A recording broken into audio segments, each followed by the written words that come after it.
Eastern part, Nanwangzu, Xianyun sect. In the Xianyun hall, the head of Xianyun sect and the 12 Vanes masters of the sect gathered. Head Yi Junhong sat in the first seat, looking at the empty seat in the corner. He couldn't help but sigh, and then asked, "Isn't junior sister Lianjing here?" The head of Yinyun Peak replied with some uncertainty. "Maybe. She came, but she didn't show up." "Ahem, junior sister Lianjing. Since you were here, then show up. We are all family members, so there's no need to be so cautious." Yi Junhong coughed twice and said tentatively. As soon as the voice fell, Shun Lianjing, who was wearing a black long skirt and had an ordinary appearance, gradually appeared in everyone's sight. Seeing Shun Lianjing suddenly appear, everyone was shocked. Junior sister Lianjing's hiding method is really unfathomable. Now even I can't detect any traces. Yi Junhong was shocked. Others had the same idea. If Shun Lianjing suddenly jumped up and stabbed any of them, no matter who it was, they would probably be seriously injured. Luckily, junior sister Lianjing was one of them, and everyone felt a little relieved. "Junior sister, has your cultivation improved?" "Senior brother, let me ask you, what is your current cultivation level?" asked the head teacher, Yi Junhong. "Late stage of soul refining." Shun Lianjing answered simply, as if she was reluctant to say more. Late stage of soul refining? Everyone didn't believe it, just like they didn't believe that Shun Lianjing's current ordinary appearance was her true face. But everyone was very tactful and didn't point it out.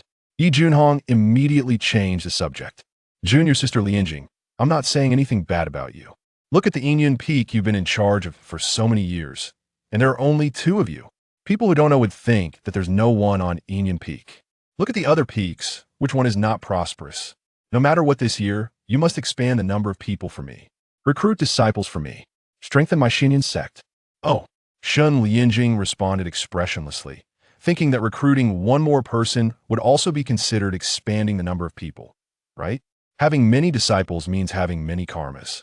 If a disciple gets into trouble outside, people will definitely come to the door. Trouble. And she doesn't like trouble. Seeing Shun Lianjing's indifferent look, Yi Junhong immediately said with a cold face, "At least 10. 10 is already a very low requirement. Other peaks almost recruit hundreds of people every time." Obviously, Yi Junhong also knew the temperament of junior sister Shun Lianjing, so he didn't make things too difficult for her. 10. Why don't you let me die?" Shun Lianjing immediately retorted, "Too many. The more disciples there are, the greater the variables." This is not in line with Shun Lianjing's code of conduct. Is this still too much? Yi Junhong thought about it and then said, "Then 8, isn't that too much?" Seeing that Shun Lianjing still wanted to speak and had the intention of refuting again, Yi Junhong immediately added, "This is already the minimum requirement here, senior brother." Looking very embarrassed, "Several brothers are here today. If you recruit fewer disciples, the resources issued by the sect are still so many. This is very unbalanced compared to other peak veins, which will inevitably make people feel resentful. If you don't believe it, ask them." Shun Lianjing's eyes, without any emotion, swept over everyone, and the masters of each peak turned their heads away. Fear. Dare to complain, but dare not speak. Then give less resources. Shun Lianjing would rather have fewer resources than be too involved in cause and effect.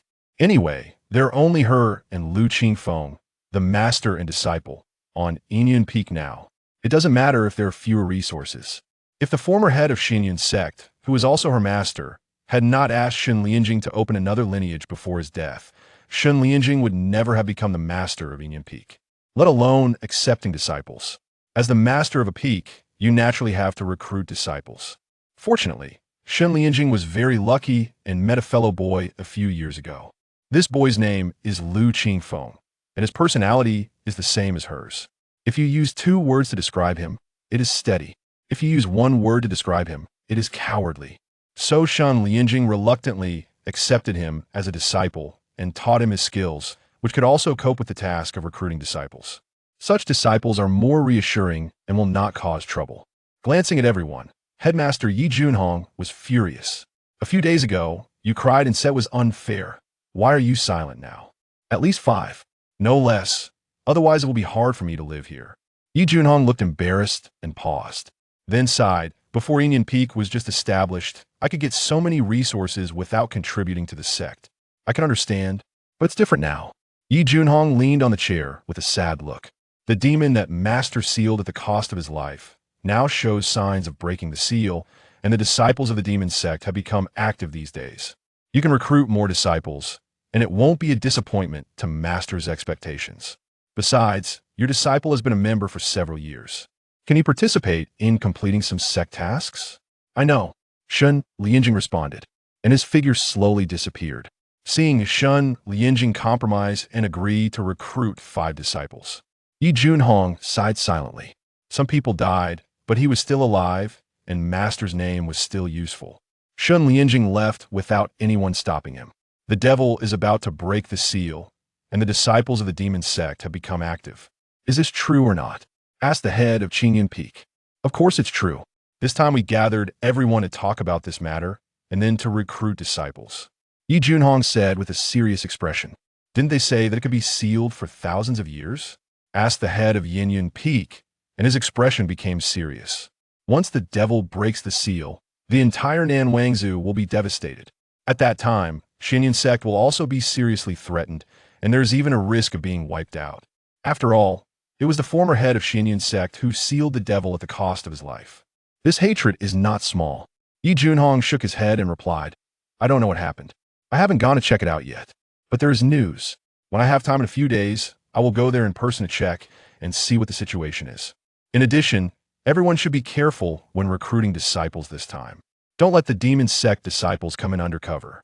Remember to give orders and strictly examine the disciples when recruiting. If there is a demon sect undercover in any peak, I will not show mercy. The losses caused will be recovered from you. Hearing this, everyone shouted in their hearts that it was unfair. Yinyun Peak recruited the least number of disciples, so the probability of the demon sect undercover appearing was naturally the lowest. But no one dared to say it. Yinyun Peak. There is an inconspicuous courtyard among the lush and tall trees. Looking down from a high place, you can't see that there is a courtyard here without careful observation. Shun Lianjing, the master of Yinyun Peak, slowly appeared in the courtyard. As soon as she landed, Shun Lianjing felt herself begin to weaken. Her eyelids suddenly became heavy, and she wanted to close them. She was shocked and quickly retreated. This disciple even planned to guard against her master. Shun Lianjing was a little angry. There were only her and Lu Qingfeng at Yinyun Peak. Under such circumstances, Lu Qingfeng even placed drugs in the yard. If he wasn't planning to guard against her, then who was he planning to guard against? Chapter 2. The unremarkable Lu Qifeng, a master and disciple in mutual suspicion. Lu Qifeng. Come and see me. Shen Lianjing called out. What brings you here, master? Lu Qingfeng's voice emanated from behind Shen Lianjing. She turned to find a figure standing beneath a tree, cupping his hands in respect, possessing an equally mundane appearance. Dressed in plain attire, with unremarkable features, he blended seamlessly into the crowd, easily forgotten and overlooked.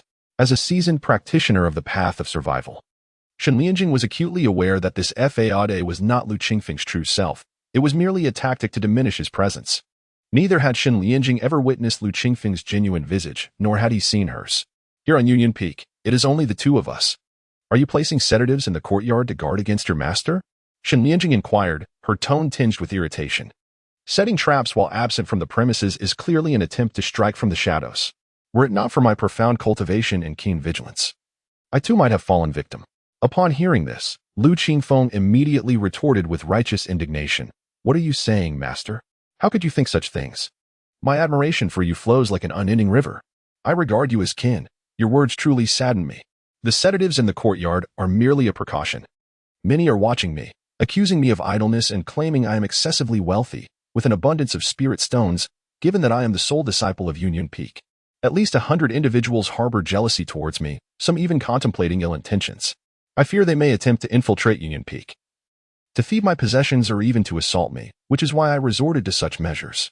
In light of his current predicament, Lu Qifeng preferred to think of himself as a disciple from another peak, allowing him to exist as an inconspicuous entity.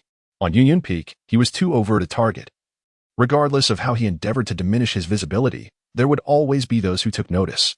Fortunately, within the sect, aside from Master Shen Lianjing, no one had encountered Lu Qifeng in his present guise.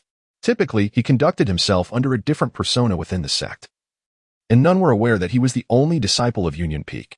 Shen Lianjing furrowed her brows slightly, choosing not to dwell on the matter further. The sect leader has requested that I take on 5 more disciples. In 3 days, We will be enrolling new disciples. This task falls to you. I trust you know how to proceed? Lu Qifeng was momentarily taken aback. What? Recruit 5 disciples? That means I will have 5 additional junior brothers and sisters. This could prove troublesome. If they were to cause trouble as the eldest brother, it would surely fall upon me to bear the brunt of it. Realizing this, Lu Qifeng cupped his hands, his mind already formulating a plan. If others were reluctant to join Yunyun Peak, he could not force them into it. For this is the Xianyun sect, a righteous path of cultivation. He would not engage in such coercive practices. Shen Lianjing nodded silently, her figure dissipating like a wisp of azure smoke. A manifestation of divine thought emerged, truly remarkable. My disciple does not even come in person. He actually harbors reservations towards me. Lu Qifeng mused to himself as he stood still. Subsequently, Lu Qingfeng's form also transformed into a wisp of azure smoke and vanished. At the summit of Hidden Cloud Peak, within the palace constructed of white jade, in the Hidden Cloud Hall, Shen Lianjing was inwardly astonished. How profound is this disciple's concealment technique? Even I cannot discern his true cultivation level. Or could it be that his actual prowess is so formidable that I am unable to perceive it? He has only been practicing for a few years. Impossible. This is absolutely inconceivable. Shen Lianjing swiftly dismissed this notion as impractical. As for why Lu Qingfeng's concealment technique is so advanced, it was of little consequence. If he were to exert his full strength, no concealment technique could mask his true cultivation. In any case, Shen Lianjing was still quite confident in her ability to subdue Lu Qifeng. He mentioned that my words had disheartened him, although the truth of that remains uncertain. It would be wise to tread carefully in the future to avoid incurring his resentment and potential retribution. It is essential to avoid offending anyone, even one's own disciple. This world is not devoid of instances of teacher slaying. There are even cases of blood relatives being annihilated, let alone a mentor-disciple relationship devoid of blood ties. Shen Lianjing was unaware that Lu Qifeng had secretly mastered the technique of divine thought manifestation. 3 days later, at the internal sects plaza, Lu Qifeng arrived, ready to tackle tasks assigned to disciples. His attire had changed, and his appearance had also undergone a transformation, yet he remained rather unremarkable, making it difficult for others to remember him. Not far ahead, representatives from the 11 peaks had gathered together. One of them scanned the surroundings and remarked, "Has the Hidden Cloud Peak disciple not arrived? I heard that the sect leader issued a stringent order mandating Hidden Cloud Peak to recruit 5 disciples. If they do not show up, it would be a grave affront to the sect leader." Another pondered for a moment and replied, "Perhaps he is here, just not making his presence known, or we simply have not noticed him." A third added, "The Hidden Cloud Peak disciple is rather peculiar. It is said no one has seen him despite his years of enrollment." After exchanging a few casual remarks, the group disregarded whether Lu Qifeng was present and soared directly towards the mountain gate. The entrance examination was held outside the mountain gate and at the gate itself. At this moment, tens of thousands of aspiring youths had already gathered beneath the gate of Xianyun sect. This number was still after a preliminary screening had taken place. The first examination, known for its high elimination rate, was crucial. Upon passing, there was over a 50% chance of becoming a disciple of Xianyun sect, though it was likely that most would only qualify as outer disciples. Lu Qifeng followed closely behind a throng of inner disciples, making his way through the outer sect to the mountain gate. Upon seeing the arrival of the inner disciples, the outer disciples who had been presiding there immediately approached. After exchanging courteous greetings with several senior brothers and sisters, the outer disciples continued, "These individuals are those who have successfully passed the first examination." The area around the mountain gate was vast, accommodating tens of thousands without feeling congested. Lu Qifeng cast his gaze over the multitude of people before him, and could not help but exclaim, "The realm of cultivation is indeed merciless." Every 3 years, disciples are recruited, with each intake numbering in the tens of thousands. Yet the sects remain far from full. It is certainly wiser to remain inconspicuous. "Let us commence," nodded a disciple from the enforcement peak, who then proceeded towards the tables surrounding the assessment platform. There were 12 tables encircling the platform, each occupied by disciples from various peaks. Lu Qifeng discreetly took his seat at the designated spot for the Hidden Cloud Peak. One by one, the disciples ascended the platform to touch the talent steel for their aptitude assessment. This was an experience Lu Qifeng had not undergone. He had been directly brought into the sect by Shen Lianjing, bypassing all such procedures. Before long, disciples from other peaks began to notice Lu Qingfeng's presence. Their reactions were underwhelming. Those who took note were left disappointed, offering their critiques before turning their attention elsewhere, no longer fixated on Lu Qifeng. Chapter 3, The Perils of the Jianghu, Whispers in the Wind. Hidden Cloud Peak. Does such a peak exist within the Xian Cloud sect? I have never heard of it before. As the disciples from various peaks surveyed the crowd, in turn, scrutinized Lu Qifeng and his companions.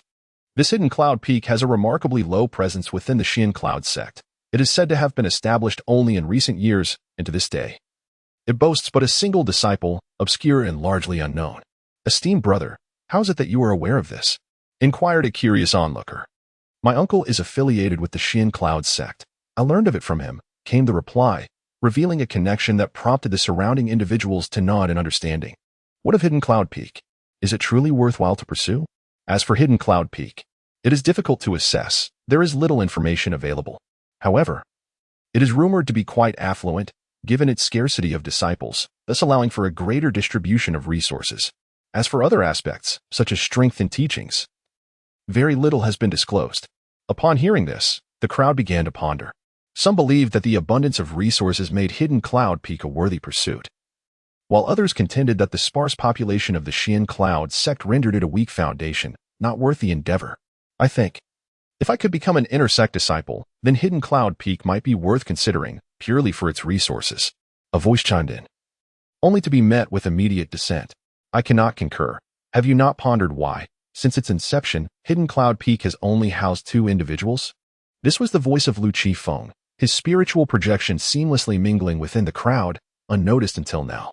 His statement ignited curiosity among those present.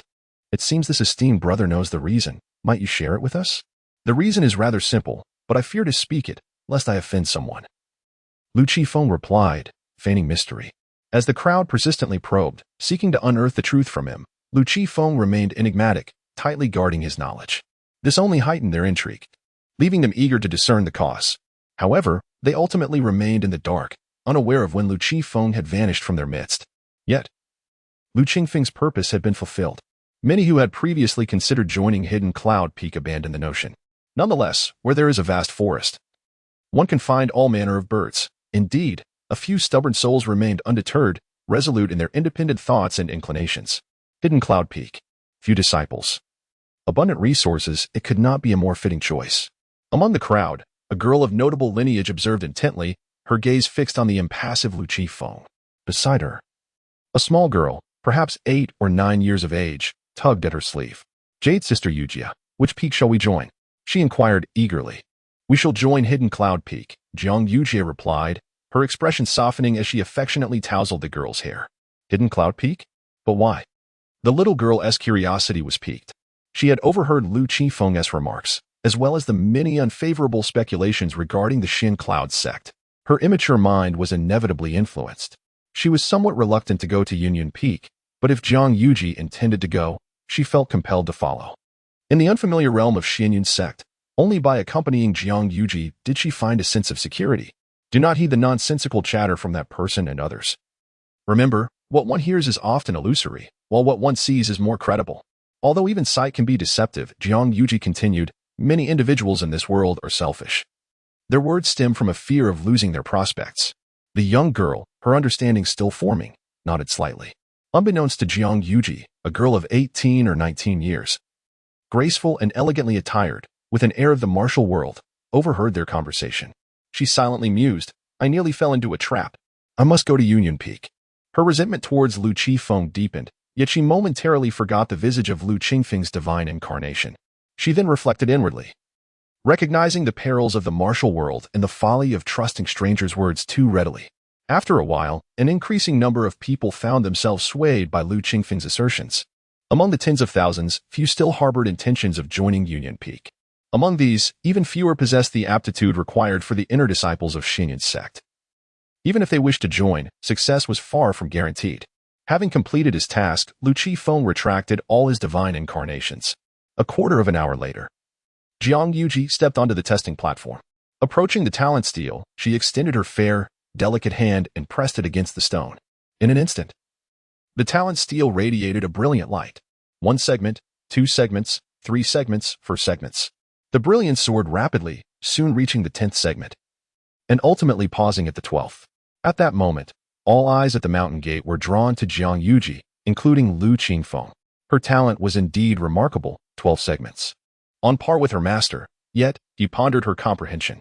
Lu Qifeng swiftly averted his gaze, for the talents of others were of no concern to him. Meanwhile, representatives from the 11 other peaks stood, their gazes fixed on Jiang Yuji with fervor. If they could recruit such a prodigy to their own peak, the peak's master would undoubtedly bestow great rewards. The disciple from the law enforcement peak was the first to act. Whoosh! He flew directly to Jiang Yuji's side. Cupping his fist in salute, "Junior sister, welcome to join the law enforcement hall of Xinyun's sect." As soon as he finished speaking, representatives from the other 10 peaks approached the testing platform. Jiang Yuji, wise to their intentions, was not so easily deceived. To respond would mean aligning herself with the law enforcement peak. Others began to speak as well. "Junior sister, your demeanor suggests you would thrive at our Yin peak. Join us. Our strength is formidable, and we are all female cultivators with abundant resources. With your talent and guidance from our master, you are destined to become the chief disciple and achieve great renown." Regardless of their grandiloquent discourse, Jiang Yuji remained unmoved. Instead, her gaze drifted toward the table at Yin Peak, only to find that Lu Qingfeng's figure had vanished. A gust of wind swept through, stirring discontent within her. She had no desire for an additional junior sister, particularly one endowed with extraordinary talent. It was likely her master felt the same. Others had begun to take action.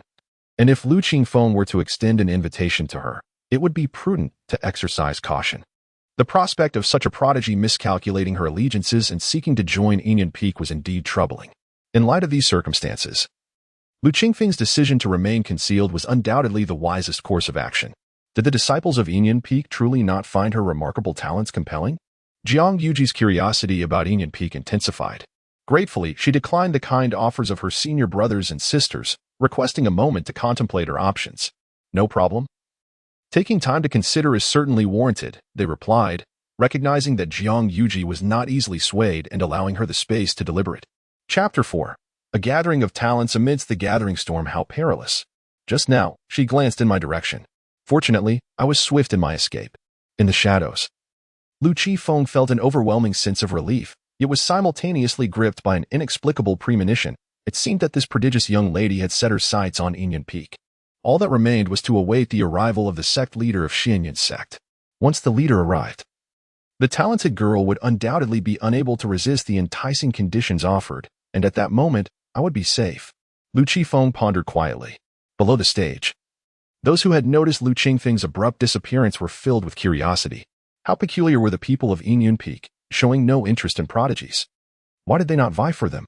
It appeared that Yin Peak indeed harbored mysteries. Some who had intentions of joining Yin Peak began to waver. Meanwhile, those convinced of the sect's underlying issues were even more resolute in their beliefs. Yet, there remained a few stubborn individuals who clung to their views, firmly resolved to join Yin Peak for a closer examination. How intriguing. The heavenly beauty seemed indifferent, which only heightened my interest.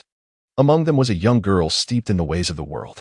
On the testing platform, Jiang Yuji beckoned the little girl forward for a talent assessment. "Oh." The girl below responded, scampering up onto the stage. Mimicking Jiang Yuji's earlier gesture, she extended her chubby little hand and pressed it against the talent stone tablet. Swish. A brilliant light flared once more, swiftly ascending and ultimately halting at the 13th segment. Gasps of astonishment rippled through the assembly.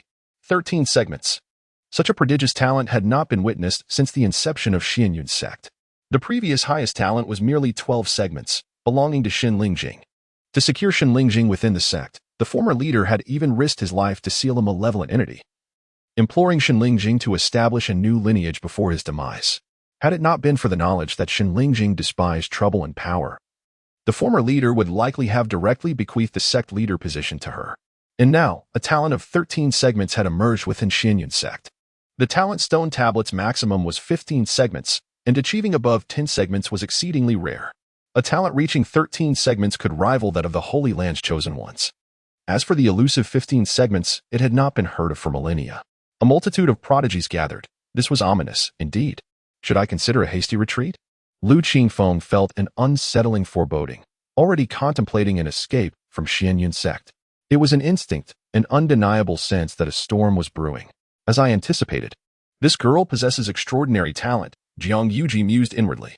The representatives from the other 11 lineages, gazing at the innocent and adorable little girl, found their breaths becoming rapid, their expressions bordering on obsession. The little girl, frightened by their stares, hurriedly hid behind Jiang Yuji. "Dear senior brothers and sisters, I implore you to maintain decorum. Wherever I go, she shall follow, Jiang Yuji cautioned. Our apologies. We have overstepped. The crowd collectively expressed their regrets to the little girl. Together, they thought, rewards would be bountiful.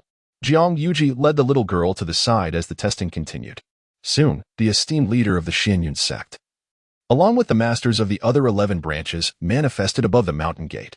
They greeted the sect leader, their masters, and respected elders. Lu Qifeng emerged from his concealed state, joining the other disciples and paying their respects. Although he did not see his own master, Lu Qifeng was certain that she had not arrived. The sect leader, Yu Junhong, and the 11 branch leaders cast their gazes around before directly fixating on Jiang Yuji and the little girl beside her. Their prominent positions were conspicuous, surrounded by numerous inner disciples. The reason for this encirclement was twofold: to prevent their escape and to guard against any sudden aggression from the disciples of the demonic sect. Are you both willing to take me as your master and become my closed-door disciples?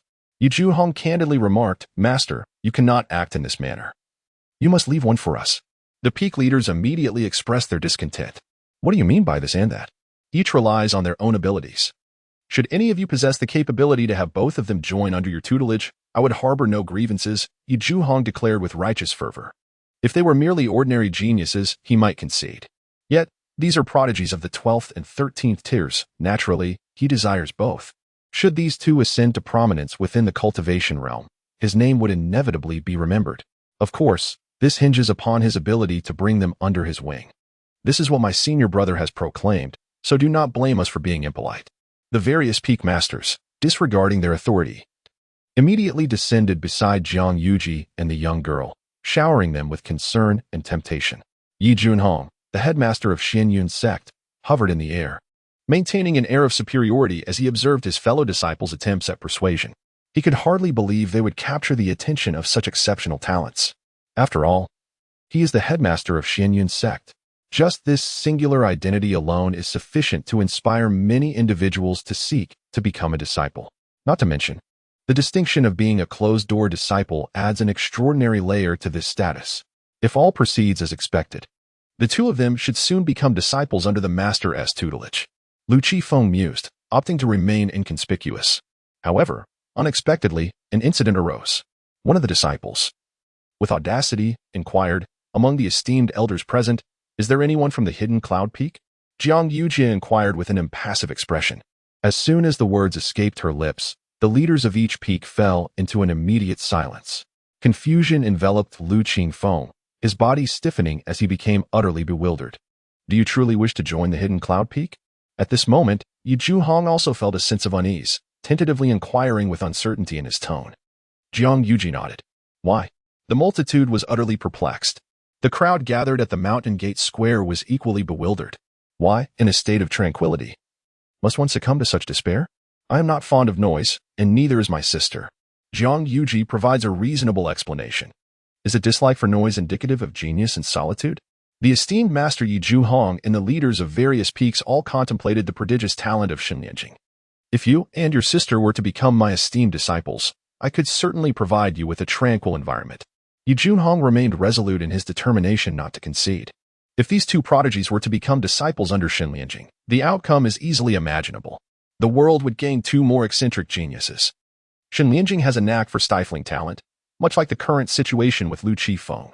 To this day, there have been no reports of Lu Qifeng forging any friendships within the sect. He remains unambitious and indifferent to competition. The path of cultivation requires one to ascend with courage. What kind of demeanor is it to cower in fear? Thank you for your kind intentions, master. But my sister and I are resolute in our desire to join the hidden cloud peak. Jiang Yuji's determination is unwavering. She holds no interest in any lineage of magical practices. This humble Xianyun sect, regardless of its techniques and divine abilities, cannot compare to her own potential. Conversely, the hidden cloud peak intrigues her greatly. The disciples there regard her talent with indifference, while the leaders of other peaks, and even the sect's master, have taken notice. Yet the head of Hidden Cloud Peak remains elusive. Hidden Cloud Peak possesses a unique charm. As it rises, there is amusement to be found. Such a life would not be devoid of intrigue. At that moment, Lu Qifeng interjected, Sister, perhaps you should reconsider becoming a disciple of Hidden Cloud Peak. The treatment there pales in comparison to that of disciples from other peaks or those favored by the sect master. Upon hearing Lu Qifeng's words, Master Yi Zhuhong and the leaders of various peaks nodded in satisfaction. How perceptive. Chapter 5. The Fearless Prodigy. Shen Lianjing chooses to flee. Lu Qifeng was truly reluctant to allow Jiang Yujie and her sister to join Hanyan Peak. The commotion they had caused today would likely hinder their ability to remain low profile in the future. Moreover, with the leaders of various peaks and the sect master of Xianyun's sect present, Lu Qifeng was keen to avoid offending them. He spoke the truth. Hanyan Peak was indeed lacking, even in terms of accommodation, a sentiment echoed by the leader of Qingnan Peak. However, Jiang Yujie disregarded the leader's comments and turned to Lu Qifeng, stating, "There is no need for concern. I have made my decision. Hanyan Peak is perfectly suited for my sister and me. If we cannot join Hanyan Peak, we shall simply seek another sect." A threat. A blatant threat. As for accommodations, are we not cultivators capable of resolving such trivial matters? Lu Qifeng frowned slightly. This woman did not appear to be benevolent. She was emboldened by her exceptional talent, exuding an air of invincibility. The sect master of Xianyun sect, Yi Zhuhong, exchanged glances with the leaders of the various peaks and promptly reached a consensus. These two young women possessed extraordinary talent. Rather than allowing them to depart from Xianyun sect for another sect, it was preferable to retain them within their own ranks. Even if they were to become influenced by Shen Lianjing's teachings, it would still be better than them becoming someone else's disciples. "Very well, you may join Hanyan Peak," he declared. Yi Zhuhong felt a pang of disappointment for not being able to bring the two prodigies under his wing. Furthermore, he had previously stated that should anyone possess the capability to recruit them, he would harbor no grievances. Now, what could he say? Had he not effectively slapped himself in the face? The leaders of the various peaks shared his sentiments, sighing in unison as they followed the sect master away from the scene. A sly smile crept upon Jiang Yujie's lips as she gracefully approached Lu Qifeng. "May I inquire your name, senior brother?" Lu Qifeng, he replied curtly. "Jiang Yujie," she introduced herself. The little girl beside her piped up, "Hello, senior brother. I'm Su Jinyao." Lu Qifeng nodded, opting for silence. He had no desire to foster a friendship with the two, so he preferred to speak as little as possible. Su Jinyao furrowed her delicate brows, sensing that this senior brother was somewhat unfriendly. "Senior brother Lu, I heard that Hanyan Peak lacks accommodations?" Jiang Yujie queried. "Indeed. Then where do you reside?" "I build my own house. Do not expect my assistance, as it is not my obligation," Lu Qifeng replied coldly, adopting a demeanor that suggested he wished to be left undisturbed. He then leaned back in his chair, closing his eyes and shutting out the world around him. Noticing Lu Qingfeng's disinterest in engaging with her, Jiang Yujie refrained from pursuing the conversation further. The talent assessment continued, and after the passage of 2 incense sticks worth of time, a young woman with a spirited demeanor, Zhu Yeqing, took the stage for her assessment. As Zhu Yeqing extended her slender hand to press upon the talent stone tablet, a dazzling light erupted, soaring upward rapidly. A clamor immediately ensued in the square. Ultimately, the radiance halted at the 11th segment. 11 segments, another prodigy. Each disciple from the various peaks simultaneously swallowed a gasp of astonishment. Although not on par with Jiang Yujie and Su Jinyao, this was nonetheless a prodigy.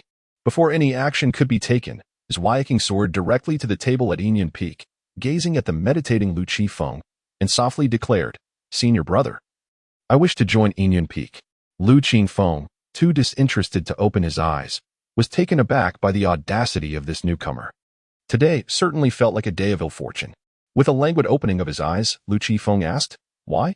This inquiry echoed the thoughts of many others present, their eyes brimming with envy and jealousy. 3 prodigies had emerged today, and astonishingly, all desired to join Yanyan Peak. They sought tranquility and abundant resources. Zhuai King smiled gently.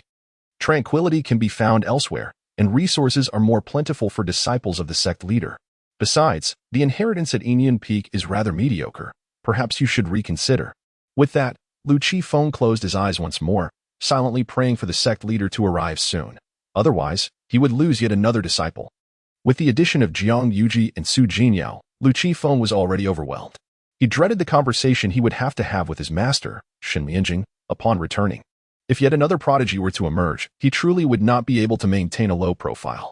"I will join Yanyan Peak, or else I shall change sects," Zhuai King declared with unwavering determination.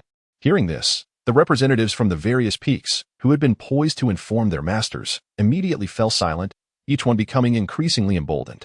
Jiang Yujie, standing beside Lu Qifeng, regarded Zhuai King with keen interest. "Surely, Yanyan Peak is quite ordinary. I advise you to consider other peaks, Lu Qifeng continued to persuade. Yin Peak simply cannot accommodate 3 such formidable talents. For both me and Xin Lianjing, it would be preferable to have 3 disciples of average potential. I refuse. I shall join Yin Peak. Zhuai King insisted, positioning herself behind Lu Qifeng, standing side by side with Jiang Yuji and Su Jinyao. At that moment, the sect leader, Yu Junhong, happened to be passing by and caught sight of the gathering, prompting him to halt and turn back. What is it about Yin Peak that is so enticing? This is perplexing, he mused, contemplating a personal visit to the peak for an investigation. At the summit of Yin Peak, Yu Junhong called out, "Junior sister, what have you been up to recently?" Even before his arrival, his voice had echoed through the halls. Xin Lianjing, furrowing her brow in confusion, replied, "What brings you to ask this, sect leader brother?"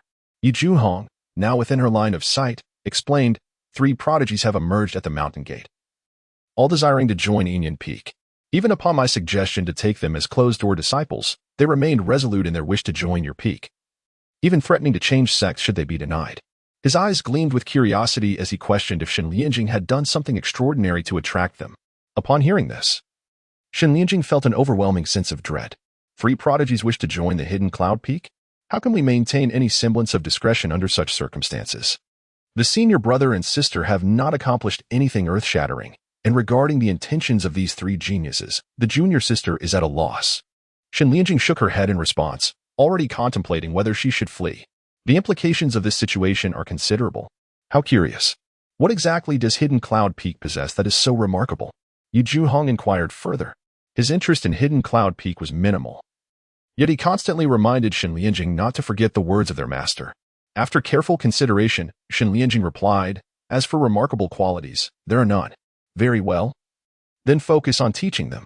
Your eldest disciple has already faltered, and after 7 years of initiation, her cultivation has barely reached the pinnacle of foundation establishment. Despite the ample resources provided, one can only hope that these 3 prodigies do not fall into obscurity under your guidance." Earlier, at the mountain gate, Yu Junhong had observed Lu Qingfeng's displayed cultivation level. While it was commendable compared to other peaks, it was somewhat disappointing for Hidden Cloud Peak. "I shall do my utmost." Xin Lianjing nodded. However, no sooner had Yu Junhong departed than Xin Lianjing swiftly made her escape. She intended to hide outside for a while, hoping that the 3 prodigies would, after a prolonged absence of their prospective master, choose to seek their fortunes elsewhere, leaving her in blissful relief. Chapter 6. Twin Sisters and 5 Talented Junior Sisters at the entrance of the sect. Xin Lianjing had just arrived when a brilliant light erupted, soaring swiftly into the sky, ultimately settling at the 12th segment. Another prodigy? Curiosity piqued. Xin Lianjing paused. Soon after, another young girl approached the testing platform, and her result mirrored the previous one. Also a 12th segment talent. Xin Lianjing then observed as these remarkably similar twin sisters flew directly before Lu Qifeng. It seemed my decision to flee was indeed wise. Without hesitation, Xin Lianjing took her leave. Although she was uncertain why these prodigies sought to join the Hidden Cloud Peak, it was prudent for her to remain hidden for the time being. "Senior brother, we wish to join the Hidden Cloud Peak," the twin sisters chimed in unison, their faces adorned with smiles. "Why have you chosen to join the Hidden Cloud Peak?" Lu Qifeng inquired with a cold tone. The younger sister glanced at her elder sibling, who then exchanged looks with Jiang Yuji before responding, "Because the 3 of them have chosen to join the Hidden Cloud Peak, I have faith in their decision." Lacking an independent thought, Lu Qifeng remarked sternly, "As cultivators, we ought to possess our own discernment. We cannot simply follow the crowd or imitate others' choices. I would not have chosen the Hidden Cloud Peak if I had had the option. Given another chance, I would certainly not select it again." Lu Qifeng earnestly urged. The Hidden Cloud Peak was sparsely populated, making it far too conspicuous. Initially, he had been led up the mountain in a daze. Of course, there was also his desire to evade certain matters, which had influenced his choice to ascend the mountain with Xin Lianjing and join the Hidden Cloud Peak. Overall, Lu Qifeng found his day spent at the Hidden Cloud Peak satisfactory, though he remained uncertain about the future. Upon hearing Lu Qingfeng's words, the younger twin, Dan Aishui, retorted, "What do you mean by lacking independent thought? Following the majority is our choice." Lu Qifeng was momentarily taken aback. Her argument was indeed compelling, leaving him at a loss for a counter. "Sister, do not be disrespectful," the elder twin, Dan Taiyu, promptly reprimanded. Dan Aishui huffed in annoyance, turning her face away, feeling unjustly chastised despite believing she had spoken the truth. It was merely her attitude that was somewhat lacking.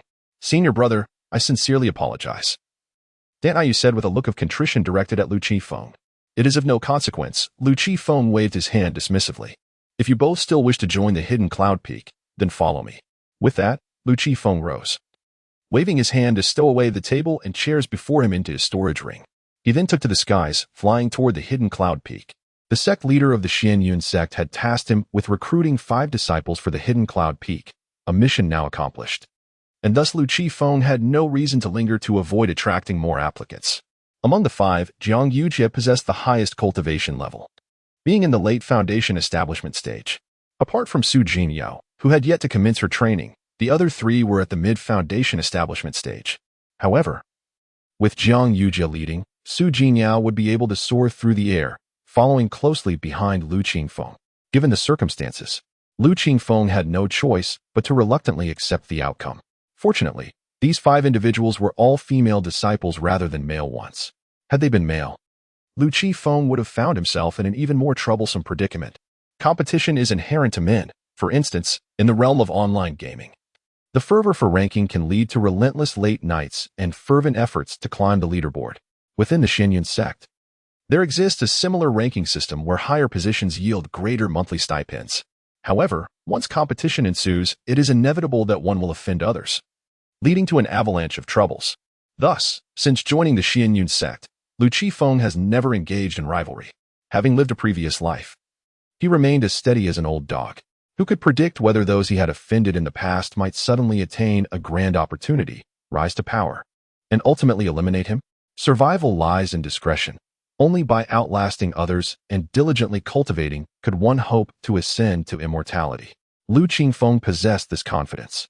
A fleeting victory signifies little. True triumph is found in lasting success. The number of prodigies who falter midway is countless. At present, Lu Qingfeng could only hope that these 5 junior sisters would remain composed, focus on their cultivation, and refrain from causing any disturbances, especially not bringing trouble upon him. The disciples of the hidden cloud peak watched with perplexity as Lu Qifeng and the others departed. Was this truly the end of their recruitment? The requirements set forth by the sect leader for hidden cloud peak were to accept 5 disciples. Once the task was accomplished, they would naturally depart. Hidden Cloud Peak had no intention of recruiting disciples, regardless of how talented those 5 might be. Meanwhile, the disciples of the law enforcement hall were nearly grinding their teeth in envy and jealousy. After all, those were 5 prodigies. The rewards for capturing such talents would be multiplied exponentially. Yet, here they were, taken away by Hidden Cloud Peak, which appeared indifferent to their departure. It was infuriating. One must admit that this year had produced an unusual number of talents, with 5 emerging all at once. In prior years, it was already commendable to have a single individual reach the 10th tier or above. There were times when not even one was present. One could only wonder if any more geniuses would emerge from the crowd. With Hidden Cloud Peak's departure, their opportunity had arrived. Lu Qifeng led the 5 junior sisters directly to the summit of Hidden Cloud Peak, intending for them to meet their master before taking his leave. However, to his astonishment, Master Shenlingjing had vanished. There was no trace of her presence anywhere on Hidden Cloud Peak. No matter how loudly Lu Qifeng called, there was no response. Although it was possible that she was merely in hiding, this outcome nonetheless brought good news for Lu Qifeng. Should Master remain absent for too long, and should these junior sisters grow impatient and leave Hidden Cloud Peak in frustration, it would be a source of great relief for him. He promptly addressed the 5 junior sisters, saying, "Your master is not here. You may construct your own accommodations." With that, Lu Qifeng disappeared from their sight. A flicker of intrigue crossed Jiang Yujie's eyes. Such a method of concealment was indeed extraordinary. It seems that the Hidden Cloud Peak possesses some remarkable qualities. Even she, who was once a celestial king in a previous life, could not discern Lu Qingfeng's escape route. Of course, it might be due to her current lack of cultivation that she remains oblivious. However, Lu Qifeng has merely attained the pinnacle of the foundation establishment stage. How is it that the master of Hidden Cloud Peak does not choose to make an appearance before us, despite the presence of 5 talented individuals? Then Taishui expressed her dissatisfaction. "Sister, how can you speak so? Do not presume that being a genius places you above others. The master of Hidden Cloud Peak is also a genius." Then Taiyu immediately reprimanded. She had some understanding of Shenlingjing, recognizing her as a 12-segment talent and the last disciple of the previous headmaster of the Xianyun sect. Upon hearing her sister's admonishment, Dan Taishui fell silent. It appears that Hidden Cloud Peak truly has no intention of recruiting disciples, remarked Jiang Yujie with keen interest. The more elusive Hidden Cloud Peak becomes, the more intrigued she feels, yearning to uncover the reasons behind their reticence. Chapter 7. The Yard harbors dark secrets. And the young disciple is terrified while other places eagerly seek to recruit prodigies. The Hidden Cloud Peak seems to repel them, which piques one's curiosity immensely. With the master of Hidden Cloud Peak absent, what thoughts linger in the minds of the remaining elders? Jiang Yujie inquired. Having arrived, let us first address the matter of accommodation, suggested Zhu Yeqing, surveying the surroundings. She had already begun to assess the environment to identify suitable locations for constructing dwellings. As cultivators, erecting houses is a simple task, achievable by an individual with ease. What about you, senior sister? Then I turned to Jiang Yujie.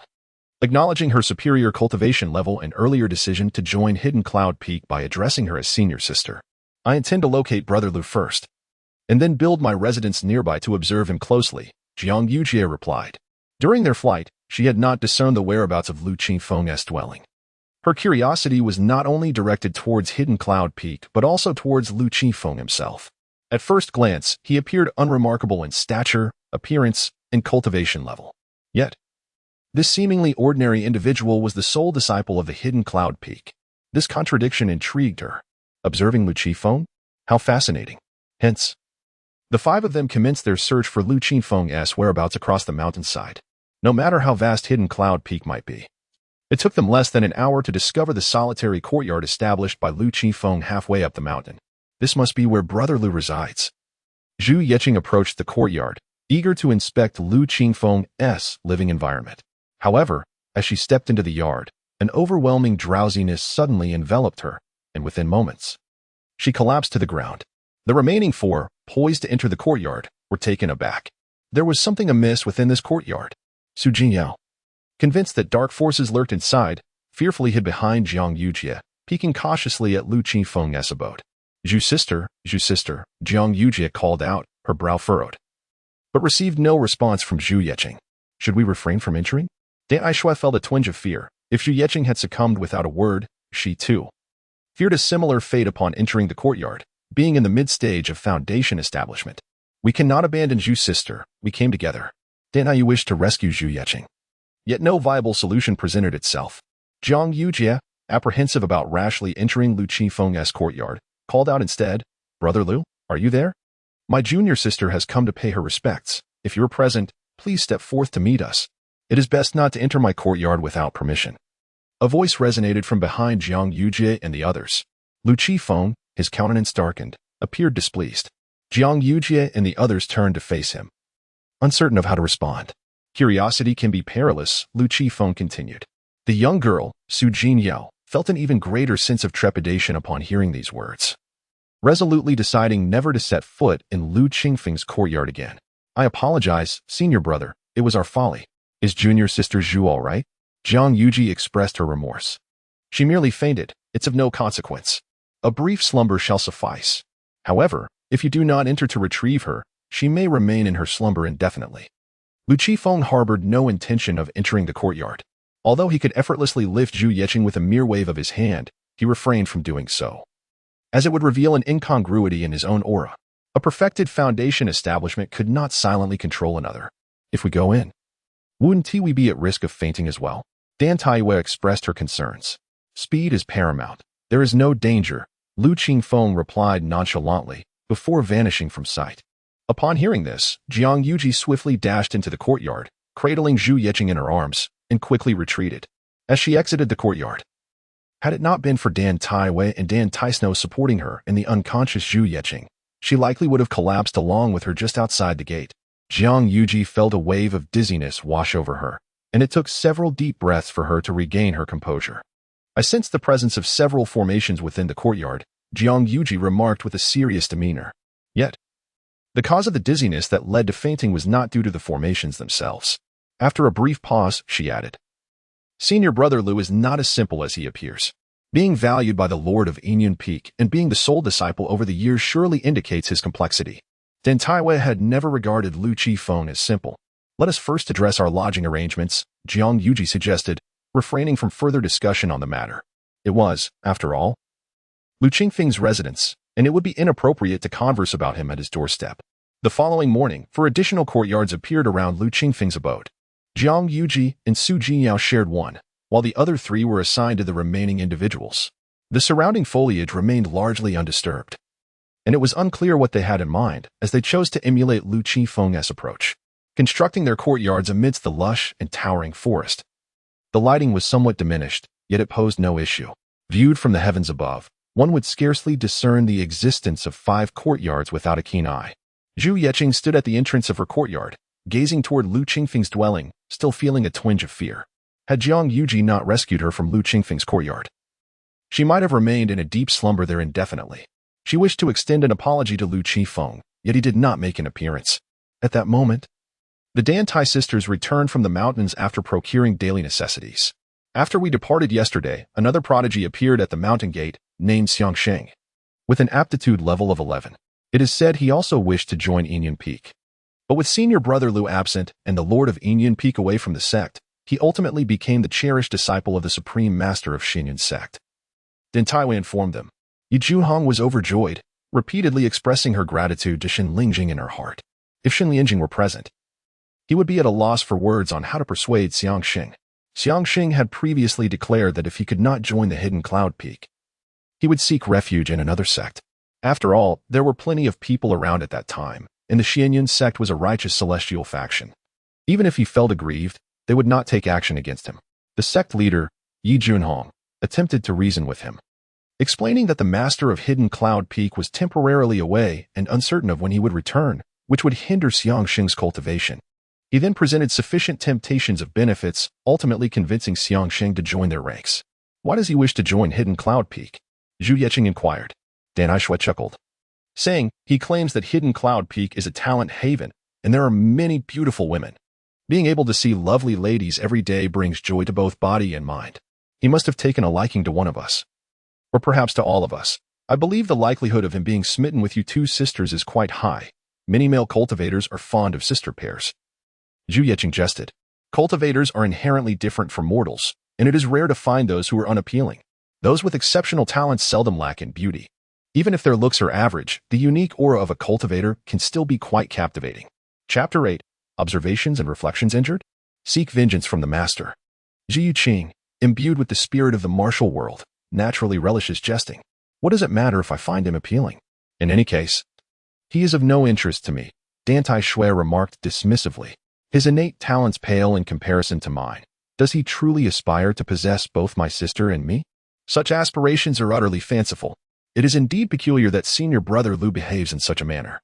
Were it anyone else, they would likely shower us with attentions. Yet he remains indifferent to our presence. Zhu Yiqing found this difficult to comprehend.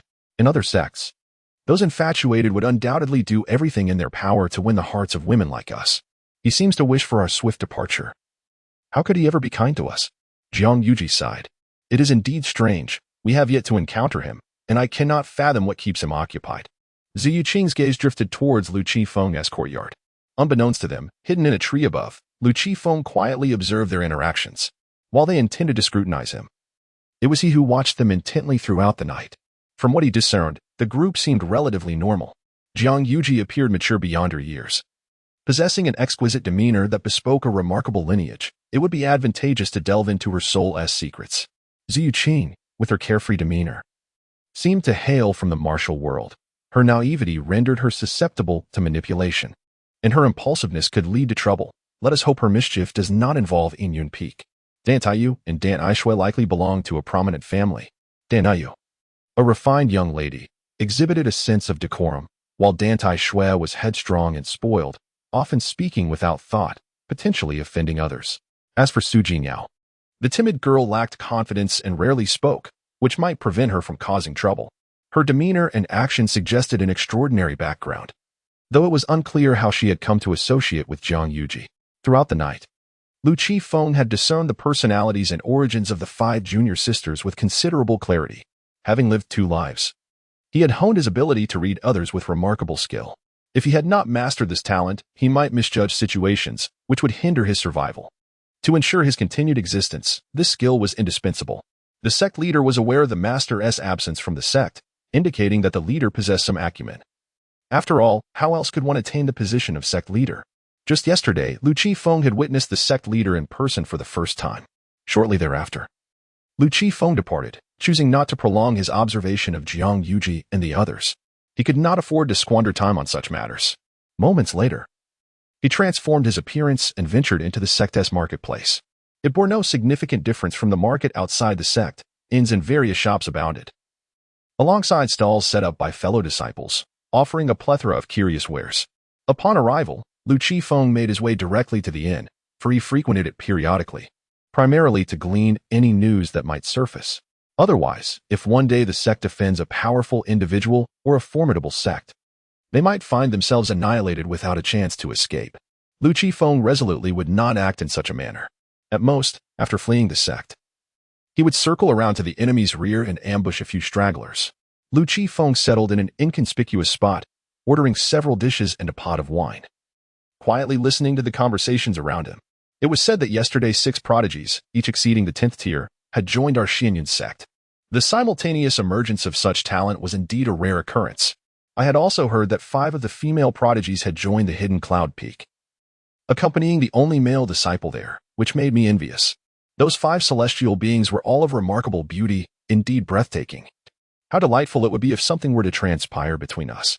In the pursuit of cultivation, one seeks wealth, companions, techniques, and territory.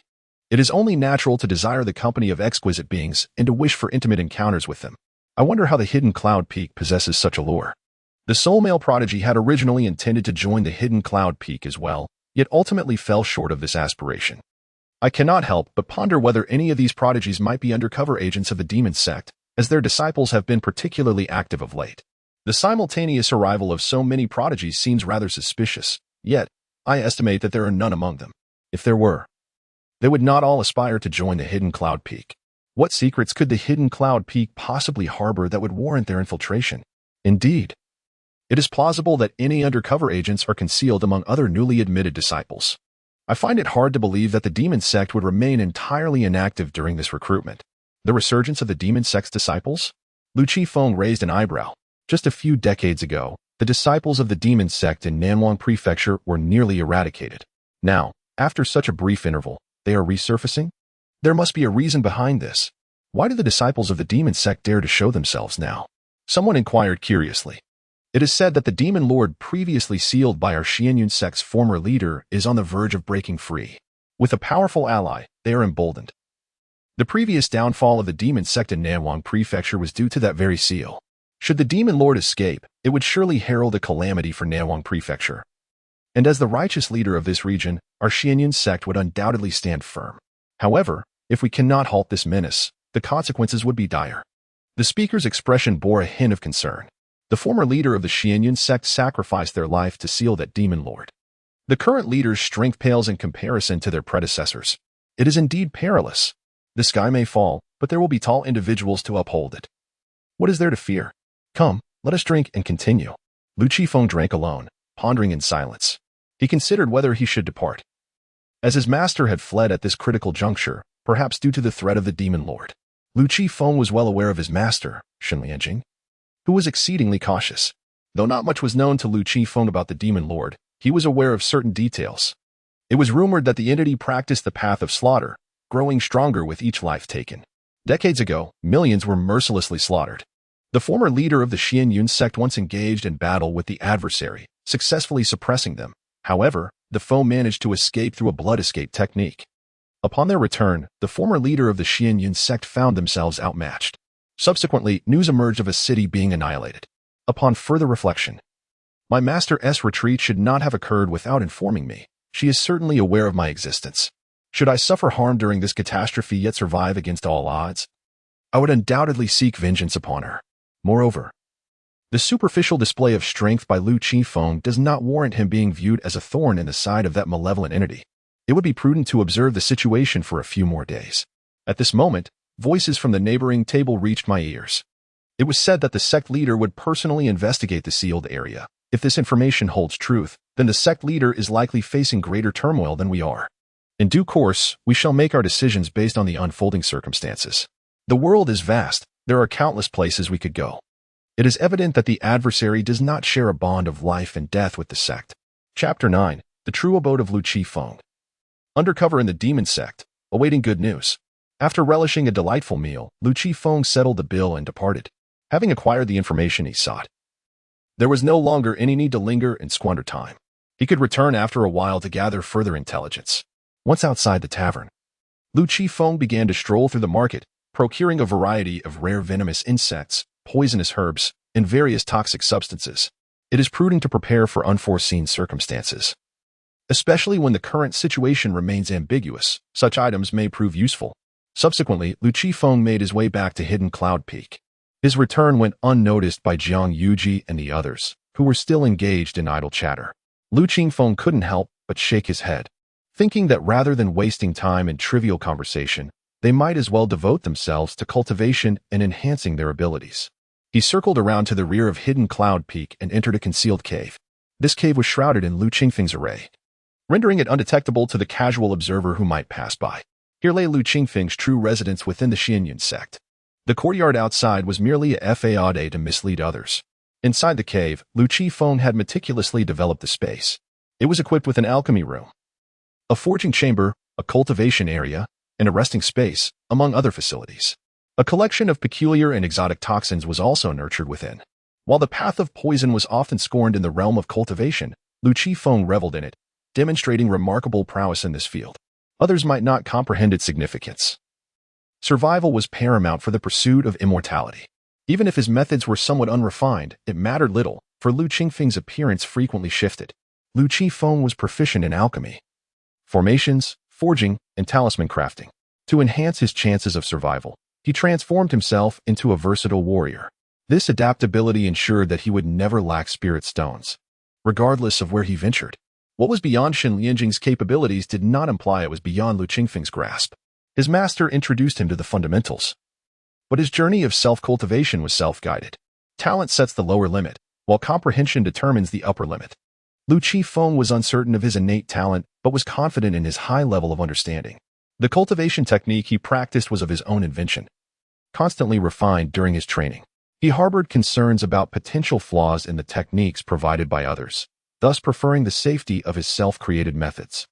Were it not for his particular disposition, he might have emerged as a figure capable of establishing his own sect.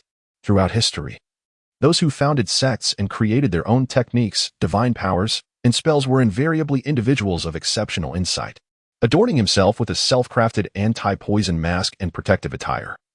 Lu Qifeng ventured into the toxin cultivation chamber. The ground was teeming with venomous creatures, poisonous herbs, serpents, insects, and frogs. Poisonous spiders hung from the walls. And in the dim, damp corners, venomous centipedes lay motionless. Even in a room filled with his own specimens, Lu Qifeng remained cautious. After gathering some toxic materials, he carefully introduced the newly acquired poisonous substances, planting the herbs with precision before cautiously retreating. With the formation in place, there is no need to worry about the poisonous creatures escaping. As for whether the toxins in the breeding chamber would engage in conflict, Lu Qifeng had never contemplated such outcomes. In fact, he hoped they would fight amongst themselves. By consuming one another, they would evolve or mutate, resulting in even more potent toxins. Those that survived were either formidable beings or newly introduced specimens.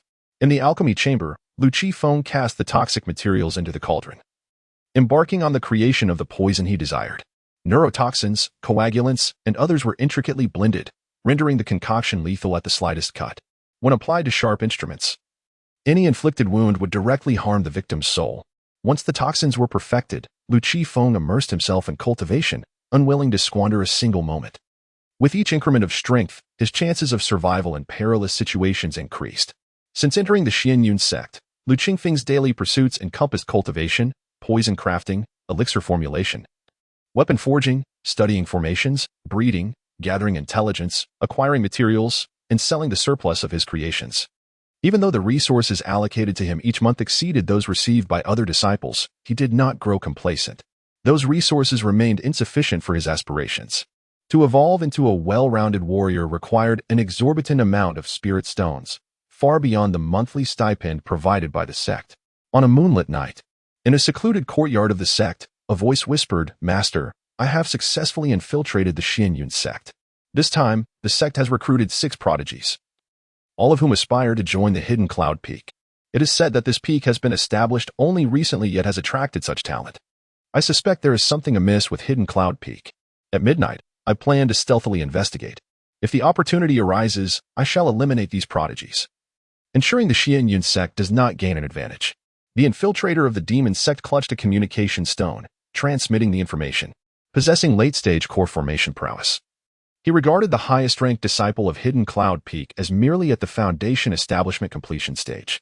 Even if all disciples of Hidden Cloud Peak banded together, he was confident in his ability to annihilate them all.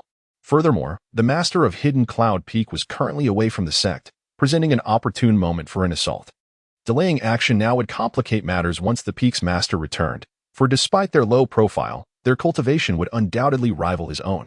Before long, a response arrived. Hidden Cloud Peak? I had never heard of such a thing. This Xianyun sect is truly insidious. It has been quite some time since any pertinent news has surfaced, suggesting an intention to strike unexpectedly at a critical moment, catching us practitioners of the demonic arts off guard. Indeed, how many disciples are currently at the Hidden Cloud Peak? The undercover agent from the demonic sect replied earnestly, 6. The person on the other end of the communication stone was instantly taken aback. 6? Nearly 6? Since it is one of the peaks of the Xianyun sect, how could there possibly be only 6 disciples? If there are merely 6 disciples, it would hardly pose a significant threat to the demonic sect. This is illogical. It must be a ruse of Xianyun Peak. My dear disciple, when you infiltrate the Hidden Cloud Peak, remember to exercise caution. I suspect this information may be a ruse deliberately intended to mislead our demonic sect. Decades ago, a particularly cunning disciple from the Xianyun sect manipulated us with great finesse, resulting in the demise of numerous disciples from our sect at her hands. Even I narrowly escaped her clutches, but fortunately, I managed to intimidate her into retreat. I wish to convey to you that the Xianyun sect does not possess the integrity it outwardly projects. Otherwise, it would not have produced such a treacherous disciple. No matter how devious they may be, they cannot rival the cunning of our demonic sect. The undercover agent, oblivious to this historical context, responded nonetheless, rest assured. I shall remain vigilant and await good news. The master of Hidden Cloud Peak is absent from the sect, and in his eyes, tonight's plan is foolproof. With no possibility of unforeseen circumstances. Chapter 10, the undercover night raid on Xianyun Peak with a piercing gaze. Lu Qifeng observed as the undercover agent of the demonic sect quietly departed from his dwelling at the stroke of midnight, ensuring not to rouse a single soul.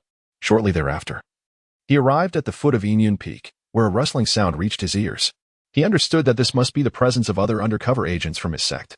Indeed, 2 figures soon came into view, a tall and a short individual, both clad in the attire of the Xianyun sect. What is your name, fellow traveler? Which sect do you belong to? Inquired the taller of the duo in a hushed tone, a dagger concealed in his hand, poised for action should he perceive any threat from the lone figure before him. Since they were not from the same sect, they remained unaware of each other's plans. A precaution against exposing their undercover identities and consequently leading to the demise of their brethren at the hands of the Xianyun sect. I am Ma Maosher from the Blood-Tide Hall. The agent introduced himself, then inquired, and you too? Ah, so you are from the Blood-Tide Hall. I am Yin Kaoyang from the Flying Blossom Pavilion, and this is my junior brother, Guang Xiuzhu. Yin Kaoyang replied, feeling a slight sense of relief. Though not entirely trusting Ma Maosher, Guang Xiuzhu merely nodded in acknowledgement, remaining silent. Yin Kaoyang ventured further.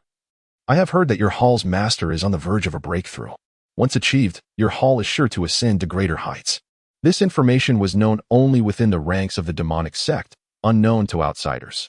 Upon hearing this, Ma Maosher recognized Yin Kaoyang's intention to probe his credibility. As an undercover agent, it was prudent to exercise caution, and Ma Maosher held no resentment. My master is indeed close to a breakthrough. It is a matter of mere days, he responded. Both Yin Kaoyang and Guang Xiuzhu were taken aback, realizing that the individual before them was a disciple of the master of the Blood-Tide Hall. Yin Kaoyang discreetly sheathed his dagger and offered a respectful gesture to Ma Maosher, saying, My apologies, Brother Ma. I should not have tested you in such a manner. It is of no consequence. Ma Maosher waved his hand dismissively. As undercover agents, we must remain vigilant. Yin Kaoyang could not help but regard Ma Maosher with newfound respect. In the realm of the demonic sect, individuals of Ma Maosher's standing often exhibited arrogance, contempt, and a quick temper, frequently resorting to violence at the slightest provocation. In contrast, he and his junior brother Guang Xiuzhu held rather ordinary positions within the sect, and had they fallen victim to Ma Maosher's wrath, Their master from the Flying Blossom Pavilion would provide them no assistance. To his surprise, Ma Maosher displayed such amiability. "What plans do you have, Brother Ma?" "My junior brother and I are eager to heed your instructions," Yin Kaiyang said, his tone imbued with respect. "Let us proceed directly." Currently, the master of Inyun Peak is absent from the sect, and the highest cultivator here has merely achieved the foundation establishment stage. Together, the three of us are more than capable of vanquishing them all, Ma Maosher proclaimed nonchalantly, displaying no regard for Lu Qifeng or the others, even considering their talents. After all, a genius remains a weakling until they fully mature. "Very well, let us ascend immediately," Yin Kaiyang affirmed with a nod. Initially, he and his junior disciple, Guang Shouju, shared the same notion. With the addition of Ma Maosher, their plans became even more secure. As long as they executed their scheme flawlessly, no one would ever suspect that these prodigies were the ones responsible for the killings. Subsequently, the three of them set off together up the mountain. Successfully assassinating the talents of the Xianyun sect would undoubtedly bring them significant acclaim. Naturally, they were reluctant to share this honor with others. Hence, they did not wait for any other disciples of the demonic sect. Moreover, it was uncertain whether the other disciples would launch a night raid on the Inyun Peak this evening. After a while, Ma Maosher and his companions arrived outside Lu Qingfeng's courtyard. The first courtyard they encountered upon ascending the mountain belonged to Lu Qifeng, while Jiang Yuji and others had positioned their quarters behind Lu Qingfeng's, which was advantageous for observing him, although they had yet to catch sight of him. At that moment, none of the 5 courtyards were illuminated. Lu Qifeng was absent, and Jiang Yuji and the others had already retired for the night. The three of them moved with great stealth, ensuring that Jiang Yuji and her companions remained undisturbed. Had they not approached on foot, but rather taken to the skies, they would have had no awareness of the presence of the 5 courtyards. "Let us begin with eliminating that perfected foundation establishment practitioner, and then we shall deal with the others," Ma Maosher whispered to Yin Kaiyang and Guang Shouju, pointing towards Lu Qingfeng's courtyard. He quickly discerned that this courtyard must belong to Lu Qifeng, as the 4 courtyards behind it were evidently newly constructed. Yin Kaiyang and Guang Shouju nodded. Already brandishing their lethal weapons, the trio swiftly infiltrated Lu Qingfeng's courtyard. However, just as they approached the door to push it open, they collapsed simultaneously. Meanwhile, in a cave on the rear side of Inyun Peak, Lu Qifeng, who was engrossed in his cultivation, opened his eyes. "Are they attempting to ambush me in the dead of night?" Lu Qifeng had set up formations within his courtyard. The moment someone entered, he would be alerted. In an instant, Lu Qifeng vanished and reappeared on a branch outside the courtyard, surveying the 3 unconscious individuals below. Clutching their weapons and clad in the garb of the Xianyun sect, were they undercover agents of the demonic sect or merely discontented with me? As Lu Qifeng pondered this, a flicker of candlelight suddenly illuminated Jiang Yuji's courtyard. Seeing this, Lu Qifeng hastily activated the formation to conceal the 3 unconscious figures and their weapons. Hearing the commotion from the fallen trio, Jiang Yuji, unaware of the situation, decided to investigate. Dressed in a sheer, delicate gown, she soared into the air, peering toward Lu Qingfeng's courtyard, yet found nothing amiss. "How peculiar," she mused. Her brow furrowed in confusion. She had distinctly heard the noise emanating from Lu Qingfeng's courtyard. After scanning her surroundings without discovering anything, she resolved to return to her own quarters, extinguish the lights, and retire for the night. At that moment, Ziyu Qing also stepped out of her courtyard and immediately spotted Jiang Yuji hovering in the air. She inquired, "What has transpired?" It was worth noting that Ziyu Qing had emerged wearing only a strapless top, without a covering, which left her feeling quite cool, although she still wore long trousers.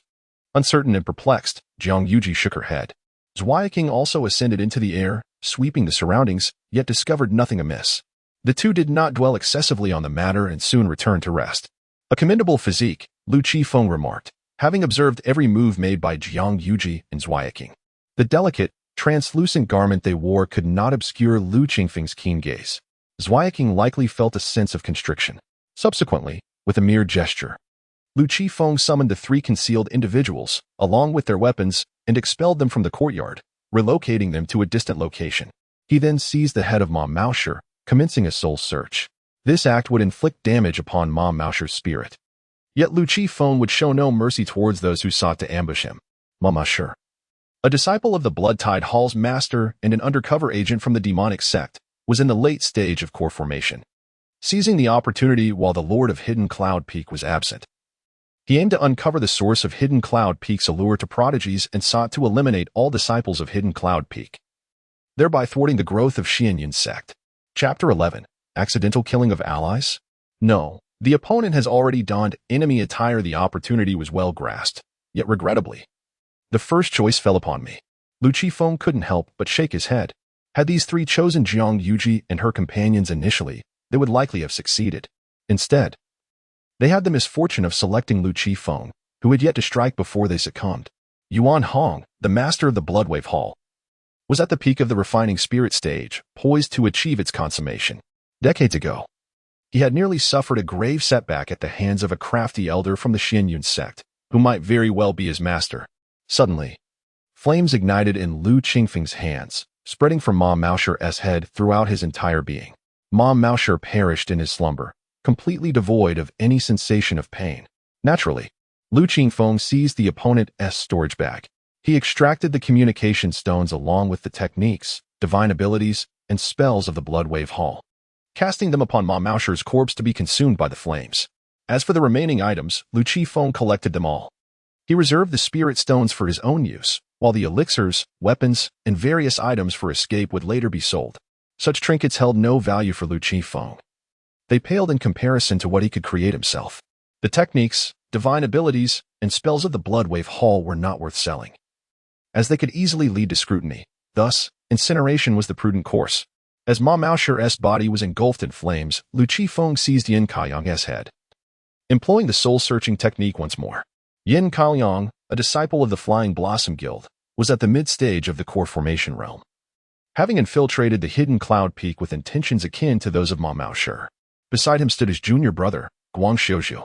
Lu Qifeng raised an eyebrow, realizing that this individual possessed little valuable information.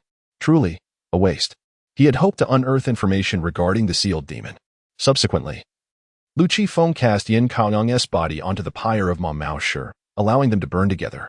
Again, the techniques, divine abilities, spells, and communication stones were discarded into the flames. All else was retained. At that moment, a wisp of a soul drifted from Ma Maosher's charred remains, appearing bewildered, clearly unaware of the unfolding events. The Daoist sects are rife with intrigue and treachery, where the slightest provocation could lead to the demise of a rival's prodigy. The world of cultivation is indeed ruthless, and it is perhaps wiser to tread cautiously. Lu Qifeng feels fortunate to be devoid of any prodigious reputation, otherwise he would surely become a thorn in many eyes. He chuckles, acknowledging that while the demonic sect's techniques are not easily traded, the methods of the Zhentian Mountain, though similarly challenging to exchange, could serve as a reference to refine his own abilities, or even inspire the creation of new techniques. After incinerating the three corpses, Lu Qifeng meticulously erased any traces of the fire from the ground. The ashes of Ma Maosher and his companions were scattered into the wind, leaving no trace of their demise. Who could fathom that 3 lives had been extinguished in this very place? Having completed his tasks, Lu Qifeng returned to his cave dwelling. He retrieved the Zhentian Mountain's teachings and delved into them, seeking to enhance his own practices. In the early morning, at the Bloodwave Hall, the Hall Master Yuan Hong awaited news from his disciple, Ma Maosher. However, as the night passed, no tidings arrived, not even a whisper. Yuan Hong sent multiple messages, yet received no responses, which filled him with a sense of foreboding. He feared that Ma Maosher had perhaps fallen or been captured, indicating a failure in his covert mission. With the absence of news, Yuan Hong resolved not to linger in anticipation. If nothing were amiss, Ma Maosher would have surely replied. Rising from his seat, he contemplated the loss of a mere disciple. If he perished, it would simply mean one less person to serve him. A twinge of regret surfaced, but it was fleeting. There were plenty of others willing to serve Yuan Hong. Ma Maosher was not unique in that regard. What emotions could be expected from those of the demonic sect? Otherwise, they would not be called demonic cultivators. Yuan Hong glanced at the message stone on the table, deliberating before sending a message to another disciple and an undercover operative within the Bloodwave Hall.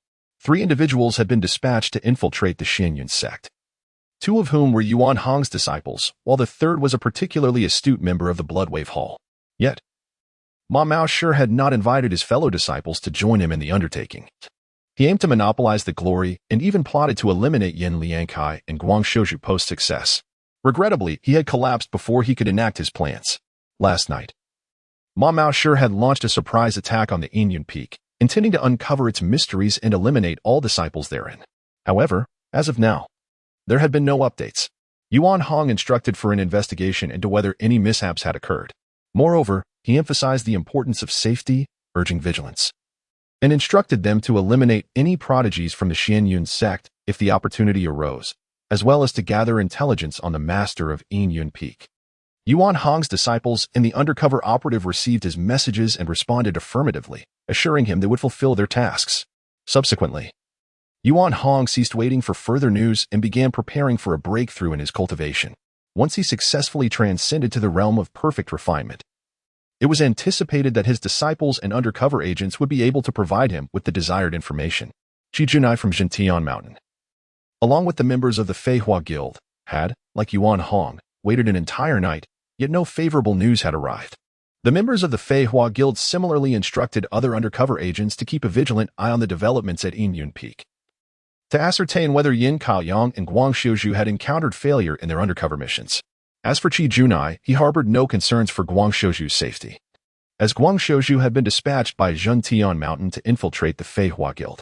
As long as Guang Xiuzhu promptly revealed his true identity, he would remain unharmed, albeit concluding his undercover career. Unfortunately, Qi Junai had not foreseen that Guang Xiuzhu would not even have the opportunity to disclose his identity, as he was swiftly eliminated by Lu Qifeng. Lu Qifeng dedicated 3 days to studying the techniques of Zhentian Mountain, enhancing his own cultivation methods. Following this refinement, his speed of cultivation accelerated, the quality of his internal spiritual energy improved, and his body could now harbor a greater amount of spiritual energy. Throughout these 3 days, Lu Qifeng remained secluded in his dwelling. However, on this particular night, an unexpected intruder launched a nocturnal assault on his courtyard. Just as Lu Qifeng was preparing to delve into the divine techniques of Jintian Mountain, he was compelled to pause momentarily and ascertain the identity of the individual attempting to cause disruption. Chapter 12. If my master does not flee, I shall not flee. If my master vanishes without a trace, vengeance shall be mine. When Lu Qifeng arrived at the branches above the courtyard, he beheld 2 figures lying motionless within. At that moment, Jiang Yujie and Zhu Yeqing emerged from their quarters, soaring into the air. Fortunately, Lu Qifeng was swifter, concealing the fallen individuals before they could take notice. How peculiar, indeed. There had been some commotion just moments ago. Jiang Yujie furrowed her brows as she gazed at Lu Qingfeng's courtyard. There is something amiss with senior brother Lu's abode. It would be unwise to investigate further, Zhu Yeqing lamented. She had ventured in once before, only to find herself incapacitated without warning, and the memory still haunted her. Until she had received Lu Qingfeng's permission, she dared not enter again. I haven't seen senior brother Lu in days. Who knows what he occupies himself with? Zhu Yeqing continued. He is as elusive as the dragon, much like the master of Yinyun Peak. I heard that he made his first appearance at Xianyun sect on the day he recruited disciples. Jiang Yujie remarked with keen interest. These days, she had been probing into the affairs of Lu Qifeng and Shenling Jing, and her curiosity regarding them had only intensified. It was rare for members of Xianyun sect to encounter Shenling Jing. Let us retire for the night. Zhu Yeqing yawned and gracefully ascended back to her quarters. Having navigated the intricacies of the martial world for so long, she had become attuned to even the slightest sounds, which was how she had discerned the disturbances in Lu Qingfeng's courtyard. Jiang Yujie, too, remained vigilant, keeping a watchful eye on Lu Qingfeng's domain. Next time, I shall sleep fully clothed, so that I may rush out at the first sign of trouble. Jiang Yujie silently vowed. Had it not been for the time taken to don her garments, she would have witnessed the 2 figures lying in Lu Qingfeng's courtyard. Zhu Yeqing had similarly emerged only after putting on her trousers. Once Jiang Yujie and Zhu Yeqing returned to their respective quarters to rest, Lu Qifeng discreetly levitated the 2 individuals from the courtyard. Much like the trio of Ma Mao Shi he had encountered earlier, these 2 were armed with sharp weapons, clearly intent on eliminating Lu Qifeng. After relocating them away from Jiang Yujie and the others' quarters, he commenced the process of soul-searching.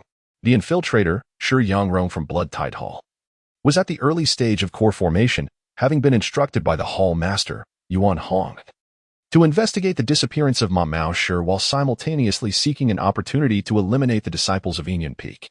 Lu Qifeng raised an eyebrow. This name had surfaced in Ma Mao Shi's recollections. However, he was disinclined to complicate matters or invite trouble, thus refraining from reporting him. Moreover, even if he did report, capturing an undercover agent was no certainty. After all, it was not uncommon for such individuals to change their identities, and the name they used upon joining Xianyun sect might not even be Shi Yangrong. You fool. Even after Ma Mao Shi's predicament, You remain oblivious and reckless. Opting to take the initiative instead of hiding, Lu Qifeng sighed, shaking his head. In pursuit of distinction and to earn Yuan Hong's favor, he took such risks. How foolish. I am the wiser one, biding my time. As long as I remain alive, the opportunity for transcendence shall present itself. Look at how astutely Li Hanfei has navigated the situation. No wonder he is favored by Yuan Hong, as he immediately concealed himself upon sensing danger. Li Hanfei is another undercover disciple sent by Yuan Hong. Now that Shi Yangrong has fallen, only Li Hanfei remains as the infiltrator from the Blood-Tide Hall. Lu Qifeng has also gleaned from Shi Yangrong's memories that the one who participated in the night raid with him was not Li Hanfei, but rather a disciple from the Tuxian fortress named Pang Jie. He is another individual seeking to make a significant impact while the Lord of the Hidden Cloud Peak is absent from the sect. Unfortunately, like the previous trio of Ma Mushi, he made an erroneous choice. Otherwise, he might have achieved great things. Lu Qifeng continued to delve into Pang Jie's memories, and he was momentarily taken aback. At last, he found a piece of useful information. The notorious murderer who wreaked havoc decades ago belonged to Tuxian Fortress. After that fiend was sealed, Tuxian Fortress quickly faded into obscurity. The entire fortress was nearly annihilated by the righteous sects at that time. Now, it has resurfaced, with the current fortress lord being an elder from decades past, a remnant that escaped the massacre. That sealed fiend has become the idol of Tuxian Fortress, which is now fervently assisting him in breaking free from his confinement.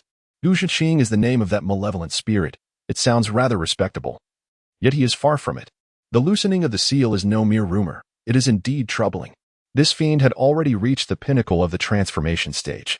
What his current strength is remains uncertain. During his time of confinement, he may have diminished in power, or he could have grown even stronger. The cultivation realms in this world are classified as Qi refinement, foundation establishment, core formation, golden core, nascent soul, infant transformation, spirit refinement, transformation, out-of-body, separation, integration, void, great ascension, and tribulation crossing. Upon crossing the tribulation, one becomes an immortal. Decades ago, the most formidable being in Nanwang Prefecture was that fiend, Gu Zhiqing. At the peak of the transformation stage, a breakthrough achieved after slaughtering an entire city. At that time, the sect leader of the Xianyun sect was at the late stage of transformation and could not defeat Gu Zhiqing, thus resorting to sealing him away. The current sect leader of Xianyun sect may not even possess the cultivation of the transformation stage. The situation is precarious. Lu Qifeng contemplated fleeing. Once the fiend, Gu Zhiqing, breaks free from his seal, if the sect leader of Xianyun sect is incapable of confronting him, the sect may face annihilation. His master has been quite cautious, outwardly displaying a cultivation at the late stage of spirit refinement, but she may have secretly advanced to the transformation stage, or even higher. After all, Shen Lianjing is a genius. For many years, she has concealed her true abilities, only she knows her precise strength. If Gu Zhiqing's cultivation rises, it could reach the out-of-body realm, and despite the seal, the chances are slim but not impossible. It appears that the possibility of his master being able to confront the fiend is substantial. Therefore, as long as she does not flee, I need not either. With her presence, I am safe. If she runs, I will follow. If she leaves without informing me, I will seek vengeance. I have no regard for the other righteous sects. They are a collection of inept individuals, merely a rabble. Last time, it was the Xianyun sect that turned the tide. The other righteous sects proved to be of little use, only capable of dealing with the weaklings. After careful consideration, Lu Qifeng felt a slight sense of relief. Although the seal was somewhat weakened, it was not beyond the possibility of reinforcement. Moreover, should the demon manage to break free, he would not be the first to be targeted. By that time, he would have ample opportunity to escape. It was uncertain whether the demon could pursue him effectively. The evasion techniques he had painstakingly studied for so long were no trifling matter. However, if he chose to flee now, would the outskirts of Nanwang Prefecture guarantee his safety? That was not assured. Therefore, Lu Qifeng resolved to remain discreetly within the Xianyun sect, patiently observing the unfolding events. After meticulously disposing of the bodies of Shi Yangrong and Pang Jie, erasing all traces, he returned to his cave abode with his spoils. Upon opening his storage bag, Lu Qifeng shook his head in dismay. He was truly impoverished, possessing merely a few hundred spirit stones, while that Ma Miao had accumulated over 1,000. Shi Yangrong was remarkably destitute. Lu Qifeng expressed his disdain. It was far too little. Nevertheless, He could understand that most cultivators tended to expend their spirit stones directly for cultivation rather than hoarding them. Chapter 13. Innovating the heavenly laws and earthly phenomena. Neither should one harbor resentment for the unworthy, like Lu Qifeng. He, too, possessed a meager amount of spirit stones. Those he had were utilized without hesitation. Life does not bring possessions, nor does death carry them away. It is indeed a pity to lose what one has unexpectedly. It is far wiser to invest in cultivation, enhancing one's strength to mitigate the risks of untimely demise. Only in dire circumstances, when one finds themselves lacking essential items, would one consider saving for a while. However, given Lu Qingfeng's swift acquisition of wealth, prolonged saving was unnecessary. After all, he was a master in alchemy, artifact forging, and talisman crafting, all of which were lucrative pursuits.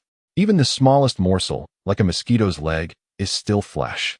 With a soft sigh, Lu Qifeng began to inventory his spoils, consolidating the possessions of the demonic sect disciples into a single storage pouch.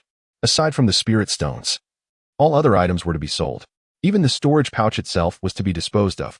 A few days later, Lu Qifeng emerged from his cave abode.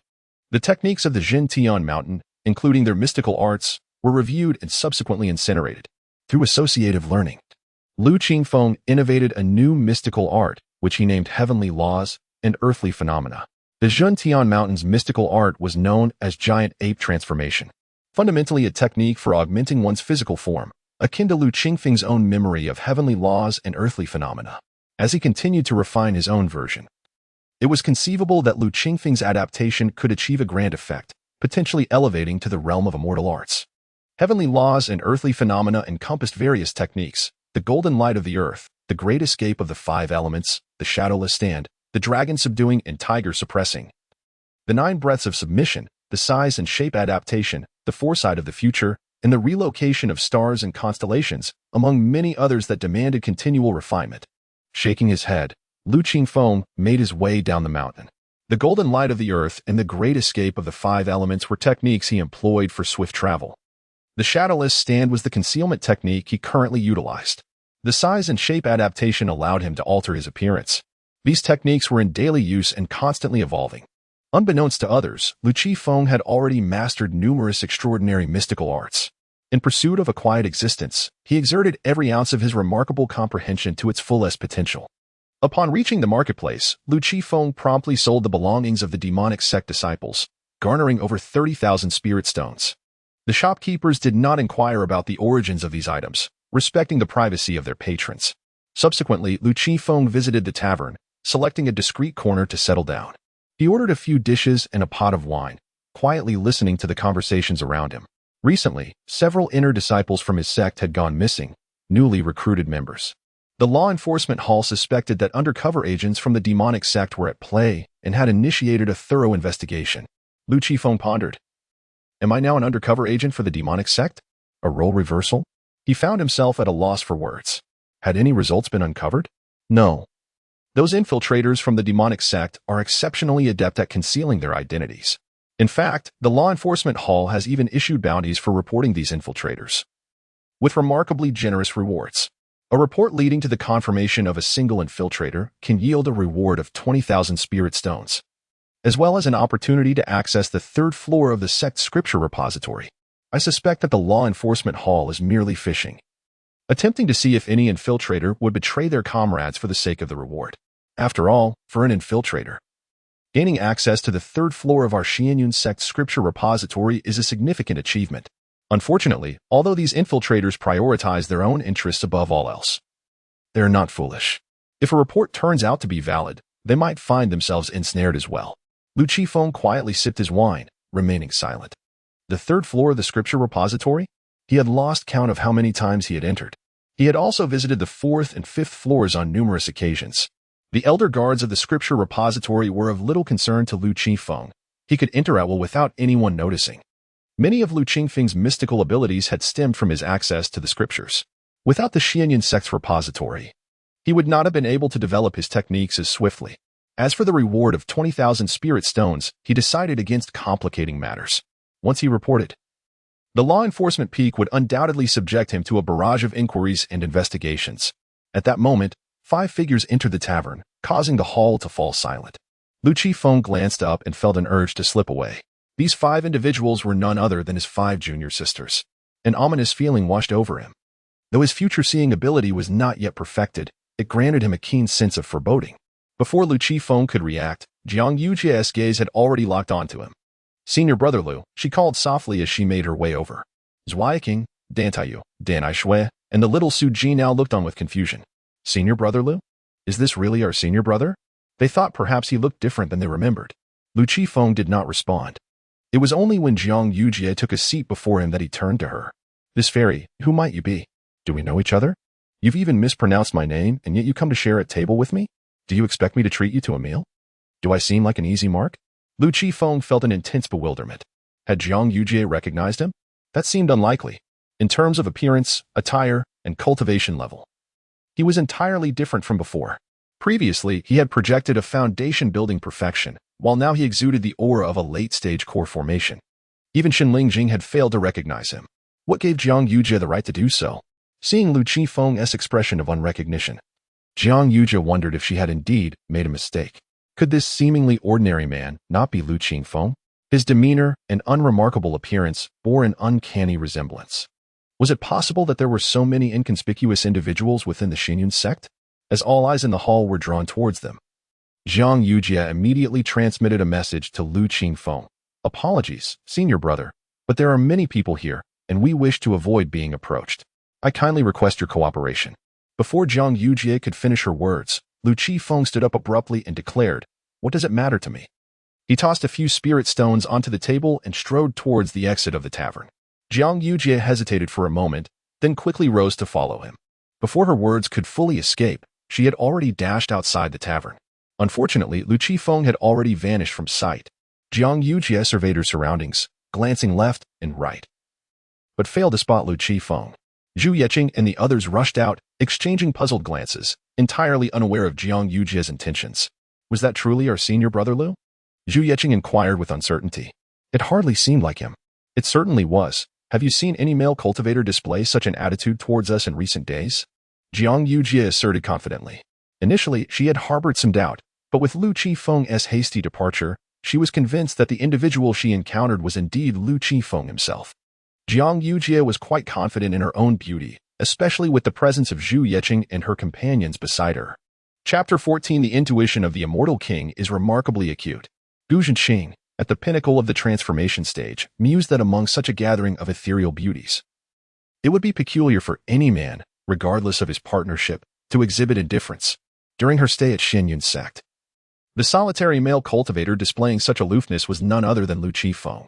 Despite the changes in his appearance and cultivation level, the unremarkable essence that once characterized him remained steadfast, leading Jiang Yujie to firmly recognize him as Lu Qifeng. Indeed, it is often said that proximity fosters affection, yet Lu Xixiang's behavior is perplexing, prompting me to question whether he harbors any interest in women at all. Zhu Yeqing found Jiang Yujie's observations to be astute. "Sister Yujie, how were you able to recognize him so readily and approach him directly?" Dan Aishui inquired. Her curiosity piqued as she speculated whether Jiang Yujie possessed the extraordinary ability to see through disguises. By intuition, Jiang Yujie replied with a serene smile. Her celestial perception, honed to the level of an immortal king, granted her an acute sensitivity. Even though her cultivation had been rebuilt, her immortal essence remained unchanged. Is that truly discernible? Dan Taishui regarded Jiang Yujie's statement with skepticism. Jiang Yujie chose not to respond but continued. Lu Xixiang has been with Xinyun sect for many years, yet few have ever encountered him. It is likely that he alters his appearance each time he emerges, explaining the lack of familiarity. She speculated that the Lu Xixiang they had encountered might not have been his true form. The only constant was his apparent desire to diminish his presence, adopting an unremarkable facade. "Ah, so that is the case. Even the most meticulous can overlook a flaw. I shall need to alter my demeanor when I venture out," Lu Qifeng thought, finally alleviating his internal confusion. At that moment, Lu Qifeng hovered discreetly above Jiang Yujie, eavesdropping on their conversation. However, he silently questioned Jiang Yujie's peculiar musings, bemused by her tendency to overthink. "Why dwell on such matters? I am not your adversary," he thought, feeling somewhat exasperated. Then, with a furrowed brow, Jiang Yujie remarked, "I simply do not understand why he wishes to diminish his presence. They say the path of immortality is fiercely competitive. Yet I cannot fathom Lu Xixiang's reasoning." Dan Aishui shook her head, unable to comprehend. What do you, a mere child, know of the cultivation path? The competition is indeed fierce, but one must possess the capability to compete. Once I attain invincibility, I shall contend more fiercely than anyone, lacking power and support. Even the slightest challenge could lead to one's demise at the hands of an opponent or their guardian. Even my master remains cautious, and once he achieves invincibility, I shall boldly contend under his banner. Lu Qifeng mused inwardly. He hoped for his master to flourish and attain invincibility soon. Alternatively, he wished to achieve it himself. Until then, he resolved to continue his cautious approach. With aspirations for his master to realize his potential, Lu Qifeng quietly departed. Time swiftly passed, and a month later, Yuan Hong, the master of Blood Tide Hall, emerged from seclusion, successfully breaking through to the pinnacle of spirit refinement. Yuan Hong retrieved the communication stone, eager to ascertain whether the undercover agents he had dispatched to the Xianyun sect had gleaned any intelligence over the past month. Unfortunately, the messages conveyed by the stone could not be retained for long. Thus, Yuan Hong was compelled to send another missive to Mom Mao Shi, Li Hanfei, and Shi Yangrong, inquiring about their circumstances. Regrettably, only Li Hanfei responded. He congratulated his master on his cultivation progress, but relayed that both Ma Shi and Shi Di had gone missing, along with several others, presumed dead. The law enforcement hall of the Xianyun sect suspected that the infiltrators from the demonic faction were responsible for the disappearances. After a month-long investigation, several demonic infiltrators had been apprehended, yet the inquiry was far from concluded. The disciple dared not reveal himself, and had thus refrained from investigating the hidden Cloud Peak. He speculated that both Ma Shi and Shi Di had perished at Hidden Cloud Peak, had it not been for the fear of exposing their identities. He would have reported the anomalies surrounding that location. As for the master of Hidden Cloud Peak, the disciple had only managed to uncover scan information. Her name was Xinling Jing, a female cultivator, with unknown cultivation level, age, and appearance. This was hardly surprising, as few within the Xianyun sect had encountered the master of Hidden Cloud Peak. The name Xinling Jing lingered in Yuan Hong's mind, though he felt uncertain. He cautioned them to remain safe, vigilant against infiltrators, and to avoid revealing their identities. After imparting this warning, Yuan Hong stored the communication stone away. Now, only one infiltrator from the Blood Tide Hall remained within the Xianyun sect. Should any further mishaps occur, vital information would be lost. Fortunately, Du Zhengqing's seal was loosening, and the moment he broke free would signal the demonic faction's counteroffensive against the righteous sections. At that point, all of Nanwang Prefecture would fall under the dominion of the demonic faction. Simultaneously, the sect leader of the Xianyun sect, Yi Junhong, had arrived at the site of the seal. At that moment, he wielded a silver longsword, its blade still dripping with fresh blood.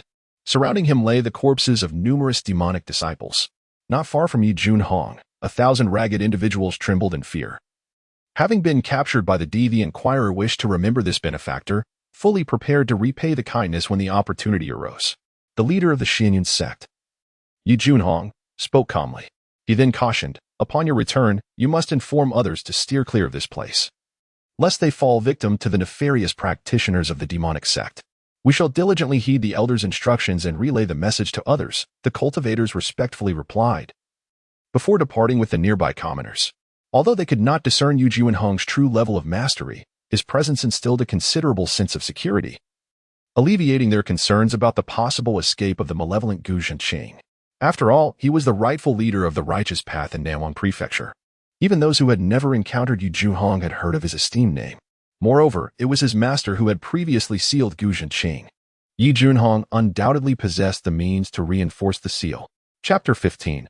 Severing his escape route. Yi Junhong, stationed at the sect, is indeed capable of reinforcing the seal as they surmised. Unfortunately, this seal is merely a temporary measure. To truly resolve the issue, the demon Gu Zhenqing must be eliminated.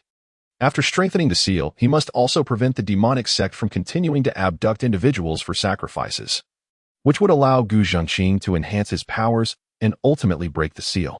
It is uncertain how the demonic sect managed to create a breach in the seal, enabling Gu Zhenqing to absorb the power from the sacrifices. A fissure has appeared in the earth, but it is not something that can be mended simply by filling it with dirt. Yi Junhong finds himself in a quandary.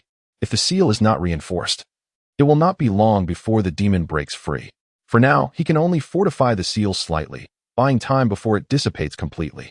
Once the seal is reinforced, If the disciples of the demonic sect are deterred from continuing their sacrifices, the seal could endure for another 2 or 3 centuries. However, should the demonic disciples persist in their sacrificial rites, the seal's integrity may falter. Thus, Yi Junhong's immediate task is to reinforce the seal and issue a decree to exterminate the demons. If he can successfully eradicate this resurgence of the demonic sect, there will be little to fear. He sighed, realizing that he would need to remain stationed here for an extended period. If he were to leave, the disciples of the demonic sect would undoubtedly resume their abductions for sacrifices. Only by personally overseeing this area can he instill enough fear to deter them. In other battlefields against the demons, he finds himself stretched thin. The righteous sects of Nanwang Prefecture are not solely reliant on Yi Junhong as their sole manifestation of divine strength. Other sects possess similar powers, although their most formidable members are only in mid-stage divine transformation. If he were to request their assistance, their compliance is not guaranteed. Following the demise of Yi Junhong's master, the righteous sects with divine transformation warriors began to question the authority of Xianyun's sect, refusing to acknowledge its leadership. The repercussions of events from decades past still loom large. Although several decades have passed, the influence of those events remains significant, making it unwise for them to directly challenge the status of Xianyun's sect. Otherwise, they would undoubtedly face scorn from many righteous cultivators, leading to a collective backlash. After all, some old-timers are just waiting for others to falter, ready to rally others to condemn those who err, thus reaping substantial rewards. No one wishes to be the first to be trampled or to lose their share of the inheritance. As for the demonic sect, it is uncertain whether there are any newly emerged divine transformation experts. Decades ago, when Gu Zhiqing was sealed, all other demonic divine transformation powers were annihilated. However, the current situation is unpredictable. Yi Junhong is acutely aware that his presence here will attract the assault of the demonic sect's top-tier forces, yet he has no alternative. He can only brace himself, accepting that death may be the ultimate consequence. He hopes his junior sister can provide him with a pleasant surprise. Otherwise, Xianyun's sect is in peril. Yi Junhong extracted a stone tablet, upon which a luminous point glimmered. This point remained within the confines of Nanwang Prefecture, not having strayed far. It is through this tablet that Yi Junhong is able to ascertain the whereabouts of Xinlianjing. Though occasionally shielded by Xinlianjing to prevent Yi Junhong from discovering her whereabouts, Xinlianjing was aware that the token of the Lord of the Hidden Cloud Peak had been tampered with, yet she chose to remain silent. When Xinlianjing lifted the shield, it signified her departure from the Xianyun sect. During the tenure of the previous sect master, there was concern that Xinlianjing might one day vanish unexpectedly. Thus, a magical artifact was crafted solely to ascertain her location. Should Xinlianjing truly wish to flee, they would neither stop her nor could they. Fortunately, Xinlianjing did not escape, much to Yi Junhong's relief. After reinforcing the seal, Yi Junhong hurried back to the Xianyun sect and summoned the 12 lords of the sect's peaks. However, only 11 lords attended, as Xinlianjing was absent. Once all were seated, Sect Master Yi Junhong addressed the assembly with grave seriousness. The situation is dire. The demon sect has somehow breached the seal, and their disciples have recently been capturing individuals for sacrifices to empower the demon lord. If this continues, the demon lord will inevitably break free from confinement. Henceforth, I shall remain at the side of the seal to cut off their retreat and prevent further sacrifices. Additionally, I will issue a decree to eradicate the demons, urging all sect disciples to participate actively. Those who refuse shall be expelled from the sect, and for every demon disciple slain, there will be a reward. Following the system established decades ago, we must also inform other righteous sects to join in the eradication. This southern Huazhou is not solely ours, but belongs to all. Should any sect choose not to participate, once we overcome this crisis, I will ensure that retribution is exacted. Naturally, in such matters, even if not all disciples from other righteous sects mobilize to combat the demons, they would still contribute in some form. Should there be any sects that shirk their duties or remain idle, once the crisis passes, even if Yi Junhong does not demand accountability, others will certainly raise the issue. Consequently, there would be dire consequences for those sects, ranging from resource redistribution to complete annihilation. Sect Master, if we mobilize everyone, who will guard the sect? Inquired the head of the law enforcement peak, expressing concern over potential infiltration. Do not worry, I have already notified Lianjing. She will be in charge of guarding the sect, and her presence alone suffices. Yi Junhong held great confidence in this unassuming junior sister. Moreover, with the protective mountain array in place, should the demon sect dare to invade or any other righteous sect attempt to encroach, once the protective array is activated, it would be akin to closing the door on intruders. With junior sister Lianjing overseeing the defense, there is no cause for concern. The head of the Merit Peak visibly relaxed. Thereafter, Sect Master Yi Zhuhong departed once more for the site of the seal. While the head of the Merit Peak issued the decree to eradicate the demons within the sect, the atmosphere within the Xianyun sect shifted dramatically with the issuance of the decree, growing tense and foreboding. Those who had experienced the demon-righteous war decades prior understood the gravity of the situation, having witnessed the loss of numerous disciples during that tumultuous period. Fearful that after this event, the Xianyun sect would have numerous vacant courtyards, Lu Qifeng stood before a bulletin board, meticulously perusing the notice displayed.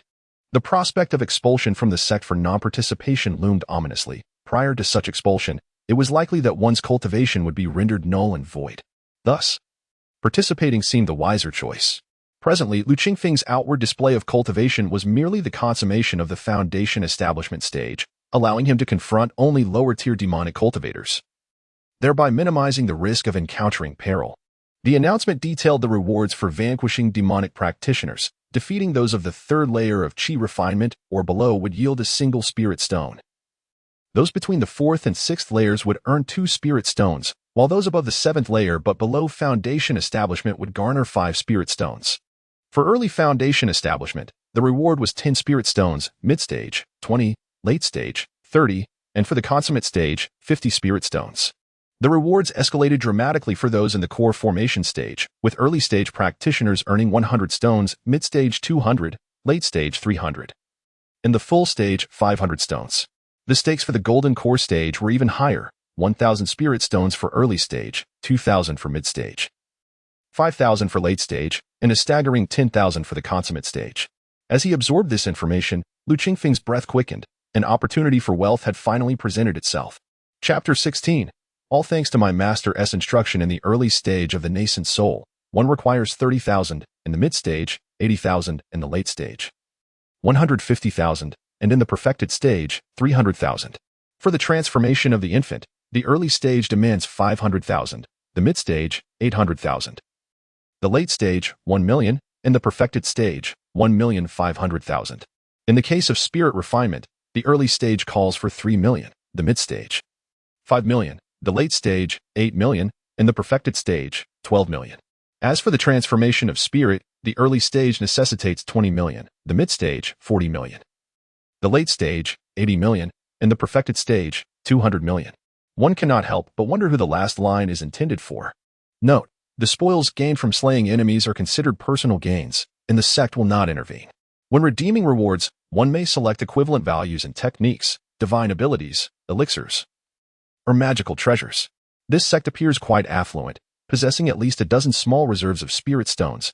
Otherwise, they would not dare to engage in such ventures. The depth of their resources should not be underestimated, Lu Qifeng mused. Before taking action, I shall first seize a moment of fortune. Lu Qifeng extricated himself from the crowd and sought an appropriate location to set up a stall. In this pre-battle period, consumables like elixirs and talismans are bound to fetch a premium. It is indeed an opportune moment. Over the past month, Lu Qifeng had devoted himself entirely to crafting elixirs and talismans, to the extent that his spirit stones had dwindled to below 3 digits, all spent on purchasing materials. Should the demon-slaying order not arrive in the next few days, Lu Qifeng would first sell a portion of his elixirs and talismans before continuing to stockpile. As Lu Qifeng commenced his sales, customers soon began to appear. The most sought-after elixirs were those for healing and being well acquainted with market demands. Lu Qifeng had naturally prepared a considerable stock of healing elixirs.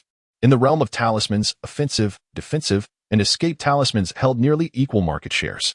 To avoid drawing the attention of ill-intentioned individuals, Lu Qifeng changed locations and appearances at regular intervals to continue his sales. Within the righteous sect, not all individuals harbor good intentions. A number are known to harm their fellow disciples. After 3 days of relentless selling, Lu Qifeng finally cleared his stock of elixirs and talismans, accumulating a remarkable total of 170,000 spirit stones. This was the first time he possessed such a substantial amount of spirit stones, prompting him to prepare some items for himself. For the sake of prudence, Lu Qifeng procured a variety of high-end materials intended for crafting elixirs, magical treasures, and talismans. What he used for himself must undoubtedly surpass what he offers to others. While selling necessitates volume, personal use demands quality and refinement. Moreover, Lower-tier elixirs and talismans are of no use to Lu Qifeng at this juncture, rendering them unnecessary. After this purchase, Lu Qifeng's remaining balance dwindled to just over 10,000 spirit stones. The pace of earning can never keep up with the speed of expenditure. With the desired materials in hand, Lu Qifeng returned to his abode. However, before he could begin refining elixirs, he heard the call of Shenlianjing. Lu Qifeng, come to Yinyan Hall to meet your master. Upon hearing Shenlianjing's voice, Lu Qifeng felt a surge of joy. This confirms that Shenlianjing has not fled, and it signifies that Lu Qifeng can continue to linger at Xianyun sect without being compelled to wander aimlessly. Not only Lu Qifeng heard Shenlianjing's voice, Jiang Yujie and others did as well. They immediately exited their respective courtyards and soared towards the hidden cloud pavilion atop the mountain.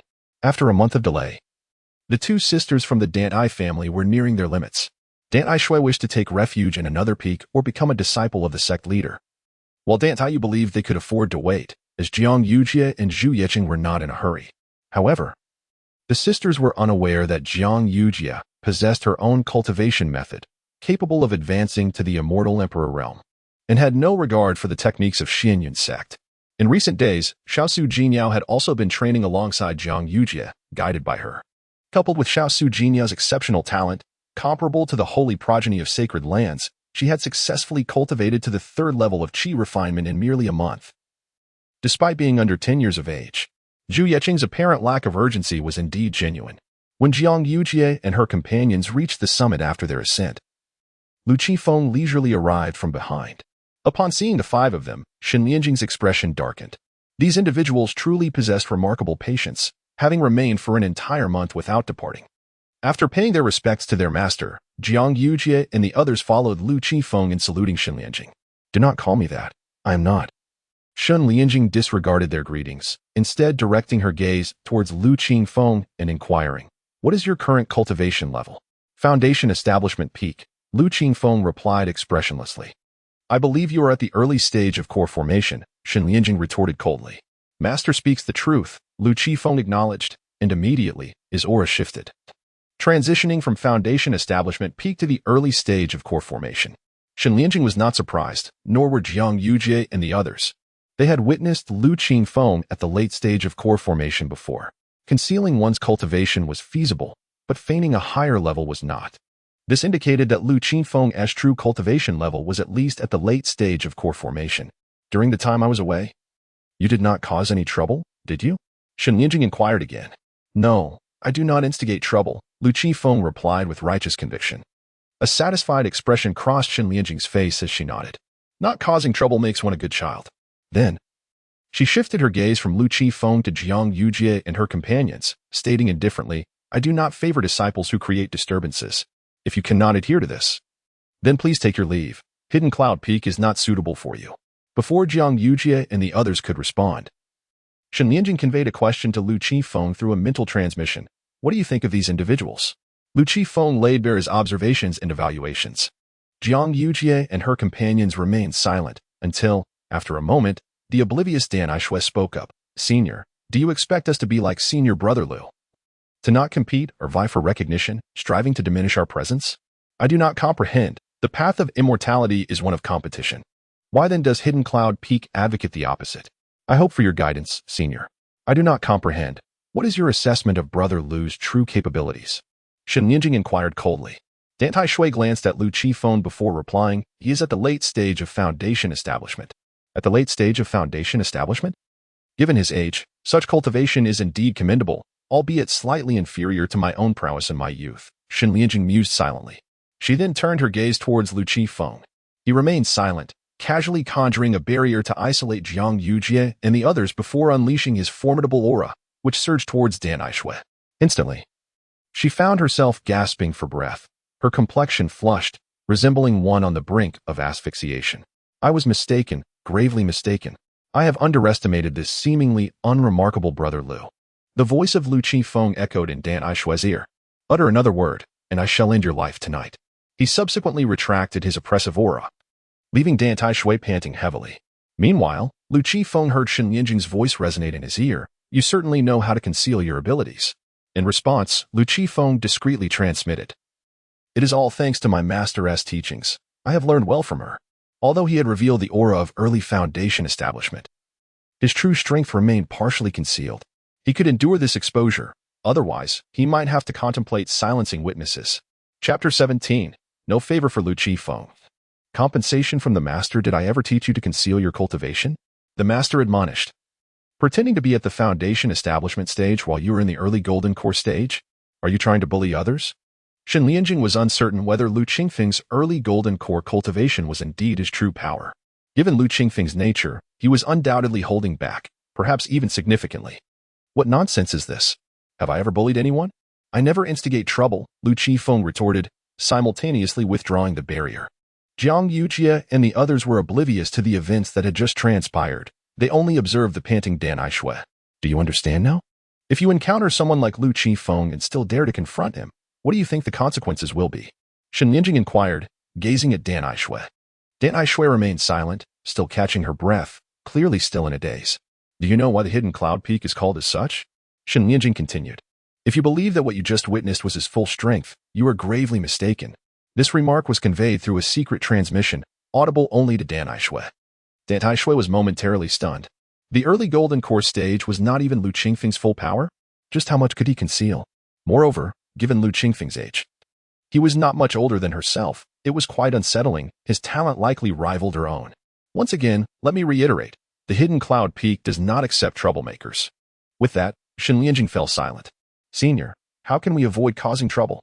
If someone intends to do us harm and we retaliate, but their background is formidable and they pursue us for retribution, does that count? Jiang Yujie asked. Ask him. He knows well. Shen Lianjing pointed at Lu Qifeng in reply. Years ago, when Shen Lianjing encountered a young Lu Qifeng, he was adept at handling such matters. He managed the situation flawlessly, plowing the crime scene, then covering it with weeds, relocating the body, and cremating it, even plowing the cremation site. If the deceased associates could not reverse time, they would never discover who was responsible. In this small Nanwang prefecture, no one could achieve time reversal. Jiang Yujie turned to Lu Qifeng, who, without looking back, stated, My unique methods are not for public dissemination. Shen Lianjing furrowed her brow. Was her disciple disregarding her? However, she refrained from reprimanding Lu Qifeng, fearing he might harbor resentment. It was a terrifying prospect to be on the wrong side of an old schemer, and Shen Lianjing, being one herself, understood the gravity of such matters. Had this been in the past, Shen Lianjing might have been able to exert control over Lu Qifeng, given she held leverage over him. But 7 years had passed, and Lu Qifeng had grown strong. That leverage was now ineffective. At this moment, Shen Lianjing truly grasped the feelings of her own master when a disciple disobeys. It is deeply frustrating. What was most vexing was that she could no longer exert control over him. Lu Qifeng clasped his hands in a gesture of respect and said, Master, if there is nothing else, I shall take my leave. The supplies for preparation are not yet ready. Wait, the matter is not yet concluded. Shen Lianjing swiftly called out to Lu Qifeng, preventing her from departing. Lu Qifeng raised her head, and Shen Lianjing continued, for this demon eradication mission, the sect has assigned each peak to oversee its own affairs. I must remain on standby and cannot accompany you. The sect leader has instructed you to safeguard them. Should any of them fall, you will be held accountable. This is not merely my assertion. Shen Lianjing hastily distanced herself from the implications, suggesting that any trouble be directed towards the sect leader. That old coot will certainly face my reckoning in the future for daring to threaten me. Lu Qifeng thought to herself. Then, Shen Lianjing looked at the young Su Jinyao, saying, You are still quite young, so you need not participate in this mission. Talents are afforded certain privileges. Do not worry about being expelled from the sect. Instead, remain by my side. In her eyes, the potential of little Jinyao was immense. Lacking a sense of security, with proper guidance, she would not cause trouble. Moreover, being young and her mind still maturing, she was easily influenced by unscrupulous ideologies. As for Jiang Yujie and the others, it would be a daunting task to make them accept such ideologies, especially Jiang Yujie, who was proud and exceptionally intelligent. Individuals like her were the most resistant to such thoughts. I have a condition. Lu Qifeng spoke with a serious demeanor. They may accompany me, but they must heed my commands, otherwise they can step aside. Turning to Jiang Yujie and the others, she added, Do not assume that just because the sect leader has demands, I will comply. I owe him no courtesy, and he cannot manipulate me. The others were astonished by Lu Qifeng's boldness. Is Lu Qifeng really this audacious? She dares to disregard the sect leader's authority?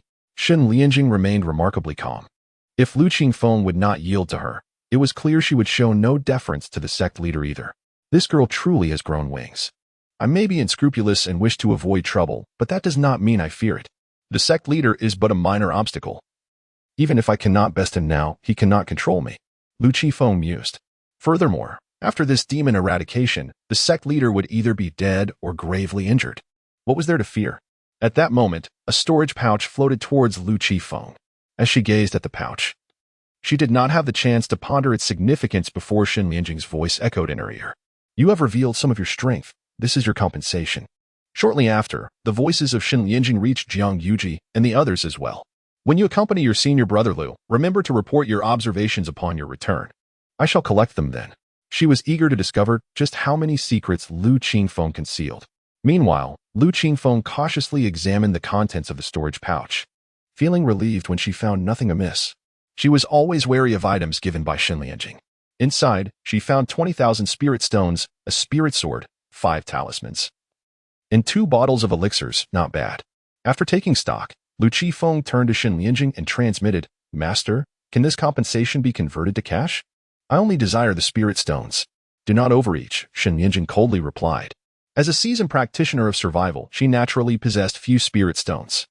Any spirit stones she acquired were dedicated to cultivation, as enhancing her strength was of utmost importance.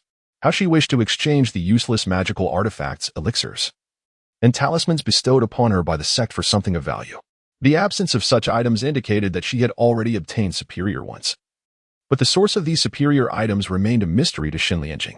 She was unaware that Lu Qifeng was proficient in all aspects of artifact crafting, pill refining, and talisman making. Lu Qifeng, somewhat miffed by the compensation from his master, turned once more to Jiang Yuji and the others. I have yet to finish my previous statement. Those who accompany me must vow with their hearts not to disclose a single word of what they observe. Otherwise, feel free to amuse yourselves. Lu Qifeng was oblivious to Xin Lianjing's instructions to Jiang Yuji and the others, yet this did not deter him from exercising caution as a practitioner of survival. Jiang Yuji and her companions exchanged glances with Lu Qifeng before looking back at Xin Lianjing. The atmosphere between the master and disciple was indeed peculiar, as if neither trusted the other and were on guard against one another. What a strange situation this was. They had never encountered such an odd master-disciple relationship before. Chapter 18. Stirring relationships. Jiang Yuji grew increasingly curious about the dynamic between the master and disciple. Zhuaiqing, Danteyu, and Danisno gazed at Xin Lianjing in a state of bewilderment. They found themselves at a crossroads, unsure whether to heed the words of the Lord of Enian Peak or the esteemed eldest disciple. Logically speaking, the Lord of Enian Peak should hold precedence over the eldest disciple. However, this disciple showed blatant disregard for even the authority of the sect leader of Xianyan sect, a rebellious disciple. Previously, they had been assured of their safety, yet now they were compelled to vow secrecy, forbidding them from divulging even a single word. Xin Lianjing felt a surge of indignation. Is your master considered an outsider? Jiang Yuji blinked, a glimmer of cunning flashing in her eyes as she inquired. Ah. This took Lu Qifeng by surprise momentarily, but he quickly regained his composure and, with a beaming smile, addressed Xin Lianjing. Of course, my master is not an outsider. My admiration for her flows like an unending river, and the weight of her kindness is akin to a towering mountain. How could she possibly be regarded as an outsider? After a brief pause, Lu Qifeng shifted his tone. However, Master, I kindly ask that you respect your disciple's need for some privacy. Xin Lianjing let out a cold snort, choosing silence instead. Though she felt displeased, it was not appropriate to unleash her fury. This rebellious disciple had already grown quite bold. How different he was from the obedient child he had been years ago. Alas, the world had changed, and so had people. If this trend continued, would he not eventually betray his master and ancestors? No, she must strive to cultivate her skills, ensuring she remains ahead of this defiant disciple. Seeing that Xin Lianjing remained silent, Jiang Yuji and the others complied with Lu Qifeng's request, swearing an oath with their hearts that they would not disclose a single word of what they had seen or heard, lest they face dire consequences. Once their oaths were made, Lu Qifeng felt an additional burden upon him. He understood this was the weight of karma. While he endeavored to avoid unnecessary karmic entanglements, he could only reluctantly accept those he could not evade. He feared that once the demon-slaying mission concluded, he would have to confront the reality of these 5 junior sisters' existence. Suddenly, Lu Qifeng furrowed his brow, sensing that among the 4 burdens, one was far heavier than the sum of the others. Moreover, this weight felt somewhat insubstantial, lacking solidity. He instinctively directed his gaze towards Jiang Yuji. He had previously suspected that she possessed a significant background, and it appeared his intuition was correct. Fortunately, this was not a matter of grave consequence. Otherwise, he might not have been able to bear such a weight of karma. Jiang Yuji, too, felt a flicker of surprise in her eyes, pondering whether he had sensed something. Before she could contemplate further, Lu Qifeng withdrew his gaze and bowed respectfully to Xinlianjing, stating, "Disciple takes my leave." With that, Lu Qifeng vanished without a trace, yet Jiang Yuji and the others distinctly heard his voice. "We shall depart in 3 days." At that moment, the entire Xianyan sect was still in a state of preparation, with a week allocated for readiness. 4 days remained. Lu Qifeng decided to leave the sect ahead of the main group, a strategic move to conceal his methods and strength from prying eyes. The fewer individuals aware of his route, the better. Can they detect his exit? Xinlianjing inquired coolly. Jiang Yuji and the others shook their heads in unison. Therefore, let us be more cautious moving forward. Avoid provoking trouble. One might not even realize how perilous it could become when entangled with someone like him. Let us return. Jiang Yuji and the others bowed respectfully before turning to leave. Upon returning to the courtyard, Zhu Yeqing turned to Dan Aishui and asked, "What transpired earlier? How formidable is senior brother Lu?" Dan Aishui sighed and shook her head. "I cannot disclose that." She genuinely feared that Lu Qifeng might come to harm her that night, for he was one who showed no deference even to the sect leader. Yet, such audacious individuals often shun competition, a paradox she could not comprehend. Let us prepare diligently. In 3 days, we shall depart with senior brother Lu. By then, we shall witness his capabilities firsthand. Surely, he would not slay demons in secrecy, Jiang Yuji stated. 3 days later, Lu Qifeng emerged from his cave dwelling, clad entirely in black robes, a ghostly mask obscuring his face, and eye-silk gloves adorning his hands, rendering him an enigma wrapped in shadows. Meanwhile, Jiang Yuji and her companions had gathered early in her courtyard. 2 days prior, Xiao Jinyao had already been taken under Xinlianjing's wing to disseminate the teachings of the survival doctrine and was absent at this moment. As Lu Qifeng materialized above Jiang Yuji's courtyard, the group was momentarily taken aback. Who was this figure in the black robe and mask? They wondered. Are you all prepared? Lu Qifeng asked, his brow furrowing beneath the mask. Jiang Yuji and her companions appeared unchanged from 3 days prior. Should they be recognized? Hidden Cloud Peak would undoubtedly become a target for demonic cultivators. Realizing Lu Qifeng's concern, they responded, "We have prepared elixirs and talismans. What else is required?" Zhu Yeqing inquired. Puzzled, Lu Qifeng exclaimed in frustration, "Lack of foresight. There are infiltrators within Xianyun sect. Your appearances may have already been revealed to those demonic cultivators. As prodigies of Xianyun sect, your emergence would surely draw their attention. If you wish to survive, you must swiftly alter your appearances." Upon hearing this, Jiang Yuji and her companions grasped the gravity of the situation. Dan Aishui, feeling aggrieved, replied, "But we do not know how to disguise ourselves. Our master has yet to accept us as disciples and has not imparted the art of disguise." Having acknowledged Lu Qifeng's formidable and cunning nature, she harbored a deep-seated fear of him, no longer daring to act recklessly in his presence. Lu Qifeng's gaze shifted to Jiang Yuji. "Sister Jiang, since you share such a close bond with them, I trust you would not mind imparting your disguise techniques to them?" Previously, this young woman sought to incite discord between Lu Qifeng and Xinlianjing. Although Lu Qifeng refrained from voicing his thoughts at that moment, he harbored them in his heart. Now that an opportunity has arisen, how could he not seek retribution? With someone as influential as Jiang Yuji, Lu Qifeng was certain she possessed the art of disguise. Upon hearing these words, Jiang Yuji stiffened. All eyes, including those of Zhu Yeqing, Dan Taiyu, and Dan Taishui, converged upon her. The 3 women understood that such knowledge should not be readily shared. This was Jiang Yuji's domain. Even if she chose not to instruct them, they would not dare to voice their desires, nor would they have the audacity to do so. Yet, deep down, they hoped Jiang Yuji would impart her wisdom. How petty of senior brother Lu. Jiang Yuji silently chastised him. "Of course, I do not mind. I shall teach you now, but time is of the essence. So I will impart only the simpler techniques for the moment." A smile graced Jiang Yuji's face as she began to share the art of disguise with Zhu Yeqing and the others. Naturally, the techniques in Jiang Yuji's mind were far from limited, for she had once been a celestial sovereign. At such heights, her extensive knowledge allowed her to effortlessly create various straightforward and accessible methods of disguise. Chapter 19. Exhausted spiritual energy. Dan Aishui silently bore a grudge against Jiang Yuji.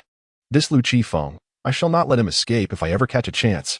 Otherwise, I shall surely retaliate." During the process of imparting the art of disguise, Jiang Yujie thought to herself. Although it was merely a simple technique of disguise, and thus inconsequential to her, she felt an undeniable sense of indignation. How could a dignified celestial king be outmaneuvered by a mere mortal cultivator? At that moment, Jiang Yujie was unaware that she herself harbored a touch of pettiness. Soon, King and the others mastered the art of disguise that Jiang Yujie had taught them.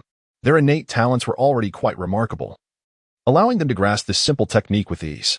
Observing Jiang Yujie and her companions undergoing transformations, Lu Qifeng contemplated whether he could seize an opportunity to extort some profound techniques from Jiang Yujie in the future. Such knowledge would undoubtedly enhance his own capabilities. Without uttering a word, Lu Qifeng soared towards the mountain gate. Jiang Yujie and her companions hurriedly followed, trailing closely behind him. Sensing their speed without drawing attention, Lu Qifeng quickened his pace. As he accelerated, Jiang Yujie and the others mirrored his speed. Before long, they flew past the mountain gate and exited the Xianyun sect. Navigating according to the route etched in his memory, Lu Qifeng continued his flight without pause. After extracting information from several souls of the demonic sect's infiltrators, he gleaned the locations of several of their hideouts. Presently, his trajectory pointed towards the Blood Tide Hall. However, Lu Qifeng harbored no intention of directly assaulting the Blood Tide Hall, as that would be far too perilous. Instead, he aimed to hunt down any solitary disciples within the vicinity of the Blood Tide Hall. It was not until Dan Taishue's voice reached him from behind that Lu Qifeng halted and hovered in place. "Senior brother Lu, let us take a break. We cannot keep up." Although one could soar through the skies upon reaching the Foundation establishment stage, the spiritual energy at this level was not sustainable for long. Moreover, at such high speeds, the consumption of internal spiritual energy was even more rapid. After only an hour of flight, Dan Taishue, Dan Aiyu, and King found their spiritual energy nearly depleted. Jiang Yujie, in the late stages of Foundation establishment, could manage a bit longer. But if they continued at this relentless pace for another hour, she too would falter, risking a fall. Lu Qifeng turned to Dan Taishue and coldly replied, "If you can continue, then do so. If not, what does let's take a break even mean? If you cannot keep up, then return home. What good is it to bring you along to hunt demons? At this pace, by the time we reach our destination, the demonic cultivators will have fled." Lu Qifeng was aware that the Xianyun sect had infiltrators from the demonic sect, and that the remaining infiltrator from the Blood Tide Hall was Li Hanfei. He was certain that on the very day the decree to hunt demons was issued, Li Hanfei had already informed the leader of the Blood Tide Hall, Yuan Hong. It remained uncertain whether the leader had since relocated.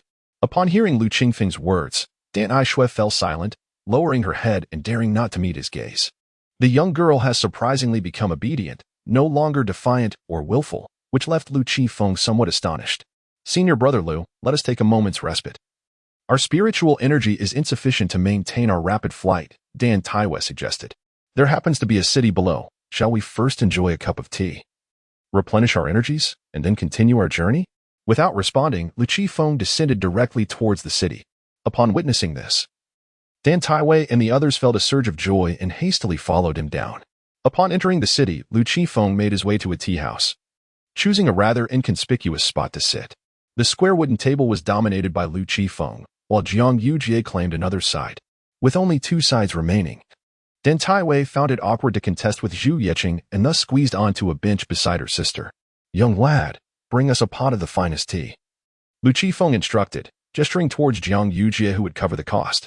Jiang Yujie felt a twinge of dissatisfaction but remained silent, quietly noting the slight.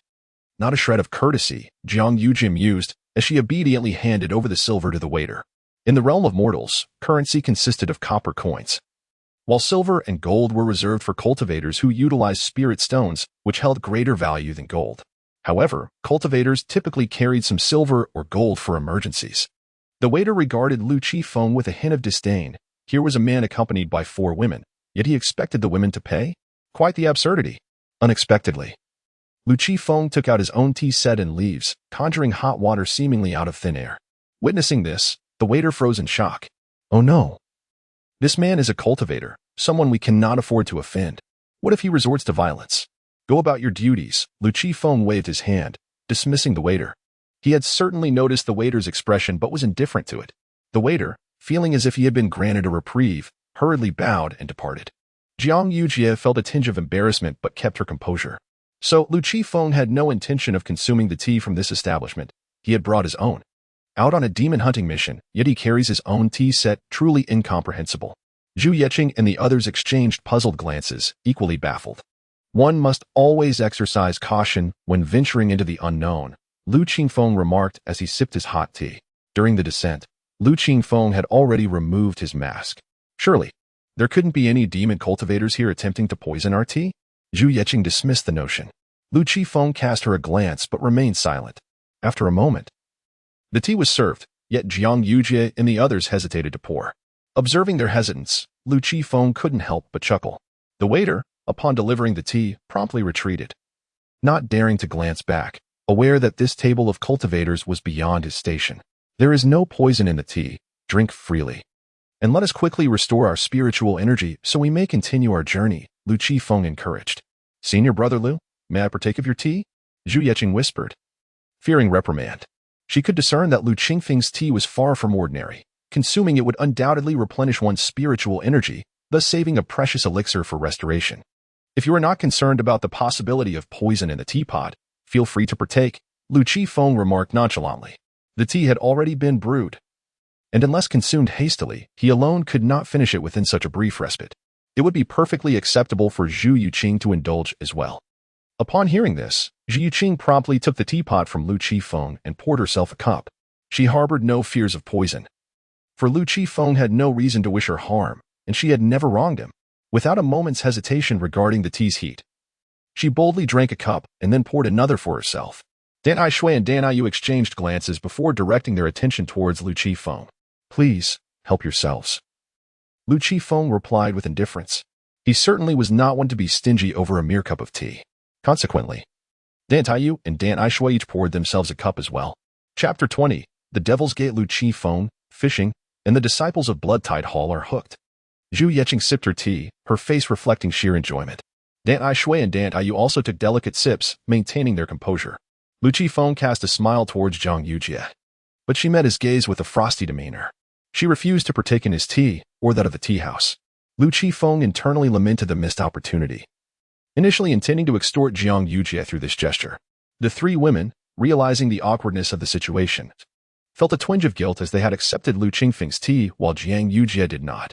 It felt as though they had betrayed her. Jiang Yujie, however, remained oblivious to their expressions, retrieving a pill from her storage bag and consuming it. She suspected this was merely Lu Qingfeng's petty revenge and cursed him for being so small-minded and scheming. Unbeknownst to her, Lu Qingfeng's intentions were solely to extort her. He was not as vindictive as she presumed. One act of revenge sufficed, and it was hardly a significant matter for him to dwell upon.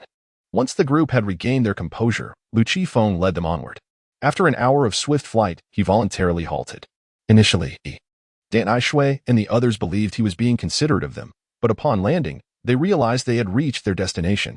Let us linger in this vicinity for a while. Engage any demon cultivators you can defeat, and retreat if you cannot. There is no shame in that, Lu Qifeng instructed, his gaze surveying the surroundings. They had entered the influence of Blood-Tide Hall. While not within the core activity zone, it was certainly not on the outskirts. As long as Blood-Tide Hall had not relocated its stronghold, disciples would undoubtedly be present here. Zhu Yeqing observed the eerily quiet atmosphere, her eyes scanning the shops lining the streets. The thoroughfare appeared desolate, lacking in human presence, exuding a sense of melancholy. After all, they were within the domain of a demonic sect, where the populace lived under oppressive conditions. How could the ambience be anything but grim? Let us find an inn to settle down, Lu Qifeng declared, striding toward a nearby establishment. Is this truly the realm of the demonic sect? Zhu Yeqing and her companions pondered, struggling to comprehend. How did Lu Qifeng ascertain this was the territory of the Devil's Gate? Did he have connections within the sect? Meanwhile, the other peaks of Xianyun's sect were still probing for the activities and strongholds of the demonic sect, yet Lu Qifeng seemed to possess this knowledge already. They felt a sense of curiosity but quickly followed in his wake. 5 rooms, the finest you have, Lu Qifeng announced as he entered the inn and approached the counter, tossing a gold ingot onto the surface. Esteemed young sir, you are not an ordinary person, are you? The innkeeper inquired, eyeing Lu Qifeng without accepting the gold. What is it? Is there an issue? Lu Qifeng asked. In recent years, our Anzhou city has frequently witnessed the presence of demonic cultivators, capturing numerous individuals. The number of travelers and merchants has dwindled, leaving mine quite empty, devoid of guests.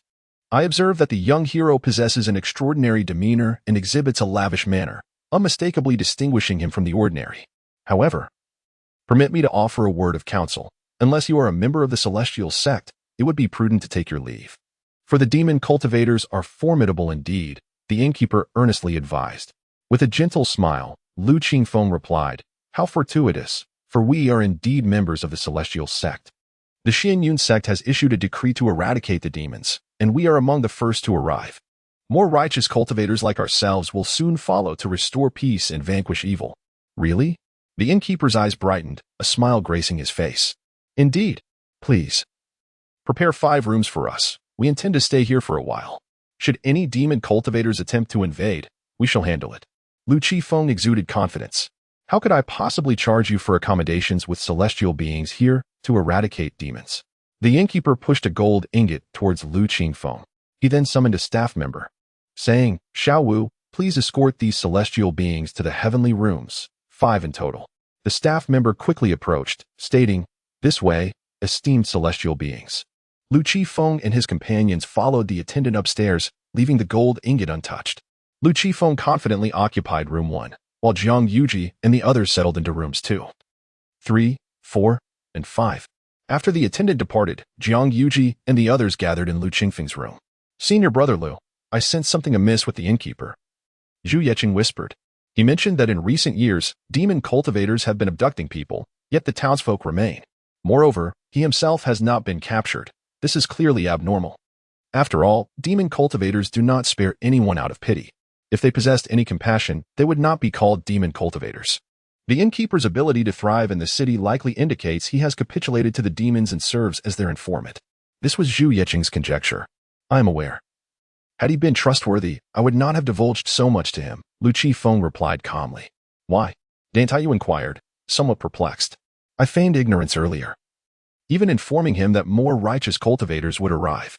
If all goes as expected, he is likely notifying the disciples of the Blood-Tide Hall to prepare against us, plotting to ensnare us once the righteous cultivators arrive, aiming for a decisive extermination. Our search for demon cultivators is slow, but should they come in numbers to seek us out, the pace of their harvest will quicken, as long as we refrain from causing any major disturbances. The demon cultivators sent against us will not possess high cultivation levels. Rest assured, prepare for battle. Lu Qifeng articulated the enemy's intentions with remarkable clarity. The demon cultivators that would soon approach would likely possess cultivation levels no higher than Golden Core, which posed no threat to him. Should any nascent soul cultivators dare to confront them, Lu Qifeng would ensure they would not return. As for those at the infant transformation and spirit refining stages, their presence was improbable. The leader of the Blood-Tide Hall had only achieved perfection in spirit refining. Decades ago, the disciples of the demon sect were nearly eradicated. Even if they were to re-emerge now, their foundation could not be robust. Thus, the number of demonic cultivators at the infant transformation stage is exceedingly rare. Each of them serves as a pillar of strength for the demon sect and would not easily depart from the sect's headquarters. Moreover, they would not have the leisure to besiege the team led by the inexperienced Lu Qifeng. Most importantly, the Xianyun sect has Li Hanfei, an undercover agent from the Blood-Tide Hall. Yuan Hong, the master of the Blood-Tide Hall, would undoubtedly concentrate all his efforts on the peak where Li Hanfei resides. With Li Hanfei acting as an insider, there is a significant likelihood of catching the Xianyun sect off guard by targeting that very peak. Even if a practitioner at the infant transformation or spirit refinement stage were to arrive, should they prove incapable of defeating Lu Qingfeng, they could still facilitate the escape of Jiang Yuji and her companions. Once this wave of adversaries is dealt with, Lu Qifeng would contemplate relocating to continue his fishing endeavors, contingent upon the cultivation levels of the incoming foes. Should they be formidable, he would eliminate them and change locations. If weaker, he would persist in fishing, awaiting the Blood-Tide Hall to take the bait. Upon hearing Lu Qingfeng's words and observing his relaxed demeanor, Jiang Yuji and the others felt reassured and returned to their respective chambers. They needed to seize the opportunity to restore their spiritual energy, for although Lu Qifeng was present, they too aspired to claim the heads of demonic cultivators to earn some spirit stones. After all, such chances to execute the demon suppression order are rare and should be grasped firmly. Not long after, a group of around a dozen individuals emerged from the city lord's mansion, led by someone whose cultivation matched Lu Qingfeng's speculation, early-stage Golden Core. This group made their way directly to the inn where Lu Qifeng and his companions were stationed. Chapter 21. The unconventional approach Lu Qifeng, with a slouched posture, entered the inn alongside the disciples of Blood Tide Hall. The leader, a golden core demon cultivator, inquired of the innkeeper, "Where are they?" "They remain upstairs, in the Tianzi rooms, numbers 1 to 5, and have not left," the innkeeper replied with utmost respect. "Proceed upstairs." The golden core demon cultivator commanded with a wave of his hand, ascending the stairs step by step, followed closely by the other cultivators. Each wielded their weapons, prepared for a fight. However, they were oblivious to the fact that Lu Qifeng had donned a mask and ignited his homemade soothing incense. The disciples of Blood Tide Hall approached the Tianzi room where Lu Qifeng resided. Yet, before they reached the door of Tianzi 5, their bodies weakened, and they fell unconscious, thudding against the floor. The innkeeper, hearing the commotion, assumed a scuffle had ensued. But the noise ceased abruptly, leaving no further sounds to follow. Soon after, a wave of drowsiness overwhelmed the innkeeper, causing his eyelids to droop involuntarily, leading him to collapse onto the ground. The staff of the inn also succumbed to the effects of the soothing incense. If even cultivators could not withstand its influence, how could mere mortals hope to endure? Lu Qifeng extinguished the incense and stepped out of Tianzi 1. Observing the fallen disciples of Blood Tide Hall, he couldn't help but reflect, to conquer without battle. I truly am a genius. The soothing incense discriminated not between friend or foe, and at that moment, Jiang Yujie and the others had also succumbed to slumber. This bounty of souls was entirely Lu Qifeng's. Seeking to maintain his concealed strength, Lu Qifeng approached the golden core demon cultivator, crouched down, and commenced the soul search. Zhuang Gaozhua, a golden core cultivator aged merely 50, had assassinated the city lord 3 years prior, seizing control of Anzhou City, where he had ravaged numerous mortal women and engaged in debauchery, even targeting the city lord's wife and daughter. Was this not something one could access without payment? Lu Qifeng swiftly bypassed these memories. It appeared this individual was the pinnacle of power in Anzhou City, in the region of Nanwangzhou. A golden core demon cultivator was no trifling matter. Ruling a city was more than sufficient. Yet, he was unfortunate enough to encounter Lu Qifeng. At 50, a golden core cultivator's training speed was remarkable, surpassing that of many disciples from Xianyun's sect. Of course, demon cultivators often resorted to unscrupulous means to expedite their breakthroughs. Thus their speed was naturally accelerated. Lu Qifeng released Zhuang Gaozhua's head and retrieved a flag from his storage ring. This was a magical artifact he had crafted over the past few days. The spirit sword, compensated by his master Shenlingjing, had been melted down, combined with various materials, resulting in this artifact, which Lu Qifeng named the Soul Gathering Banner. Although it currently held not a single soul, that would soon change. The malevolent essence inherent in demon cultivators rendered their souls fiercer than the average spirit, making them perfectly suited to serve as instruments for his purposes. Lu Qifeng was acutely aware that his expedition would result in the demise of numerous individuals, whose bodies could be returned to the sect for the exchange of spirit stones. However, he did not wish to squander their souls, prompting him to meticulously craft a particular artifact. The soul-capturing banner was summoned, and with the exception of Zhuang Gaozhua, the souls of the Blood Tide Hall disciples were forcibly extracted from their bodies and drawn into the banner. It was not that he intended to spare Zhuang Gaozhua, rather, the latter still held some utility. Once Zhuang's final purpose was fulfilled, Lu Qifeng would naturally claim his soul. This soul-capturing banner was an artifact of malevolence, scorned by those of righteous disposition, typically wielded by demonic or nefarious cultivators. Yet, Lu Qifeng made no pretense of virtue. He was not daunted by the shadows cast by his actions. Having already employed poison with impunity, what harm was there in wielding a soul-capturing banner? With this artifact, Lu Qifeng could also adopt the guise of a demonic cultivator, a stratagem that would further facilitate his survival. Who could predict the outcome of this conflict between righteousness and malevolence? Should the forces of darkness prevail, Lu Qifeng could seamlessly integrate himself among them and continue his existence without further flight. One must always prepare for contingencies. With a flick of his wrist, the storage bags of all the Blood Tide Hall disciples flew before Lu Qifeng. After a brief inventory, he cleared out one storage bag to contain the bodies. He then dragged Zhuang Gaozhua to room number 1. Lu Qifeng struck Zhuang's face twice, jolting him awake. A sharp pain coursed through Zhuang's mind, his vision blurred, and his cheeks burned with agony. Upon opening his eyes, he beheld a figure clad in black robes, adorned with a ghostly mask, seated before him with an imposing gaze. Zhuang's thoughts raced as he recalled recent events, leading him to exclaim, "How despicable! A practitioner of the righteous path employing such base tactics." Although the reason for his sudden unconsciousness eluded him, he was certain that the masked figure was involved. "What is this? Do you intend to sue me?" Lu Qifeng struck Zhuang's face again with remarkable swiftness, leaving him no chance to react. Rising abruptly, Zhuang's fury ignited, his eyes wide with outrage. Yet, as he prepared to confront Lu Qifeng, his legs betrayed him, forcing him to kneel. An overwhelming pressure engulfed Zhuang, rendering his breathing labored and instilling a profound sense of dread in his eyes. "I'm not denying you an opportunity," Lu Qifeng declared. "Retrieve your communication stone and send a message to your fellow disciples, urging them to come here for revenge. Just tell them I am merely at the mid-stage of the Golden Core." With that, Lu Qifeng retracted his oppressive aura. Zhuang, trembling and daunted, dared not speak further.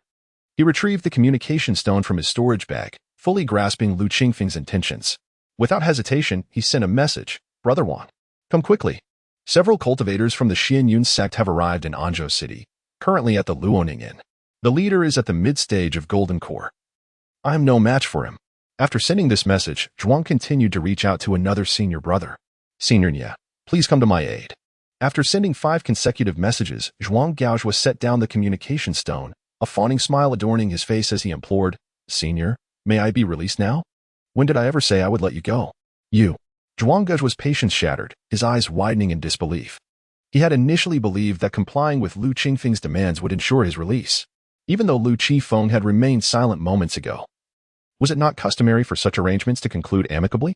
Before Zhuang Gaozhua could fully comprehend the situation, Lu Qifeng summoned the Wandering Soul's banner, drawing Zhuang Gaozhua's essence into its depths.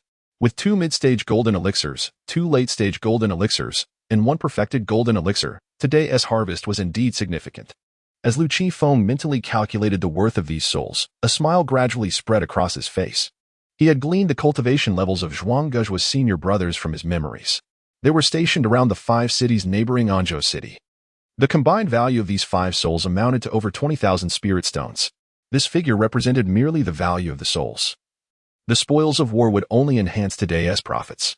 After shattering Zhuang Gaozhua's communication stone and storing his corpse within a spatial pouch, Lu Qifeng reignited a calming incense.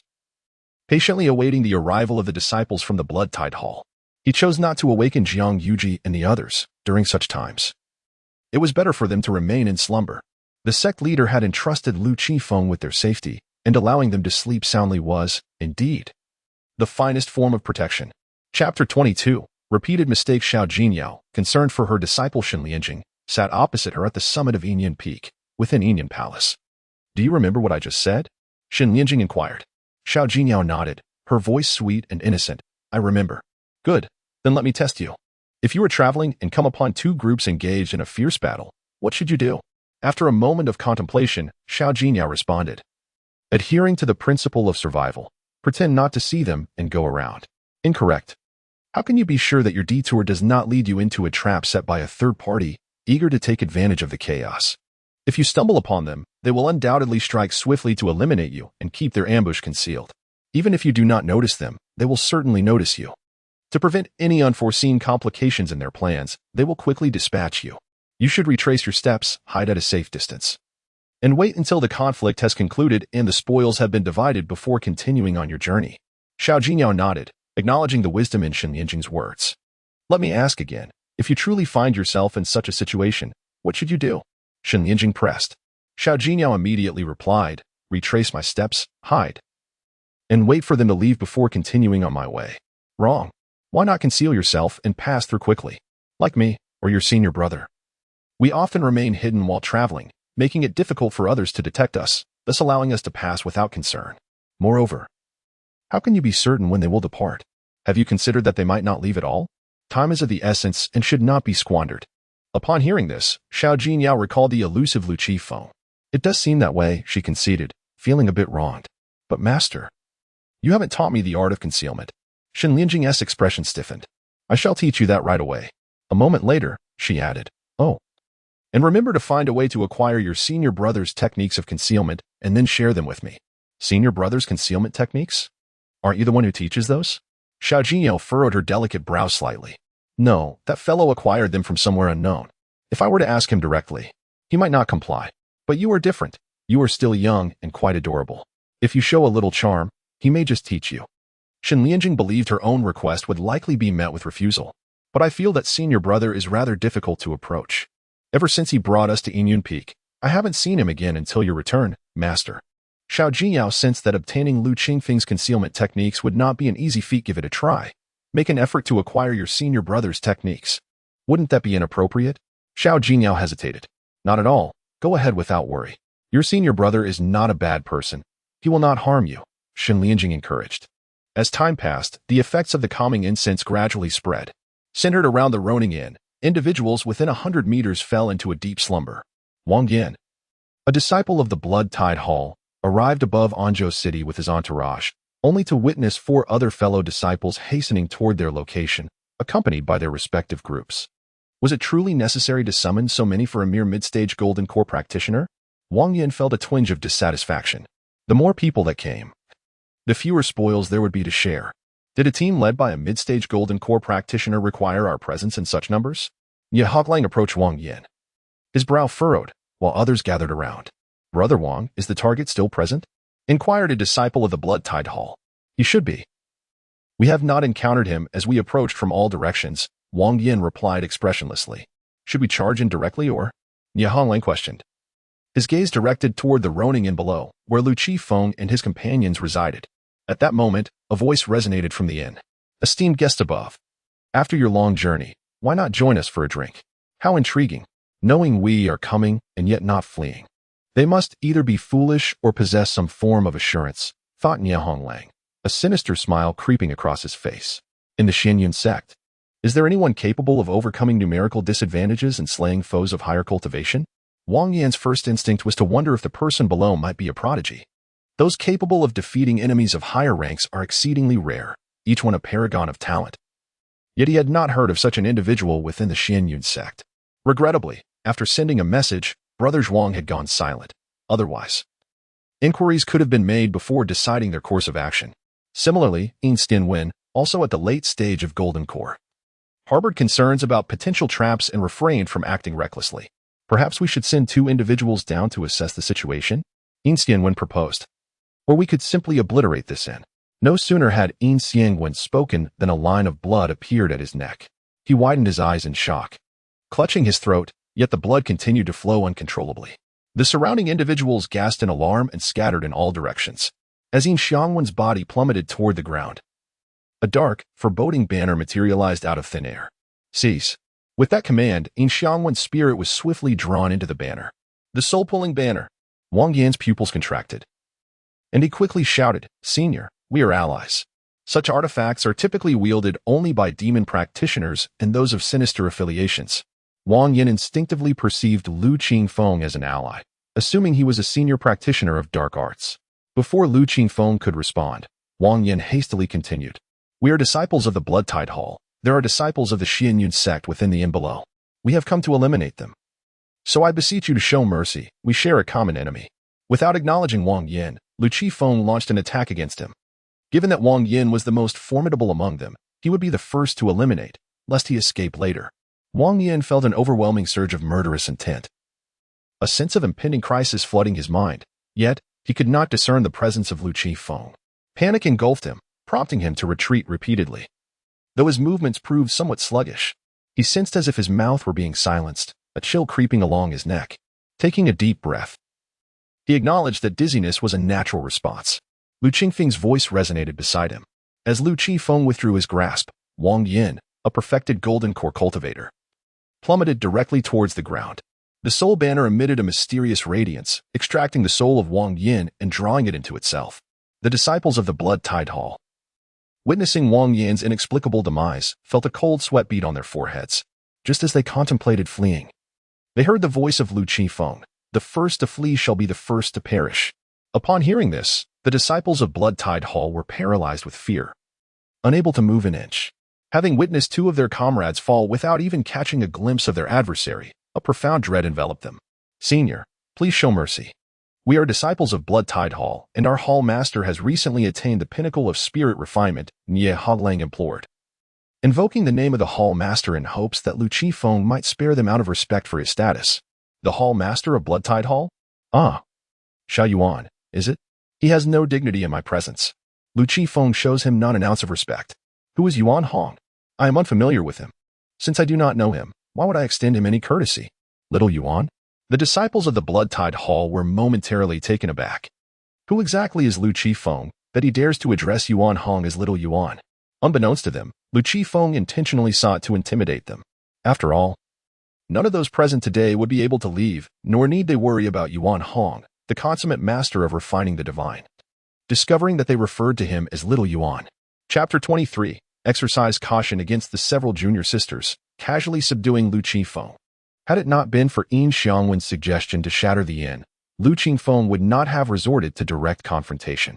Originally, he intended to subdue his adversaries without a fight. However, as these individuals remained vigilant and unyielding, he had no choice but to act decisively. Ultimately, the outcome was inevitable. None would escape. As the disciples of Blood-Tide Hall were engulfed in horror, Lu Qifeng swiftly advanced, soon confronting Nie Honglang, swiftly slashing his dagger across the latter's throat. The blade, steeped in poison, sealed his fate with a single cut. In mere moments, the once 100-strong disciples of Blood-Tide Hall dwindled to around 50. Corpses continuously plummeted from above. Those who attempted to flee were quickly pursued and dispatched by Lu Qifeng, for their speed was no match for his keen vigilance. Despite their desperate pleas for mercy, Lu Qifeng remained relentless, weaving through the throng with unerring precision. With each individual he passed, another body fell lifelessly to the ground.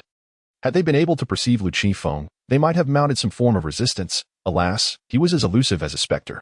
Like a harbinger of death, he relentlessly reaped their lives, claiming their very souls. Before long, all the disciples of Blood-Tide Hall had succumbed to Lu Qifeng's blade. And the soul banner accumulated over 100 souls. He collected their bodies, while distant onlookers in the city dared not approach, paying no heed to these mortals. Lu Qifeng returned to the inn, extinguishing the calming incense. He then began to tally his gains for the day, excluding the spiritual stones yet to be exchanged at the sect. Ultimately, he had acquired a little over 10,000 spiritual stones. Given the number of over 100 individuals, this paltry sum left him feeling somewhat disheartened. Fortunately, their bodies could be exchanged for 30,000 spiritual stones, along with various elixirs, treasures, and talismans, which could fetch around 50,000 spiritual stones. Thus, his total harvest for the day amounted to approximately 90,000 spiritual stones. Tomorrow, he would seek a different location. That night, Jiang Yujia awakened from her slumber, her mind momentarily disoriented, before it suddenly dawned upon her. Were they not supposed to contend with the demonic cultivators? How had she fallen asleep?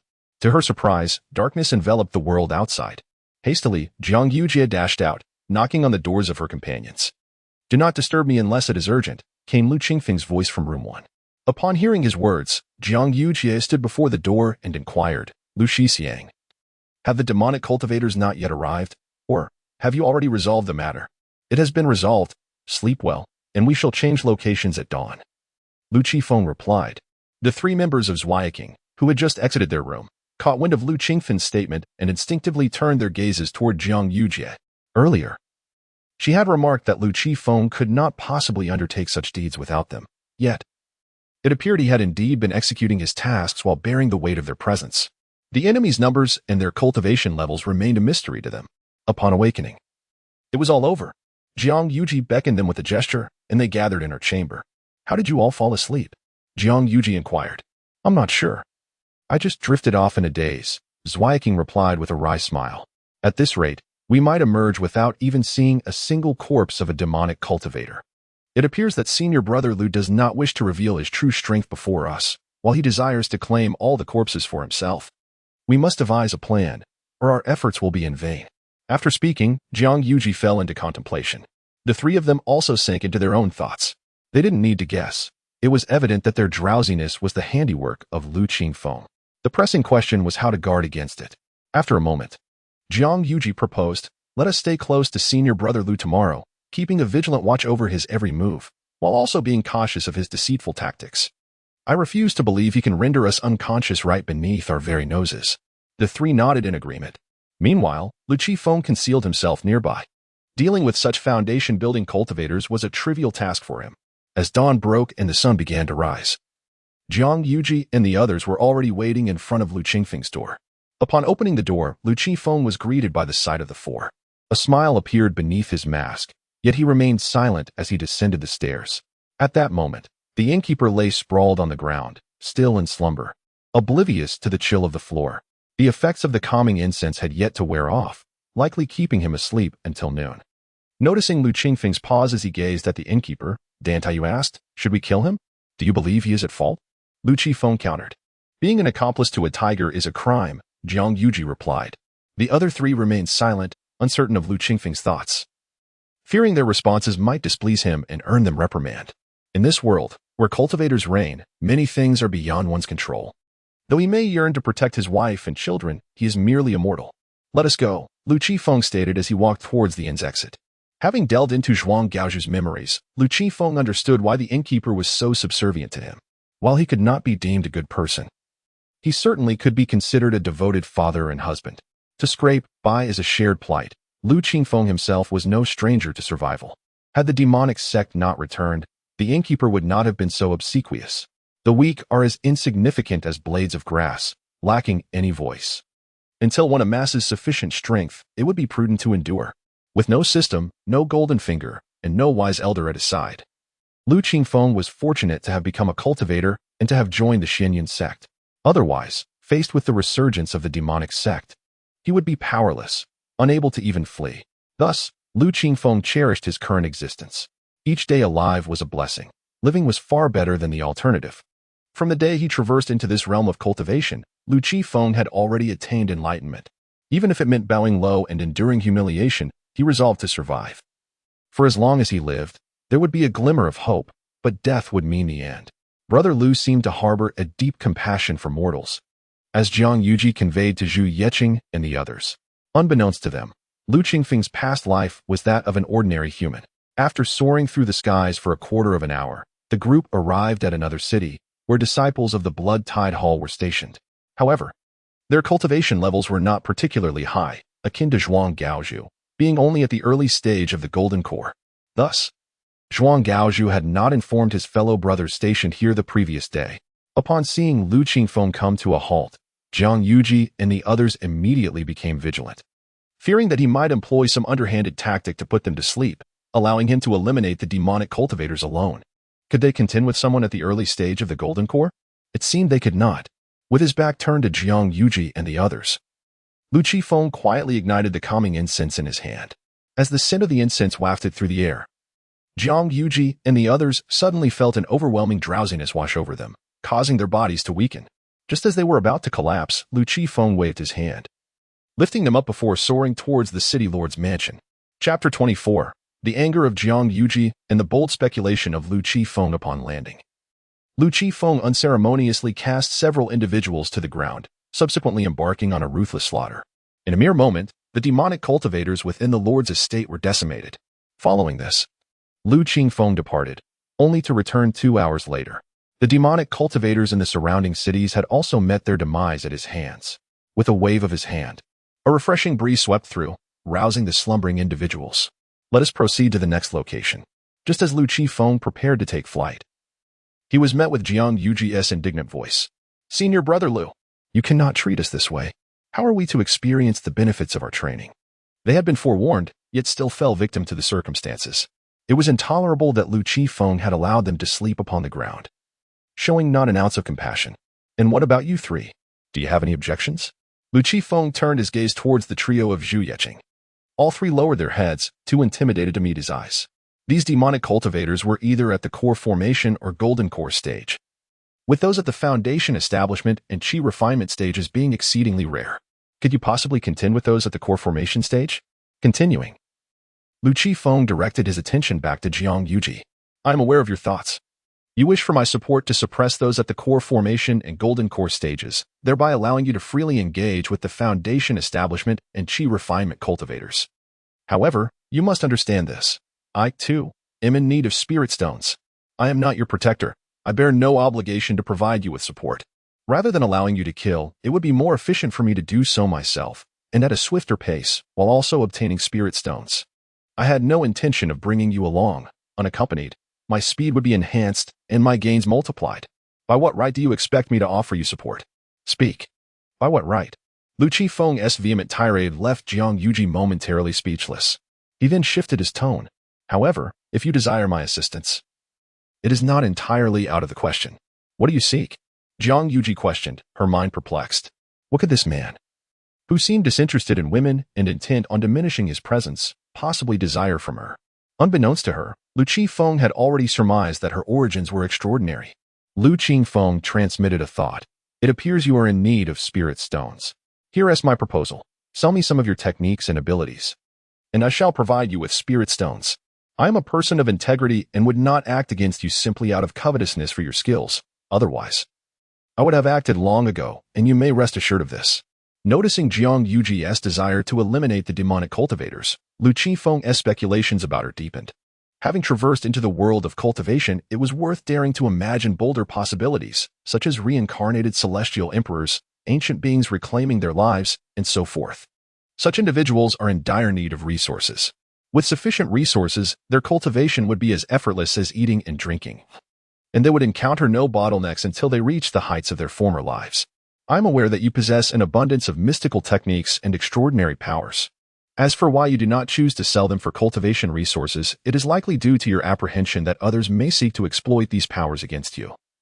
Considering your current strength remains rather feeble, while your abilities are undoubtedly remarkable. Upon hearing this, Jiang Yuji's pupils constricted suddenly, her vigilance towards Lu Qifeng intensifying. The trio of Zweiking observed Jiang Yuji's expression, utterly bewildered, completely at a loss as to what had transpired to provoke such a reaction from her. What else do you know? Jiang Yuji inquired. You merely speculate about the reincarnation of a celestial king or emperor, or perhaps an ancient being's possession. Just a guess. Lu Qifeng replied with a smile. Jiang Yuji took a deep breath and continued, Are you not afraid that once I acquire resources, I might catch up to your level and eliminate you? She found it perplexing how Lu Qifeng dared to make such bold conjectures and articulate them so audaciously. Let us discuss that once you have attained such strength. Who can predict the future? Lu Qifeng expressed no concern. If necessary, he would simply bow and scrape under Jiang Yuji's authority. Moreover, having a formidable figure like her, whether a reincarnated being or an ancient entity, as protection might not be entirely disadvantageous. Furthermore, should Jiang Yuji obtain his mystical techniques, it would be uncertain whether she could locate Lu Qifeng if she ever wished to silence him. My mystical techniques are exceptionally costly, Jiang Yuji admitted. Clearly in need of resources. I possess 50,000 spirit stones, along with a considerable number of demonic corpses, including several from the Golden Core stage.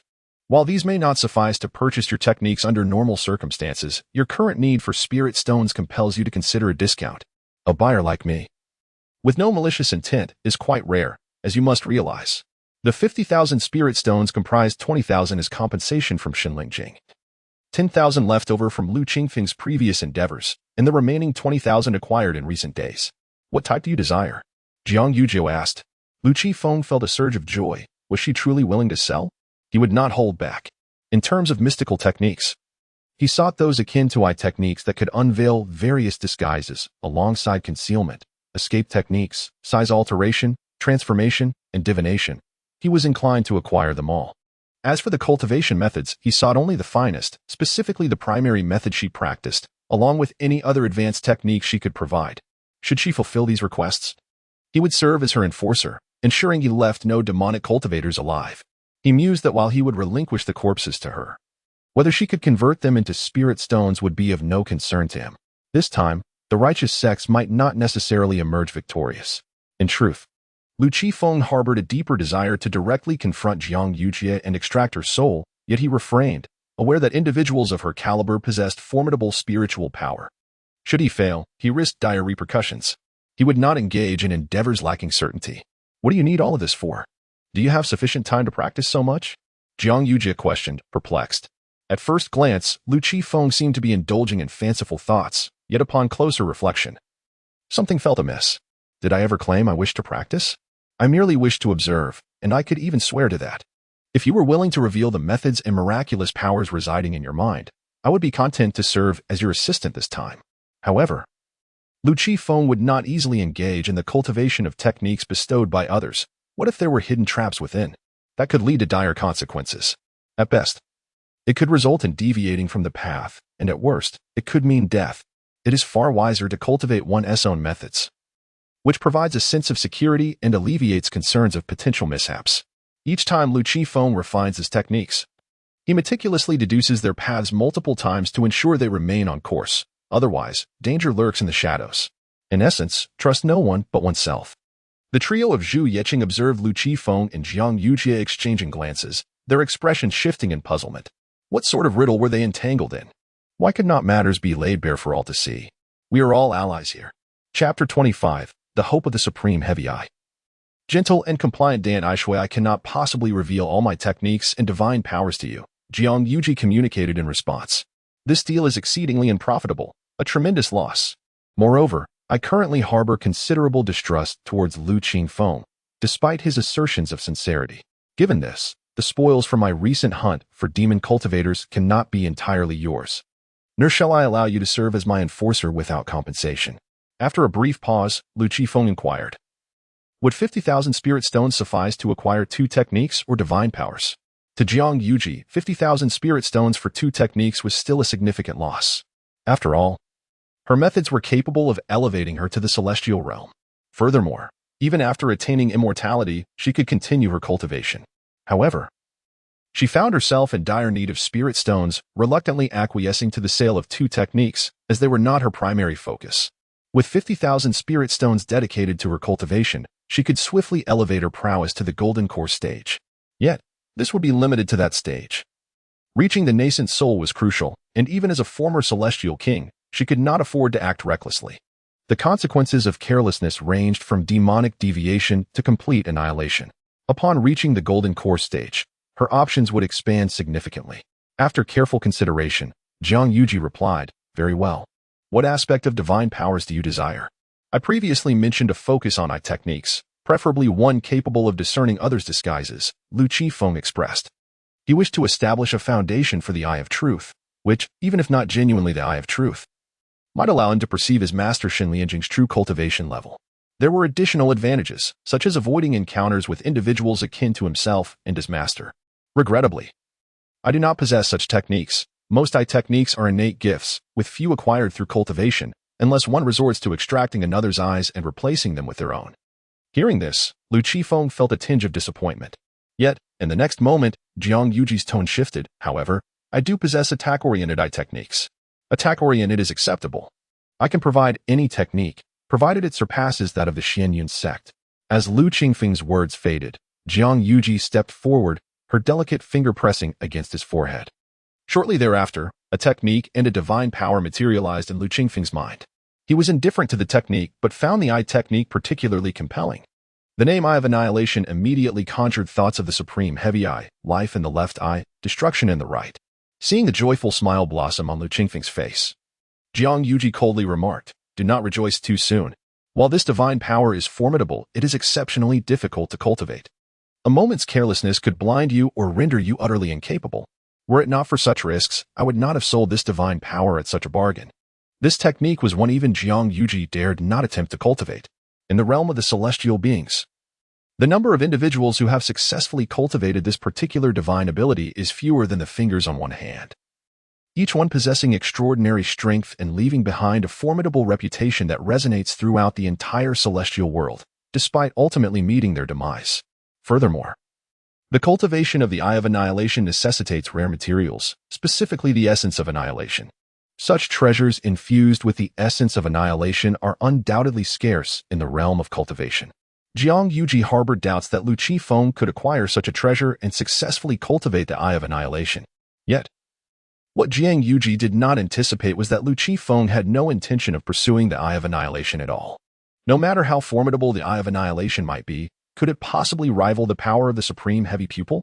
Lu Qifeng merely sought to draw inspiration from the Eye of Annihilation to create a cultivable Supreme Heavy Pupil. With the vitality-laden left eye, Lu Qifeng planned to reference his technique of 9 breaths of resurgence, a divine ability inherently designed for healing injuries. By merging the 9 breaths of resurgence with the Eye of Annihilation and subsequently refining it, he was confident in his ability to cultivate it. Moreover, with the presence of life force, the risk of permanently damaging his eyesight would be significantly mitigated. It was not beyond the realm of possibility to forge a postnatal Supreme Heavy Pupil. Of course, the effects and power of the Supreme Heavy Pupil extend far beyond this initial concept. It could be gradually perfected over time. For now, however, the priority was to establish a method for cultivating the Supreme Heavy Pupil. Without needing a reminder, Lu Qifeng cheerfully replied after a single glance had sufficed for his understanding. He then retrieved a storage bag containing 50,000 spirit stones. Jiang Yuji promptly accepted the storage bag presented by Lu Qifeng.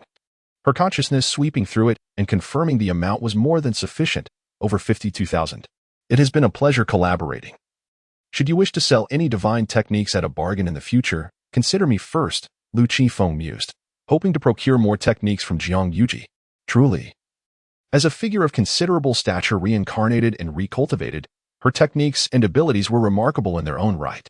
Turning to Zweiking and the others, Lu Qifeng instructed. Wait for me here. I must attend to a significant matter. If all goes well, I shall return tonight. Should any complications arise, my absence may extend for several days. Today marked the day when the Xianyun sect would venture forth to exterminate demons. Yuan Hong, the leader of the Bloodwave Hall, would likely have already led a substantial force to ambush the Xianyun sect. This implied that the Bloodwave Hall would be left unguarded, and Lu Qifeng intended to undertake a stealthy infiltration. If the operation went smoothly, he would be back in no time. However, should he encounter any unforeseen issues and be pursued by the Bloodwave Hall's members, he would have to take a longer route to return and escort Jiang Yuji and the others. Lu Qifeng could afford to act recklessly alone, but with them in tow, the risk of being caught was much higher. Senior brother Lu, what significant matter could it be? Can we not accompany you? We promise not to cause any trouble, Dan Tai Shui implored, her voice soft and yearning. She too wished to experience the grandeur of the world. The very mention of a major undertaking piqued her curiosity, and Lu Qingfeng's reluctance to include them only heightened her interest in the adventure. Lu Qifeng cast a glance at Dan Tai Shui. I still prefer your untamed spirit. With that, he vanished from sight. Then swiftly, they flew towards the headquarters of the Blood-Tide Hall. It would be wiser to either hasten their journey or remain concealed. Dan Tai Shui was momentarily stunned by Lu Qingfeng's words. Did senior brother Lu express a fondness for the former version of me? An odd sensation welled up within her heart. Can't you discern a jest? Dan Tai Yu cast a reproachful glance at her younger sister, this foolish sibling. Truly, she is a source of concern. I fear she might be deceived without even realizing it. A jest? Dan Tai Shui's brow furrowed slightly, and she felt an inexplicable sense of disappointment. Indeed. Senior brother Lu has always been indifferent towards us junior sisters, Dan Tai Shui mused. Sister Yujia, what do you think senior brother Lu is up to? Zweiking inquired. Directing her gaze at Jiang Yujia, she refrained from asking about the riddle game Jiang Yujia had just played with Lu Qifeng. Since they were engaged in riddles, it was evident they wished to keep it a secret. Even if she inquired, it would be futile, as Jiang Yujia would likely not disclose anything. Regardless, it surely would not be anything favorable. Jiang Yujia replied, then turned and walked into the main hall of the city lord's mansion. Now, she possessed sufficient spirit stones to commence her cultivation. Chapter 26. Lu Qifeng steals away alone, taking everything including the container as for Zweiking and the others. Jiang Yujia's concerns had shifted. Their training issues should be directed towards Lu Qifeng. Would we still have the opportunity to slay demonic cultivators on this outing? Zweiking glanced at the Dan Tai sisters, who both shook their heads in response. They felt powerless. With their limited cultivation levels, they were ill-equipped to confront the demonic foes that Lu Qifeng would face. Accompanying Lu Qifeng on this venture, trusting him for their safety, might have been a misguided decision. If blame were to be assigned, it surely lay with the sect leader, who had entrusted Lu Qifeng with their protection. Ensuring they were not placed in peril was the finest form of safeguarding. Zweiking sighed, realizing that this approach was untenable. Her gaze turned toward Jiang Yujia in the hall, and she lamented, perhaps Sister Yujia will drift further away from us in the future. Once Jiang Yujia's cultivation advanced, she would likely not include them in her journey, as doing so would only hinder her progress. Unless they could match Jiang Yujia's pace, they would remain behind. At this moment, Jiang Yujia had commenced her training using spirit stones, absorbing their spiritual essence until they transformed into ordinary stones devoid of energy. Let us cultivate, Zweiking urged. If we wish to keep up with Sister Yujia and Brother Lu, our only recourse is diligent practice. In the absence of resources, we must strive for them. Although the Lord of Hidden Cloud Peak disapproves of our competition, as does Brother Lu, we have no alternative. Dan Tai Yu's eyes sparkled with determination. They had yet to successfully become disciples of Shinlingjing, and thus had not received their monthly stipend from last month. Jiang Yujia had also not received hers, while Xiao Jiyao may have already claimed hers. Should they compete? I believe it would be wiser to proceed with caution. Dan Tai Shui disagreed with her sister's perspective. If the opponent were someone like Lu Qifeng, the consequences could be dire. Who would have imagined that a golden core cultivator, possibly even one beyond that stage, would disguise themselves as a full Foundation establishment practitioner? Competing against someone of equal stature would be nothing short of bullying. Moreover, once they successfully became disciples of the hidden Cloud Peak's Lord, resources would surely be abundant, sufficient for their needs. After all, how many disciples were at Hidden Cloud Peak? Sister, you cannot perceive what we did not witness that day. Competing against someone like Lu Qifeng is indeed terrifying. Deng Taishui feared the prospect of receiving grave news about her sister. A temporary setback does not signify a perpetual disadvantage. Besides, as long as they maintain good relations with Brother Lu and Sister Yujia, they may yet be included in their endeavors. Maintain good relations? Deng Taiyu chuckled bitterly. What kind of rapport must we establish for them to halt their own cultivation to assist us? We are merely their junior sisters, not their kin. Deng Taishui jested. Then let Sister turn Brother Lu into a brother-in-law. That would certainly solve our dilemma. When the time comes, I shall be the younger sister-in-law. And Senior Brother Lu would surely not abandon me. Though he is merely a few years older than us, the age difference is quite suitable. Deng Taiyu remained silent, while the green-robed man beside them was utterly dumbfounded. What about me? Am I to be left behind then? However, what Deng Taishui proposed is indeed a commendable strategy. I could even adopt such an approach, becoming Brother Lu's companion by day and cherished treasure by night. Yet, I remain oblivious to Brother Lu's true appearance, and at present, I harbor not a trace of affection for him, making such an arrangement somewhat difficult to accept, thought Zhu Yiqing. Moreover, Lu Qingfeng pays them little heed, often reprimanding them. Under such circumstances, the emergence of romantic feelings seems utterly implausible. Unless, of course, one possesses certain peculiar inclinations that lead them to relish in being scolded. As for the Blood-Tide Hall, it bears little resemblance to a sect, resembling more a grand estate. In fact, it is the residence of a prince, with a plaque at the entrance boldly displaying the words Yin Wang Fu. It remains uncertain whether this Yin Wang has joined the Blood-Tide Hall or has fallen victim to the hands of Yuan Hong. Casting a glance at the plaque, Lu Qifeng stepped through the main gate without hesitation. Given that he is currently in a state of concealment, there is no need to worry about being seen. As anticipated, the Blood-Tide Hall is sparsely defended at this moment. Only a few inconsequential Qi refining stage demon cultivators are present, while not a single cultivator above the Foundation establishment stage is in sight.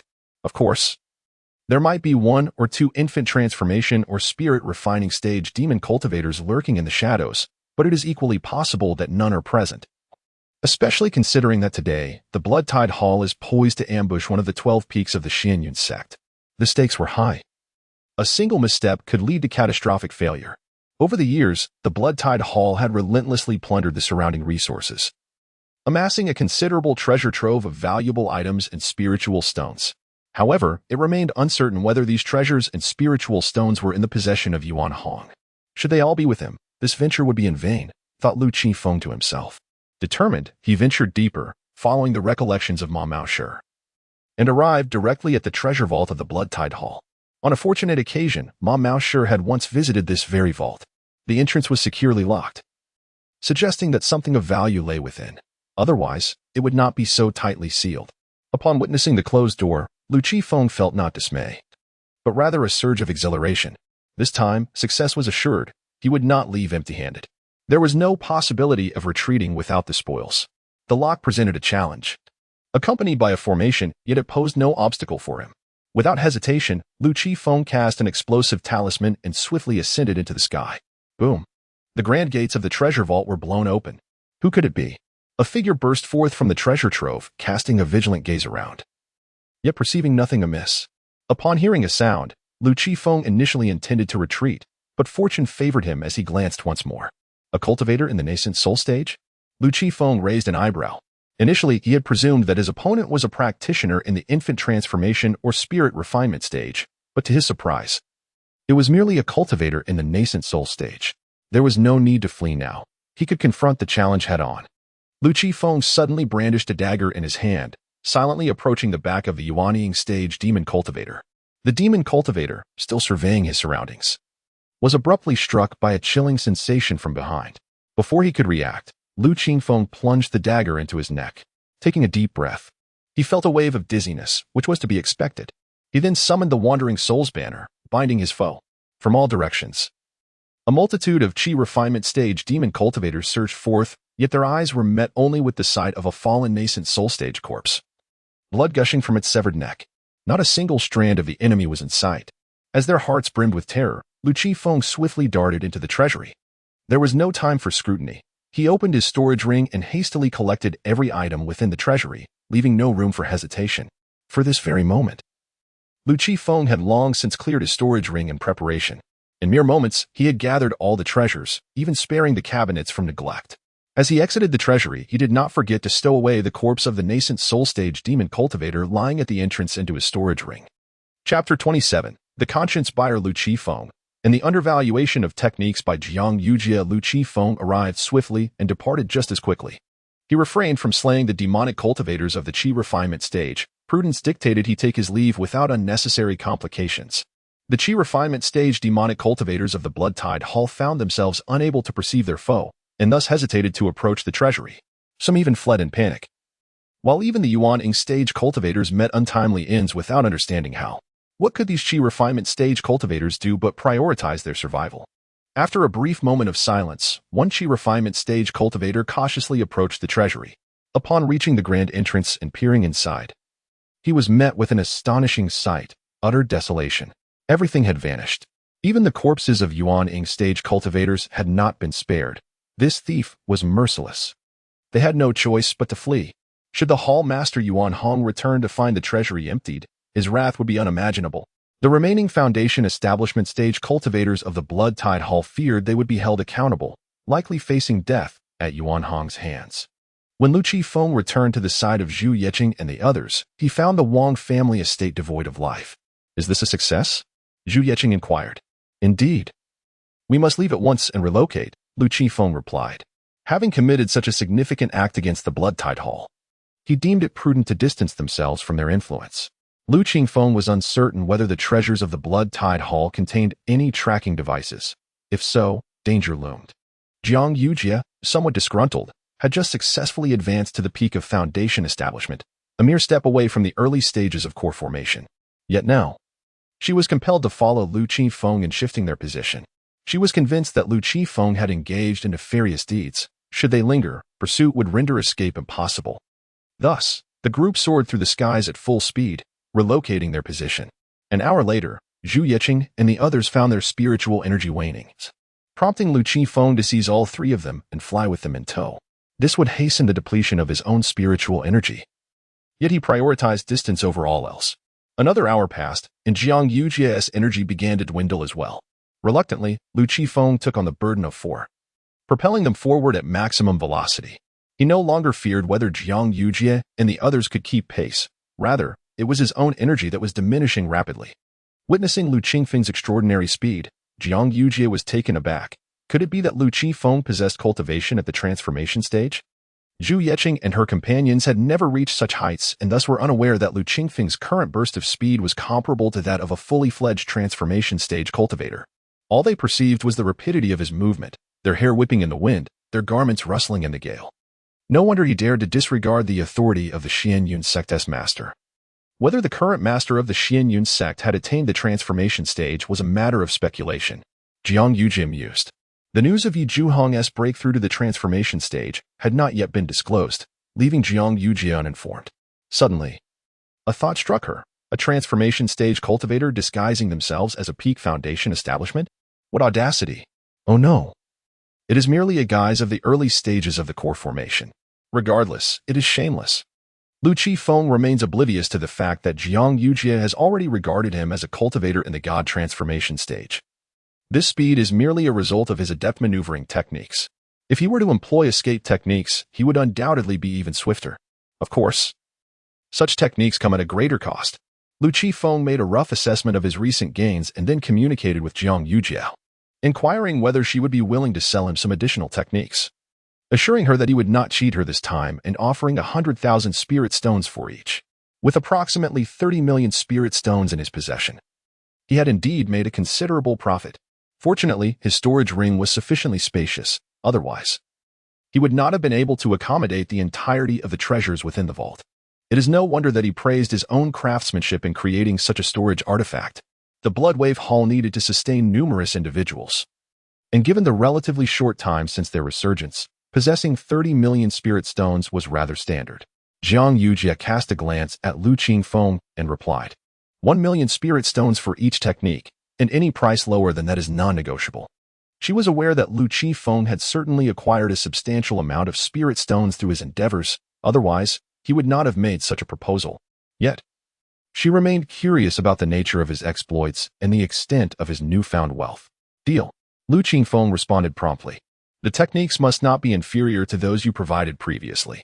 Upon hearing his swift agreement, Jiang Yujie's expression darkened. Did he not claim he would not cheat her? Truly, he possessed no sense of conscience.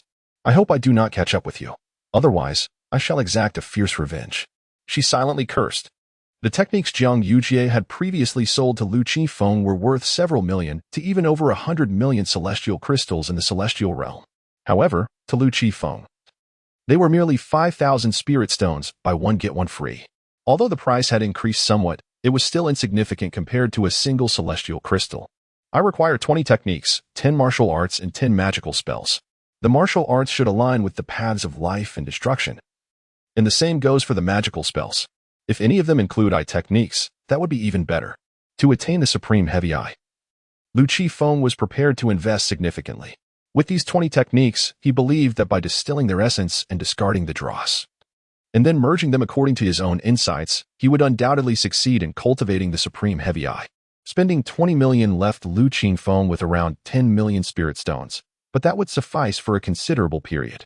This was the most prosperous time of his life, and it would be wise to spend this ill-gotten wealth quickly, lest it weigh heavily on his conscience. Desiring 20 techniques indicated that this fellow must possess at least 20 million spirit stones. What on earth has he done to acquire such wealth? Jiang Yujie felt a mix of displeasure and curiosity. She retorted with annoyance, "Do you think I am a mobile treasury of techniques? I do not possess that many techniques aligned with the paths of life and destruction. The path of life and the path of destruction are among the foremost among the myriad paths. The techniques and powers associated with these two categories are not only exorbitantly priced, but also exceedingly rare, and those that do circulate are seldom within my grasp. Mastery of either the path of life or the path of destruction, once achieved, bestows upon one an unparalleled superiority over peers of the same tier. Yet, this fellow Lu Qifeng dares to aspire to cultivate both paths simultaneously. These two paths are inherently contradictory. While there have been individuals in the celestial realm who attempted such a feat, they ultimately succumbed to madness, their existence extinguished. How many do you possess? Lu Qifeng inquired.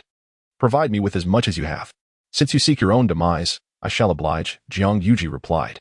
As for the path of destruction, aside from the Eye of Annihilation, I possess one technique and 2 manuals. Those with keen insight may glean profound powers from these manuals. Regarding the path of life, I can offer 3 techniques that meet your criteria, along with a single manual, which also conceals techniques that necessitate the practitioner's own comprehension. The remainder are rather rudimentary. Chapter 28. Jiang Yujie's departure and the trial of Cadre Dantai. Shui, do you still possess any eye techniques?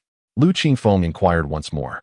At present, the only eye technique I have is the Eye of Annihilation, which is not conducive for your reference and creation. It is prone to complications, came the response. I have some, but they do not meet your standards. The eye techniques I currently possess are far inferior to the Eye of Annihilation. If you require something of that caliber, Jiang Yujie truly does not have it. Is there any technique that can slow down the enemy's attack speed? It does not matter whether it is a temporal slowing of their attack speed or an illusion that makes their attacks appear sluggish to me. Lu Qifeng clearly recalled that the Supreme Heavy Eye possessed such an effect. The enemy's attacks would seem to decelerate, allowing him to identify weaknesses and swiftly retaliate. He then added, if there is something that enables one to discern the enemy's vulnerabilities at a glance, that would be ideal. There are such techniques, but they are of a low grade. After all, powerful practitioners seldom engage in close combat. They rely on their divine techniques and spells for offense. Upon hearing Jiang Yujie's words, Lu Qifeng smiled in silence. Wasn't the body cultivation formidable as well? Or were the body cultivators of the immortal realm lacking? From previous insights in the Eye of Annihilation, Lu Qifeng concluded that Jiang Yujie was indeed a formidable figure from the immortal realm, though the reasons for her descent remained unclear. Even if the grade is low, I would like to know how many you possess, Lu Qifeng asked. There is only one type. I also have another eye technique that can replicate the enemy's divine techniques. However, it requires that your body can withstand it. Otherwise, recklessly replicating a powerful practitioner's technique will only result in self-destruction. Do you wish to acquire it? Jiang Yujie considered this technique rather superfluous. If one's body could endure it, there was no need, and if it could not, training would be futile, rather than letting it sit idle. She preferred to sell it to Lu Qifeng for at least 1,000,000 spirit stones. Yes, Lu Qifeng replied decisively. Isn't this akin to a version of the Sharingan from the realm of cultivation? I am uncertain if it can be upgraded, but even if it cannot, it is worthwhile for me to reference in order to develop a training method for the Supreme Heavy Eye. As for the remaining techniques, he requested 2 forms of evasion techniques, body techniques, and any divination methods capable of predicting the future, particularly those leaning towards spatial pathways, as well as high-level disguise and concealment techniques and body cultivation methods. Jiang Yujie searched her mind and responded, "Very well. 20,000,000 spirit stones will suffice for my training." She continued, "In terms of cultivation, advancing to the transformation stage is not an issue, and the foundation would be solid. However, in the realm of cultivation, spirit stones should not be exclusively used for training. Otherwise, one may suffer considerable losses in battle. It is essential to purchase some magical artifacts as well." After a brief moment, Lu Qifeng descended with her and the others. They had now entered the territory of the Feihua Guild. Lu Qifeng planned to target a disciple of the Feihua Guild and successfully reached an agreement with Jiang Yujie. The others witnessed spirit stones continually flying from Lu Qifeng's storage space into 2 separate bags. A storage bag contains 10,000,000 spirit stones. As Jiang Yujie transmitted her techniques and divine powers to Lu Qifeng, he also handed over the 2 storage bags in his possession. "I require a period of seclusion and will not be accompanying you for the time being," Jiang Yujie declared, glancing at the 3 members of Zweiking. The conflict between righteous and demonic forces held no allure for her. Her intention was to first elevate her cultivation level and subsequently exact revenge on Lu Qifeng.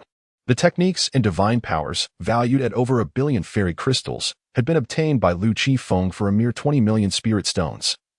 This matter could not simply be overlooked.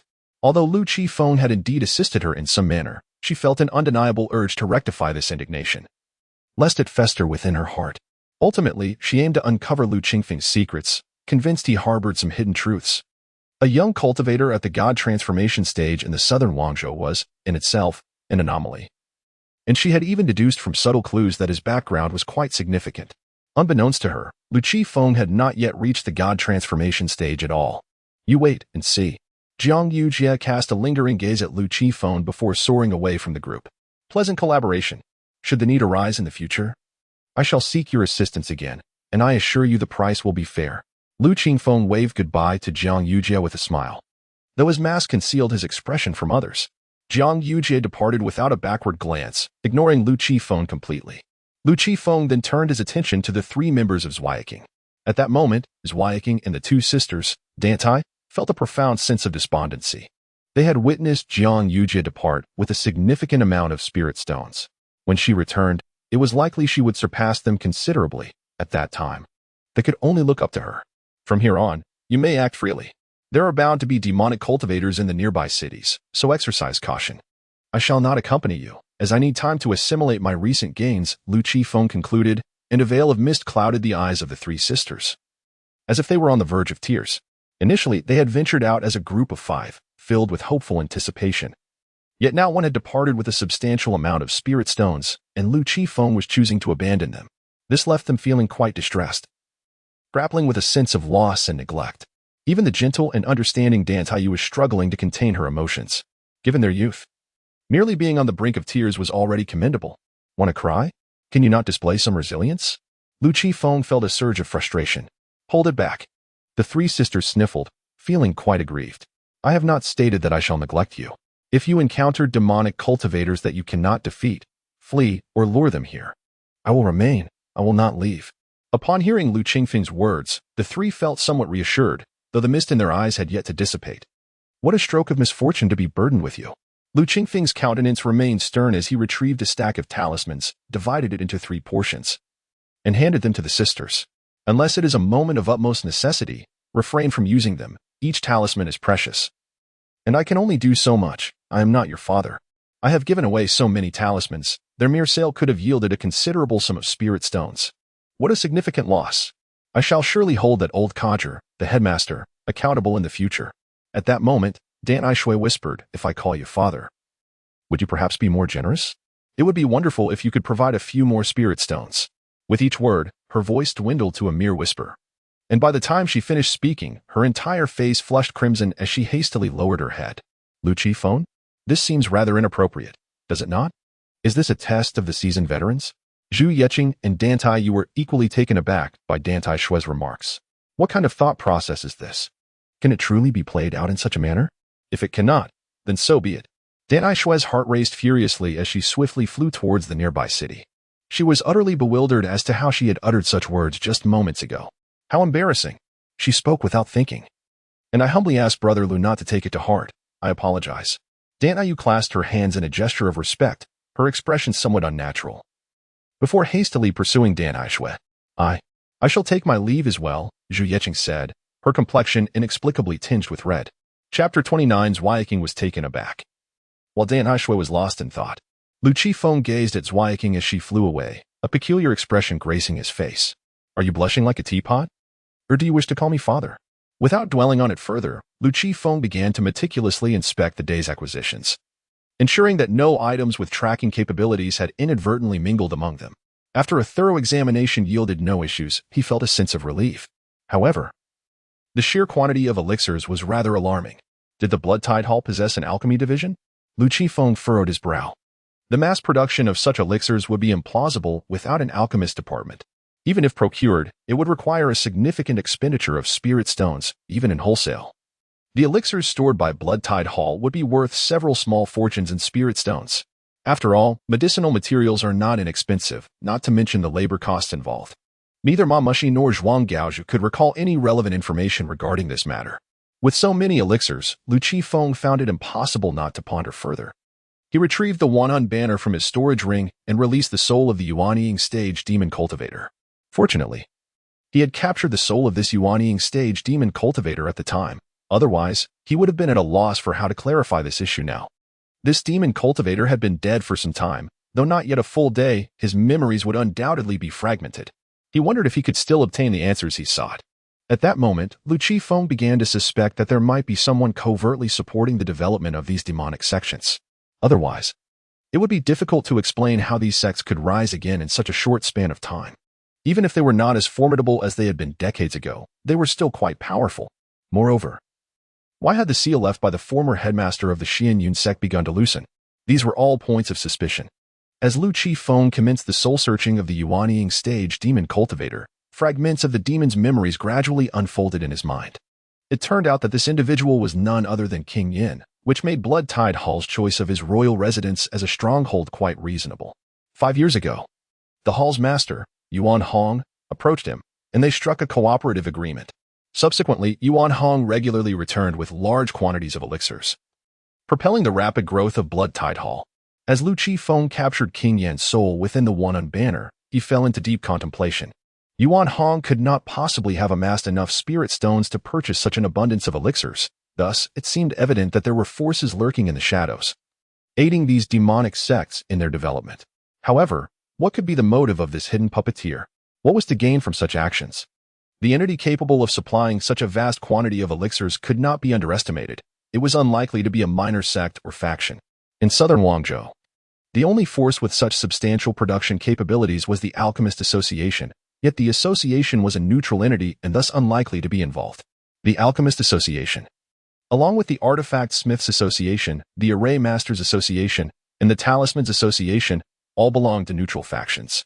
During the Righteous and Demonic War decades ago, these associations had refrained from participation. It was improbable they would engage this time either. This left only the possibility of forces from outside southern Guangzhou, Lu Qifeng speculated. Surrounding Nanwang Prefecture, several states exhibit comparable limits among cultivators, with some even falling short of non-Wang standards. Only more distant forces possess the requisite power to support the development of numerous demonic sections. For Lu Qifeng, the external powers beyond Nanwang are too remote, and such matters are not within his current purview. Should calamity befall him, there are taller individuals to bear the burden, if all else fails. Lu Qifeng can simply depart from Nanwang Prefecture. Thus, he chose not to delve further into this issue, regardless of whether the heavens above Nanwang have shifted. It cannot impede Lu Qifeng's survival. His immediate focus should be on diligently studying the techniques he acquired from Jiang Yuji, striving to unlock the supreme heavy eye and simultaneously refine his own techniques and abilities. Lu Qifeng set up several layers of formations in his vicinity, enveloping himself within to prevent any disturbances. The scene within the formations remained concealed from the outside, yet Lu Qifeng could observe the world beyond. Should Zhu Yeqing and the others return, he would sense their presence and deactivate the formations accordingly. Meanwhile, the trio of Zhu Yeqing entered the city and surveyed the streets. Much like Anzhou City, the streets were eerily quiet, with scarcely a soul in sight. Their attention then turned to the talismans given to them by Lu Qifeng: explosion talismans, divine sword talismans, divine movement talismans, concealment talismans, and protective talismans, all of considerable caliber. Zhu Yeqing exclaimed in astonishment, feeling somewhat overwhelmed by their good fortune. The talismans were ranked from 1 to 9, and Lu Qifeng had bestowed upon them all 5-ranked talismans, with each of the 3 receiving 10 of each type. If sold at market value, these could fetch tens of thousands of spirit stones, effectively meaning Lu Qifeng had gifted each of them a small fortune. How could they ever repay such generosity from their elder brother? These talismans were merely discarded by Lu Qifeng, as he had no opportunity to utilize or sell them. Given their high rank, wielding them would necessitate corresponding strength, lest they attract unwanted attention and subsequent troubles. This was contrary to Lu Qingfeng's philosophy of survival, which is why he chose not to market them. He had initially considered selling them in the future, but now, faced with these 3 inept junior sisters, he could only part with them with a heavy heart. Currently, Lu Qingfeng's skills allowed him to craft talismans up to the 7th rank, and he reserved such talismans for himself. He had also accumulated a number of 6th-rank talismans, which likewise remained unused. Elder brother Lu is exceedingly generous with these talismans. I feel as if I could slay a Yuanying stage cultivator, Dantayu thought, her heart swelling with exhilaration. The prospect of a foundational stage cultivator vanquishing a Yuanying stage cultivator was thrilling indeed. Even if reliant on external forces, such external assistance undeniably constitutes a form of strength. Yet, she quickly shook her head, reminding herself that it was unwise to become overconfident. Each talisman used diminished her stock, and it was prudent to reserve them for critical moments. Dantai Shui gazed at the 50 talismans in her grasp, her mind began to wander, and her heartbeat quickened. Addressing Brother Lu as father may not be entirely inappropriate, though it seems Brother Lu is somewhat reluctant. Let us proceed to vanquish the demonic cultivators. They should indeed reside within the Lord S mansion. It was only when Sister Dantai gently pulled her that Dantai Shui regained her senses.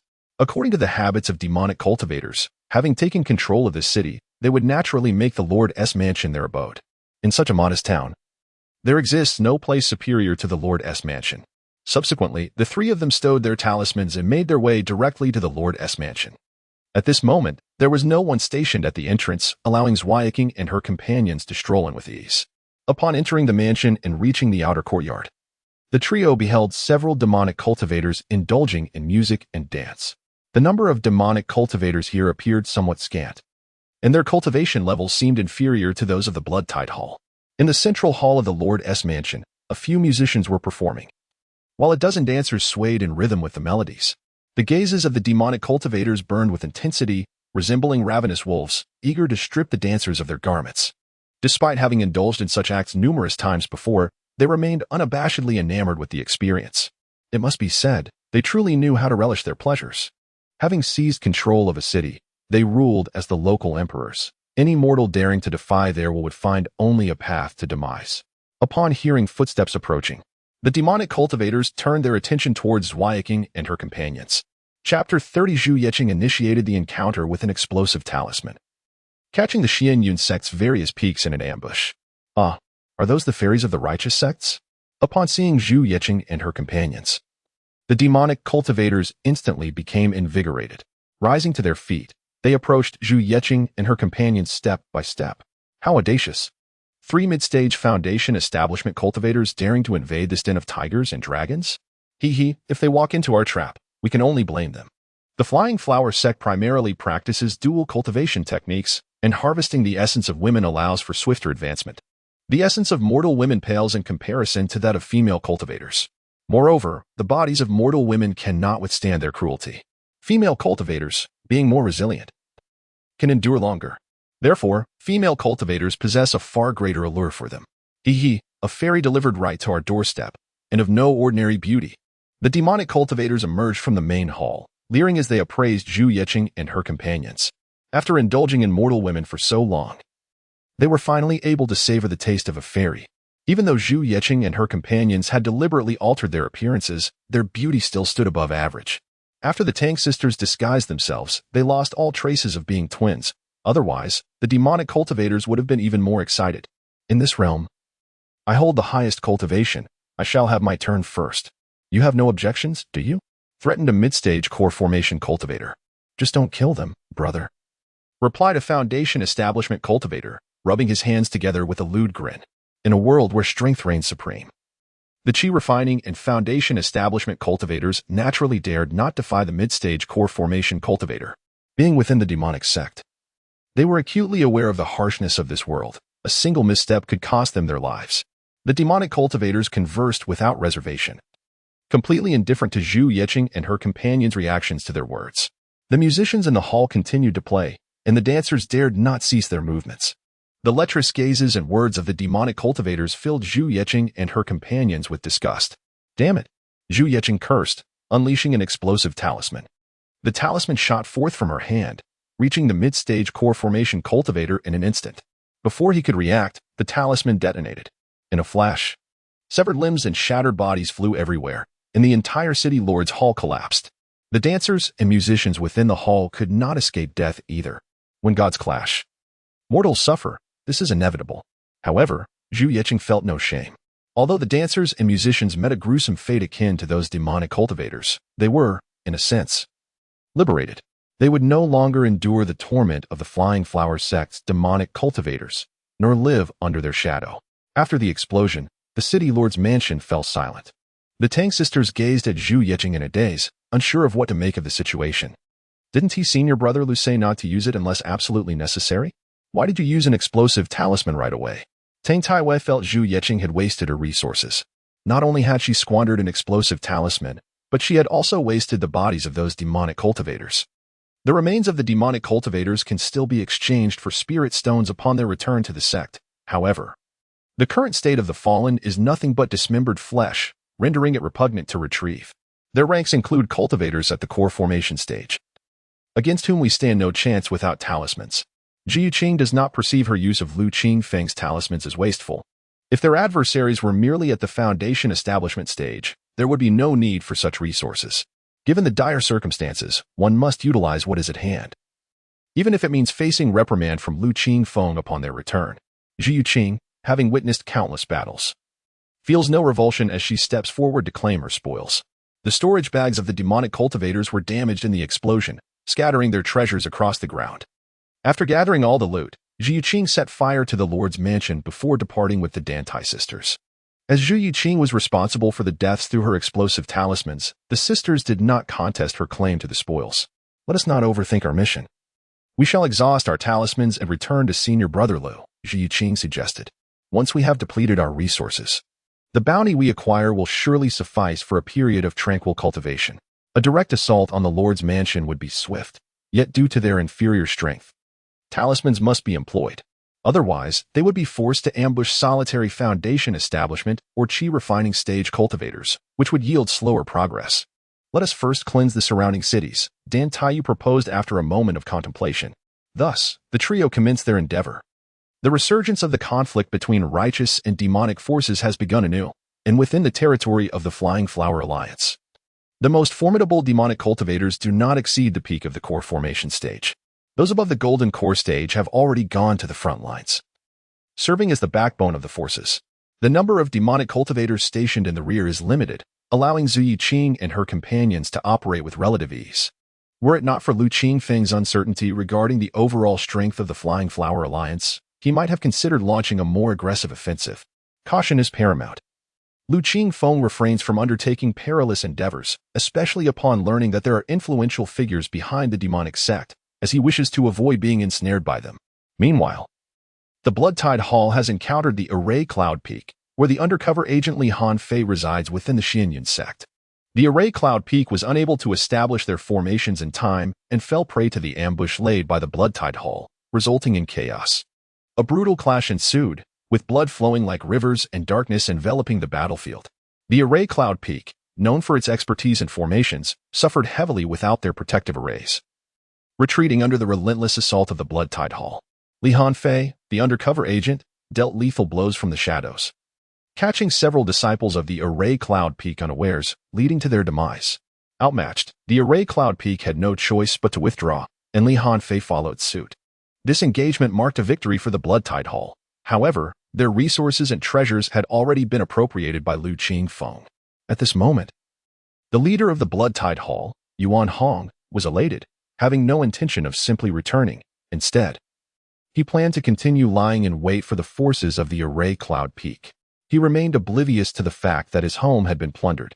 As long as Li Xianfei was not discovered by the Array Cloud Peak, Yuan Hong would not retreat with the Bloodwave Hall members, determined to eradicate the Array Cloud Peak's lineage.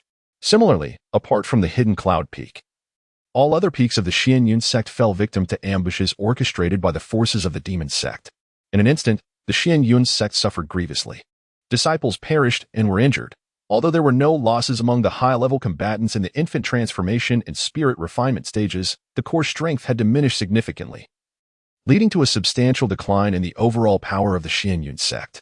The esteemed disciple of the sect leader, Yi Junhong, Xiangxing, nearly met a tragic end at the hands of the Demon sect disciples, fortunate to be rescued by the adept masters of the Xianyun sect.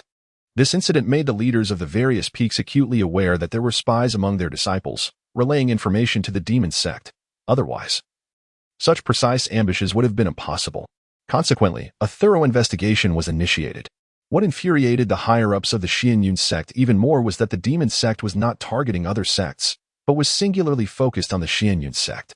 On this very day, other righteous celestial sects were spared from ambushes, with not even a shadow of the demon cultivators in sight. Despite commencing their actions on the same day, the outcomes were starkly different. It seemed as though the Demon sect had explicitly declared its intent to annihilate the Xianyun sect first. Chapter 31. The Mysterious Transformation in the Xianyun sect. The law enforcement peak suffered the most severe losses amid the onslaught of 3 demonic factions. Although the law enforcement peak was powerful, it was ambushed by these malevolent forces, which, despite their own casualties, did not incur as much damage as the law enforcement peak. As a result, the morale of the demonic factions surged. Under the cover of night, a graceful figure soared into the Xianyun sect. Clad in black, her long hair cascaded like a waterfall, while her eyes sparkled like a clear spring, pure and penetrating, imbued with a hint of allure and languor. She descended lightly, her steps resembling the delicate tread upon a cloud, and began to roam the Xianyun sect as if it were her own backyard. Atop the hidden cloud peak, Shenling Jing, who was diligently imparting the teachings of the path of survival, seemed to sense something amiss. She rose and cast her gaze towards the woman. Her expression grew solemn and cautious. Gently ruffling the hair of little Jin Yao, she instructed, "Wait here. I shall return shortly." Without waiting for a response, she conjured a barrier to envelop Jin Yao and flew towards the mysterious woman. Stealthily, Shenlingjing concealed her presence beside the woman in black, observing her intently. Though Shenlingjing also donned black attire, their auras were starkly contrasting. At that moment, the woman paused, lifting her head slightly. Moonlight bathed her face, draping it in a gauzy veil. Suddenly, she turned her gaze towards Shenlingjing's position. "Since you are here, you may as well reveal yourself," she intoned with an indifferent voice, as if stating the most ordinary of matters. Shenlingjing's eyes flickered, realizing her presence had been detected. She decided to reveal herself, approaching slowly. Internally, she was quite astonished. It was the first time in many years that someone had perceived her while she was concealed. No wonder this woman dared to infiltrate the Xianyun sect alone. She possessed remarkable skills. "Who are you?" Shenlingjing inquired, regardless of the black-clad woman's prowess. Her keen perceptiveness warranted Shenlingjing's caution. Their eyes locked, and an intangible wave of energy permeated the space between them. The woman in black curled her lips into a cold smile. "Guess. I merely wish to know your purpose here," Shenlingjing stated, her demeanor grave as she scrutinized the enigmatic figure before her. "And if I choose not to disclose it, what can you do to me?" The woman retorted with a chilling sarcasm. Raising an eyebrow, Shenlingjing replied icily, "Then I shall have the pleasure of experiencing your skills." No sooner had the words left her lips than Shenlingjing's figure flickered, appearing beside the woman in black in an instant. The woman in black snorted dismissively, not retreating an inch as she met Shenlingjing's advance. As their palms clashed, a violent surge of spiritual energy erupted, causing both to stagger back momentarily. With their initial exchange yielding no decisive advantage, Shenlingjing remained calm and promptly unleashed her abilities once more, launching another assault on the woman in black. The woman in black, unwilling to concede, unleashed her mystical powers in retaliation. In an instant, the air around them crackled with thunder and lightning, their spiritual energy surging forth. accompanied by a series of resounding explosions that caused the entire mountain to tremble. With a thunderous roar, their attacks collided at a pivotal moment, and a fierce shockwave radiated outward. The woman in black was thrown backward, blood spilling from her lips, her breath ragged, as she furiously exclaimed, "Despicable! You have concealed your true strength." Without looking back, she fled from the Xinyan sect. Just the clash of that last move made it painfully clear to her that she was no match for Xin Lianjing. If she were to continue battling Xin Lianjing, she would inevitably meet her demise here. Previously, she had chosen to confront Xin Lianjing under the impression that her cultivation was merely at the late stage of spirit refinement, intending to engage in a playful skirmish. To her astonishment, Xin Lianjing had concealed her true abilities, which were far beyond the late stage of spirit refinement. Observing the retreat of the woman clad in black, Xin Lianjing chose not to pursue her. Her duty was to guard the Xinyan sect, and to chase after her would likely fall into the enemy's cunning ploy of drawing her away from her post. Although she was uncertain whether this black-clad woman had accomplices, she pondered the emergence of such a young and accomplished practitioner of the transformation realm in Nanwang Prefecture. Xin Lianjing furrowed her delicate brows slightly. The woman she encountered earlier was indeed a perfected transformation realm cultivator. However, Xin Lianjing proved to be superior, defeating her in just 2 moves, causing the adversary to spew blood and flee in a state of disarray. The emergence of an unknown perfected transformation realm cultivator who could detect her concealed fluctuations posed a significant nuisance. Xin Lianjing promptly returned to Hidden Cloud Peak, rejoining her companion, Xiao Jinyao. Were it not for her obligation to safeguard the Xianyun sect, she would have undoubtedly prevented the escape of her opponent. After all, this adversary not only managed to perceive her hidden aura, but also discern the extent of her capabilities. Master, was there an intrusion into the Xianyun sect just now? Little Jinyao raised her head and asked in a sweet voice. Although the distance was too great to see clearly, it did not hinder little Jinyao from sensing something unusual. They've already left. Xin Lianjing nodded, revealing no intent to conceal the truth. Master is truly remarkable. Without needing to guess, little Jinyao understood that it must have been Xin Lianjing who had driven the other party away. It was not a testament to her master's strength, but rather a reflection of the opponent's weakness. Now, let us return to our previous conversation. Where did I leave off? Xin Lianjing found no value in wasting time on this topic, when the conversation turned to what one should do if encountering villains committing misdeeds on the road. Xiao Jinyao responded, "Well, what would you do?" This question lingered in Xiao Jinyao's mind as Xin Lianjing departed moments ago. Now, she could respond aptly. The disciple ought to feign ignorance and depart swiftly, without a trace of hesitation. But what if the other party pursued her? What should she do then? Xin Lianjing inquired once more. The disciple, concealed in the shadows, remained invisible to the malevolent forces. Xiao Jinyao held her head high, her face radiating joy, thoroughly pleased with her answer. In her perspective, it was flawless. However, what if the adversary could sense your presence? Xin Lianjing persisted with her questioning. As long as the opponent's cultivation level is inferior to that of the disciple may wish to eliminate them swiftly. If the disciple's exact location remains undetected, there is no need for concern. One should depart promptly. Xiao Jinyao found this response quite satisfactory. However, how can one ascertain whether the opponent is concealing their true cultivation? Should they choose to hide their prowess, it would be the disciple who faces dire consequences. Take, for instance, your senior brother, whose authentic cultivation surpasses the late golden core stage, yet he disguises himself as a mere perfected foundation establishment practitioner. If a practitioner at the golden core stage or below attempts to bully him, they will find themselves in a precarious situation. Upon hearing this, Xiao Jinyao was momentarily taken aback. To disguise oneself as a perfected foundation establishment cultivator while genuinely being at the late golden core stage, though currently masquerading as an early golden core, is indeed quite cunning. It is wise to refrain from meddling in others' affairs to prolong one's own existence. Thus, in such circumstances, the best course of action is to retreat swiftly. Should the opponent pursue, one must accelerate to evade them, mastering various formidable techniques of movement and evasion. Even if their cultivation level exceeds yours, it will not be an easy task for them to catch up. Come, I possess numerous techniques of movement and evasion, which I shall now impart to you. Study them diligently. Chapter 32. The candidate saintess of the Tianyin sect and the furious master of blood tide after imparting the techniques of movement and evasion to the young Ji Yao. Xin Lianjing added, "Once you have mastered these skills, I shall teach you the art of concealing one's presence, which serves to master cultivation level. The art of concealment is not merely for hiding one's cultivation aura. When combined with the art of stealth, its efficacy is greatly enhanced. Young Geo nodded, vowing to diligently learn. Meanwhile, after fleeing nearly 2,000 miles from the Xianyun sect, the cloaked woman breathed a sigh of relief upon realizing Shenling Jing was not in pursuit. Yet, in the next moment, she coughed up a mouthful of blood, and her body plummeted towards the ground. With a thunderous crash, she created a crater upon impact. Her vitality waned further, but fortunately, there were no human beings or demonic beasts nearby. Otherwise, she would surely not survive the night. At this moment, even a mere mortal could claim her life. Lying in the pit, she succumbed to unconsciousness. When she awoke, it was already the afternoon of the following day. After assessing her condition, the cloaked woman felt a surge of alarm. Shenlingjing's 2 strikes had nearly cost her life. She retrieved a pill from her storage artifact and, seated on the ground, began to circulate her energy to recover from her injuries. Half an hour later, her condition improved significantly, allowing her to stand and move with some effort. How could the Xianyun sect harbor such a formidable individual, yet remain obscure? The cloaked woman could not comprehend it. Clearly possessing immense power, how was it that no news of her had emerged?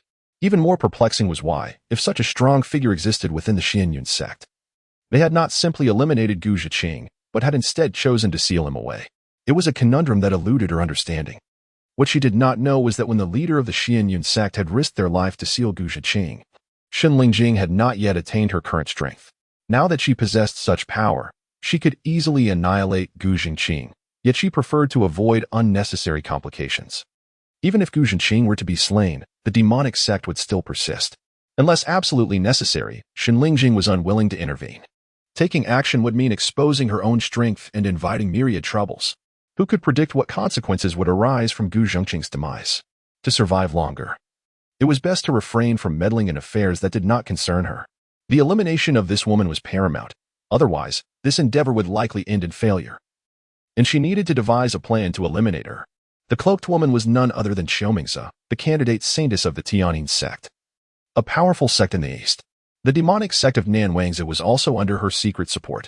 The sealing of the demon Lord Gu Zhiqing had been facilitated by her own hand. All these actions were driven by Xiaomingze's ultimate ambition to seize the position of saintess within the Tianyin sect.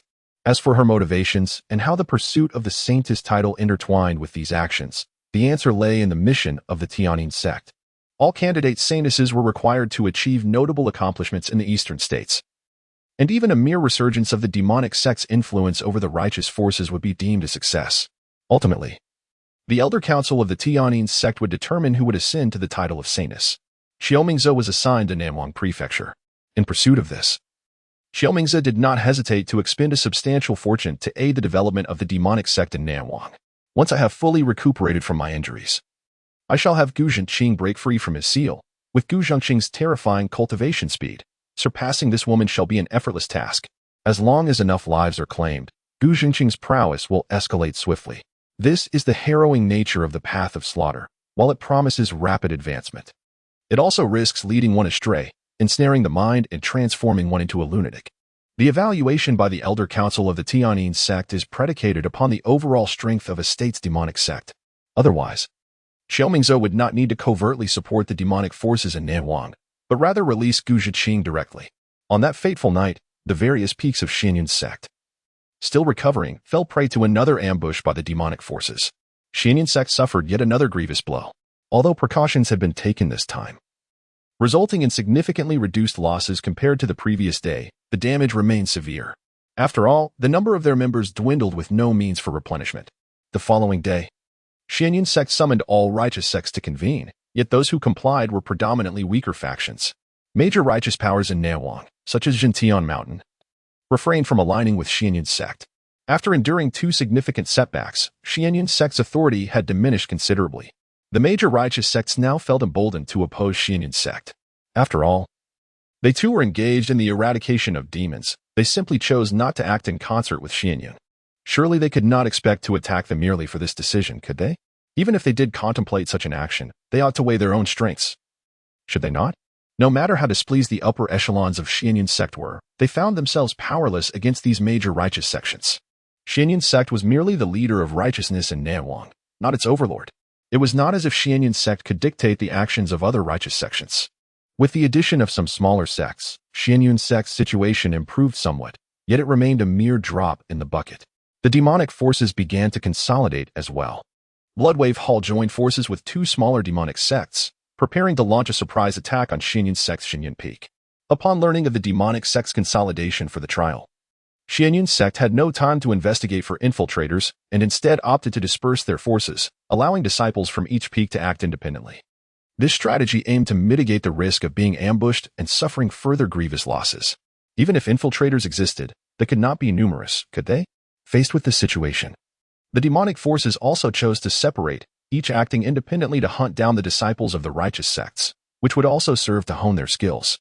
The leader of Bloodwave Hall, Yuan Hong, returned to the Yin Wang mansion with a contingent. Upon witnessing the desolate mansion, a sense of foreboding surged within Yuan Hong. The members of Bloodwave Hall remained silent, fully aware that something must have gone awry. Upon closer inspection, they discovered that the treasury door had been blasted open.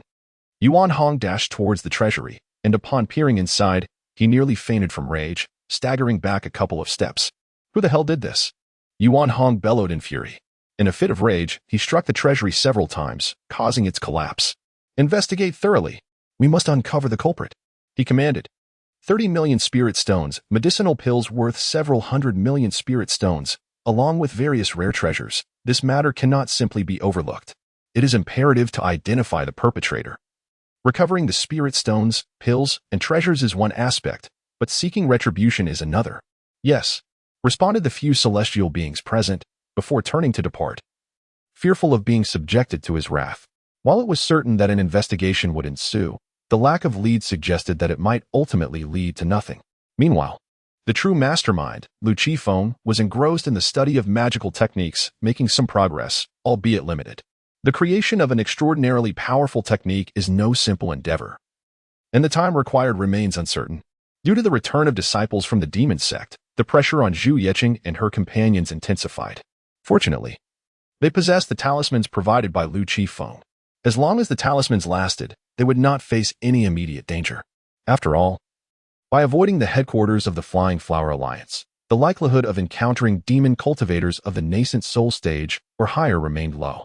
Even if they did encounter one, a nascent soul demon cultivator could be vanquished, as long as they did not cross paths with a cultivator of the infant transformation stage or above.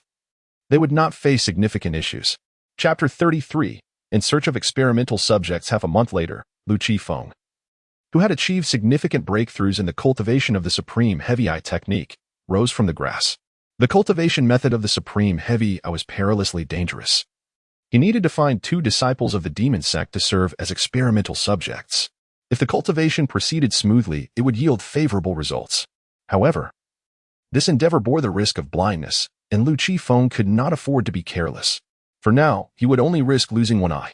After some contemplation, Lu Qifeng left a trace of his consciousness behind to prevent Zhu Yeqing and her companions from being unable to locate him upon their return. He then stepped out of the formation. If those 3 girls were to eliminate all nearby demon cultivators, he would have to flee far away. He hoped a few would slip through the cracks. With a sigh, Lu Qifeng concealed his form and soared into the sky. In a mere quarter of an hour, he discovered a woman by the riverbank who bore the characteristics of a demon sect disciple, dressed in black. Her long hair cascaded down like a waterfall as she held a bamboo pole, seemingly engaged in fishing. Her aura was somewhat disordered, suggesting she bore severe injuries. Assuming there were no formidable opponents in Nanwang Prefecture, Lu Qifeng stealthily approached the woman from behind, undeterred by her potential strength. Even if she were a skilled practitioner, she was currently wounded and vulnerable. He had no cause for concern. Is your sister fishing here alone? Startled by the voice behind her, Xiaomingza quickly turned to face Lu Qifeng, her eyes filled with caution. She pondered, is this person's concealment technique truly so advanced? Or is it due to my injuries that I failed to notice his approach? Upon a closer look, she recognized him as a mere early-stage foundation establishment cultivator, which eased her apprehension. Despite her wounds, after more than half a month of recuperation, she was not a match for someone of such a low caliber. It must be that I was too engrossed in fishing, she mused. Do not be afraid, sister. I am not a villain. Cough. Not a bad person, Lu Qifeng said, advancing toward Xiaomingza. Not a bad person? Then why do you wear a mask and hide your true identity? Xiaomingza replied playfully, curious to see what this early-stage foundation establishment cultivator intended. I am simply too handsome. I fear that once my sister sees my true face, she might unwittingly fall in love with me, Lu Qifeng joked as he neared her. With a wave of his hand, a chair materialized beside him. And as he sat down, a bamboo pole appeared in his grasp. "Brother, you clearly lack experience. In such deep waters, you must fish like this," Lu Qifeng remarked, plucking a handful of grass. With a squeeze, the grass transformed into a palm-sized grass fish, which he deftly hooked and tossed into the river. Observing Lu Qingfeng's actions, Qiumingzi questioned, "Are you trying to deceive yourself, brother?" She assumed he would lift the fishing rod and claim that the grass fish was what he had caught. "Deceive myself? Your perspective is too narrow. You must broaden your horizons," he replied. As Lu Qifeng began to catch grass carp, a catfish of considerable size, comparable to that of an adult man, caught Qiumingzi's eye. In one swift motion, the catfish swallowed the grass carp whole, prompting Lu Qifeng to sharply tug on the bamboo rod, flinging it ashore. The catfish was yanked from the water, landing on the bank. Behold! Had he not caught a large fish? As Lu Qifeng shook the rod, the catfish slipped off the hook and darted back into the river. Lu Qifeng had no intention of keeping it. "Brother, you are so skilled. I admire you." Though she feigned wide-eyed admiration, Qiumingzi secretly mused. Is it truly possible to catch such a large fish? Noticing her disheveled breath, Lu Qifeng pondered whether she had sustained an injury. "Brother has healing elixirs. Would you like one, sister?" He turned to look at Qiumingzi. What could a mere nascent soul cultivator possess in terms of effective healing elixirs? Nevertheless, Qiumingzi maintained a facade of excitement, replying, "Yes, I want it. Here, take it." Lu Qifeng produced a healing elixir obtained from Bloodwave Hall. After a moment's silence, Qiumingzi inquired, "Where did you acquire this elixir, brother?" "A friend gifted it to me. I initially declined, yet he insisted, providing quite a few. I must say, my brother is quite generous." Lu Qifeng replied with a calm smile, internally considering, recognizing such an elixir? "You must be a demoness of the demonic sect." Previously uncertain of Qiumingzi's identity due to her erratic breath, he could now affirm her status as a demoness. "Your friend? Are you certain he is not your superior?" she thought, silently reproaching men for their pride. Nevertheless, Qiumingzi accepted the elixir, sweetly exclaiming, "Thank you, brother. I love you, dear sister. Since you cherish your brother so dearly, I must reciprocate. Here, I bestow upon you a technique." Lu Qifeng pointed his finger between her brows and within her mind. The cultivation method for the supreme heavy eye manifested. However, this was a truncated version. Lu Qifeng would not provide a complete version to a stranger.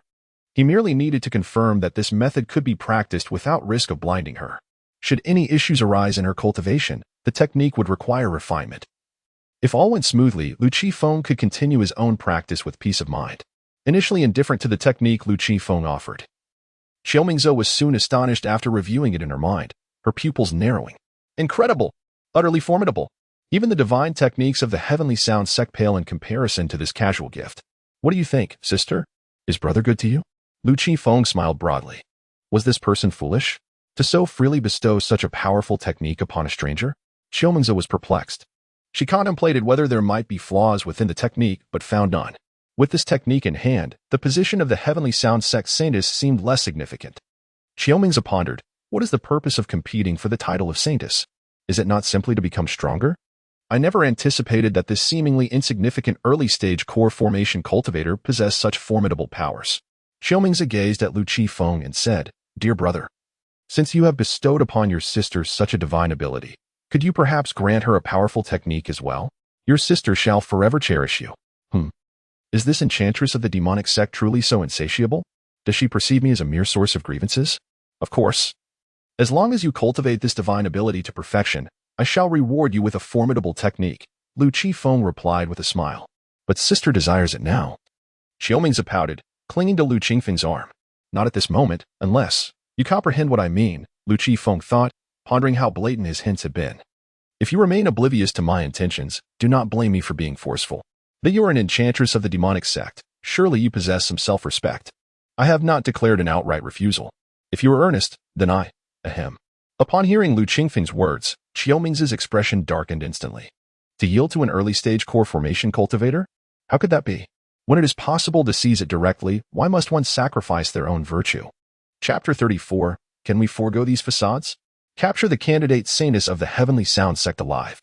Qiumingzi threatened directly, don't push your luck. You are merely a nascent cultivator at the initial stage of the golden core realm. Hand over all your techniques and supernatural powers. Or do not blame me for being ruthless. Such malice from a sister. My genuine affection has been misplaced, Lu Qifeng replied, his tone tinged with melancholy, reflecting the wounds of unrequited feelings. Regrettably, dear brother, I do not wish for this either. However, your disobedience leaves me no choice but to teach you a lesson. An obedient brother is indeed a good brother, Qiumingzi declared, rising to her feet, a bone whip materializing in her grasp unbeknownst to him. With a flick of her wrist, the whip struck the ground with a resounding crack, causing a deep fissure to form beneath, forged from the spine of some serpent. Its power was formidable. If it were to strike a human, it would undoubtedly deliver grave harm. Ah, so you have a penchant for such theatrics? Lu Qifeng remarked in astonishment, casting a glance at the bone whip. However, he swiftly shifted his tone. Alas, I prefer to play the master. No sooner had he spoken than he unleashed a palm strike, channeling all his energy into the blow. The emergence of the bone whip had alerted him to the formidable nature of the sorceress before him, prompting him to act with utmost resolve. His spiritual energy surged forth from his palm, crashing into Qiumingzi, who was instantly sent flying, a spray of blood escaping her lips as her pupils dilated in shock. Another despicable cultivator concealing their true power. In just a month, I have encountered 2 such individuals. What is happening in this world? Can we not avoid these pretenses? Are you truly of the demonic sect, or am I? Qiumingzi pondered, nearly questioning her own existence. Regaining her composure, she turned to flee. Already wounded and not fully recovered, she found herself at a disadvantage against Lu Qifeng, whose full-strength strike had left her vulnerable. You seek to escape with my techniques? Lu Qifeng vanished from sight, reappearing before her in an instant, causing Qiumingzi to collide into his embrace. Just as she intended to curse the unfortunate soul obstructing her path, she looked up to see Lu Qifeng's ghastly mask, her expression shifting dramatically. Such speed. How is this possible? Kind brother, I realize my mistakes. Please spare me. Qiumingzi implored, her voice tinged with desperation. Spare you? The pain. It is unbearable. Lu Qifeng feigned heartbreak, as though he had lost a beloved. Her words had pierced his heart, and she was no longer the good sister she once was. Seeing her tactic fail, Qiumingzi resorted to a commanding tone. Release me. Otherwise, your superior shall not spare you. My superior? I have no superior, Lu Qifeng responded, taken aback. However, it soon dawned on her that there were 2 possibilities for Qiumingzi to utter such words. The first possibility was that her standing within the demon sect was exceedingly high. The second was that she held significant importance within the sect. The notion that a mere pill could elevate my status to that of a disciple of the demon sect was intriguing. At that moment, Qiumingzi continued. If you were to kill me, your demon sect would stand no chance against the righteous immortal sect. Only I possess the means to release Gu Zhenqing. It appeared she feared that Lu Qifeng was a naive fool, unaware of her significance to the demon sect, thus she revealed her importance directly. So, it was you who caused Gu Zhenqing's seal to weaken. I can no longer spare you. If it were not for your interference with the seal, I would not have had to endure the hardships of wandering outside, but could have remained in safety. My dear, this enmity has escalated. Lu Qifeng's eyes glinted with menace. Noticing that Lu Qifeng not only showed no intent to spare her but seemed more determined to kill her, Qiumingzi, in a moment of desperation, continued to divulge information. You owe your support to me. There is an inconspicuous woman from the Xianyun sect in the mid-stage of the out-of-body realm. Without my assistance, you would never triumph over the righteous immortal sect. And I, Qiumingzi, am a candidate for the holy maiden of the heavenly sound sect. Are you prepared to face the consequences should you dare to kill me? All of this is because of you. My dear, this enmity has grown even deeper. A woman of inconspicuous reputation in the mid-stage of the out-of-body realm from the Xianyun sect? That can only refer to my master. It turns out she is so formidable. I must speak more cautiously in the future. Qiumingzi, confidently declaring herself as a candidate for the holy maiden of the heavenly sound sect, indicated that this faction was certainly not insignificant. Killing you may be problematic, but I can certainly imprison you. Important disciples of major sects typically possess life lamps or soul tokens. Should I strike to kill? There is a substantial likelihood that their backers would seek retribution. However, imprisonment presents a different scenario. You shall obediently serve as my experimental subject. Lu Qifeng had already formulated a plan for dealing with Qiumingzi. A regimen of beatings thrice daily would hinder her recovery. To be cautious. Qiumingzi felt a sense of reluctance, yet found herself helplessly ensnared, akin to a fish at the mercy of a knife. Complying with Lu Qifeng's demands, she handed over her storage artifact. Upon receiving it, Lu Qifeng's expression darkened significantly. It was evident that her sincerity was lacking. While it was indeed Qiumingzi's storage artifact, it was not the primary one of significance. Despite containing numerous valuable items, it astonishingly bore no restrictions. As a candidate saintess of the Tianyin sect, such an important identity should not be accompanied by an unprotected artifact. Lu Qifeng harbored doubts regarding her intentions. If you wish to avoid me stripping you of your garments, you would do well to be forthcoming, he asserted. In response, Qiumingzi, with evident reluctance, surrendered all her artifacts. She resolved internally that the humiliation she endured would be repaid with vengeance in the future. Lu Qifeng collected all of Qiumingzi's storage artifacts, contemplating the immense fortune he had accrued. The spoils far exceeded those from the theft of the Blood-Tide Hall's treasury. This sheep was indeed plump. To ensure thoroughness, Lu Qifeng conducted a body search on Qiumingzi, wary of her possibly concealing a communication stone. By this point, Qiumingzi had begun to sense the gravity of the situation, yet she could not resist. Her cheeks flushed as she allowed Lu Qifeng to search her. Even her bone whip was seized by him. With no communication stone discovered, Lu Qifeng gradually felt a sense of relief. Chapter 35, Lu Qingfeng's Tyranny. Qiumingzi's heart-wrenching weeping. I am sorry, dear sister, but your brother is not a disciple of the demon sect. Rather, he is a practitioner of dark arts. Surprised? Astonished? With these words, Lu Qifeng conjured the soul banner. Tell me, if I were to capture your departed soul within my soul banner, would my strength not increase ever so slightly? Feeling the chilling aura emanating from the soul banner, Qiumingzi was engulfed in fear. All her treasures had been seized by Lu Qifeng, rendering her akin to a lamb awaiting slaughter. Lu Qifeng was not affiliated with the demon sect. The conflict between righteousness and evil had no bearing on him. Regardless of which side emerged victorious, he would remain unscathed. For Qiumingzi, her sole identity as a prospective saintess of the Heavenly Sound sect afforded her a modicum of his caution. If you wish to survive, you must diligently cultivate the divine abilities I have bestowed upon you. Now, immediately, begin your training. Lu Qifeng commanded. Very well, I shall commence my cultivation at once. Qiumingzi replied, nodding as she descended to the ground and assumed a seated position. Now in Lu Qingfeng's grasp, she was uncertain if she would ever have another chance to rise again. Recalling the cultivation method of the supreme eye of creation, her eyes sparkled with hope. There remained a possibility for her resurgence. With her left eye embodying vitality and her right eye representing destruction, the life-giving essence of her left eye could facilitate rapid recovery from her injuries. Once healed, with her perfected realm of transformation, she would undoubtedly be able to overpower Lu Qifeng. Just wait, I shall exact my revenge and reclaim all that is mine, she vowed silently. At that moment, Lu Qifeng was rummaging through Qiumingzi's storage treasures, unearthing several materials, while also retrieving components from his own storage ring. He needed to concoct a poison pill for Qiumingzi to consume, ensuring a greater degree of security. However, this was not a sustainable solution. If she were to cultivate the supreme eye of creation, she would surely recover, potentially escaping his control. He would need to devise a plan to eliminate her without leaving any lingering threats. Lu Qifeng hesitated to kill Qiumingzi, fearing that doing so might leave behind incriminating traces. This issue must be resolved. Suddenly, a flash of inspiration struck him. It would have been a grave error to complicate matters further. Once he had fully exploited Qiumingzi, he could have someone else eliminate her, and then discreetly silence that individual. Who would ever suspect his involvement? Before that, he needed to dispose of any artifacts that could track his location. With a solution in mind, Lu Qifeng ceased his contemplation. After setting up numerous protective formations to conceal both himself and Qiumingzi, he retrieved a spare alchemical furnace and began crafting the poison pill. Not only does he possess knowledge of formations, but he also practices alchemy? Qiumingzi thought, somewhat astonished. Yet she refrained from interjecting. Her priority was to cultivate the supreme eye of creation as swiftly as possible. A quarter of an hour later, the poison pills were ready, 10 exquisite pills in total. He administered one to Qiumingzi, keeping the other 9 for future use.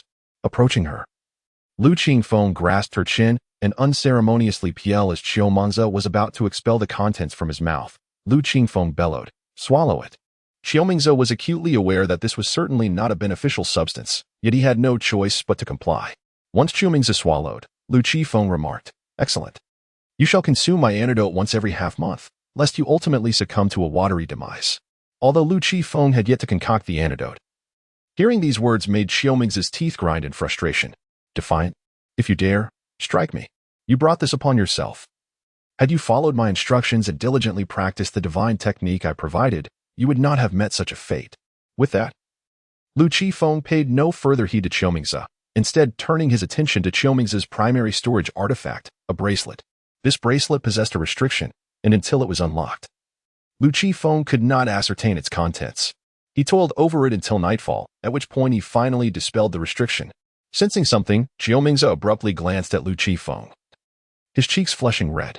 At that moment, Lu Qingfeng's consciousness had already penetrated the bracelet's inner sanctum, revealing an array of undergarments, bras, and panties of various designs. Lu Qingfeng's assessment was that while they had a certain charm, they paled in comparison to a bikini. After a cursory glance, he shifted his focus to other items. This little heiress was indeed affluent. The spiritual stones contained within the bracelet numbered several small targets, amounting to a total of 7 or 8. Regrettably, there was a scarcity of rare materials. It seemed many items had been sold off to support the development of the demonic sect. It was no wonder that kidnappers favored abducting the children of wealthy families, a lucrative venture indeed. After inspecting all the storage artifacts, Lu Qifeng identified 3 items that appeared to be tracked. Without a moment's hesitation, he melted and reforged these 3 objects, effectively restoring them to their factory settings. 3 days later, Lu Qifeng surveyed the pristine artifact in his hands, nodding in satisfaction. The 3 items had been amalgamated into a singular, more formidable brick-like tool, which he named the Fan Tian seal. Subsequently, Lu Qifeng directed his gaze towards Xiaomingzi, eager to test the feel of his new creation. As Xiaomingzi was engrossed in cultivating the supreme heavy eye technique, a sudden sense of peril washed over him. Before he could react, the Fan Tian seal descended upon his head. With a resounding thud, Xiaomingzi collapsed, unconscious. Lu Qifeng approached, retrieving the Fan Tian seal, and then regarded the fainted Xiaomingzi. The dizziness effect was rather effective. At that moment, although blood trickled from Xiaomingzi's head and his breath was erratic, he had not expired. Had Lu Qifeng thrown the brick with all his might, Xiaomingzi's head would likely have been obliterated. That upon seeing Lu Qifeng turn his head, Xiaomingzi immediately began to weep, exclaiming, "I can no longer endure this. You may as well kill me." In this moment, who else could possibly inflict harm upon her, if not Lu Qifeng? First, he had poisoned her with a toxic pill, and now he was resorting to violence. What exactly did he intend to achieve? "Are you truly certain you wish for me to end your life?" Lu Qifeng inquired, brandishing a sharp dagger in his hand.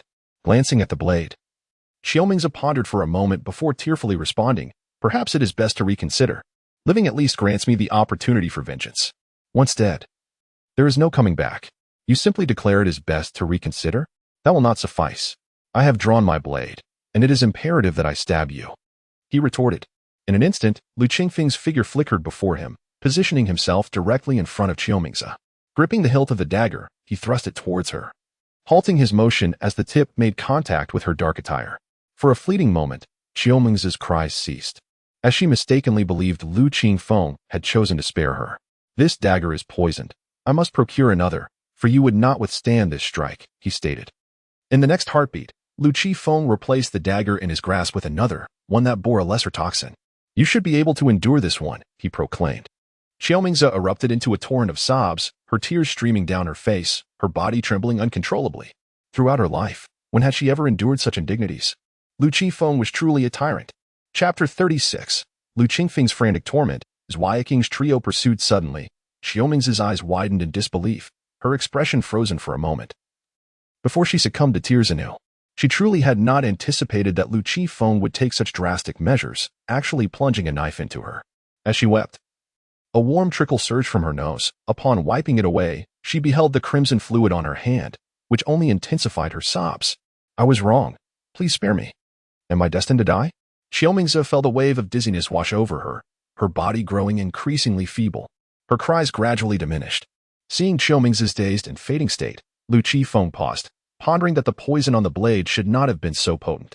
Just then, Xiaomingzi coughed up a mouthful of blood. Fortunately, Lu Qifeng reacted swiftly and evaded the spray. Otherwise, that blood would have marred his visage. It dawned on Lu Qifeng. "My apologies. I momentarily forgot that you were already poisoned." Upon hearing this, Xiaomingzi's eyes widened in shock, and she collapsed to the ground, unconscious. "Not now. You cannot perish yet. Hold on, just a moment," Lu Qifeng urged, hastily retrieving herbs to concoct an antidote. In a flurry, he synthesized a pill, quickly prying open Xiaomingzi's mouth to administer the remedy. After catalyzing the antidote with his spiritual energy, he proceeded to staunch her bleeding. Otherwise, she would inevitably succumb to blood loss. The platelets were rendered ineffective under the assault of the toxins. Once everything was in order and Xiaomingzi's breathing steadied, Lu Qingfeng finally exhaled in relief, narrowly averting her demise. The following midday, Xiao Mengzhou awoke, feeling utterly drained, devoid of strength. I have not perished.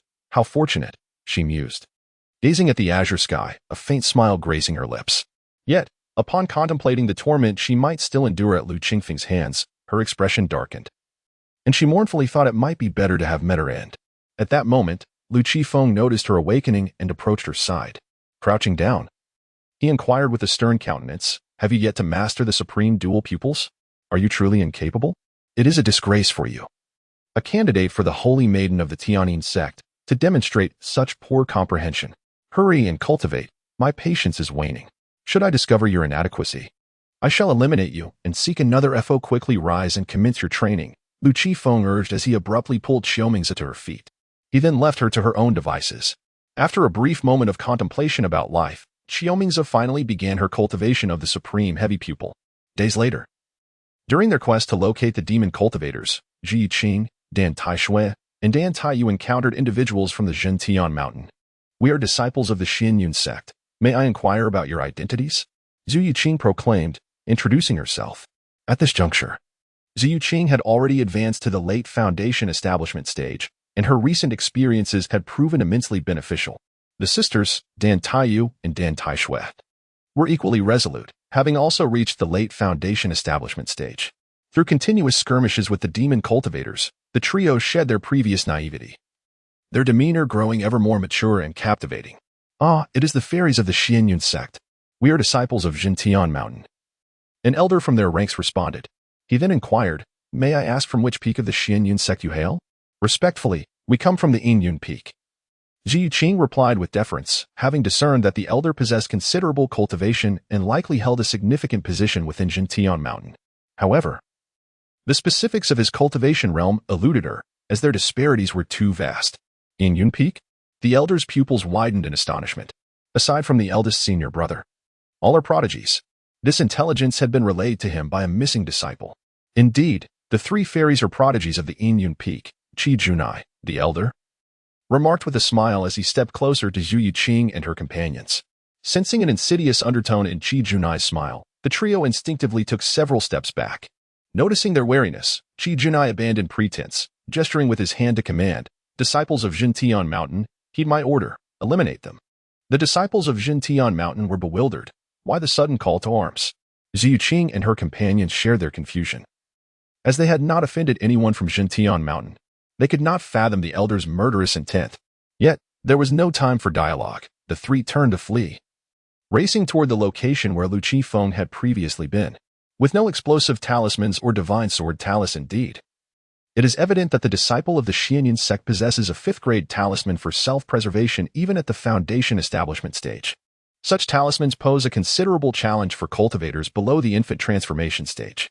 However, for Qi Junai, a practitioner in the early stages of spirit refinement, it is merely a trifle. Qi Junai abruptly quickened his pace, relentlessly pursuing the trio of Zhuayiqing. Despite having expended 2 concealment and movement talismans, Zhuayiqing and his companions were unable to shake off Qi Junai, who was also in the early stages of spirit refinement. "Haha, I wonder where you think you can escape to. We are far from the Xianyun sect. I am in the early stages of spirit refinement. And even with your 5th-grade talismans, you cannot evade me." As Qi Junai closed the distance, Zhuayiqing, in a moment of desperation, retorted, "Old man, if you dare, keep following. Let us see who meets their demise first." He then utilized another movement talisman, and both Dan Taiyu and Dan Aishui also activated their movement talismans, hastening towards the location where they had previously parted ways with Lu Qifeng. Dan Taiyu harbored concerns, wondering if Elder Lu could contend with this old man, given that he was in the early stages of spirit refinement. If Lu Qifeng were unable to prevail, it would spell trouble indeed. This situation felt akin to a buy 3, get 1 free predicament. Chapter 37. Lu Qifeng slays the elder of Zhentian mountain and captures his soul. Rest assured, senior brother Lu is formidable. Even if he cannot defeat them, he will surely find a way to lead us to safety, Dan Aishui reassured. Among the 3 of them, Dan Aishui held the utmost confidence in Lu Qifeng. She had previously experienced the oppressive might of Lu Qifeng during his late Golden Core stage. Moreover, Shen Lianjing had informed her that this was not Lu Qingfeng's true cultivation level. He concealed his strength quite adeptly. Upon hearing Zhu Yeqing's words, Qi Junai hesitated momentarily. Although Zhu Yeqing and her companions were all prodigies of the Xianyun sect, they had ventured out alone without any guardians. Qi Junai had overlooked this fact earlier. But now, with Zhu Yeqing's comment, concern began to creep in. What if they encountered the guardians of Zhu Yeqing and her companions? How would she explain the situation? No. Since they had already pursued them, they must eliminate them. With that thought, Qi Junai summoned her magical artifact and launched a fierce assault towards Zhu Yeqing and her companions. A sense of impending danger surged from behind. Without the time to glance back, Zhu Yeqing and her companions swiftly activated their protective talismans. 3 protective shields materialized, enveloping them within. Qi Junai's artifact struck heavily against the shields, shattering them instantly. The 3 girls coughed up blood as they propelled themselves forward. Despite sustaining injuries from the blow, they managed to increase the distance between them and their pursuer. Seeing that they were not far from where they had parted with Lu Qifeng, Dan Aishui cried out loudly, "Senior brother Lu, help! Someone is trying to kill us." At that moment, Lu Qingfeng's consciousness avatar, waiting at their previous location, detected their cries. On the other side, Lu Qifeng sensed the urgency and immediately vanished from Qiuming's sight. Upon witnessing Lu Qingfeng's disappearance, Qiuming's blinked in surprise and felt a surge of joy, contemplating escape. Suddenly, the formation laid by Lu Qifeng rippled with energy, causing Qiuming's to press her forehead, her expression darkening. The consciousness avatar swiftly appeared before Dan Aishui and her companions. Mistaking it for Lu Qifeng himself, Dan Aishui and her friends erupted with joy, exclaiming, "We are saved. You old fool. Prepare to meet your end. My master brother has arrived," Zhu Yeqing declared, wiping the blood from her lips. Exuding a newfound confidence as if the tide of battle had shifted in their favor. Observing Lu Qingfeng's consciousness avatar, Qi Junai squinted and halted her advance. Initially perceiving a formidable opponent, she chuckled upon sensing the early golden core cultivation level. "Haha, you 3, do you not comprehend the realms of cultivation? Surely you do not believe that your master brother can defeat me? A mere early golden core cultivator can be crushed with but a single finger." At her words, Zhu Yeqing fell silent, uncertain whether Lu Qifeng could indeed prevail. "Senior brother Lu, show him your prowess. This old fool is from Jintian Mountain and inexplicably seeks to eliminate us. We have not provoked any trouble." Dan Aishui sought refuge behind the ethereal manifestation of Lu Qifeng, gesturing towards Qi Junai. "Qi Junai, is Guang Shouju your disciple?" Lu Qingfeng's manifestation spoke calmly. Upon hearing Lu Qifeng utter both his name and that of his disciple, Guang Shouju, Qi Junai's pupils widened in shock. With a grim expression, he inquired, "Did you kill him?" The prolonged silence regarding Guang Shouju's fate had led Qi Junai to conclude that his disciple had perished. The trio of Zhu Yeqing stood stunned. Realizing that their peril stemmed from their senior brother's actions, they cast reproachful glances at Lu Qingfeng's manifestation, contemplating how they had been cautioned against causing trouble, yet found themselves ensnared in chaos.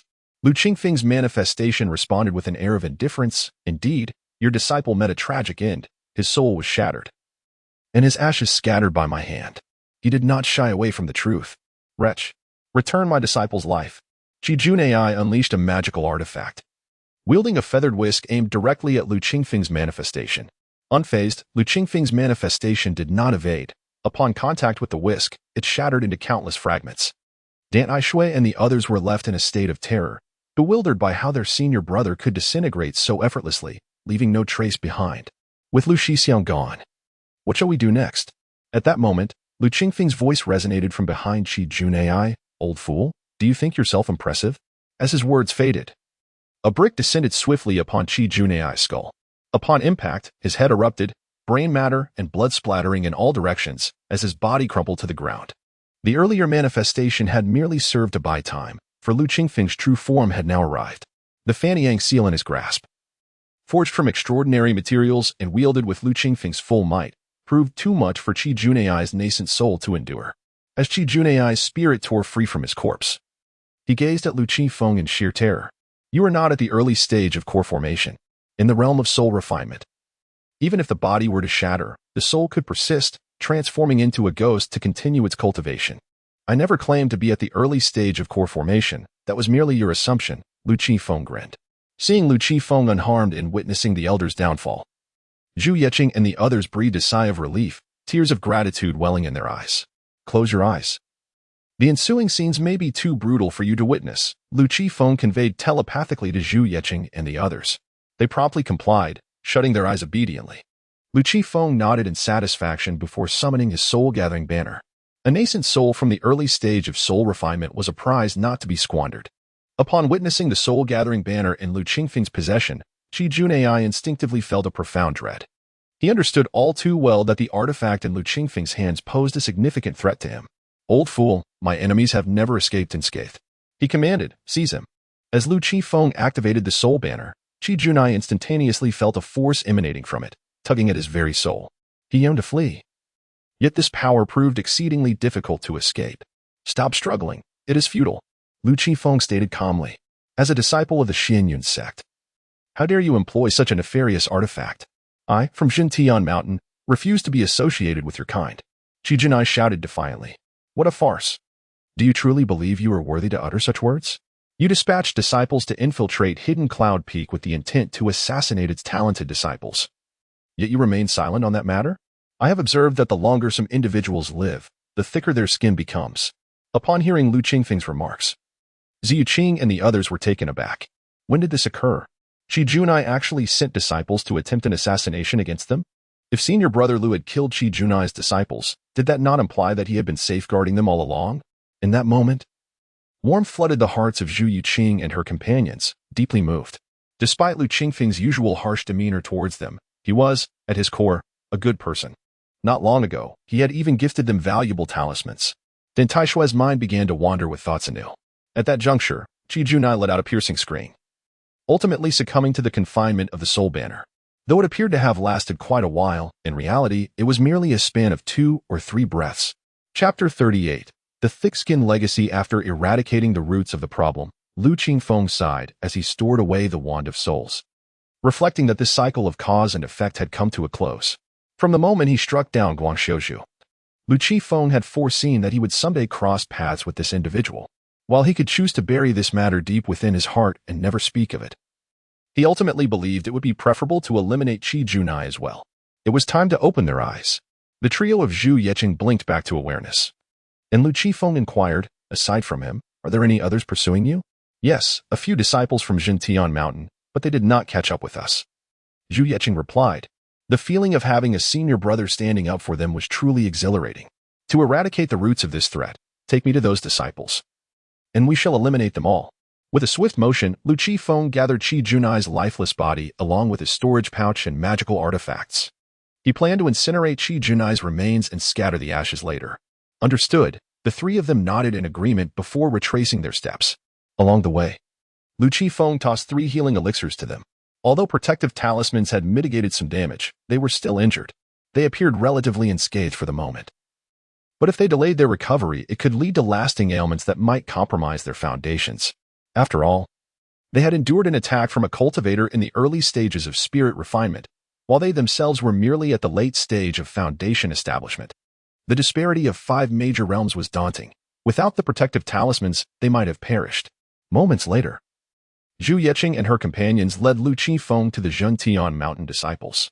"Senior brother Lu, they are the ones responsible, though they acted under Qi Junai's orders. They are not virtuous individuals themselves," Dan Aishui pointed out, her confidence bolstered by Lu Qingfeng's presence. Upon witnessing Zhu Yeqing's trio return unscathed while their elder, Qi Junai, was notably absent, the disciples' hearts sank.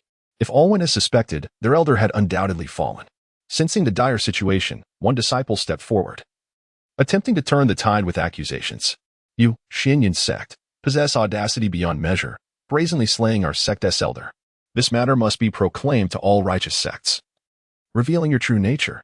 The emphasis he placed on the term true nature conveyed an air of conviction, as if to assert that such claims were indisputable. With their numbers, Zhentian Mountain felt emboldened, believing they could withstand any assault from Lu Qingfeng and his companions. If even one of them could escape and relay the words spoken, Xianyun sect would find itself in the crosshairs of public ire, facing the potential loss of its esteemed status among righteous leaders. A clever ploy to bite back. It seems the thick-skinned nature of Zhentian Mountain is indeed a hereditary trait, Lu Qingfeng retorted with a cold smirk. Previously, Qi Junai had attempted to tarnish his reputation. Although it was indeed a fact, Qi Junai refrained from mentioning his own actions. Now, the disciples of Zinshinshin have retaliated, displaying an extraordinary level of audacity. They lie without even a hint of shame. Upon hearing the words of the Zinshinshin disciples, the trio of Zweiking seethed with indignation, itching to confront them immediately. It was evident that Zinshinshin had initiated the conflict, yet they audaciously accused Xianyun's sect of slaughtering their elders. How outrageous! One man stepped forward, eager to continue his rebuttal and further defame them. Alas, his words were abruptly cut short. Lu Qifeng let out a cold chuckle and hurled an object. A tremendous crash resonated as the man was sent flying through the air. The force exerted by Lu Qifeng was immense. The man soared several meters before crashing against a tree, resulting in instant demise. Witnessing this scene, fear surged within the hearts of all Zinshinshin disciples. How could Lu Qifeng be this formidable? What was happening? Was he merely at the early stage of foundation establishment? How could he kill a late-stage foundation establishment cultivator with a single blow? The object Lu Qifeng had thrown appeared to be a brick? Absurd. Zweiking approached Lu Qifeng and whispered, "Senior brother Lu, how shall we deal with them?" Lu Qifeng narrowed his eyes and slowly advanced towards the Zinshinshin disciples. As he approached, their faces paled further, and they began to retreat. With a disdainful snort, Lu Qifeng quickened his pace towards them. "Stay back!" A female disciple shouted in a panic. Lu Qifeng halted, a bloodthirsty smile curving his lips. He turned to Zweiking and her companions, instructing, "Handle the foundation establishment cultivators." The Zinshinshin disciples here ranged from the nascent soul stage down to the foundation establishment stage. It would be beneficial for Zweiking and her companions to hone their skills against the foundation establishment disciples. As for the others, Lu Qifeng would take matters into his own hands.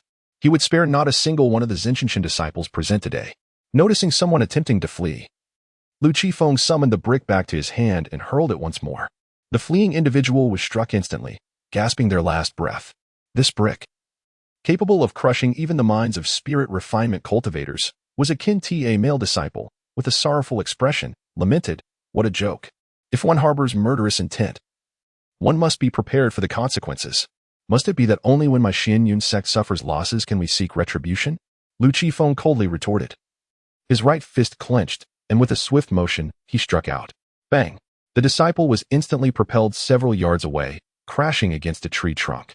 He struggled repeatedly but could not rise, ultimately succumbing to despair as he lay on the ground, breathing his last, witnessing his fellow disciple fall lifelessly in an instant. Another disciple from Jintian Mountain was gripped by terror, breaking into a cold sweat as he knelt before Lu Qifeng, pleading, "Esteemed brother of Xianyun's sect, we were in the wrong. Please spare us. We vow never to offend your junior sister or Xianyun sect again. We beseech you to let us go." Lu Qifeng raised an eyebrow, his indifferent gaze sweeping over the supplicant before he called Chapter 39, forcing out the strongest, then swiftly dispatching them upon hearing the words. The disciples of Jintian Mountain were engulfed by despair, yet none dared to move a single step.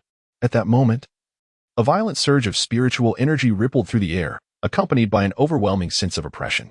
Feeling this immense pressure, the members of Jintian Mountain instinctively looked up. In the sky, a dark figure hovered, clad in a tight-fitting black attire, a sword hanging at his waist, his expression devoid of emotion, exuding an aura as sharp as a blade. This individual moved with astonishing speed, arriving before Lu Qifeng in the blink of an eye. Lu Qifeng raised his gaze towards the newcomer, his eyes glinting with coldness. "I have been waiting for you," he stated indifferently. This man was the strongest disciple of Jintian Mountain present, possessing a perfected Yuanying stage cultivation. Lu Qifeng had refrained from exterminating all the disciples of Jintian Mountain at once. Instead, he aimed to draw this individual out, intending to eliminate him thereafter. From the moment Lu Qifeng arrived, he sensed the presence of someone lurking in concealment, yet he was unable to pinpoint their exact location. Had this person chosen to remain hidden, it would have posed quite a challenge. Fortunately, the individual revealed himself. The man glanced at Lu Qifeng and remarked, "Xianyun sect truly lives up to its reputation as the leader of the righteous path in Nanwang Prefecture, cultivating a prodigious disciple such as yourself." "Likewise," Lu Qifeng replied coldly. Upon hearing this, the man frowned and raised his hand to grasp at Lu Qifeng. Suddenly, a piercing scream erupted from him. Simultaneously, a flash of purple light streaked past. The onlookers barely had time to register the purple glow before they looked again, only to find the man had vanished without a trace. Lu Qifeng retracted his arm and turned to face the remaining disciples of Jintian Mountain. Witnessing this scene, they gasped in shock, fear etched on their faces. They had never encountered such an eerie display of power. Their senior brother had inexplicably disappeared under that purple light, without leaving a single mark behind. The terrifying prowess of this young disciple from Xianyun's sect was utterly astonishing. Little did they know, this was merely one of Lu Qingfeng's divine abilities, which he had named Purple Qi coming from the east. To prevent his adversary from fleeing into hiding, Lu Qifeng struck with lethal intent. Gazing coldly at the Zhentian Mountain disciples, Lu Qifeng declared, "The strongest disciple of Zhentian Mountain has perished. Now, it is your turn." At the sight of Lu Qingfeng's gaze, everyone trembled in fear. Lu Qifeng once more raised his brick and brought it crashing down upon a disciple who was attempting to flee. The brick, infused with immense spiritual energy, struck with a resounding crack, instantly shattering the bones of the disciple, resulting in his immediate demise. "Who else among you intends to escape? If not, I shall ensure your complete annihilation," Lu Qifeng proclaimed icily. To flee or not to flee, is it not ultimately the same outcome? The disciples of Zhentian Mountain were left in despair. This was utterly unreasonable. With their heads bowed, none dared to meet Lu Qingfeng's gaze. Fearful of inciting his wrath and facing his retaliation, Lu Qifeng surveyed the scene, noting the disciples' unwillingness to escape, and with a cold snort declared, "If you wish to perish, then perish." With that, he flicked his wrists, and two purple flying swords shot forth, piercing towards the hapless crowd. The swords wove through the throng, painting the ground with crimson blood. Arterial jets erupted from the necks of the Zhentian Mountain disciples, their lifeblood dripping onto the earth. Lu Qingfeng's prowess had transcended their comprehension. They even suspected he had achieved the realms of refining the spirit or transformation of the spirit, though such notions seemed implausible. The disparity in strength was undeniable. Engaging them was akin to a father chastising his child. They were utterly defenseless, too terrified even to counterattack. In mere moments, the once formidable Zhentian Mountain contingent was reduced to 3 nascent soul disciples and a handful of foundation-building disciples. The latter were intended by Lu Qifeng to serve as a sharpening stone for Zhu Yiqing and his companions. Turning his attention to the remaining 3 nascent soul disciples, Lu Qifeng inquired, "What do you intend to do? Will you confront me together, or shall you remain and await your demise?" The trio stood frozen, at a loss. Although their cultivation was commendable, they were no match for Lu Qifeng, whose strength far surpassed theirs, especially since he had effortlessly dispatched their senior brother, a consummate nascent soul cultivator, without so much as a struggle. "Spare us, senior brother of the Xianyun sect.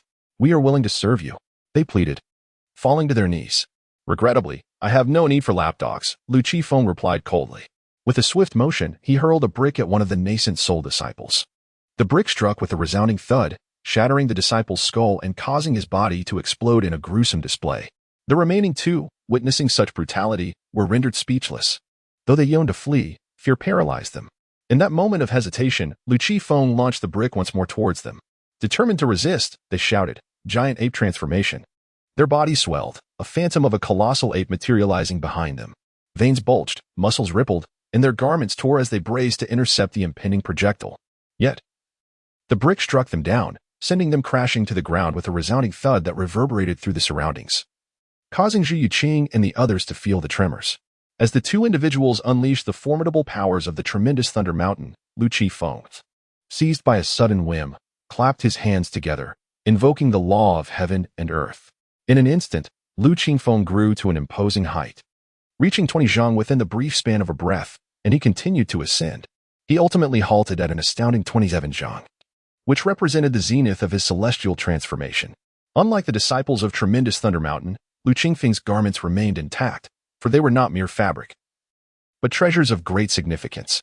In stark contrast, the disciples, transformed into gigantic apes, appeared as diminutive chicks, barely the size of Lu Qingfeng's fist.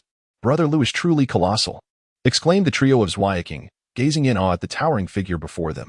Lu Qifeng swung his fist, exuding an overwhelming force, as his enormous hand descended like a meteor, crashing down upon the disciples of tremendous Thunder Mountain. Simultaneously, 2 agonized cries erupted, followed by the expulsion of 2 nascent souls from their bodies. As these souls took flight, they sped away at an astonishing velocity. Yet, how could Lu Qifeng allow their escape? With a swat akin to swatting a fly, he struck. In an instant, the 2 nascent souls were reduced to mere pulp. Subsequently, flames ignited in Lu Qingfeng's hands, incinerating the remnants of the nascent souls completely, their ashes cascading from his colossal grasp. "The powers of tremendous Thunder Mountain pale in comparison to my own law of heaven and earth," Lu Qifeng mused, shaking his head in silent contemplation. He then returned to his normal human stature. Chapter 40. The Suspicions of Zhuayiqing and Her Companions. "The injury of the sect leader of Xianyun sect. Why are you still standing there?" Lu Qifeng exclaimed in frustration as he observed Zhuai Qing and her two companions, Dan Taiyu and Dan Aishui, frozen in place. He had dealt with the other adversaries, yet they appeared dazed, finally responding with an "oh." Zhuai Qing and her companions drew their swords and charged toward the foundation-building disciples of Zhentian Mountain, although 3 against over a dozen seemed insurmountable. With Lu Qingfeng's formidable presence and the remaining disciples already paralyzed with fear, they lacked any courage to resist. Before long, the trio had vanquished all the enemies. With a wave of his hand, Lu Qifeng gathered the bodies together. He then retrieved the corpse of the Zhentian Mountain elder, Qi Junai, placing it alongside the fallen disciples. All storage artifacts and weapons were collected by Lu Qifeng. He casually conjured a fireball, which ignited upon contact, rapidly spreading to engulf the pile of bodies. A fierce blaze erupted, filling the air with acrid smoke and a foul stench, prompting Zhuai Qing and her companions to retreat to a safe distance. Once the bodies were reduced to ash, Lu Qifeng struck the ground with his palm, causing a gust of wind that scattered the ashes far and wide. Yet, this was not the end. With a claw-like motion, Lu Qifeng exerted his grip, causing fissures to appear in the charred earth, sending dirt tumbling. After several more movements, he had thoroughly plowed the area where the fire had raged. Is this the unique technique of Senior Brother Lu? Zhuai Qing and her companions observed the scene in awe. Let us depart from this place, Lu Qifeng stated, his expression devoid of emotion as he flew toward the direction of Qiumingzi. Zhuai Qing and her companions followed closely, halting when they reached their previous meeting point. Lu Qifeng contemplated whether to reveal Qiumingzi's presence to them just yet. What have you all gathered during this time? Lu Qifeng inquired. In response, Zhuai Qing and her companions each produced a storage pouch. Senior Brother Lu, these are the spirit stones we acquired for purchasing talismans, they explained. They had deliberated extensively and ultimately decided to use the spirit stones to compensate Lu Qifeng for the talismans he had provided them. What does this signify? Lu Qifeng furrowed his brow. Senior Brother, we consider the talismans you gave us as debts to be repaid, and now that we possess spirit stones, it is only right to return them, Dan Ayu clarified. Keep these spirit stones for yourselves. It is improper to reclaim what has been given. Besides, do I appear to be in dire need of spirit stones in your eyes? Lu Qifeng chuckled. You are more in need of these spirit stones than I am. He added. Zhuai Qing and her companions had indeed amassed considerable resources and spirit stones through the assistance of the talismans, yet they were not abundant by any means. Though Lu Qifeng was cautious, he was not miserly. Thank you, Senior Brother Lu, Dan Aishui exclaimed with a smile, reclaiming her storage pouch. Then turning to Zhuai Qing and her sister, she remarked, I told you Senior Brother Lu would not desire them back. Whether or not Brother Lu should be involved is his own affair. We cannot take advantage of the situation without contributing. This is our responsibility. Dan Taiyu stated with a serious tone. Let us discuss the current situation, Lu Qifeng interjected. The Xianyun sect has suffered significant losses. While only our hidden cloud peak remains relatively unscathed, the other 11 peaks have already endured casualties exceeding 50%, with the majority of the deceased being outer disciples. Jiu Qing replied, Outer disciples are numerous, but their cultivation levels are generally below the foundation establishment stage, rendering them weak and ill-equipped to confront demonic cultivators.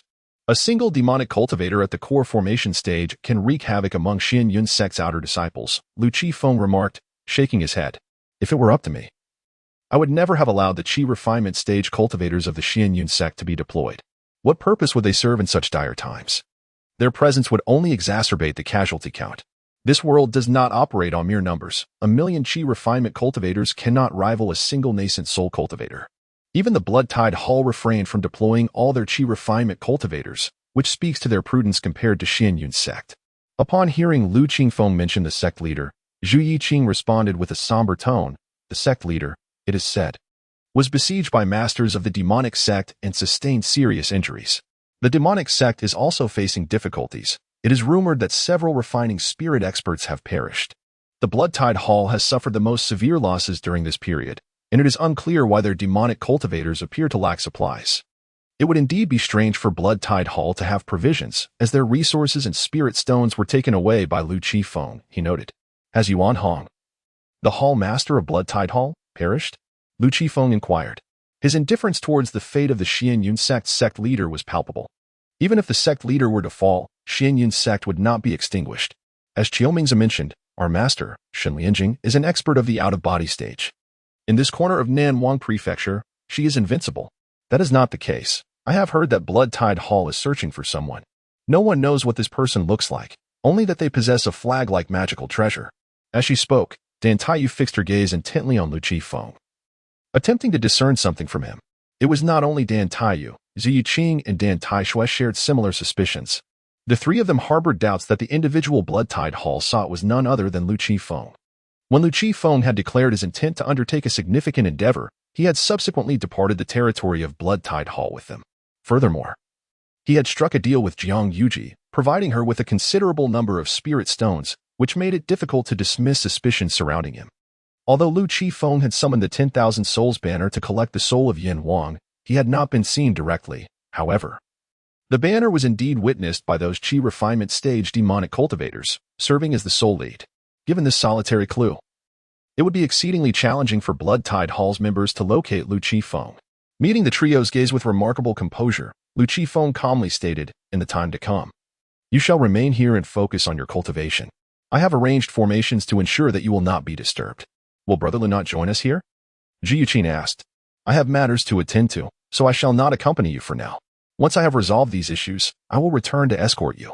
Lu Qifeng shook his head. He still needed to keep a close watch on Qiumingzi. He could not allow Qiumingzi to regain his powers, for that would render Lu Qifeng vulnerable. While he would not perish at the hands of Qiumingzi, being pursued by a formidable adversary could prove quite troublesome. "Senior Brother Lu, was your previous technique, heavenly phenomenon and earthly manifestation, a divine art of the Xianyun sect?" Zhu Yiqing inquired further, her eagerness to learn evident. "No. It is my own creation." "I see." Zhu Yiqing and the Dan Tai sisters expressed their disappointment. Had it been a divine art of the Xianyun sect, they could have easily acquired it. However, since it was Lu Qingfeng's own, he bore no obligation to impart it to them. "Farewell, focus on your cultivation," he declared. And with that, Lu Qifeng vanished from sight. Chapter 41. If you want to strike me, just say it. Lu Qifeng was cultivating the supreme heavy eye. "What do you think? What level of cultivation does Senior Brother Lu possess?" asked Zhu Yiqing. "He could effortlessly defeat even the late-stage elders of the shocking Heaven Mountain. So he must at least be at the mid-stage of spirit refinement," Dan Taiyu speculated. Dan Aishui remained silent, yet she shared a similar sentiment. The head of the Blood-Tied Hall had reached the pinnacle of spirit refinement, and Lu Qingfeng's desire to avoid confrontation with him suggested that he was not a match for such an opponent. Thus, Lu Qingfeng's cultivation level was likely in the mid or late stages of spirit refinement. At mid-stage spirit refinement, Senior Brother Lu's talent is truly astonishing. He is merely in his early 20s, Zhu Yiqing sighed. "We need not belittle ourselves. We are all geniuses in our own right. However, without the guidance of a master and sufficient resources, we would not have only reached the late stage of foundation establishment by now," Dan Taiyu remarked with a smile. "Indeed. Once the righteous and demonic battle concludes, we shall be able to take on a master. The leader of Hidden Cloud Peak must be exceptional to have nurtured someone like Senior Brother Lu." Zhu Yiqing smiled as well. He then sighed again. "Yet, I wonder when this righteous and demonic war will finally end. The demon cultivators are constantly abducting people for sacrifices. The longer it drags on, the more lives are lost. Let us cultivate diligently, striving to break through to the pinnacle of foundation establishment, or even higher by the time Senior Brother Lu returns." Lu Qingfeng's journey back and forth took less than an hour. Upon his return, Qiumingzi coldly huffed and turned her face away. "Is this really necessary? You make it seem as though I have done something shameful to you," Lu Qingfeng said, his expression devoid of emotion. "Isn't it true?" Qiumingzi retorted angrily. "You have imprisoned me here, fed me poison pills, beaten me, and stabbed me with a knife. What exactly do you intend to do?" "I was merely helping you eliminate your karmic obstacles, to spare you from being struck by lightning when you step outside. Do you understand how many lives were lost in Nanwang Prefecture because of you? My refraining from directly killing you is already a show of mercy," Lu Qingfeng responded. Hearing this, Qiumingzi huffed once more and fell silent. Lu Qifeng nodded slightly, lowering his hand, displaying a semblance of humanity. He then directly seated himself beside Qiumingzi, gazing up at the sky, and mused aloud. "Some cultivate for longevity, others seek vengeance, some simply desire strength, while others wish to indulge in a more carefree existence. Is it truly possible to forsake everything for these goals? To abandon all emotions, sever all ties, and slaughter countless innocents, is it worth it? Can one truly feel no remorse? Even if one achieves unparalleled strength, upon reflection, finding oneself utterly alone, devoid of trustworthy companions or dear ones, does such an existence hold any allure?" Qiumingzi quietly observed Lu Qifeng, puzzled by his words. Lu Qifeng continued, Whether one follows the righteous path or the demonic path, I believe that the pursuit of immortality by some is fundamentally distorted. The demonic path is even more egregious, thus earning the label of demon from society. Upon hearing this, Xiaomingzi could no longer contain herself. You, a practitioner of the dark arts, dare to critique the wrongs of the demonic path here? With astonishing swiftness, Lu Qifeng struck Xiaomingzi's face. I did not invite your rebuttal. I merely require you to listen, he stated with a grave expression. Xiaomingzi covered her face, looking at Lu Qifeng with a mixture of grievance and tears welling in her eyes. You never said I couldn't retort. If you wish to strike me, just say so. Spare me the convolutions. How is your cultivation of the supreme heavy eye progressing? Lu Qifeng inquired, his demeanor returning to normal. Humph. Xiaomingzi scoffed, remaining silent. If you refuse to speak, I shall continue my assault. Her body trembling, Xiaomingzi hastily replied, soon, just give me another week. And I assure you I will master the supreme heavy eye within that time frame. Have you encountered any issues? Lu Qifeng pressed on. If not, I could commence my own cultivation right now, he mused internally. As the originator of this technique, Lu Qifeng naturally progressed faster than Xiaomingzi. What problems could there possibly be? Xiaomingzi queried, puzzled. This demonic cult seductress should not be deceiving me, after all. She is unaware that she is merely my test subject. After a careful analysis, Lu Qifeng ceased his hesitation and immediately began cultivating the supreme heavy eye. By the way, why do you want me to cultivate this supreme heavy eye? Xiaomingzi asked. At this moment, Lu Qifeng had already begun his practice and did not respond to her inquiry. What a peculiar individual, bestowing such formidable power upon another while exhibiting such erratic moods. Xiaomingzi scrutinized Lu Qifeng for a while before also commencing her cultivation of the supreme heavy eye. I shan't divulge that I could master it within a day or two. Once I do, your demise shall be imminent. As night fell, the ghastly mask on Lu Qingfeng's face disintegrated into fine powder, and waves of destructive energy surged in from all directions, ultimately converging into his right eye. Simultaneously, the surrounding weeds shot up rapidly, as if infused with vibrant life force. Noticing the changes around him, Xiaomingzi swiftly turned her gaze towards Lu Qifeng. Lu Qingfeng's eyes widened in astonishment, his pupils gradually separating. A dark red aura of destruction continuously flowed into his right eye, rendering it murky and causing blood to seep forth. Conversely, his left eye radiated a clear brilliance, pulsating with vibrant life force that incessantly healed the right eye, preventing it from rotting away. This was the supreme dual eye. Xiaomingzi's pupils constricted. It appeared he was on the verge of mastering it, and thus, she felt no cause for concern. Initially, Xiaomingzi had worried that recklessly channeling the destructive aura into one's eyes could lead to blindness. However, witnessing Lu Qingfeng's success instilled a newfound confidence in her. Moreover, since he had already harnessed both the destructive aura and life force, her own cultivation would yield remarkable results with half the effort. In recent days, Xiaomingzi had thoroughly studied the methods of cultivating the supreme dual eye. She merely lacked the requisite determination. The fears that plagued Lu Qifeng were mirrored in her own mind. As long as the vitality in her left eye remained sufficiently potent, there was no need to fret over the potential loss of sight in her right eye. Chapter 42. The dual-pupiled path to invincibility needs no external bones. Humph. Claiming to be handsome with such a thick skin. Upon gazing at Lu Qingfeng's unremarkable visage, Xiaomingzi felt a twinge of disdain. It was baffling how Lu Qifeng had the audacity to assert his own attractiveness. Little did she know, this was not the true countenance of Lu Qifeng, but rather a fade he had crafted. Soon after, Xiaomingzi commenced her cultivation of the supreme dual pupils. At that moment, beads of cold sweat began to form on Lu Qingfeng's forehead. This is bad. The overwhelming essence of destruction is too potent, and vitality cannot keep pace. I may not endure much longer. He felt a sense of confusion. He had consulted the divination earlier that day, and the omens had not foretold any calamity. Yet now, was he truly on the verge of losing an eye, destined for failure in his pursuit of the supreme dual pupils? That wicked enchantress Xiaomingzi. How could she conspire against me? Just then, Lu Qifeng sensed a portion of the destructive essence being drawn away. His right eye ceased its disintegration, gradually stabilizing under the abundant vitality surging from his left eye, miraculously restoring itself. Could it be a success? Lu Qifeng was taken aback. If this continued, and both eyes could be fully structured and stabilized, it would be deemed a triumph. Thereafter, with relentless cultivation, the destructive and life forces within his dual pupils would intensify, rendering his supreme dual pupils ever more formidable. The innate dual pupils inherently contain the essence of destruction and life, requiring no lengthy cultivation. However, Lu Qifeng's were acquired through later development and could only be honed gradually. If he could unearth the sources of destruction in life, he could directly refine and absorb them, making his acquired supreme dual pupils rival those of innate origin. Turning his gaze toward Xiaomingzi, Lu Qifeng realized she had indeed siphoned away a portion of the destructive essence. What a twist of fate! It was through her assistance that he had achieved success. Albeit she remained oblivious to it.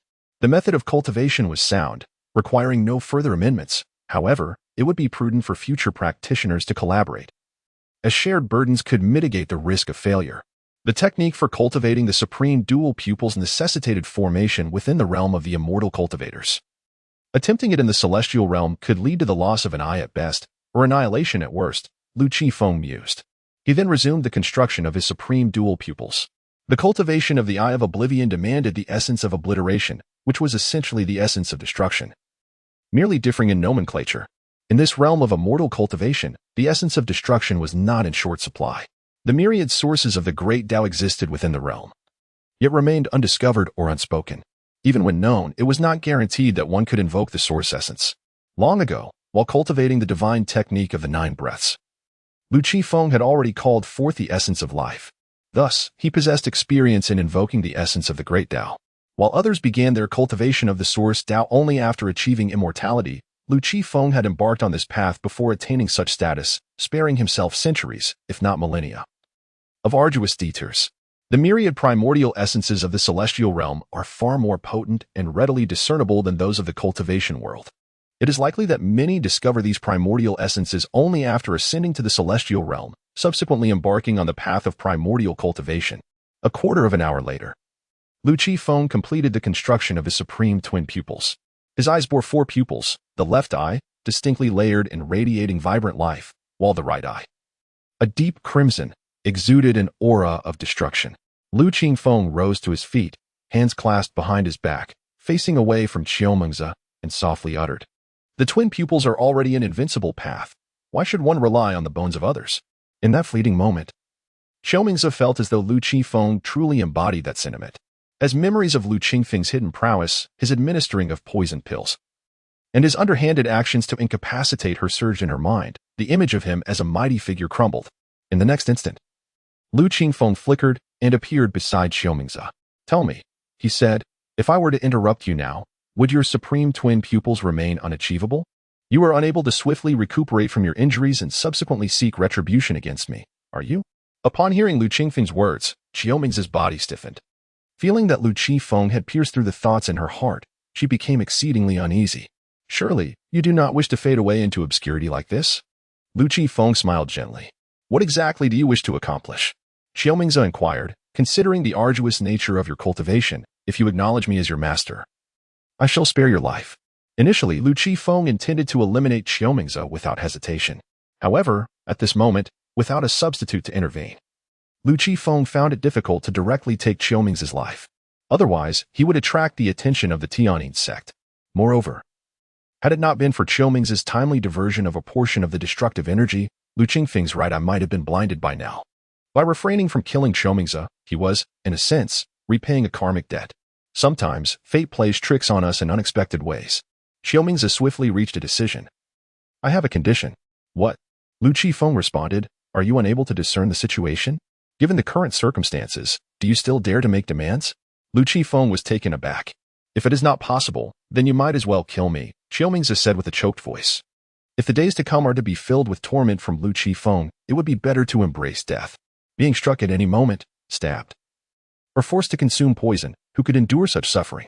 "Speak your mind," Lu Qifeng said, his expression devoid of emotion. "If it is within reason, I can accept it. If it exceeds limits, then it is better to end it. I have no qualms in acknowledging you as my superior, but I implore you, could you treat me a little better in the future?" Xiaomingzi gazed at Lu Qifeng with a pitiful look. Lu Qifeng was momentarily taken aback, then nodded. "Very well. You must swear it." Xiaomingzi harbored a degree of distrust towards Lu Qifeng. "Are you asking me to swear an oath? Is it difficult to distinguish between the major and minor kings?"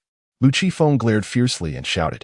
Xiaomingzi immediately shrank back, resembling a scolded young bride, too intimidated to utter a sound.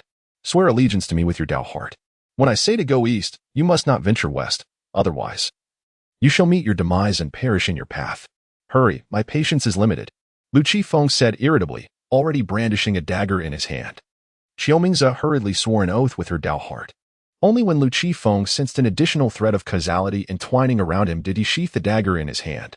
Ahem, since you have acknowledged me as your master, I shall not treat you unjustly. The method for cultivating your divine powers that I imparted to you is incomplete. Now that you are on the verge of mastering the supreme eye of reality, I shall bestow upon you the complete version, lest you experience stunted growth in the future. As he spoke, Lu Qifeng extended his finger and pressed it gently between Xiaomingze's brows, transmitting the full cultivation method. Upon receiving this information, Xiaomingze was astonished to discover the myriad abilities of the supreme eye of reality. Thank you for your generous gift, master, she expressed her gratitude, promptly altering the structure of her eyes. The complete version was undeniably superior to the incomplete one. Even a fool would know which to choose. A mere quarter of an hour later, the structure of Xiaomingze's supreme eye of reality was finalized, with vitality surging forth from her left eye. Her wounded body began to heal rapidly. Her aura surged continuously. In just a few breaths, her injuries were mended, and her essence returned to its peak state. Such is the terrifying power of the supreme eye of reality. The path of the supreme eye is inherently invincible. Why then should one rely on the bones of others? Xiaomingze murmured softly before turning her gaze towards Lu Qifeng. Chapter 43. An unorthodox cultivator? You wish for my servitude? I, Lu, am steeped in the annals of history. What is this? Why can I not discern his true cultivation level? Could it be that he possesses a higher level than I? Akin to that woman from the Xianyun sect? Xiaomingze found herself engulfed in profound suspicion. At this moment, Lu Qifeng had already crafted a brand new ghostly mask. And after donning it, he inquired nonchalantly, "Are you contemplating a confrontation with me?" Lu Qifeng, perceptive of Xiaomingze's gaze, noted her demeanor. How could that be, my master? My loyalty to you shines as brightly as the sun and moon. Xiaomingze instantly adorned her face with a sycophantic smile. Even if Lu Qifeng's true cultivation were inferior to hers, she would never dare to act against him now. She had previously sworn an oath with her Dao heart. Should she entertain any murderous intent towards Lu Qifeng, she feared that heavenly retribution would strike her in the next moment. My master, may I inquire about the meaning of bone in the phrase borrowing the bones of others? Xiaomingze asked. The supreme bone, which encompasses formidable divine powers, Lu Qifeng replied, secretly hoping to acquire a fragment from another. Yet, he was uncertain who might possess it. It remained ambiguous whether anyone in this realm of cultivation held a supreme bone. To put it plainly, the supreme bone refers to bone hyperplasia, though not all bone hyperplasia qualifies as a supreme bone. As for the cultivation method to forge a supreme bone within oneself, it posed a significant challenge, particularly since Lu Qifeng lacked any reference for such divine abilities. The concept of the duality of life and destruction was comprehensible, yet the supreme bone containing profound divine power was an enigma, leaving him at a loss for how to proceed. The supreme bone? Xiaomingze furrowed her brows, for she had never heard of such a thing. As my servant, you must not tarnish my reputation. Take this. Lu Qifeng tossed Xiaomingze's bone whip towards her. Xiaomingze pursed her lips. After all, it was originally her possession. After a moment's thought, Lu Qifeng also returned her storage bracelet. You may have this back as well. He had no use for the items within, such as the undergarments and various personal belongings. He was not perverse, nor did he have an inclination to collect such things. Naturally, he had retained the various rare materials and spirit stones contained within. What is yours is mine, and what is mine remains mine. Do you have any objections? None. Xiaomingze shook her head, though inwardly she cursed Lu Qifeng. That being said, you must not disgrace me. This technique should surpass what you learned from the Tianyin sect. Lu Qifeng approached Xiaomingze and gently pressed his finger between her brows. In an instant, a celestial cultivation technique materialized in her mind. Having acquired so many resources from Xiaomingze and now being her master, Lu Qifeng was certainly not stingy. There was no harm in bestowing upon her a technique worth 100,000 spirit stones. After all, Xiaomingze had enabled Lu Qifeng to plunder the spirit stones from 7 or 8 minor targets. As she gazed upon the technique in her mind, Xiaomingze was momentarily stunned, her eyes wide with disbelief. Though she had lost precious materials, spirit stones, and her dignity, she had gained a powerful divine ability and an extraordinary cultivation method. Had she truly suffered a loss?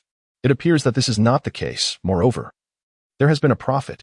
Can dignity serve as sustenance? Can it foster strength? Clearly not. Thank you, my master. I shall ensure that I do not bring shame upon you. Xiaomingze was quite exhilarated. The saintess of the heavenly sound sect? What a worthless endeavor. However, if it were possible to secure that position, it would still be worth contending for, given the abundance of resources. Presently, the allure of the Heavenly Sound sect's saintess role for her is confined solely to the cultivation resources it offers. The sect's foundational techniques and divine abilities pale in comparison to what Lu Qifeng has provided her. Lu Qifeng cast a glance at the night sky and said, "Do not involve yourself in the affairs of Nanwang Prefecture. Return whence you came. After you depart, do not mention my name to anyone. Should I find myself in need, I will reach out to you. Upon your return, focus on your cultivation. I hope that when the time comes for your assistance, you will be prepared." Although Lu Qifeng harbored uncertainty about whether he would ever require Qiuming's aid in the future, it is prudent to prepare in advance. One can never predict what challenges may arise. If you were to meet an untimely end, so be it. Are you trying to send me away? Qiuming seemed incredulous, her heart feeling oddly unsettled. She had assumed that Lu Qifeng would want her to stay by his side, to serve him, perhaps even to offer her body. Yet, this was the outcome? No tasks were assigned to her. This acknowledgement of allegiance felt as if it were devoid of significance, while she unexpectedly reaped immense benefits. Are you truly a sinister cultivator? Qiumingze found herself perplexed. Otherwise, would I have you serve me? Lu Qifeng shot her a glance and declared with conviction, "I, Lu, study the classics. What a farce. Having you remain by my side would undoubtedly attract unwarranted attention, which would be detrimental to my low-profile existence." With Qiuming's beauty and status, it was inevitable that she would draw many gazes. Yet, Lu Qifeng was intent on a discreet progression.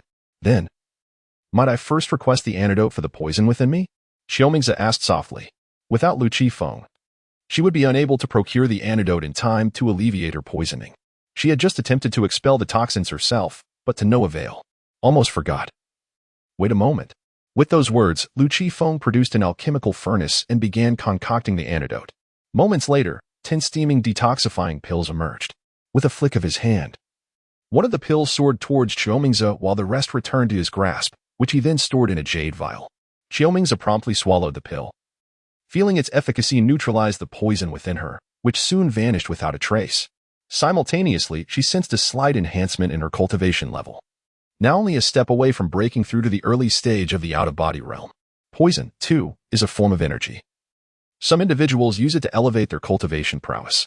Qiumingze was not astonished by this. Rather, she recognized that this poison was extraordinary, as it had indeed loosened the constraints of her realm. Remember my words. Do not meddle in the affairs of Nanwang Prefecture, and upon your return, do not mention me to anyone. Upon concluding his words, Lu Qifeng vanished, along with the intricate formations of this place. Qiuming's pupils widened in astonishment. Now that she had attained the pinnacle of the transformation realm, even her heightened perception could not discern Lu Qifeng's path of escape. His concealment techniques surpassed even those of the woman from the Xianyun sect. Perhaps it was fairer to say that his cultivation was superior to hers. Qiumingze scanned her surroundings and called out, "Master, you have yet to reveal your name." A voice, ethereal and resonant, echoed from all directions, Lu Qifeng. Such a method indeed bore the hallmarks of an otherworldly sage. Qiumingze silently committed this name to memory. She felt a profound curiosity regarding Lu Qifeng's origins. The ability to wield techniques far more formidable than those of the Tianyin sect could not possibly belong to an ordinary individual. It was highly likely that he hailed from a higher realm. Yet, his eccentric personality left Qiumingze somewhat perplexed. He did not resemble a typical practitioner of the dark arts. His methods were reminiscent of such, perhaps even embodying the essence of malevolent sorcery. However, his mindset diverged greatly from that of a common dark practitioner. Freed yet burdened with a sense of discomfort, Qiumingze shook her head, resolving not to dwell on it further. She ascended into the night sky, ultimately vanishing beyond the horizon. Chapter 44, Lu Qifeng's early vigil and the anxieties of Dan Aishui. Lu Qifeng quietly returned to the side of Zhu Yeqing and her companions, observing them as they immersed themselves in their cultivation without disturbing their focus. Time slipped away, and 3 days passed in the blink of an eye. On a serene morning, the aura surrounding Zhu Yeqing began to rise steadily, drawing in the surrounding spiritual energy. To Lu Qifeng's intrigue, it was she who first achieved a breakthrough. Zhu Yeqing, Dan Taiyu, and Dan Aishui were all gifted, yet Zhu Yeqing possessed the least talent among them. Now, she was the first to reach this new height. Shortly thereafter, the energies of Dan Taiyu and Dan Aishui surged as well, with an increasing influx of spiritual energy flowing into their bodies. Finally, a wave of energy erupted, marking Zhu Yeqing's complete foundation establishment. As she opened her eyes, a smile illuminated her face, brimming with joy. Upon noticing Lu Qifeng, her smile widened further as she playfully inquired, "Senior brother Lu, when did you return?" "I came back 3 days ago. Congratulations on your breakthrough." Lu Qifeng replied with a gesture of formal congratulations. "Thank you, senior brother," Zhu Yeqing responded with a respectful bow. Before long, Dan Taiyu and Dan Aishui also completed their breakthroughs to full foundation establishment. Their eyes sparkled with joy, and before they could direct their gaze towards Lu Qifeng, they heard his words of congratulations. "Congratulations on your breakthroughs." "Thank you, senior brother," the Dan I sisters echoed, bowing in return. "Senior brother, shall we hunt demon cultivators next, or continue cultivating here?" Zhu Yeqing asked. "Let us remain here to cultivate. As for the matters ahead, you need not involve yourselves. If all goes as expected, that demonic figure will soon break free from his seal," Lu Qifeng stated calmly, devoid of any worry. "What should we do then? Are we no match for that demonic cultivator?" The three girls, upon hearing this, instantly felt a surge of anxiety. "Do not fret. Even if that demonic figure breaks free, he will not stir up any significant turmoil. The sooner he breaks free, the sooner he meets his demise," Lu Qifeng reassured them. "Unless it affects Xin Lijing's survival, she will likely remain indifferent. However, should it disturb her, that demon Gu Zhiqing will find himself with no escape. Given the temperament of the leader of Xianyun's sect, it was certain that before confronting his fate, he would test Xin Lijing's resolve. Should she express any inclination to intervene, the leader of Xianyun's sect would not need to face his demise alone. As the leader of the righteous path, he bore both immense glory and heavy shackles. Lu Qifeng speculated that his master, Xin Lijing, would undoubtedly take action to eliminate the demon Gu Zhiqing. After all, Xin Lijing's master, the former leader of Xianyun's sect, had perished due to Gu Zhiqing's actions, and Xin Lijing would seek to resolve this karmic debt. Moreover, Lu Qifeng had his own intentions. A perfected divine soul of the transformation stage was an opportunity not to be missed, especially one that practiced the path of slaughter. It would be perfectly suited as the spirit of a magical artifact. Although the reason behind Lu Qifeng's unwavering confidence that the demon would not stir up trouble remained a mystery, Zhu Yeqing and her companions wisely refrained from inquiring further. "Continue your cultivation. When I return, I shall escort you back to the sect," he declared before vanishing from sight. He needed to position himself strategically to better ensnare Gu Zhiqing's soul. Of course, before capturing Gu Zhiqing's essence, it was imperative to upgrade the soul-collecting banner. The previous endeavor of seizing Qi Junai's nascent soul had consumed nearly 2 to 3 breaths of time. This time, capturing the perfected soul of Gu Zhiqing would likely take even longer, perhaps a dozen breaths, or even 20 to 30. Such an extended duration raised concerns that his master, Xin Lijing, might discover him. Although being caught by Xin Lijing would not result in his demise, it was preferable for fewer individuals to be aware of Lu Qifeng's possession of the soul-collecting banner. Previously, the materials had been insufficiently refined, but now, having acquired the rare treasures from Qiumingze, the resources were adequately sophisticated. "It appears that senior brother is quite busy," Zhu Yeqing sighed. Since their affiliation with Xianyun's sect, the opportunities to converse with Lu Qifeng had been scarce. "Oh, there is a booklet on the ground," exclaimed Dan Aishui, pointing to the spot where Lu Qifeng had been moments ago. She hurried over, bending to retrieve the booklet. "This seems to belong to senior brother Lu." Though it rested in her hands, Dan Aishui hesitated to open it, fearing she might encounter something inappropriate. The three exchanged glances, and Zhu Yeqing suggested, "Let us take a look. We shall examine only the first page. If it is not intended for us, we need not proceed further." "You do it," Dan Aishui replied. Passing the booklet, her trepidation towards Lu Qifeng palpable. Zhu Yeqing accepted the booklet, inhaling deeply, thinking to herself, "At worst, I shall receive a scolding. It is of no consequence. Senior brother would not resort to violence against me." She then began to peruse the pages. The first line captured her attention. "I observe that you three seem to lack understanding of the core formation stage. Hence, I have left this information to assist you." "This is a message from senior brother," Zhu Yeqing exclaimed with delight. Without this booklet, they would likely have had to enter Xin Lijing's tutelage before achieving the core formation stage. With this guidance, considering their innate talent, they would likely ascend to that stage in no time. Upon hearing this, Dan Taiyu and Dan Aishui swiftly positioned themselves beside Zhu Yeqing, one on each side. Their eyes fixated on the information within the booklet. As they reached the conclusion, they discovered an additional note from Lu Qifeng. "Do not overthink. I simply wish to spare you the embarrassment of my name. Furthermore, even if your cultivation improves, do not provoke trouble, for I will personally render you incapable." "Why does senior brother believe we would overthink?" Dan Aishui inquired. Zhu Yeqing and Dan Ayu turned their scrutinizing gazes toward her. As the three had spent these days in close proximity, both Zhuayiqing and Dan Taiyu noticed that Dan Usno occasionally became lost in thought, accompanied by a silly grin. The reason for this was all too evident. What are you looking at? Surely you don't believe that my brother's words were intended for me? Dan Usno retorted loudly. Her heart filled with unease. Whether or not it is you, you are well aware, Dan Taiyu replied calmly. Zhuayiqing nodded in agreement with Dan Taiyu, even though she too felt a pang of guilt at that moment. It wasn't me. Dan Usno continued to protest. However, both Dan Taiyu and Zhuayiqing chose to ignore her. After parting ways with the trio, Lu Qifeng did not immediately proceed to the sealing location. Instead, he sought a picturesque spot in the mountains. Once he had set up multiple formations, he began to gather materials to enhance the soul banner. His plan was to upgrade the soul banner first, before heading to the sealing site to lie in wait. Given his proficiency in crafting and his swift traveling speed, he had ample time to complete his preparations. Chapter 45. Gu Zhenqing breaks the seal. Shen Lianjing prepares for a fake match a month later. Lu Qifeng had already upgraded the Wanhun banner and stealthily arrived at the site of the seal. For days, he had been observing as demon cultivators relentlessly captured individuals for sacrifice. Despite his covert sabotage, eliminating numerous demon cultivators and rescuing many captives, he could only delay the inevitable. Gu Zhenqing would ultimately break the seal. If I lacked celestial fortune, I fear I would meet the same fate as these mortals. At the mercy of others, Lu Qifeng mused. It was precisely due to his awareness of the cruel reality of the cultivation world that he cherished his life all the more. Within his line of sight, a dozen demon cultivators in the refinement stage led a throng of tens of thousands.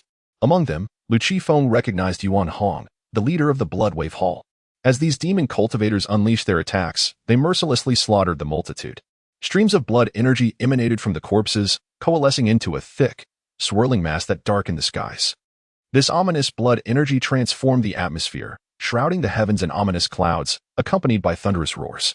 The sky was painted a deep crimson, creating an oppressive ambience that hinted at impending calamity. Lu Qifeng, concealed in the shadows, felt a weight of gravity settle upon him, ready to flee at a moment's notice. Should he be discovered, he would not hesitate to escape. At that moment, a powerful suction emerged from the fissures atop the small mound. The swirling blood energy was drawn into the crack, forming a crimson tornado. Witnessing this, Lu Qingfeng's heart sank.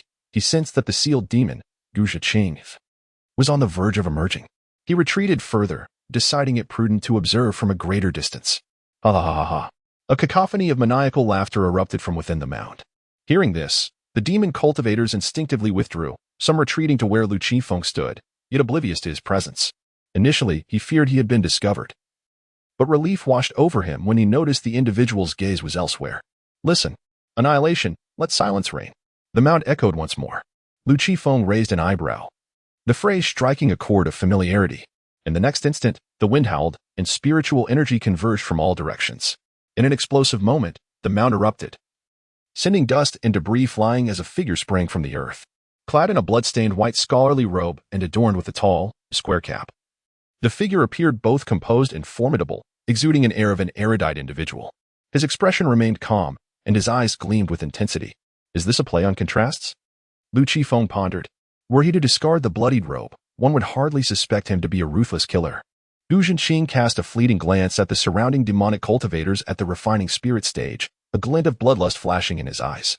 Clearly, he had managed to restrain himself. I shall first slay a city to announce my return to the world. After decades of confinement, my hands have grown rusty. Allow me to take a few lives to regain my touch, and then we shall join forces to vanquish the righteous like swine. Senior, please proceed. The assembly of demonic cultivators replied with deference. Among them, many held a higher seniority than Gu Zhenqing, yet in the presence of this notorious killer, they dared not assert their age, instead humbly referring to themselves as juniors. With a nod, Gu Zhenqing soared into the sky, flying toward the horizon. Lu Qifeng discreetly followed, maintaining a cautious distance. After all, this was a being at the pinnacle of the transformation stage. One could not afford to be careless. In the Hidden Clouds sect, Yi Junhong soon received word of the news. The demon, Gu Zhenqing, has broken free from his seal. Damn it! How many lives have the demonic cultivators sacrificed? Yi Junhong cursed as he gazed at the communication stone in his hand. Previously, the demons had been surreptitiously abducting individuals for their rituals. However, since the onset of the righteous demonic war, they no longer concealed their actions, brazenly laying their intentions bare. After being wounded in an ambush by demonic experts, the intensity of their assaults had only escalated.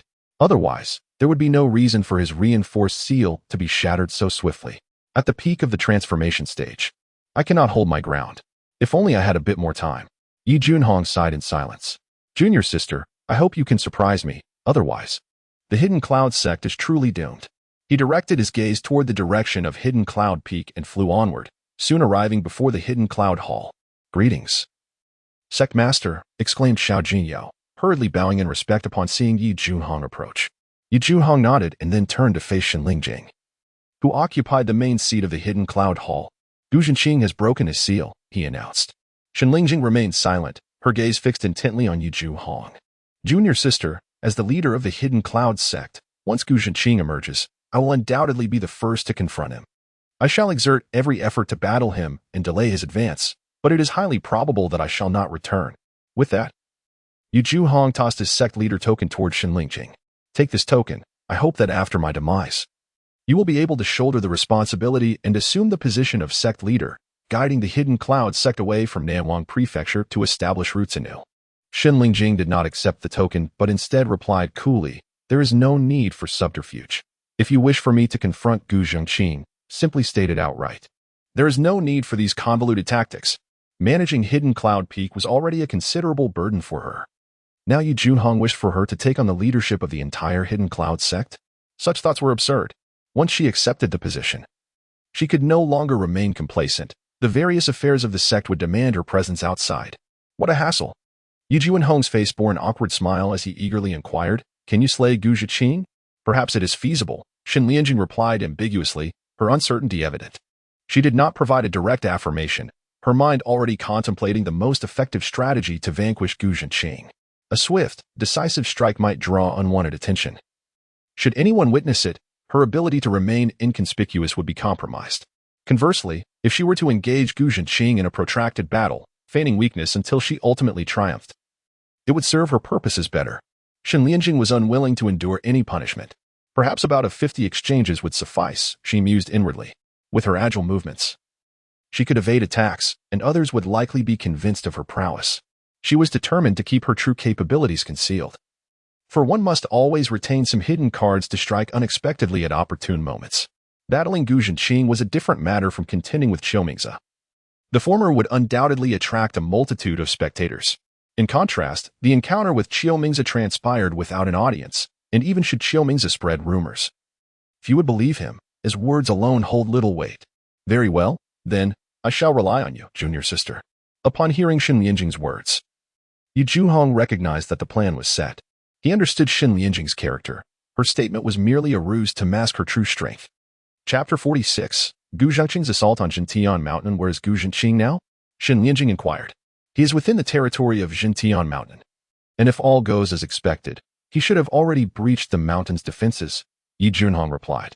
Moments ago, news had arrived from the Xianyun sect, indicating that Gu Zhenqing had entered the sphere of influence of Jintian Mountain and was currently engaging in a massacre. With Gu Zhenqing's formidable prowess, annihilating a city was merely a fleeting endeavor.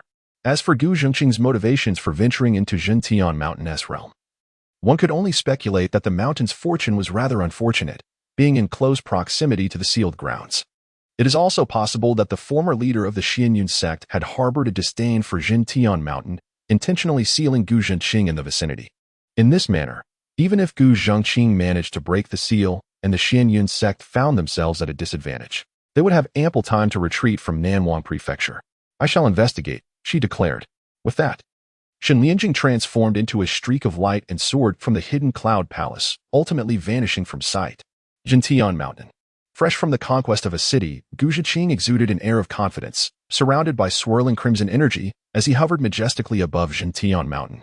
Behind him stood a multitude of demon cultivators from Nanwang Prefecture, all of whom had achieved foundational cultivation and were present except for a select few still acting as undercover spies. Over 1 million demon cultivators loomed in the air, exerting immense pressure upon Jintian Mountain. Upon realizing the encroaching threat, Jintian Mountain had hastily activated its protective array, retreating like a turtle into its shell. Too fearful to show itself, they frantically contacted other righteous sects, calling for reinforcements. Yet, no matter how fervently Gentian Mountain pleaded, the responses from the other righteous sects were uniformly, "We are on our way, do not rush us." Whether they were indeed en route remained uncertain. Lu Qifeng observed this scene quietly from the shadows, a peculiar expression crossing his face. He pondered whether the former leader of the Xianyun sect had harbored ill will towards Gentian Mountain or sensed their rebellious spirit, thus confining Gu Zhenqing to the periphery of their influence. With a cold snort, Gu Zhenqing raised his right hand and punctuated the air with a few gestures. Instantly, a sphere crackling with blood-red lightning materialized in the sky. Boom! With a forceful downward thrust of his hand, the blood-red lightning sphere plummeted like a meteor, crashing violently against the protective array of Gentian Mountain. A tremendous roar echoed as the entire array trembled violently, rippling before it stilled. Noticing that his strike had not breached the protective array, a shadow of concern flickered across Gu Zhenqing's brow. The last time he had visited, the defenses of Gentian Mountain had not been this formidable. The protective array's resilience brought a sigh of relief to the inhabitants of Gentian Mountain. Their leader silently rejoiced, grateful for the considerable expense invested in hiring array masters to strengthen their defenses. Otherwise, they would have likely suffered the same fate as before, easily overrun by the fully realized Gu Zhenqing. Despite the formidable defenses of the Gentian Mountain's protective array, Gu Zhenqing exhibited no hesitation. With his hands forming intricate seals and incantations escaping his lips, he proclaimed, "Kill the immortal Emperor's thunder, descend." With a resounding roar, a robust crimson lightning bolt descended from the heavens, striking directly upon the protective array. The sheer might of this lightning was terrifying, in but a fleeting moment. The luminous aura enveloping the array dimmed significantly, as if on the verge of shattering. Witnessing this spectacle, a cold smirk crept upon Gu Zhenqing's lips, a wave of exhilaration swelling within him. However, just as he prepared to press his advantage and launch a further assault upon the protective array, a blinding golden beam of light erupted from its surface. Boom! In an instant, the golden beam clashed with the crimson lightning, resulting in a thunderous explosion. Subsequently, the golden beam scattered, transforming into a resplendent shower of golden light. Amidst this brilliance, dozens of slender chains surged forth, swiftly entwining the crimson lightning.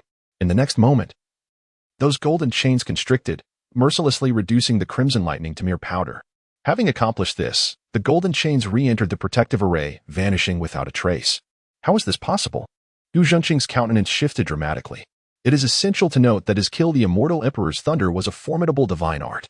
Once unleashed, even a fully realized god transformation practitioner would be compelled to retreat. Yet, he never anticipated it would be so effortlessly annihilated by the protective array. Indeed, this array was extraordinary.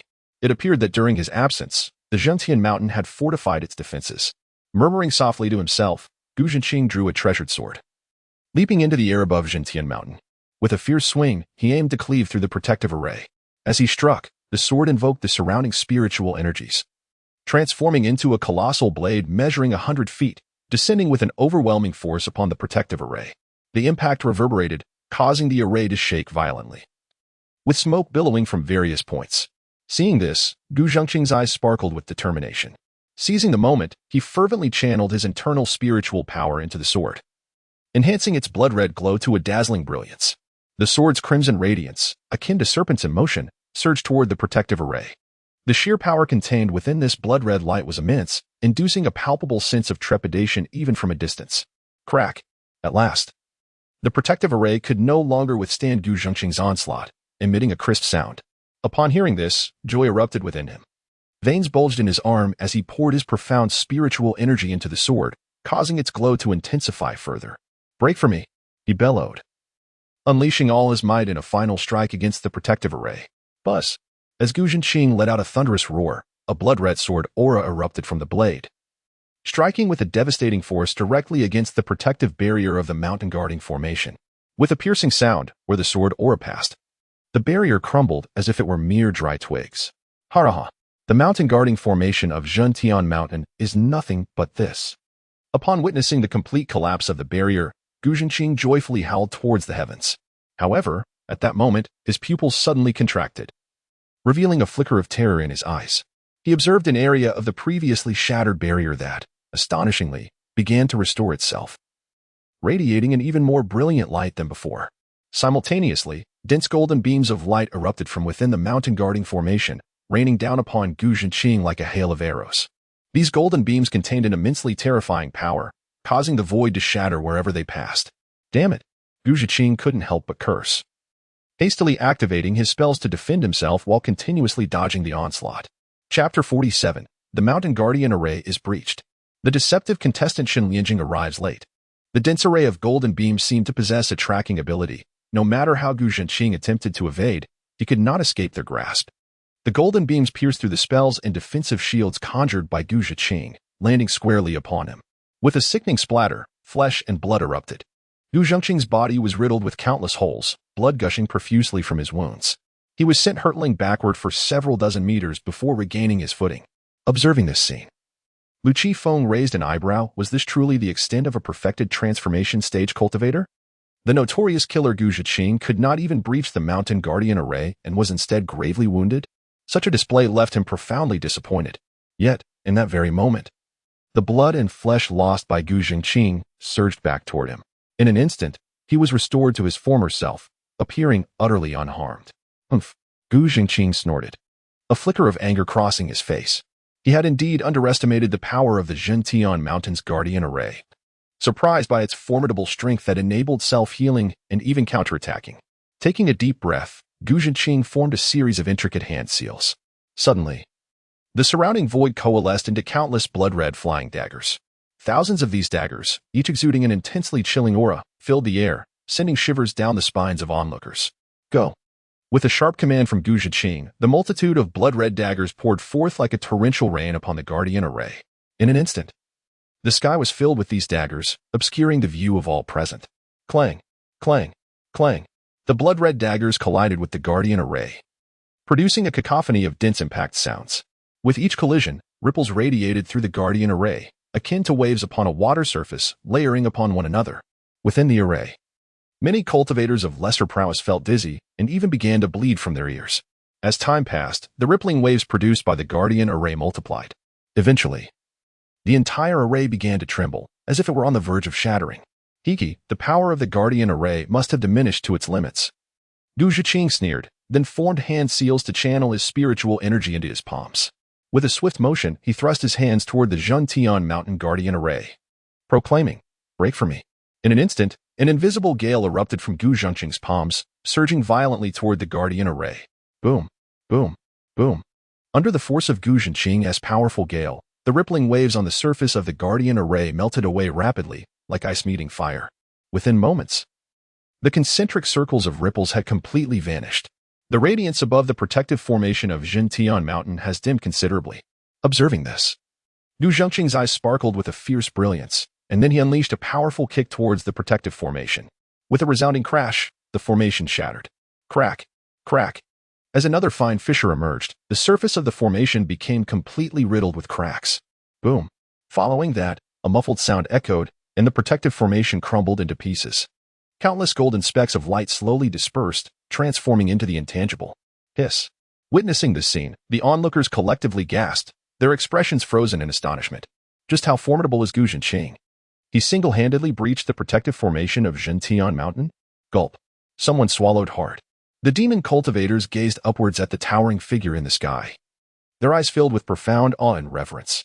This was their idol, the leader of the demonic path in Nanwang Prefecture, Gu Zhiqing. With his singular strength, he dismantled the fortified protective formation of Zhentian Mountain, a display of power that was simply astonishing. In this moment, a cascade of emotions, shock, fear, trepidation, despair, overwhelmed the hearts of those present at Zhentian Mountain. They couldn't shake the feeling that this so-called ruthless killer, Gu Zhiqing, resembled an ancient ferocious beast. Merely standing there instilled a sense of hopelessness within them. Although the protective formation of Zhentian Mountain had strengthened considerably compared to decades ago, it was still insufficient. Gu Zhiqing looked down upon the crowd of Zhentian Mountain with disdain, just as he was about to commence his slaughter. A streak of black light swiftly returned towards him. Gu Zhiqing seemed to sense it, his gaze shifting towards the luminous flow. However, the black light moved with incredible speed, arriving near Gu Zhiqing in an instant, halting some 10 miles away as they exchanged glances. Perfected transformation? Upon discerning the aura of his opponent, Gu Zhiqing's pupils constricted sharply. Decades ago, a late-stage transformation cultivator had already managed to seal him. Had it not been for someone breaking the formation, he would have likely been sealed for a millennium. Although he had grown stronger since then, facing an adversary of the same realm still made Gu Zhiqing wary.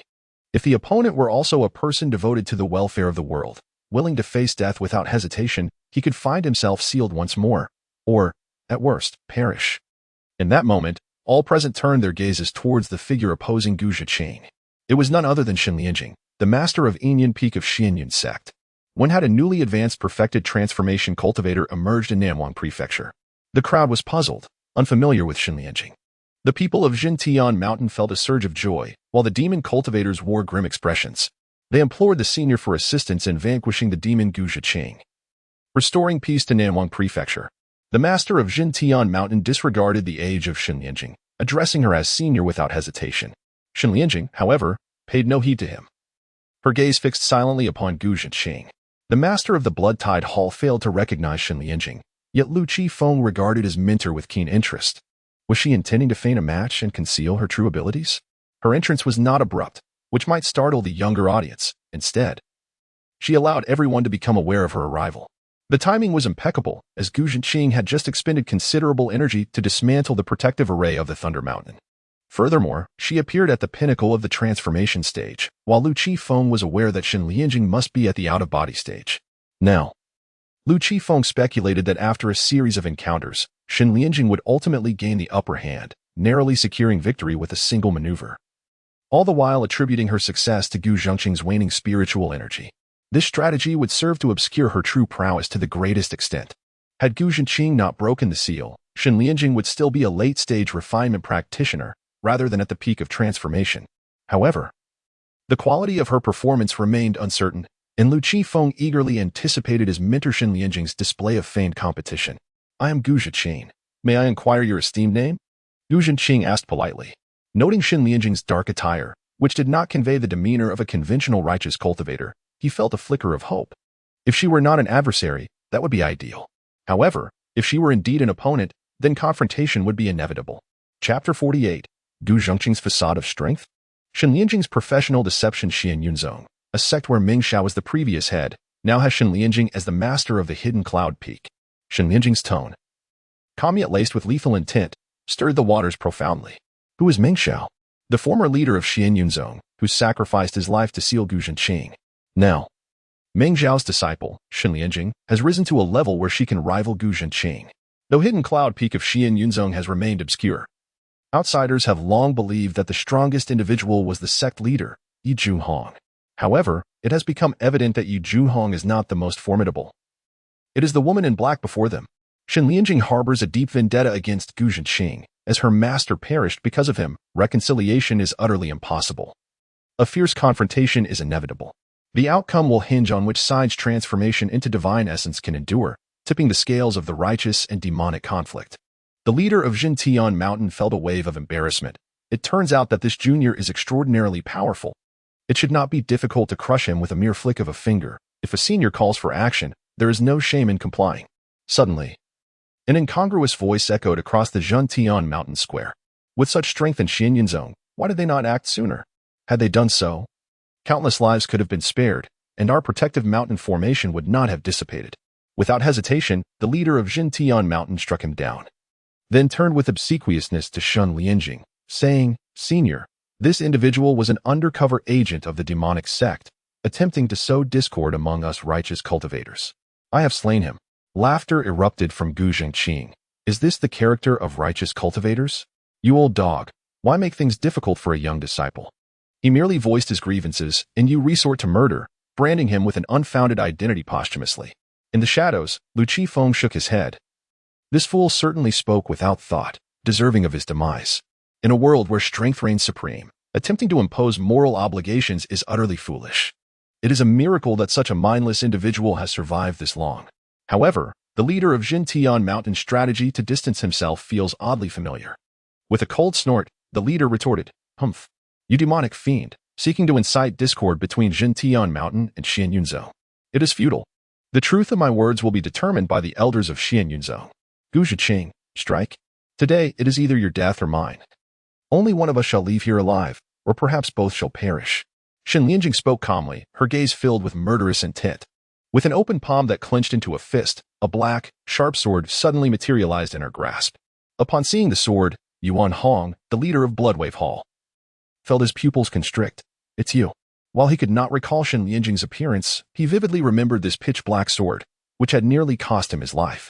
The sword, crafted from a matte black material, gleamed with an enigmatic allure, rendering it nearly imperceptible in the depths of night. Yet, for Lu Qifeng, it seemed somewhat superfluous. He mused to himself that even while concealed, he could easily obscure the weapon in his grasp, rendering the similar blade held by Shen Lianjing unnecessary. Shen Lianjing, dismissing Yuan Hong, unleashed a swift strike towards Gu Zhenqing. A surge of black sword energy sliced through the air, a fierce gale rushing forth. Gu Zhenqing deftly evaded the onslaught, his palm closing around a blood-red sword that materialized in his hand, retaliating with a fierce slash directed at Shen Lianjing. The crimson blade of energy arced like a sanguine rainbow, propelled by an overwhelming force towards Shen Lianjing. With a disdainful scoff, Shen Lianjing countered, brandishing her sword to parry the oncoming assault. Subsequently, she formed a seal with her left hand and intoned the incantation, "Thunder, come forth." A bolt of purplish-red lightning plummeted from the heavens, piercing through layers of defenses to strike Gu Zhenqing squarely in the chest. The sound of a dull thud echoed as Gu Zhenqing staggered violently, blood seeping from the corners of his mouth, his expression one of sheer disbelief. He had never anticipated that Shen Lianjing had mastered such potent lightning techniques. How could the disciple of Ming Xiao, who was not known for his affinity with thunder, have diverged so drastically in her training? Although the power of the thunder strike paled in comparison to the cataclysmic force of a true heavenly tribulation, it was undeniably lethal. Gazing at Shen Lianjing, a profound wariness flickered in Gu Zhenqing's eyes. This girl was exceptionally talented. If allowed to flourish unimpeded, she could become a formidable adversary, even a threat to his very life. He resolved that she must be eliminated without delay. With that thought, Gu Zhenqing summoned a flying sword, launching it towards Shen Lianjing. The blade flew with astonishing speed, akin to a meteor streaking across the night sky, closing the distance in an instant. Yet, Shen Lianjing remained unfazed, even sporting a mocking smile. As the sword approached, her demeanor suggested she was oblivious to the imminent peril, standing still as if paralyzed by fear. "Ha! Perish!" Gu Zhenqing laughed triumphantly. However, in that moment, a sudden gust of wind obscured his view of Shen Lianjing. Seizing this oppo moments ago, in the midst of battle, he exuded an aura of formidable power. Now, having been effortlessly subdued by the newly ascended Shen Lianjing, a consummate master of the transformation stage, he found himself in a precarious situation. If this continued, the horde of demonic cultivators would surely flee in disarray.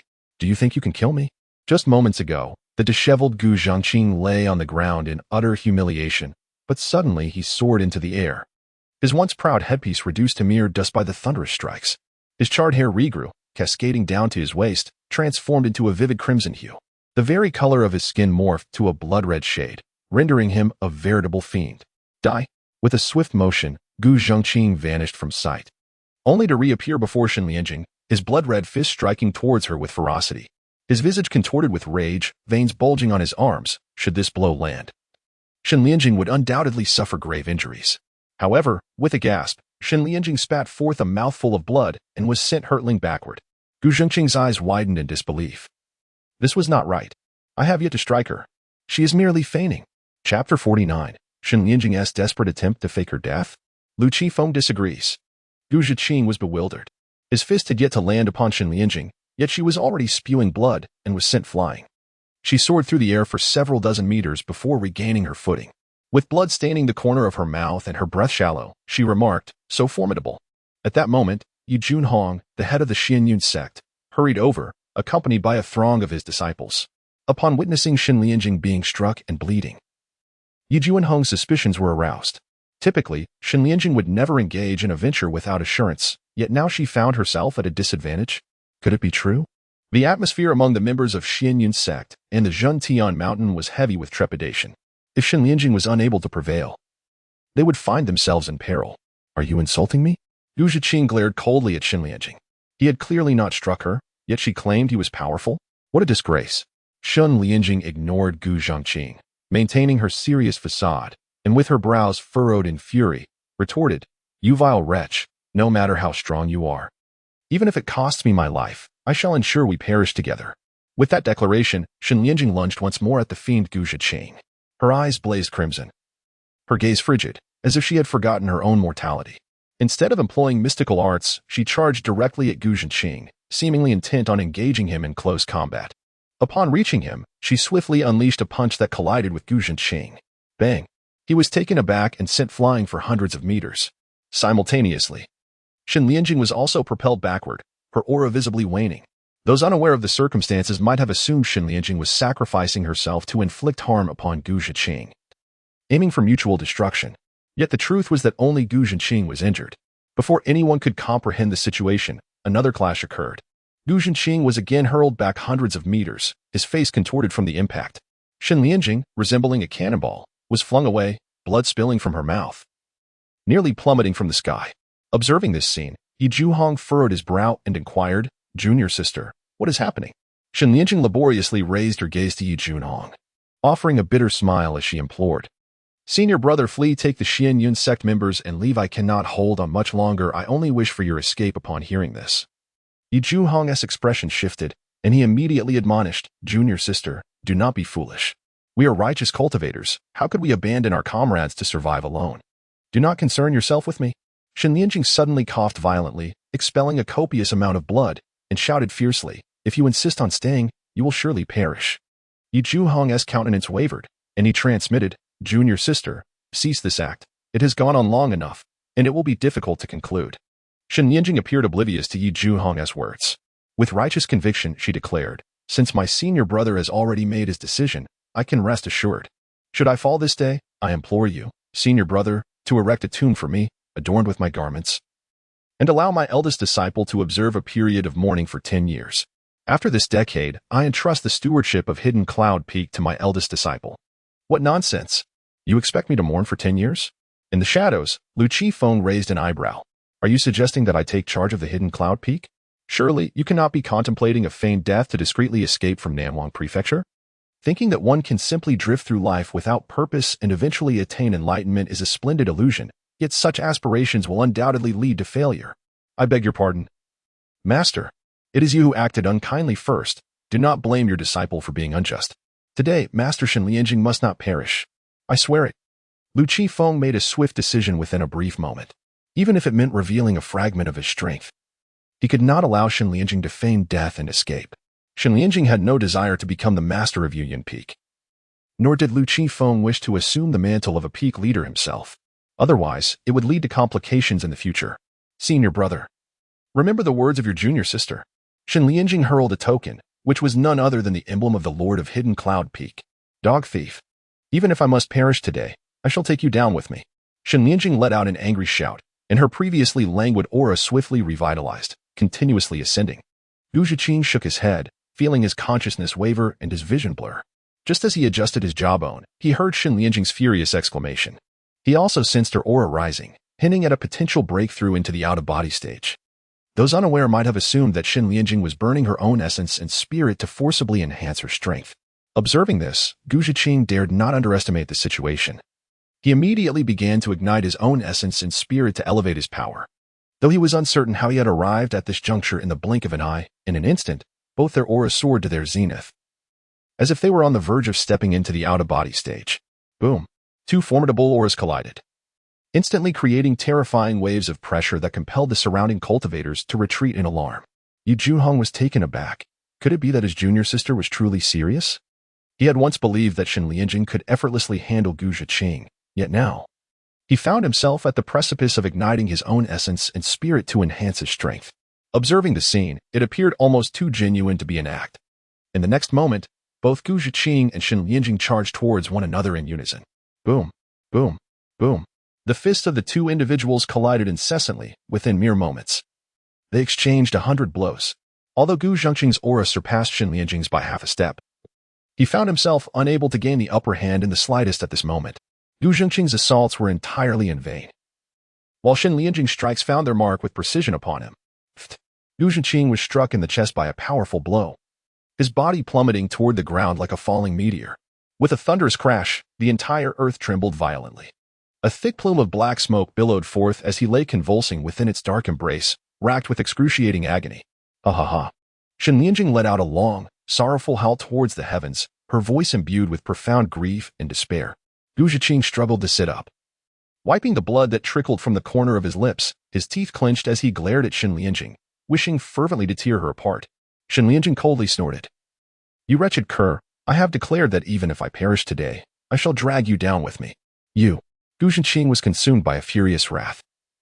Unable to suppress a violent fit of coughing, seizing the opportunity, Shen Lianjing leapt forward, launching herself at Gu Zhenqing with lethal intent. He hastily attempted to evade her. Yet her speed was astonishing, and in the blink of an eye, she was upon him. Bang! Bang! Bang! Gu Zhenqing exerted every effort to defend himself. But he was still unable to withstand Shen Lianjing's relentless onslaught. Ultimately, her fist shattered his protective barrier, and with a powerful kick, she struck him in the abdomen.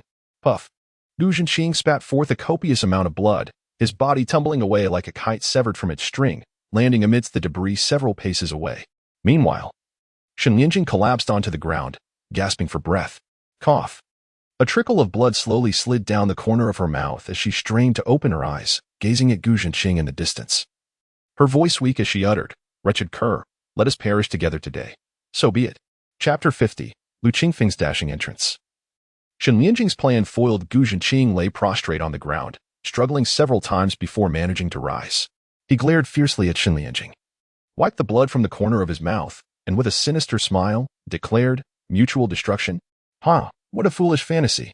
Do you think you are worthy of killing me?" Shen Lianjing responded with a bitter smile. Heh. Gu Zhenqing sneered, "Your vitality is nearly extinguished, isn't it? Soon, I shall end your life and refine your remnants into nourishment to enhance my own cultivation. Your flesh will serve as sustenance for my ascension to the out-of-body stage. What do you have left to contest with me, when you are already spent?" As he spoke, Gu Zhenqing suddenly unleashed a powerful palm strike toward the multitude of demon cultivators. In an instant, thousands perished beneath his onslaught. As long as there is blood, I can swiftly recover. But you cannot. Ha ha. A torrent of blood energy surged toward Gu Zhenqing, and in mere moments, his injuries healed significantly, enough to extinguish the already waning Shen Lianjing. He did not hesitate to slay even his own kind. Indeed, he was a true fiend. Shen Lianjing staggered to her feet. "To die for me is their honor, though I know not why your body is so formidable. Allowing you to engage me in close combat for so long, it matters not. Soon, your body shall become the nourishment for mine. Prepare to perish." Gu Zhenqing leaped forward, arriving before Shen Lianjing in the blink of an eye. However, at that moment, Yi Junhong struck with his sword, forcing Gu Zhenqing to retreat to evade the attack before he could strike Shen Lianjing down, though merely at the initial stage of the transformation. Yi Junhong's assault was formidable enough to make the heavily wounded Gu Zhenqing wary. A single misstep could lead to his downfall. "Do you think you can intervene in a battle of perfected transformation?" Gu Zhenqing glared furiously. "Is this the so-called righteous sect's approach, overwhelming the few with the many? Truly laughable." As his words fell, a figure appeared before Gu Zhenqing, followed swiftly by a spray of blood. Gu Zhenqing's head was severed and fell to the ground. Shen Lianjing, standing with her sword, began to shimmer and gradually transformed into countless specks of starlight, as if she were about to dissipate. Everyone was astonished by this sudden turn of events. Was the fiend Gu Zhenqing truly dead? Did the righteous sect resort to ambush? Was Shen Lianjing about to vanish as well? Yi Junhong trembled, his eyes filled with crimson fury. Junior sister. He could not bear to believe that Shen Lianjing would meet her end in such a manner. Yet, what could he do in the face of this unfolding reality? At that moment, a voice rang out. "Release." Instantly, a banner appeared out of thin air, emitting a powerful suction that drew Gu Zhenqing's soul directly from his lifeless body and into its confines. Simultaneously, a figure materialized not far from Shen Lianjing. "It's you." Yuan Hong, the master of the Bloodwave Hall, felt his pupils constrict in shock. He had already learned from the disciples of the Blood-Tide Hall about the appearance of the 10,000 Souls banner. Although Lu Qifeng had upgraded the banner, its exterior remained unchanged. At this moment, Lu Qifeng donned a different guise, complete with a peculiar golden mask, his pupils transformed into four. And the aura he emanated was that of an early Foundation establishment stage. Those present were unaware of the identity of this sudden visitor. However, Shen Lianjing, whose form was dissipating, felt an ominous shift. Lu Qifeng spoke slowly. "I would risk my life to slay the demon. There are few like you left in the world. Our meeting is indeed fateful. As a fated individual, I cannot allow you to perish so easily." As his words fell, a surge of vibrant life force erupted from his left eye, enveloping Shen Lianjing. Everyone present, even from a distance, could sense the fervent vitality emanating from him. Realizing this, Shen Lianjing understood that her plan to feign death and escape had failed, even if she were on the brink of dissolution. This robust life force could pull her back from the brink of death. As long as she had not truly perished, there remained hope. Moreover, she had not sustained any injuries at all.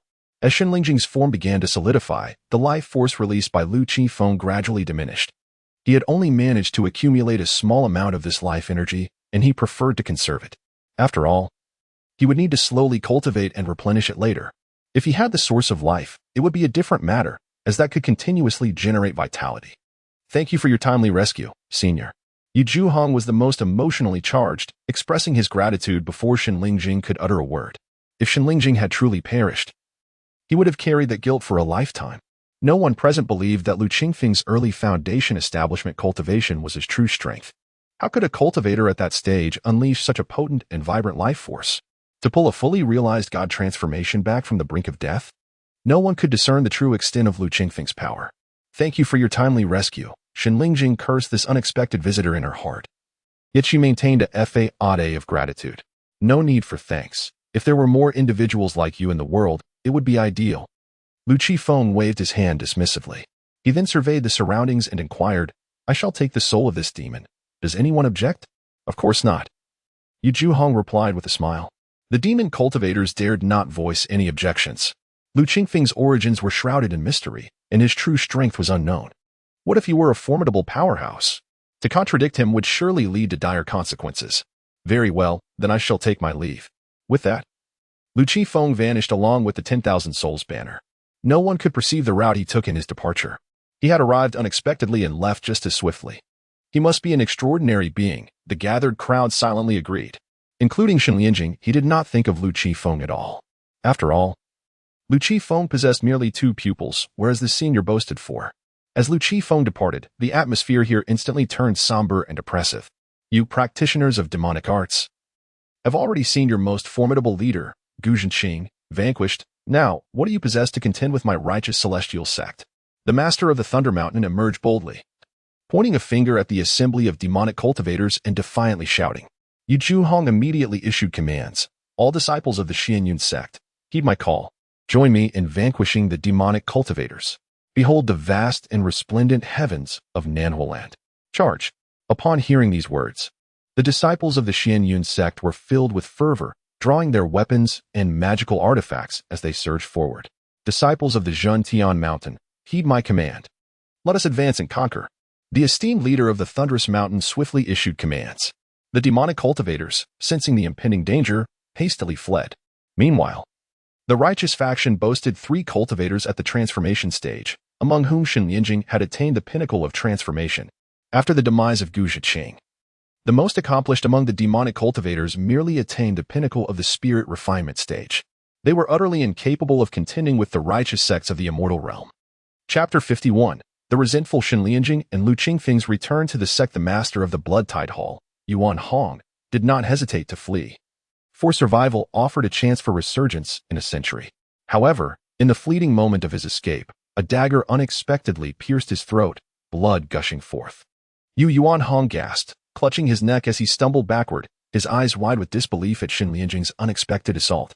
He never anticipated that this consummate cultivator would target him personally. It seems you were acquainted with that earlier senior? Shenlingjing inquired coldly. Lu Qingfeng's stunning entrance had disrupted her plans, and now she harbored a grudge, intent on gathering information about him. Once her strength had increased, she would exact her revenge upon him. As for killing Lu Qifeng, that was not her intention. Their enmity did not warrant such extreme measures. Shenlingjing was not a bloodthirsty individual. She merely sought to relieve her frustration by giving him a good thrashing. Yes, I know him, but I will never tell you. Yuan Hong laughed maniacally. Faced with imminent death, he was determined to irritate Shenlingjing, ensuring she felt as though ants were crawling all over her. Since you know him, you might as well postpone your demise, Shenlingjing declared, grasping Yuan Hong's head. The soul-searching technique is seldom employed by righteous cultivators. But that does not mean we are incapable of it. A mere blood-tide hall master, and you wish to vex me before your end? How could that be allowed?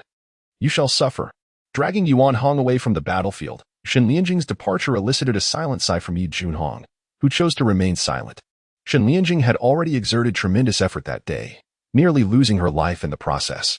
If she wished to leave the cleanup to others, so be it. Progress may be slow, but that was of little concern. Upon leaving the battlefield, Shenlingjing commenced the soul-searching on Yuan Hong. She quickly unearthed the scan information she sought, revealing that Lu Qifeng, disguised as a transcendent being, had plundered the Blood Tide Hall's treasury entirely. Useless. Shen Lianjing fumed, kicking Yuan Hong in frustration. Yet, she refrained from killing him immediately, instead opting to carry him toward the Xianyun sect. First, she intended to torment Yuan Hong before ultimately ending his life, as retribution for his earlier attempts to annoy her. Shen Lianjing held grudges fiercely. Meanwhile, the battle raged on in the aftermath of her departure. Over 1,000,000 demon cultivators outnumbered the combined forces of the Xianyun sect and the Zhentian mountain. However, the demon ranks had descended into chaos, their sole focus on fleeing for their lives, utterly disinterested in a desperate fight against the righteous sections. Moreover, the absence of formidable demon cultivators in the nascent soul stage left them vulnerable, leading to their relentless retreat as they were systematically cut down by the Xianyun sect and the Zhentian mountain. With each passing breath, hundreds of demon cultivators perished, their bodies plummeting from the sky like rain. Only this rain consisted of lifeless corpses, not droplets. The demon cultivators of the refinement stage all met their demise in this war. In stark contrast to the righteous sect of the immortal path, where the cultivators in the spirit refinement stage suffered injuries, but none perished. The relentless pursuit and eradication continued until nightfall. Along the way, many from the righteous sect joined the fray. They had not received any news of the obliteration of the Trembling Mountain until they dispatched personnel to investigate and discovered the demise of Gu Zhiqing. His corpse lay at the foot of Trembling Mountain, aware that the righteous sect held the upper hand. They were certainly unwilling to forfeit the opportunity to seize the resources of the demonic cultivators. Thus, they eagerly joined the hunt. Those from the righteous sect who had already packed their belongings and fled found themselves bereft of the chance to partake in the spoils of victory. Due to the overwhelming number of demonic cultivators, some managed to escape, fleeing from Nanwang Prefecture. However, this was inconsequential. Those who fled were of modest cultivation and, after departing Nanwang Prefecture, would not return in the short term. After all, there was no longer a place for demonic cultivators to survive in Nanwang Prefecture. Even if they returned, they would not stir up any significant turmoil, unless among them was another Gu Zhiqing or a figure of comparable prowess. Yet, the probability of such a scenario was evidently less than 1 in a billion. Time rewinds to shortly after Gu Zhiqing's demise. In Nanqing Prefecture, within the Grand Palace of Wuhuan Mountain, the holy maiden Yin Lingxian sat in meditation upon the throne.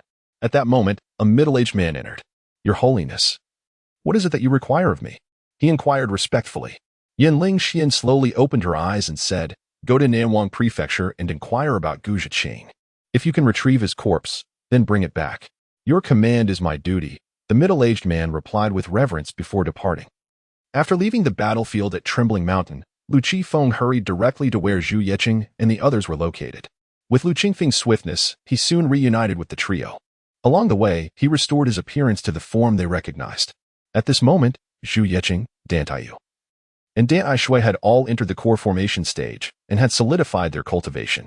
They were diligently continuing their training. Upon Lu Qingfeng's return, the three did not notice his presence. "Cease your training. We shall return to the sect," he announced. Hearing Lu Qingfeng's voice, the three women opened their eyes and halted their practice. "Has the battle between the righteous and the demonic concluded?" Dan Taiyu inquired. "I have just received news that it has ended," Lu Qifeng confirmed, refraining from mentioning that he had witnessed it firsthand. "Then let us return," Zhu Yeqing replied, rising and brushing off her attire. The Dantai sisters followed suit. "Thank you, senior brother, for your guidance," Dan Aishui said cheerfully, bowing in gratitude to Lu Qifeng. Without that tome, the three would not have swiftly advanced to the core formation stage. Zhu Yeqing and Dan Ayu also expressed their thanks in haste. "Just don't bring disgrace upon me," Lu Qifeng nodded. "We have not shamed you. We have all advanced to the core formation stage," Dan Aishui exclaimed proudly. It has only been a month since they made a remarkable leap from the foundational stage to the early stage of the core formation, a rapid advancement indeed. However, I cannot allow these three young ladies to become complacent. I had anticipated that by the time I returned, you would have reached the mid-core formation stage." Lu Qifeng remarked with a tone laced with disappointment. Upon hearing this, the expressions of the three women, Dan Taishui, immediately fell. Could it be that their cultivation speed still did not meet senior brother's expectations? They had clearly progressed more swiftly than many others. "If you grant us a little more time, we will undoubtedly break through to the mid-core formation stage," Zhu Yuqing asserted with unwavering determination. Dan Taiyu nodded in agreement, adding, "Indeed, it is not that our cultivation speed is slow. Rather, senior brother has returned too early. No excuses will suffice." "It is simply unacceptable," Lu Qifeng replied with a grave expression. At his words, the three women fell silent, their hearts gripped by trepidation. A sense of satisfaction washed over Lu Qifeng as he observed their demeanor. Returning to the sect, Lu Qifeng dismantled the formation and soared into the sky, with Zhu Yuqin and the others closely following, heading towards Xianyun's sect. Upon their arrival at Xianyun's sect, Yu Zhuhong and the disciples were still engaged in the final tasks. Outside the Hidden Cloud Palace on Hidden Cloud Peak, the four landed gracefully. "Master, we have returned," they announced. Shen Lianjing scrutinized Lu Qifeng for a moment before inquiring, "Why is one of you missing?" Chapter 52. Shen Lianjing recognized Lu Qingfeng's identity as a villain. Feeling as if she were sitting on needles, Jiang Shimi announced her intention to enter seclusion for a period, promising to return afterward. Lu Qifeng replied, firmly believing that Jiang Yuji would certainly come back and seek retribution. However, he remained unperturbed, for cultivation level did not always equate to true strength. Moreover, by the time Jiang Yuji returned, Lu Qingfeng's own power would have surely increased. Upon hearing this, Shen Lianjing refrained from further inquiries about Jiang Yuji, considering that with one less disciple, there would be fewer troubles. "What is the outcome of the demon eradication mission?" she inquired. "It went well. I did not bring shame to my master," Lu Qifeng replied. After a brief pause, he added, "I have a modest request." Shen Lianjing's brows furrowed slightly. She was not keen on hearing Lu Qingfeng's request. Tapping her fingers on the armrest, she sighed. "Speak then. Could I trouble my master to assist in handling the bodies of the demon cultivators? Upon completion, my master may take a 20% reward in spirit stones." As he spoke, Lu Qifeng produced a storage bag and sent it flying toward Shen Lianjing. Upon receiving the bag, Shen Lianjing scanned its contents with her spiritual sense, discovering a considerable number of corpses. If exchanged for spirit stones, it would amount to nearly 1 million, of which 20% would be 200,000. Inside the bag were not only the demon cultivators slain by Lu Qingfeng, but also those dispatched by the trio of Zweiking. These are the corpses of nascent soul demon cultivators. This boy must possess a minimum of nascent soul cultivation. Shen Lianjing scrutinized Lu Qingfeng for a while before stating, "There is no need for such a share." 200,000 spirit stones were indeed a tempting sum, even though she could earn 200 million by eliminating Gu Jingqing. However, extracting such a price from her disciple felt inappropriate. No, please, my master, do accept this. It is our humble token of respect," Lu Qifeng hastily insisted. The world of martial arts is not solely about battles, but also about human relationships. Shen Lianjing eyed Lu Qingfeng suspiciously. What has come over this disciple? Previously, he had shown little regard for me, yet now he is so eager to express his gratitude. A favor without cause often harbors ulterior motives. What does he truly desire? Is there something else he wishes to trouble me with? Shen Lianjing questioned. To accept such a sum of spirit stones could bind me to him in future matters. She thought, "No, it is merely a matter of my strength. I implore you to keep this confidential. This 200,000 spirit stones are a joint offering from the four of us. I earnestly request my master to accept," Lu Qingfeng said, with a flattering demeanor. "Is this all? A hush money of 200,000 spirit stones? That is quite a hefty sum," Shen Lianjing mused, still somewhat skeptical. Moreover, the four of them should be in greater need of spirit stones than I, yet they are so generous. A sudden realization struck Shen Lianjing. "Have you all come into fortune?" The trio of Zweiking remained silent, their gazes involuntarily drifting toward Lu Qifeng. Though they had not struck gold, Lu Qifeng had indeed prospered, casually pulling out 20 million. They had all witnessed it clearly at the time. Upon observing the reactions of the trio from Bamboo Leaf Green, Shen Lianjing became increasingly convinced that Lu Qifeng had indeed struck it rich. When an individual possesses a mere 100 spirit stones, parting with 20 can elicit a pang of regret. However, with a wealth of 10,000 spirit stones, relinquishing 20 or even 200 would not even provoke a flutter of an eyelid. With 200,000 spirit stones, one could simply bestow them without hesitation, for it was likely that they had several million, if not tens of millions, in their possession. Where could such fortune have been amassed? Shen Lianjing fell into deep contemplation, and after a brief moment, a sudden realization dawned upon her. It all connected. Yet, a hint of disbelief lingered within Shen Lianjing. If this were true, then Lu Qifeng, her disciple, had concealed his capabilities far too well. In a blink, she appeared before Lu Qifeng, her gaze intensely fixed upon his eyes as she leaned closer. What kind of disguise could alter one's pupils, transforming 2 pupils into 4? Was it that he did not wish to be the master of Hidden Cloud Peak, thus avoiding the need for a feigned death? Or was it merely a simple desire to keep her alive? Perhaps it was just a fortunate accident. As Shen Lianjing drew near, a sudden jolt coursed through Lu Qifeng's heart. Had his master seen through him? Why was she fixated on his eyes? He thought to himself, don't come any closer. We're almost about to kiss. Soon after, Shen Lianjing returned to her seat, her consciousness probing once more into the storage bag Lu Qifeng had provided. Upon encountering the corpse of Yin Wang, she became certain. Lu Qifeng, you are indeed a formidable individual. You have hidden your true self deeper than anyone else. Just how many trump cards do you possess that remain unknown to me? 30 million spirit stones, medicinal pills worth over 100 million, not to mention various rare materials and treasures. Wait, I must also account for Gu Zhenqing's storage artifact. While others may be oblivious, Shen Lianjing had witnessed clearly that when Lu Qifeng departed, he had stealthily taken Gu Zhenqing's storage artifact. His skill was so refined that had she not been standing beside Gu Zhenqing's corpse, she might have missed it entirely. No wonder he showed no regard for even the face of the sect's master. It was apparent that he truly looked down upon him. Shen Lianjing understood that Lu Qin, Zhu Yeqing, and Dan Aishui failed to discern anything amiss, yet Dan Aiyu keenly observed the gaze and tone of Shen Lianjing. The individual who seized the spoils of the Lord of Hanyun Peak was none other than Senior Brother Lu. Truly, Senior Brother Lu is remarkably formidable, adept at concealing his true prowess. Such formidable strength concealed beneath the guise of a foundation establishment cultivator, or rather, a practitioner in the early stages of core formation. It is an egregious act of bullying. Master, who is this person? Did Master take note of his appearance? Once our cultivation reaches new heights, we shall undoubtedly seek vengeance for Master and reclaim what rightfully belongs to him. Zhu Yeqing directly addressed Master, recognizing the advantage of having such a powerful mentor, which would undoubtedly accelerate her own cultivation. She felt fortunate for her choice of Hanyun Peak, despite having been sidelined for a month. This individual masqueraded as an early-stage foundation establishment cultivator, wearing a peculiar golden mask, with 4 pupils in his eyes, and possessing a soul-controlling magical artifact. Shen Lianjing replied, her gaze unwaveringly fixed upon Lu Qifeng. Disguise? Early-stage foundation establishment? A mask? Dan Aiyu became increasingly convinced that this was indeed Lu Qifeng. As for the 4 pupils, they were likely a result of Senior Brother Lu's transformation technique. Upon hearing this, Dan Aishui and Zhu Yeqing also sensed something amiss. They glanced at Lu Qifeng, then back at Shen Lianjing, noticing her unwavering attention on him. Was there still a need for vengeance? Zhu Yeqing felt as if she were perched upon needles, realizing neither side was one she could afford to offend. How foolishly loose her tongue had been. Why could she not restrain herself? Surely, Senior Brother Lu would not harbor any resentment towards her, would he? Chapter 53.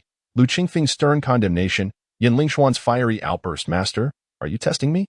Lu Qifeng pondered inwardly. He then feigned ignorance and expressed his indignation, declaring, I vehemently condemn such behavior. That person is clearly no good. However, he swiftly altered his tone, adding, yet, as my cultivation is lacking, perhaps it would be wise to forego revenge. Since they dared to seize Master's spoils, I am undoubtedly no match for them. Shen Lianjing snorted coldly, shooting a glare at Lu Qifeng. This grievance will surely be avenged on behalf of my master. Otherwise, it would be an unfulfilled thought. And I must at least ensure they receive a sound thrashing. Shen Lianjing's resolve to cultivate diligently strengthened. She vowed that once she felt capable of overpowering Lu Qifeng, she would deliver him a well-deserved beating to vent her frustrations. At this moment, Shen Lianjing harbored no worries about Lu Qifeng holding a grudge against her. Should Lu Qifeng reveal any animosity, it would essentially confirm his guilt in the theft of the spoils. Does he truly wish to strike me? Or is he merely probing? Lu Qifeng found himself in a moment of uncertainty. Unbeknownst to Lu Qifeng, Shen Lianjing had captured the leader of the Blood-Tide Hall and even conducted a soul search. Having also taken note of Wang Yan's corpse, Lu Qifeng remained silent, refraining from responding. In this instance, silence was the wisest course of action. Though he was perplexed as to why his master began to harbor doubts about him, speaking out now would only risk exposing more inconsistencies. Zhu Yeqing and the other 2 harbored suspicions that the one who had seized the spoils was indeed Lu Qifeng, yet they too remained reticent, wary of offending either party. After gazing coldly at Lu Qifeng for a moment, Shen Lianjing finally spoke. You 3 may choose to acknowledge me as your master. Of course, if you prefer not to, the doors of the Xianyun sect shall always be open to you. Disciple pays respects to master. Without a moment's hesitation, Zhu Yeqing and her companions bowed in reverence. It was evident that Shen Lianjing was the strongest in the Xianyun sect. Even a fool could discern the right choice. Very well. Should you encounter any difficulties in your cultivation, feel free to consult me. However, it would be prudent to ask questions frequently during this period. For I shall soon enter seclusion, Shen Lianjing declared, planning to retreat once the 200 million spirit stones were received. The pressure from Lu Qifeng was immense. If she did not exert herself, she feared his cultivation might soon surpass hers. Disciple takes leave. Lu Qifeng clasped his hands in a gesture of respect and turned to depart. He had little else to attend to at present and wished to examine the contents of Gu Zhengqing's storage pouch. Regrettably, he had not acquired the Crimson Sword, which was quite large and conspicuous, making it difficult to handle. As he exited the hidden cloud palace, he was greeted by the sight of Xiao Jinyao. "Brother Lu, you're back. Where is Sister Yujie?" she inquired, peering into the palace but failing to spot Jiang Yujie's figure. "Your sister Yujie is fine. She simply needs to enter seclusion for a time. She will return once she emerges," Lu Qifeng reassured her. "Is that true? Brother Lu, you are not deceiving me. Are you?" Xiao Jinyao lifted her head to gaze at Lu Qifeng, her eyes seemingly veiled in a mist.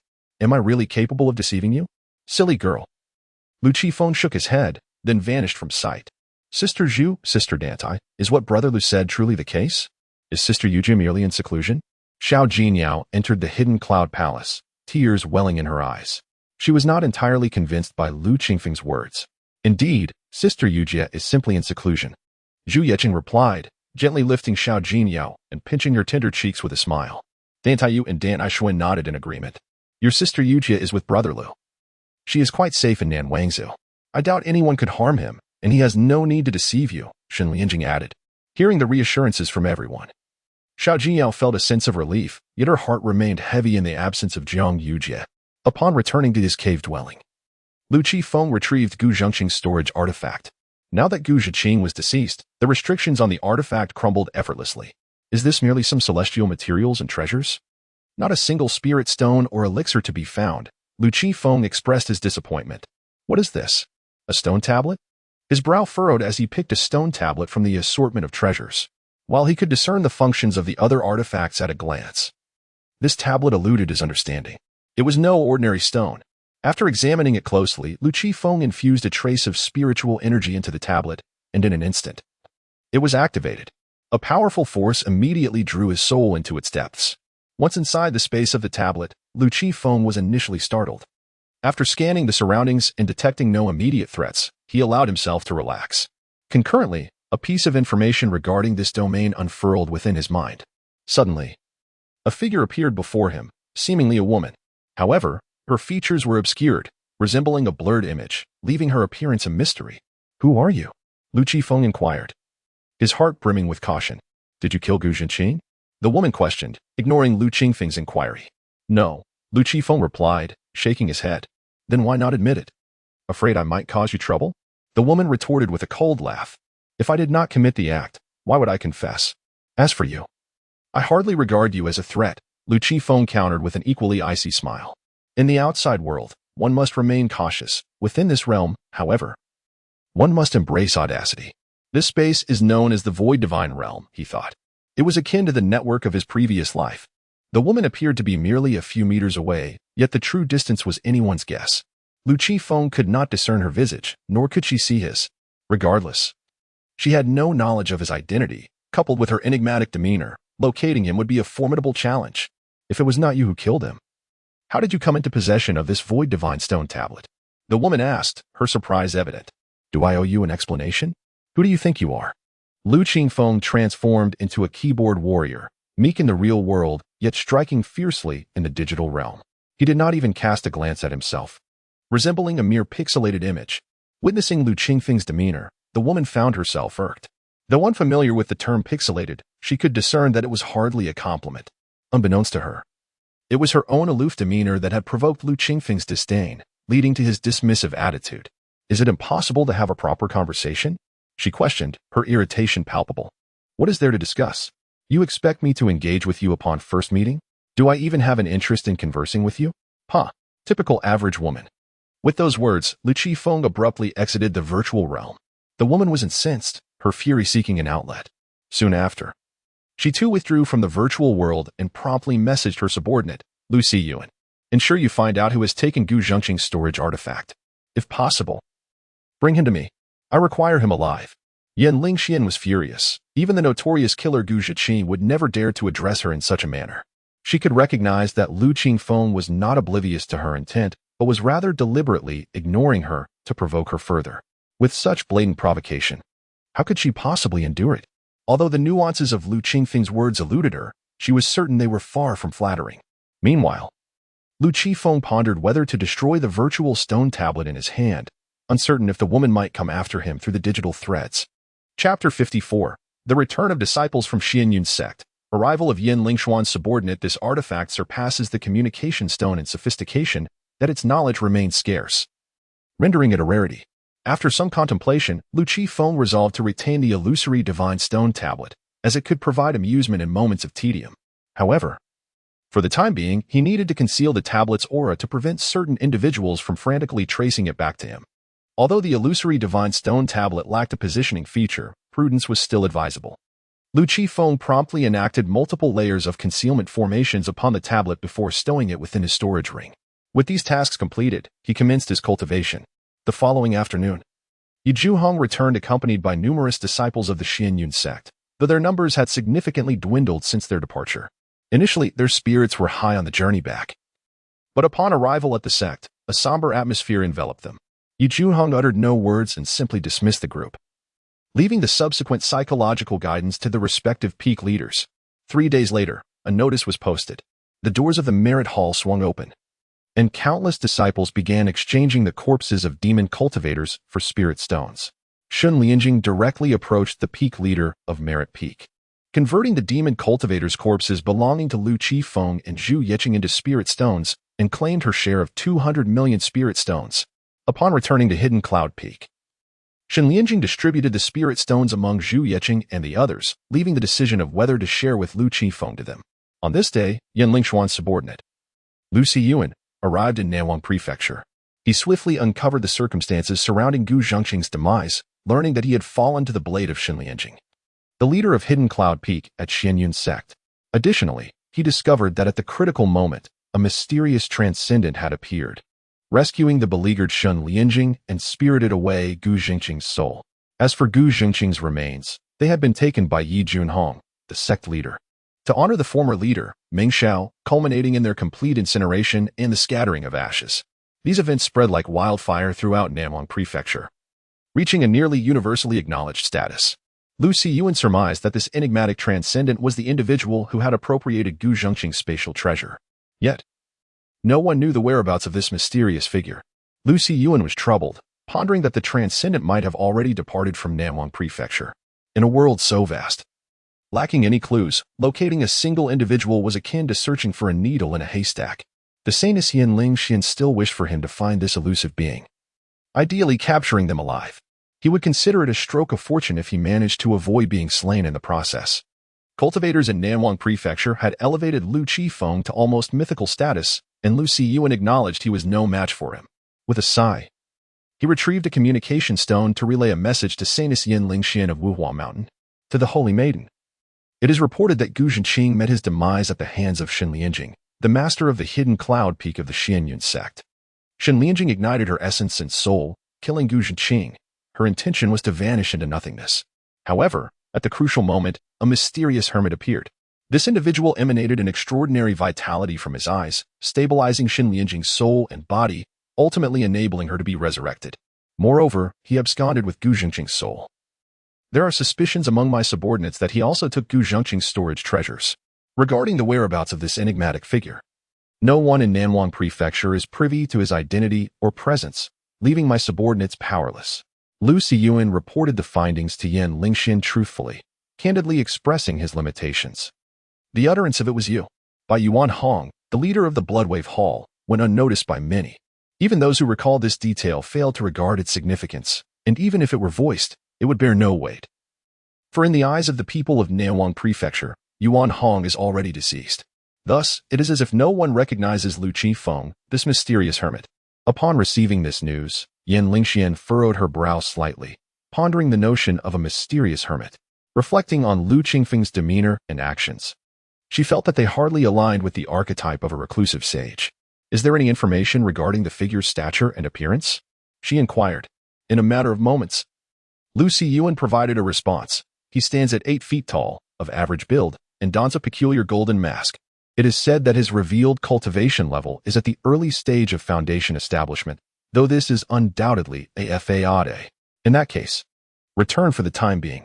It may be difficult to unearth any clues at present, Yan Lingxian concluded, resigned to await Lu Qingfeng's return. Half a month later, as Shun Lianjing concluded her seclusion, Lu Qingfeng emerged from his cave dwelling. Upon arriving in the courtyard, he found Zhu Yeqing and the others engaged in light-hearted banter with Xiao Jinyao. Lu Qingfeng materialized beside them, prompting greetings of Master Brother. From the group, "This is your spirit stones," Zhu Yeqing offered a storage bag. "Distributed among the four of you." "I did not come seeking spirit stones," Lu Qingfeng waved his hand, declining to accept. Zhu Yeqing and her companions were taken aback, while Xiao Jinyao stood in stunned silence.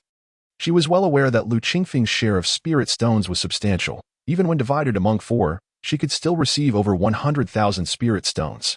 The unexpected generosity left Xiao Jinyao momentarily speechless. Is Master Brother truly this generous? Perhaps I misjudged him previously? Then thank you, Master Brother. They collectively expressed their gratitude, grinning. Little junior sister, should you not express your thanks to Master Brother? Thank you, Master Brother, she chirped, her voice sweet and innocent. After a moment, Xiao Jinyao leapt from Dan Taiyue's embrace and approached Lu Qifeng, grasping his hand eagerly. Master Brother, could you teach me your method of concealment? I wish to learn. This was a task entrusted to her by Xin Lianjing before her seclusion. Observing Lu Qingfeng's amiable demeanor, Xiao Jinyao seized the opportunity. Lu Qifeng raised an eyebrow, swiftly discerning the underlying truth, and inquired, "Did your master instruct you to say that?" Xiao Jinyao's expression faltered, her guilt palpable as she lowered her head and replied in a hushed tone, "No, it was my own desire to learn. Both my senior sister and master have remarked that the eldest senior brother's concealment technique is extraordinary, surpassing even that of our master." Upon hearing this, Lu Qifeng crouched down to her level, admonishing gently, "It is unwise for a child to lie. One might attract misfortune." Xiao Jinyao gasped in shock, retracting her head and quickly confessing, "It was my master who prompted me to say that." After uttering her admission, she cautiously glanced at the sky, relieved to see it clear and cloudless. The three companions, Zhu Yeqing and the others, exchanged glances, uncertain of how to respond. They mused to themselves about the peculiar relationship between the eldest senior brother and their master. "That is more fitting," Lu Qifeng remarked, pinching Xiao Jinyao's cherubic cheeks. Feeling the weight of her transgression, Xiao Jinyao kept her gaze downward. "Here, have some candy," Lu Qifeng offered, producing a medicinal pill. As a child, Xiao Jinyao's eyes sparkled at the mere mention of sweets. "Is it really for me?" she exclaimed, opening her mouth wide. Lu Qifeng placed the pill inside her mouth, only for her to discover it was devoid of sweetness. Feeling deceived, Xiao Jinyao protested, "That was a pill. Where's the candy?" Lu Qifeng then placed several pieces of candy into her hands, assuring her that he would not mislead a child. "Indeed, I would not stoop to such a level." Chapter 55. The first affection. Lu Qingfeng silently noted the deceitful intentions of others, who sought to exploit his junior sister to uncover his methods of concealment. He turned to Zhu Yeqing and her companions, inquiring, "Are there any recent developments?" "What news?" Zhu Yeqing countered, unaware of Lu Qingfeng's specific inquiry. "Information regarding both our sect and the outside world," Lu Qifeng clarified. With Zhu Yeqing and her companions present, he found it unnecessary to venture into the sect's marketplace for gossip. He preferred to ask directly. If they were unaware, it was a different matter altogether. It had become a habit for Lu Qifeng to periodically seek out news. "Oh, I heard that our sect is organizing an exchange conference next week. Disciples from the righteous sects within the South Wang state will attend, and our Xianyun sect will also send disciples to compete. The victors will receive rewards," Zhu Yeqing responded. Lu Qifeng probed further, "Is there any other news?" He held little interest in the exchange conference. He possessed ample resources that he would not exhaust in the near future. "Aside from that, it seems there is nothing else," Zhu Yeqing shook her head. "Very well, continue your conversation," Lu Qifeng said as he vanished from sight. As long as the Xianyun sect did not provoke formidable enemies, the risk of annihilation was negligible. He remained indifferent to other matters. He preferred to dedicate his time to cultivation, honing various divine abilities, alchemy, formations, weaponry, and talismans that awaited his scholarly pursuit. Regarding the enhancement of his cultivation, Lu Qingfeng's techniques now operated autonomously, allowing him to cultivate daily. By arranging spirit stones around him, he could actively absorb the spiritual energy contained within. No sooner had Lu Qifeng departed than Xiao Jinyao erupted in exultation, exclaiming, "I have made a breakthrough. How marvelous! That is because senior brother just administered a medicinal pill to you, came the reply. A single pill had enabled Xiao Jinyao to ascend a level in her cultivation, which she found astonishing, though Zhu Yeqing and her companions regarded it as merely a common occurrence. Xiao Jinyao gazed at the candy in her hands, feeling a pang of regret. Had she known, she would have opted for a medicinal pill instead. While it lacked sweetness, it would enhance her cultivation. She longed to catch up with her peers in strength so she could accompany Lu Qifeng and her senior sisters on their outings. Feeling regret now? Zhu Yeqing teased. I wish to exchange my candy for a medicinal pill. I wonder if senior brother would agree, Xiao Jinyao pouted. Now that you have funds, you can purchase your own pills. Zhu Yeqing offered a storage bag containing the spirit stones Lu Qifeng had distributed among them, with this particular share designated for Xiao Jinyao. However, relying solely on medicinal pills to elevate one's cultivation was not advisable, as it could lead to an unstable foundation and future complications. Oh, Xiao Jinyao nodded, somewhat comprehending. Lu Qifeng returned to his cave abode and retrieved the ethereal stone tablet. At first glance, several messages awaited him, unless unexpected circumstances arise. It is likely that this message originates from the same woman as before. Can we engage in a sincere conversation? Since you have assumed the role of the new master of this ethereal divine stone tablet, there should be no reason for animosity between us. Please respond upon seeing this. Yan Lingxian harbored doubts about whether Lu Qifeng was indeed the enigmatic recluse who had emerged in Nanhuazhou. However, it was evident that Lu Qifeng was undoubtedly connected to this mysterious figure, potentially as a disciple or even as a son. The ability to retain chat records indeed surpasses the capabilities of a messaging stone. Observing the message displayed on the ethereal divine stone tablet, Lu Qifeng replied, My heart can accommodate no second person. A relationship between us is impossible.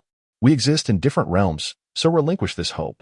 After sending the message, Lu Qifeng cast the ethereal divine stone tablet into his storage ring and dedicated himself to the study of mystical arts. Upon receiving the message, Yan Lingxian felt her frustration reaching a boiling point. After waiting for half a month, this was the response she received? Since you choose not to cooperate earnestly, then I shall not seek your collaboration. I, Yan Lingxian, will never beg anyone in my lifetime. She decisively abandoned any hope of working together with Lu Qifeng. From the day of her birth, she had always held her head high and would never lower herself to plead for assistance. There would be no exception with Lu Qifeng. Upon entering the ethereal divine realm, Yan Lingxian was greeted by a myriad of twinkling stars, resembling a vast night sky. Each luminous point represented a divine stone tablet with an owner. Although the points appeared to be in close proximity, the actual distances were vast. She casually directed a message requesting communication toward one of the points. As the point began to tremble, a figure materialized. Her face was equally obscured, as if veiled. And from her silhouette, it was apparent that she was a woman. What is it? The woman opposite Yan Lingxian spoke with a tone of irritation. Yan Lingxian furrowed her brow. Her mood had already soured, and the woman's tone only exacerbated her displeasure. However, Yan Lingxian was not one to act impulsively. Might I inquire if you have found a collaborator? She asked. What collaborator? The woman opposite looked taken aback. Did you also recently acquire the ethereal divine stone tablet? Yan Lingxian further inquired. It seemed only newcomers were unaware of this matter. Yes, the woman nodded. Then allow me to explain the ethereal divine assembly to you. Whether you wish to collaborate afterward is entirely at your discretion. Subsequently, Yan Lingxian divulged all the details regarding the ethereal divine assembly. After a moment of silence and contemplation, the woman nodded, stating, We can collaborate. Very well, from this day forth, we shall be partners. You may call me Ling. May I inquire how you wish to be addressed? Yan Lingxian asked. Dream, the woman simply replied. After a brief exchange between the two, Yan Lingxian felt it was sufficient and remarked, Meng, I previously encountered a rather repulsive male cultivator, truly the epitome of a typical self-assured man. Although I am unaware of the precise meaning of self-assured, since Lu Qifeng referred to me in such a manner, I shall respond in kind. Self-assured man? Meng inquired, somewhat perplexed. The situation unfolded as follows. Yan Lingxian elaborated on the events that transpired between her and Lu Qifeng, embellishing the tale. Upon hearing the account, Meng was astounded. Is it possible that such shameless male cultivators exist in this world? Indeed, had it not been for my own experiences, I would scarcely believe it, Yan Lingxian affirmed. Nodding earnestly, I cannot fathom who endowed him with such misplaced confidence. Believing that I might harbor feelings for him, it is utterly ludicrous. After making such assertions, he disregarded me entirely, behaving as though I were the one pursuing him relentlessly. I felt an overwhelming frustration. Unable to voice my indignation. Why not pass him my way? I shall confront him, Ming declared with unwavering loyalty. Chapter 56. Witnessing Lu Qingfeng's infamous reputation. Come and challenge me in the celestial realm. Ming had a strong desire to witness the legendary infamous man in person. Upon realizing this, Yan Lingxian felt a surge of joy and promptly directed Ming towards Lu Qingfeng's origin. She was genuinely eager to vent her frustrations, after all. She had never been wrong throughout her life. Why should Lu Qingfeng be exempt? I'll have a chat with him first, she declared as Ming vanished from Yan Lingxuan's sight. Yet, no matter how fervently Ming attempted to provoke Lu Qingfeng's origin, he remained utterly unresponsive. It was not until Lu Qingfeng paused his study of divine techniques that he noticed the strange vibrations emanating from the illusory divine slate. Why does this slate persist in trembling? He wondered, as he reached for materials from his storage ring to craft something. Upon retrieving the illusory divine slate, he entered the realm of the illusory divine. Are you the infamous man? As soon as he entered, Lu Qingfeng was momentarily taken aback by the question. Is this term now prevalent in this world? Upon seeing the woman before him, he quickly realized she was the assistant of the previous woman he encountered. How do you know I am the most trustworthy man under heaven? Have you perhaps heard my story? This statement left Ming stunned. As she pondered whether the term infamous man truly meant this, it seemed that the interpretation she had in mind diverged from his. No need to elaborate. I am already aware. However, it is a pity that I have someone I cherish. No matter how much you admire or yearn for me, a union between us is impossible. We inhabit different worlds. I have matters to attend to. Farewell. With that, Lu Qingfeng promptly exited the illusory divine realm, leaving Ming bewildered within. Flawless, utterly flawless, she thought, astonished by his brazen demeanor. Upon exiting the realm, Lu Qingfeng wore a triumphant smile. To challenge me? You're still too inexperienced. He placed the illusory divine slate into his storage ring and retrieved materials to begin crafting armor. A set of armor could significantly enhance an individual's prowess. Had he not previously lacked sufficient materials, he would have begun this process long ago.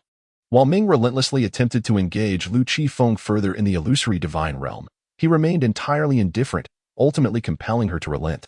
When she met Yan Lingxian again, Ming's expression spoke volumes. Though Yan Lingxian could not see Ming's countenance, she sensed that Ming was in a foul mood. It was likely that she had faced defeat. In such a situation, Yan Lingxian chose to remain silent, allowing Ming to speak first, as it was she who had sent Ming to confront Lu Qingfeng. I have never encountered such an audacious individual, Ming declared, shaking her head resolutely. 3 days later, Lu Qingfeng's armor was finally completed. This set of armor enveloped his entire body and would remain concealed unless it sustained damage or he actively activated it. For the time being, it could withstand the full force of an advanced out-of-body attack, with plans for further upgrades once additional materials were acquired. Gazing at the flickering battle armor before him, Lu Qingfeng let out a sigh. Were it not for the limitations of materials, this armor could ascend to a higher grade. The creation of this set of armor had already consumed 90% of Lu Qingfeng's refining materials.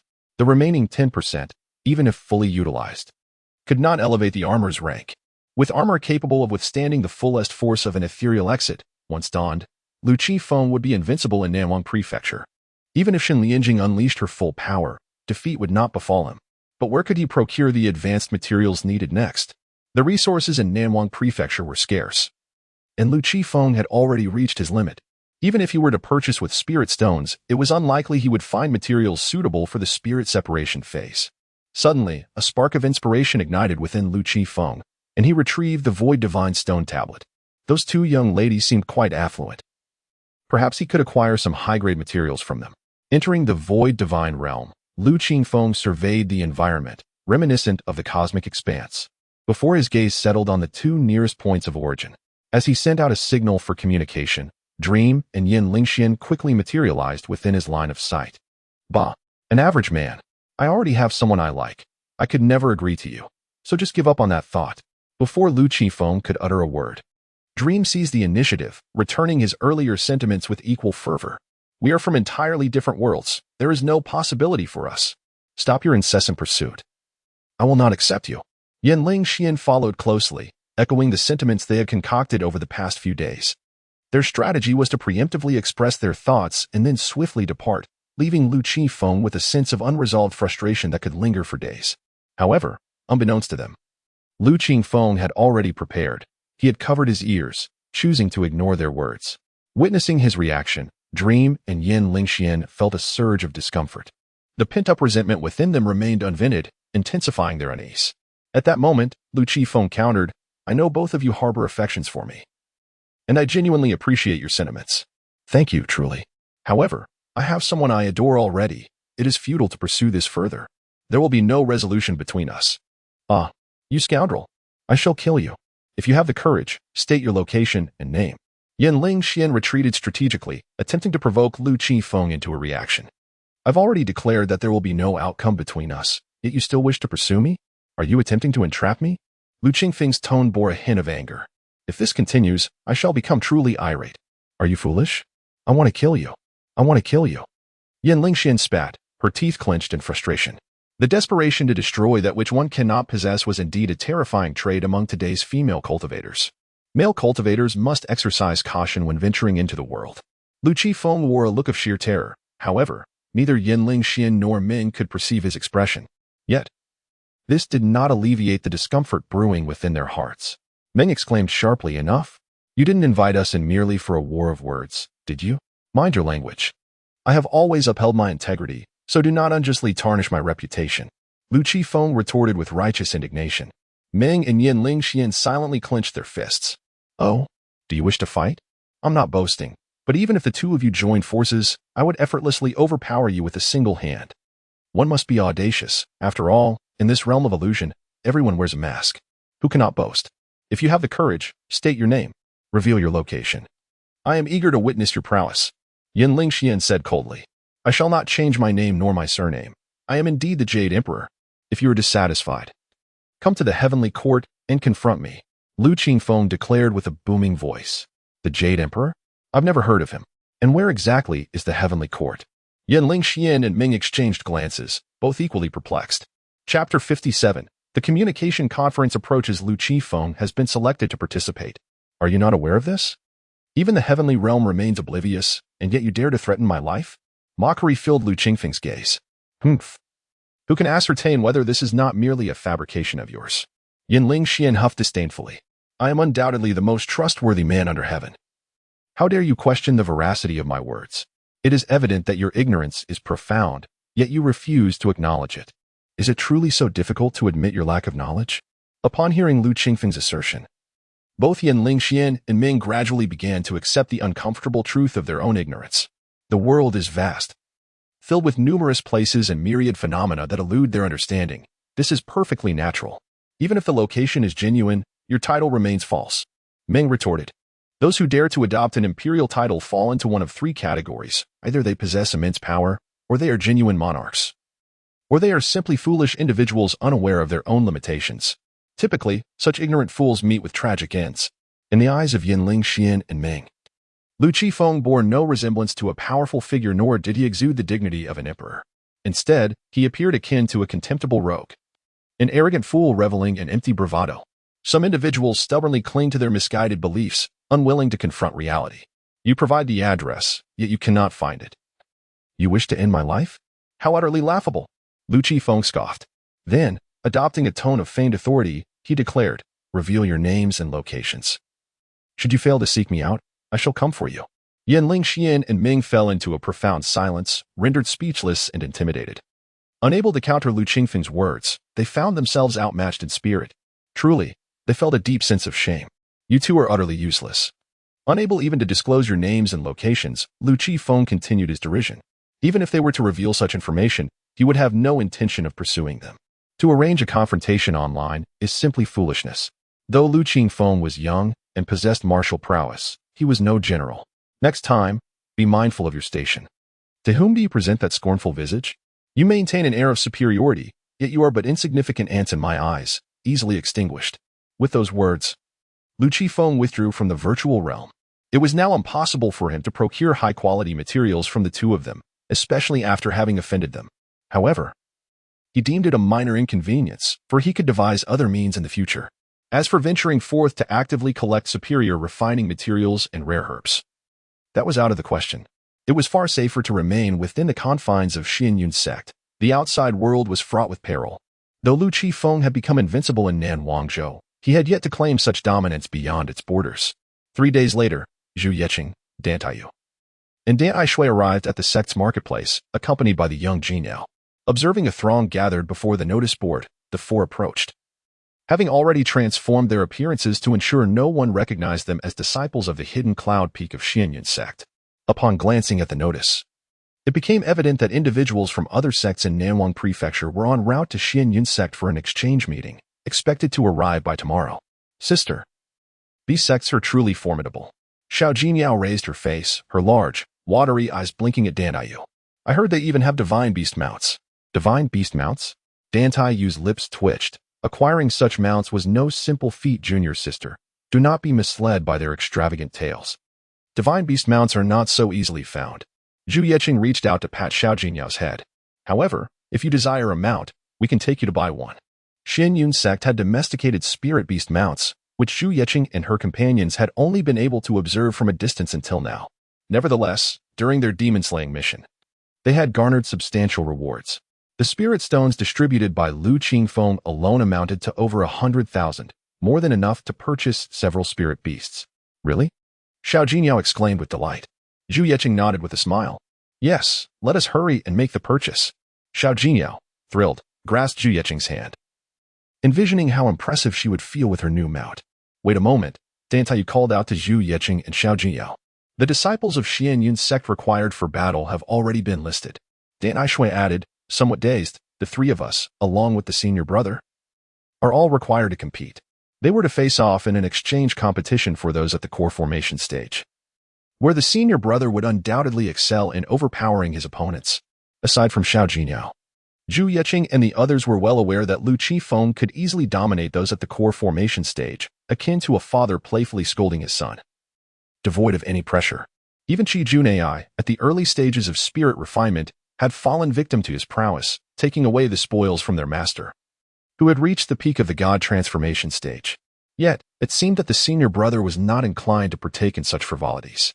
Zhu Yeqing frowned slightly, sensing that the person responsible for selecting participants was acting in opposition to Lu Qifeng. It was common knowledge that Lu Qifeng preferred to remain in the shadows. Yet this individual had nonetheless chosen him. Was this not a direct challenge to Lu Qifeng? Let us return and inform the senior brother. We only need to relay the news. Whether he chooses to participate is his decision, Dan Taiyu stated. Already convinced that Lu Qifeng would most likely abstain from this exchange meeting, as it held no significance for him. Subsequently, Zhu Yeqing and the others departed, taking Xiao Jinyao to purchase mounts. Upon arriving at the pet shop, Xiao Jinyao suddenly lost interest in mounts, fixated instead on a white rabbit. Sister, I want to buy that rabbit, she declared, pointing at the creature. The shop attendant promptly approached, aware that only inner sect disciples frequented such establishments. The attendant, merely immortal, could not afford to offend them. This rabbit was left here for sale by a senior brother. He caught it outside, but its breed is unknown. The attendant explained. How much is this rabbit being sold for? Zhu Yiqing inquired about assisting Xiao Jingyao in negotiating a better price, aiming to alleviate her expenditure. 1,000 spirit stones, the vendor responded with a smile. This rabbit possesses mid-foundation cultivation. Many would likely only glance at such a rabbit and depart, for it is of little utility, its combat prowess is mediocre, and it lacks any flair. 800, Zhu Yiqing asserted, directly reducing the price by 200. This esteemed sister, the saleswoman stammered, the rabbit is not a store item. My senior brother insisted on a price of 1,000, or we shall not sell it. She appeared quite troubled. Being merely immortal, she held little sway within the establishment. Even if the rabbit were indeed a store item, she would not dare to permit Zhu Yiqing to negotiate. 1,000 it is. I am quite fond of this rabbit, Xiao Jingyao stated, retrieving her storage bag and handing it to Zhu Yiqing to facilitate the payment. Zhu Yiqing felt a twinge of embarrassment, having intended to assist Xiao Jingyao in bargaining but failing to do so. After purchasing the rabbit, Xiao Jingyao also expended 1,003 spirit stones to acquire a magical artifact for controlling beasts, as her cultivation was still beneath that of the rabbit. It was prudent to remain cautious. Chapter 58. I, Lu Qifeng, shall not show favor. Concerning the significant exchange conference, Xiao Jinyao returned to Yinyan Peak, overjoyed, cradling a rabbit in her arms. Outside Lu Qingfeng's courtyard, Zhu Yeqing and her companions called out, Senior brother, are you there? You have been selected to participate in the exchange conference held by our sect. Since the second day of their arrival at Xianyun sect, they had refrained from recklessly entering Lu Qingfeng's courtyard. After waiting for a while without hearing any response, Zhu Yeqing called again, Senior brother? Still, There was no reply. Unbeknownst to them, Lu Qifeng was not even present within the courtyard. They merely assumed he was unwilling to engage. "Let us go. Senior brother is unlikely to attend," said Dan Taiyu. "If he disregards even the sect leader's authority, why would he care about the consequences of skipping the exchange conference? Moreover, the strongest individual within Xianyun sect, and indeed the entirety of Nanwang Prefecture, was the master of Yinyan Peak. Even if Lu Qifeng showed no regard, the sect's higher-ups would likely not dare to voice any objections. Even if Lu Qifeng did not bring up Shenling Jing as the eldest disciple of Yinyan Peak, his status alone deterred any would-be challengers. Should anyone be foolish enough to provoke him, they would surely regret it, Dan Aishui remarked with a grin. In her eyes, Lu Qifeng was not one to endure humiliation. He simply preferred to avoid trouble, but that did not imply he was afraid of it. At this moment, Lu Qifeng was diligently honing his mystical abilities, unaware that he had been chosen to attend the exchange conference. The following morning, as the sun ascended in the east, Zhu Yeqing, Dan Aishui, and Dan Ayu awoke early. As participants in the competition, they could not afford to disregard the exchange conference as Lu Qifeng had. Zhu Yeqing approached Jiang Yujia's courtyard to rouse the slumbering Xiao Jinyao. With Jiang Yujia absent, Xiao Jinyao resided alone. Aside from feeling slightly fearful at night, needing to burrow beneath her covers, she had no other concerns. Rubbing her sleepy eyes with her chubby little hands, Xiao Jinyao groggily asked, "Senior sister, is something the matter? Are you coming with us to the exchange conference? If you choose not to, we shall depart, and you will be left here all alone." Zhu Yeqing replied with a smile, playfully pinching Xiao Jinyao's rosy cheek. "I will go. Senior sister, wait for me. I shall get up right away," Xiao Jinyao exclaimed, tossing off her blanket. Being alone would bore her, even with a rabbit to keep her company. Moments later, the group gathered, and Xiao Jinyao, clutching her little rabbit, followed Zhu Yeqing and her companions as they soared towards the conference venue. The exchange conference venue was vast, even more expansive than the entrance to Xianyun sect, with seating sufficient for 100,000 cultivators. Numerous arenas were also present, each equipped with special formations to prevent overly intense battles from damaging the platforms. Although it was still early, a considerable number of attendees had already taken their seats. Zhu Yeqing and her companions, along with Xiao Jinyao, chose a row of unoccupied seats and settled down, quietly awaiting the commencement of the exchange conference. As time progressed, the influx of participants increased, not only from the Xianyun sect but also from the righteous immortal sects of Nanwang Prefecture. The arrivals were all elite disciples, led by elders from their respective families. Among the Xianyun sect, those who were about to ascend the stage to engage in friendly contests with disciples from other sects were also esteemed individuals. For instance, Zhu Yeqing, Dan Aishui, and Dan Ayu were all prodigies of the Xianyun sect. While others might not possess talents comparable to theirs, their prowess was nonetheless formidable, making them standouts within the same realm. Observing the elite disciples from other sects entering one after another, Zhu Yeqing felt a twinge of anxiety. She had never participated in a competition of such caliber and was taken aback by the number of spectators. Casting a glance at her calm and composed sisters, Dan Taiyu and Dan Taishui, she noted their unflustered demeanor. In contrast, Zhu Yeqing found her palms clammy with sweat. Taking a deep breath, she endeavored to steady herself. At last, the moment to commence arrived. Yi Junhong, the leader of the Xianyun sect, graced the occasion with his presence to deliver a pre-competition address. He began by extending a warm welcome to all attendees participating in the Xianyun sect's exchange event. The moment Yi Junhong spoke, the venue fell into a hushed silence. Many were likely curious about the reason behind the sudden organization of this exchange in Nanwang Prefecture. He then revealed that, during a pursuit of demonic cultivators, they had inadvertently discovered a hidden realm. Subsequently, they had discreetly arranged for investigations into this secret domain. It was ultimately revealed that only the younger generation under the age of 30 could enter this realm. The quota for entry was limited to a mere 1,000, and the realm appeared to be the burial ground of a formidable being, rich with opportunities. Those fortunate enough to gain entry stood a chance to inherit the legacy of this illustrious predecessor. Thus, this exchange event was crucial for various sects to vie for the limited spots available in the hidden realm. Yi Junhong expressed his dismay, noting that many sect members were present when the hidden realm was discovered. Were it not for this circumstance, there would be no need for contention over the spots, allowing the Xianyun sect to monopolize the opportunity. The honor of being the leader of the righteous path was a double-edged sword for the Xianyun sect. Upon hearing this, Zhu Yeqing, Dan Taiyu, and Dan Aishui understood why their senior brother, Lu Qifeng, had been selected by their sect. Lu Qifeng also met the criteria for entering the hidden realm. as everyone sought to secure a spot in the hidden realm. Yu Juhong urged all to unleash their full potential in the competition. However, he emphasized that friendship should take precedence over rivalry. No one should deliberately seek to harm another, as such actions would result in dire consequences. This rule applied equally to the disciples of the Xianyun sect. All participants in the exchange were prodigies from their respective sections. Should any of their own talents fall in this contest, their families would undoubtedly feel the pain and might resort to irrational actions, which could lead to widespread discontent. Following this, he invited all competitors to the stage to draw their lot numbers in preparation for the contests. The sect with the most victories would secure a greater number of spots in the hidden realm. After listening to the words of the sect leader Yu Juhong, the participants hastily ascended the stage to draw their numbers. Zhuaiqing, Dan Aishui, and Dan Ai were no exception. Zhuaiqing drew number 2, Dan Aishui drew number 7, and Dan Taiyu drew number 18. And what of Lu Qifeng? Yu Juanhong's voice echoed in the ears of the three.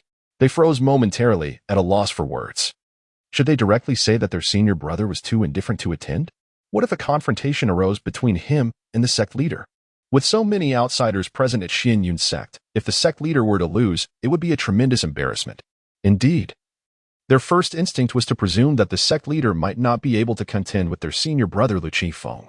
The prowess of senior brother Lu Qifeng had always been shrouded in mystery. After a moment of contemplation, Dan Taiyu finally replied, "Respected sect leader, senior brother is currently in seclusion and is unaware of this matter." At this juncture, they could only concoct a pretext to deflect the issue. In seclusion at such a critical time? Yu Juanhong furrowed his brow, but chose not to elaborate further. Focus on the competition. My disciples shall not disappoint. The three performed a respectful bow and then returned to the audience. Subsequently, an elder of Xianyun sect announced, "Those who drew numbers 1 and 2. Please proceed to the first stage for a match." Upon hearing this, Zhuaiqing stepped onto the arena. Chapter 59. Zhuaiqing defeats the enemy with a single strike. Dan Aishui transforms into lightning. Zhuaiqing ascended the arena. As she stepped onto the stage, a man clad in a gray robe leaped forth. Positioning himself a short distance from her, and with a smile said, "Greetings, fair maiden." Zhuaiqing raised her gaze, scrutinizing the man before her, whose grin she found quite distasteful. "How should I address you?" she inquired coldly. "I am Lu Wenjie," he replied cheerfully. "Since fate has brought us together, why not become friends?" Lu Wenjie, a disciple of the Xianying sect from Nanwang Prefecture, ranked 7th among the younger disciples, standing at the mid-stage of the Foundation establishment realm, and was quite a notable figure within the sect. He had a penchant for beautiful women, particularly those as stunning as Zhuaiqing, who, at that moment, was revealing her true visage, radiant beyond compare. Zhuaiqing cast him a glance, her demeanor indifferent. "I am not interested," surprised by her rejection. A shadow of displeasure crossed Lu Wenjie's face. "Humph, you bring this upon yourself?" he bellowed, conjuring a long staff that he swiftly thrust toward her. Zhuaiqing raised an eyebrow, deftly sidestepping his attack. Lu Wenjie swung his staff relentlessly, each strike lethal. Suddenly, a resounding crash echoed, and Lu Wenjie, along with his staff, was sent flying. Ugh! He spat blood as he crashed to the ground. What just happened? The audience below stared, astonished at Lu Wenjie's sudden defeat. They had merely witnessed a flash of crimson light before he was hurled away. "I concede." Lu Wenjie struggled to rise, managing to utter, "Very well," the judge responded. The first match concludes with a victory for Xianyun sect. With the judge's proclamation, cheers erupted from the crowd. "Wow, how impressive. Good heavens, that was incredible. The younger sister of Union Peak is truly formidable, defeating him in a single move. And she fought beyond her level. What is the Xianyun sect's secret? How could they possess such outstanding disciples? Defeating an opponent of a higher tier in a single strike?" The other sects were left in stunned silence, feeling disheartened by the prowess of the Xianyun sect's disciples. Though Zhuaiqing had not actively cultivated her skills during this period, she had diligently studied the mystical techniques imparted by Shenlianjing. However, she had yet to fully integrate them to achieve an unparalleled mastery. Next match, the judge continued. The official in charge of the first arena began calling names. Zhuaiqing did not cast a glance at Lu Wenjie as she returned to the audience, rejoining Dan Taiyu and the others. In the end, the Xianying sect was merely a minor sect with a rather ordinary lineage. Defeating their disciple was hardly a cause for pride. "Senior sister is truly remarkable," exclaimed the cheerful Zaya Jinyo. "It is not that senior sister is exceptional, but rather that the opponent was too weak." Even Zaya Jinyo could easily triumph over other disciples in the Qi refinement stage, she retorted. Zhu Yeqing smiled gently, ruffling the hair of the little girl, Jin Yao. This is the very reason why many strive desperately to enter prestigious sections. The cultivation techniques and supernatural arts are simply not on the same level, and the resources available are far more abundant. As the 7th and 8th contestants prepared to engage on the 4th arena, upon hearing her number, Dan Aishwe leapt gracefully onto the stage. The previous battle concluded so swiftly that the elders had yet to summon participants from the other arenas to compete. Upon landing, Dan Aishwe raised her gaze to see a man walking onto the stage with an air of calm detachment. He donned a white Taoist robe. His sword-like brows and bright eyes, paired with a prominent nose and chiseled features, exuded an aura of both resilience and beauty. This was Chi Leking, a disciple from the Wangwei sect. He regarded Dan Aishwe on the arena and softly chanted her name while cupping his hands in a respectful gesture. Dan Aishwe of Xianyun sect. She returned the courtesy. Chi Shixiao, please, Dan Aishwe replied with a slight nod. Chi Leking offered a faint smile and responded. Dan Aishianzi is too polite. Please. With that, the two rushed toward each other. Their fists and feet clashed, intertwining in a fierce exchange. Although Dan Aishwe's cultivation was somewhat inferior to Chi Liqing's, and she was several years younger, her advantages in combat were evident. Her strikes were sharp and ruthless. Should she make contact, Chi Leking would have to defend with all his might. The two were locked in a fierce struggle, neither yielding to the other. So impressive. Senior Sister Dantai is truly remarkable. Indeed, Chi Shixiang is equally formidable. He can hold his ground against Senior Sister Dantai. Chi Liqing's strength is indeed remarkable. Naturally, Chi Shixiang is the strongest among the younger generation of our Wangwei sect. The disciples below chattered excitedly, their eyes fixed on the duel. Suddenly, Chi Leking shouted, thrusting his palm forward with immense force directed at Dan Aishwe. Feeling the pressure, she quickly retreated, but Chi Leking followed with a swift move, pushing her back and asserting his dominance. Dan Aishwe's palms flew in a flurry of strikes, each more rapid and fierce than the last. Boom. Suddenly, the arena erupted in a cloud of dust and debris. Chi Liqing's figure vanished and reappeared behind Dan Aishwe, delivering a powerful palm strike aimed at her back. Dan Aishwe reacted with remarkable speed, pivoting and sweeping her right leg toward him. Bang! They collided with a forceful impact, both stepping back to create distance between them. Dan Aishwe inwardly sighed. Indeed, the disparity between the early and late stages of foundation establishment is vast. If it weren't for the formidable supernatural techniques of Xianyun sect, she feared she might have already been defeated. Your martial skills are indeed formidable, but your cultivation still falls short, Chi Leking remarked, shaking his head in an expression of regret. Once more, Dan Aishwe declared, unyielding. With a swift motion, Dan Aishwe's figure flickered like a specter, effortlessly appearing beside Chi Leking in an instant. Her right hand formed a seal, and a tremendous surge of spiritual energy erupted forth. This was the spell transmitted to her by Shin Lianjing, known as the Nine Heavens Thunder, an offensive technique of immense power. Thunder! Dan Aishwe exclaimed, her hands moving in unison, arcs of electricity crackling above her palms, exuding a terrifying aura of destruction. Chi Liqing's expression grew grave, realizing that this girl had comprehended the essence of lightning.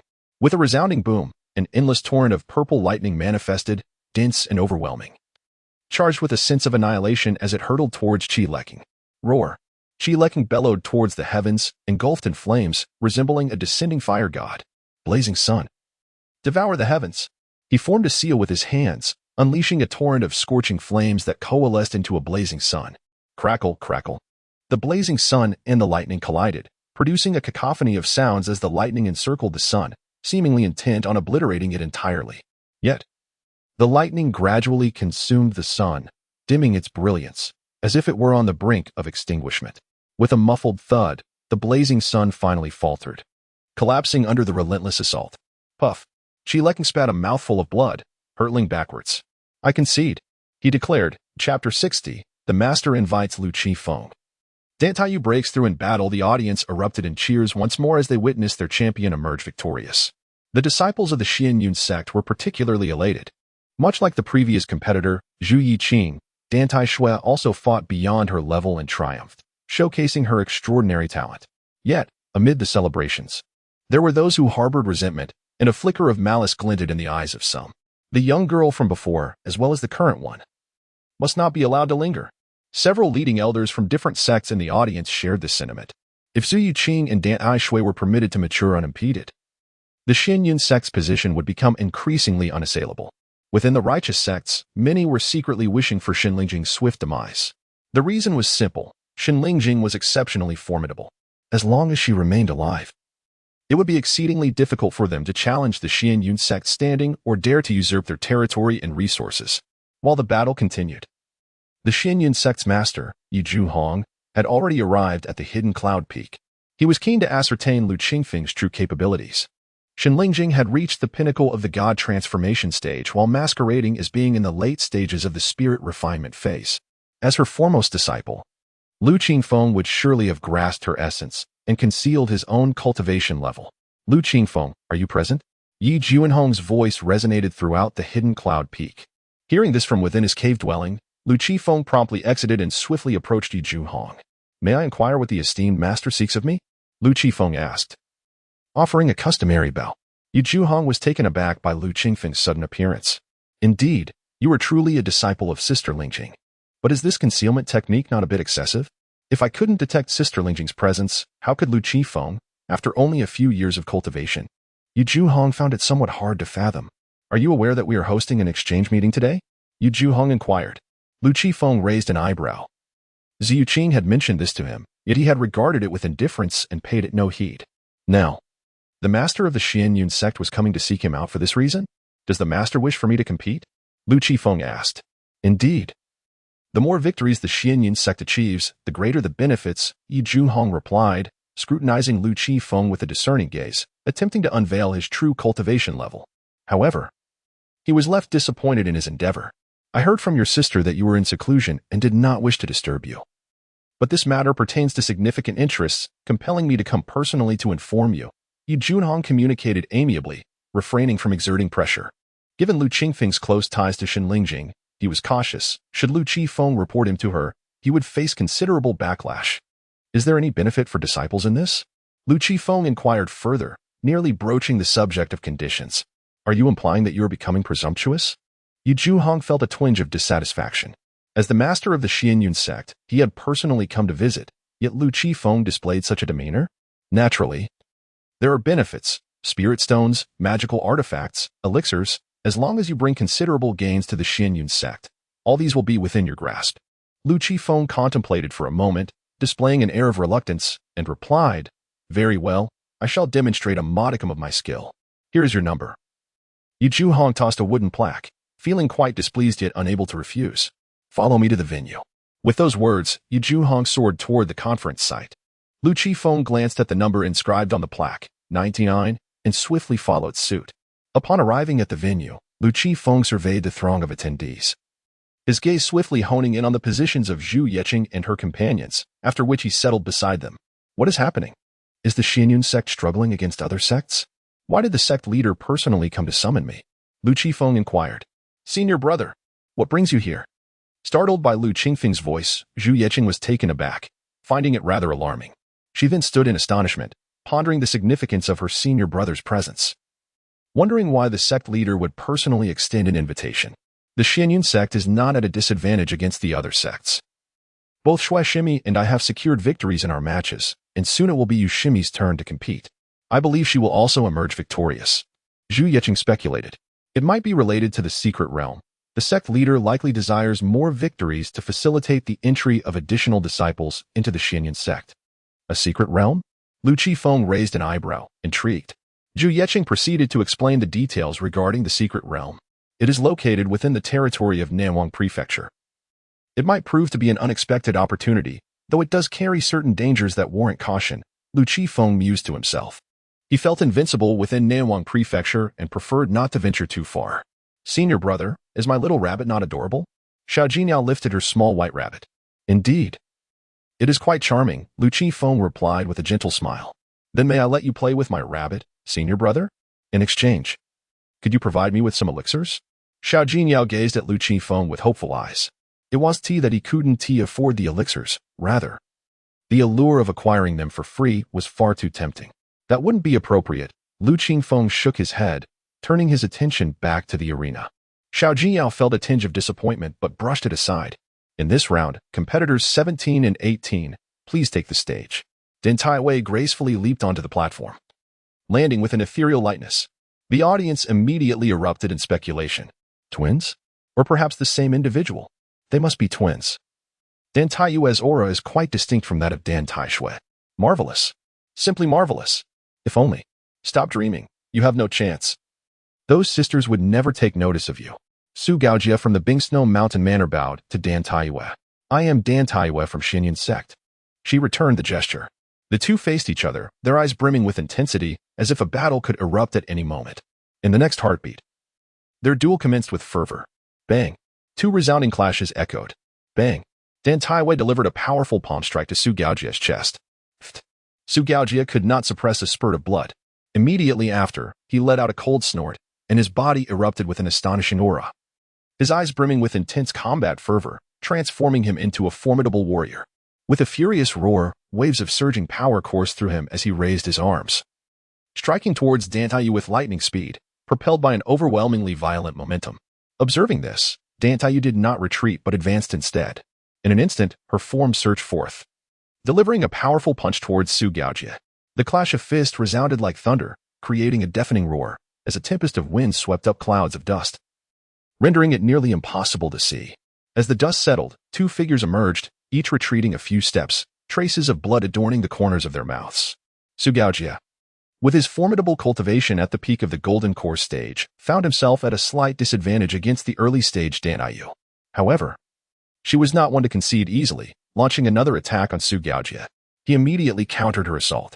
Their fists collided once more, causing both to stagger back several paces. Dan Taiyue maintained a smile on her face, seemingly confident of victory, yet her heart raced with excitement. Suddenly, Dan Taiyue let out a fierce roar, her aura surging dramatically, transforming her into a towering presence, her might overwhelming the surrounding air, which trembled with a cracking sound, as if something were shattering. A breakthrough. She had achieved a breakthrough in the midst of battle. The crowd erupted in fervor. Chapter 61. Lu Qifeng defeats the enemy with one move. Yi Zhuhong offers words of advice. The atmosphere in the arena erupted in excitement.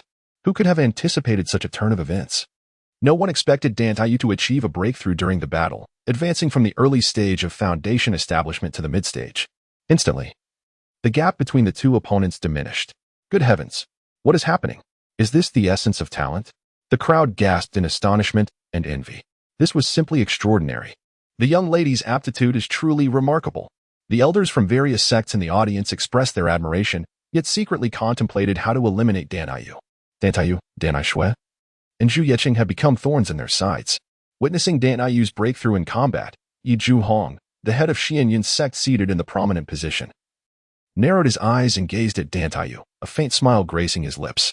With such qualifications and courage, as long as she does not meet an untimely end, she is sure to achieve great renown in the world and enjoy a brilliant future. Dan Taiyue and Su Gaojia continued their fierce duel. The two grew increasingly bold, their techniques becoming more ferocious, each strike accompanied by a howling wind. Dan Taiyue fought with increasing fervor, while Su Gaojia gradually fell into a disadvantage, her body marred with injuries, appearing utterly defeated. Even before her breakthrough, Dan Taiyue had been able to match Su Gaojia. Now, how could Su Gaojia withstand her onslaught? With a resounding crash, Su Gaojia succumbed to a powerful sidekick from Dan Taiyue and fell to the ground, blood trickling from the corner of her mouth. Will you concede? Dan Taiyue asked coldly, her gaze fixed on Su Gaojia. Never. Su Gaojia rose, wiping the blood from her lips, her eyes filled with determination. Dan Taiyue snorted disdainfully. If you refuse to concede, I shall not hold back. As her words fell, her figure vanished from sight, reappearing before Su Gaojia. Her right foot raised to deliver a heavy stomp to Su Gaojia's abdomen. With a dull thud, Su Gaojia's complexion turned ghostly pale as a trickle of crimson escaped from her lips. Dan Taiyue lifted her leg once more, preparing to strike Su Gaojia's midsection again. However, before her foot could descend, an immense force surged forth, pushing Dan Taiyue several meters away. Regaining her balance, Dan Taiyue looked up to see a slightly older man standing beside Su Gaojia, blocking her attack. Are you all right? The man inquired with concern. I'm fine.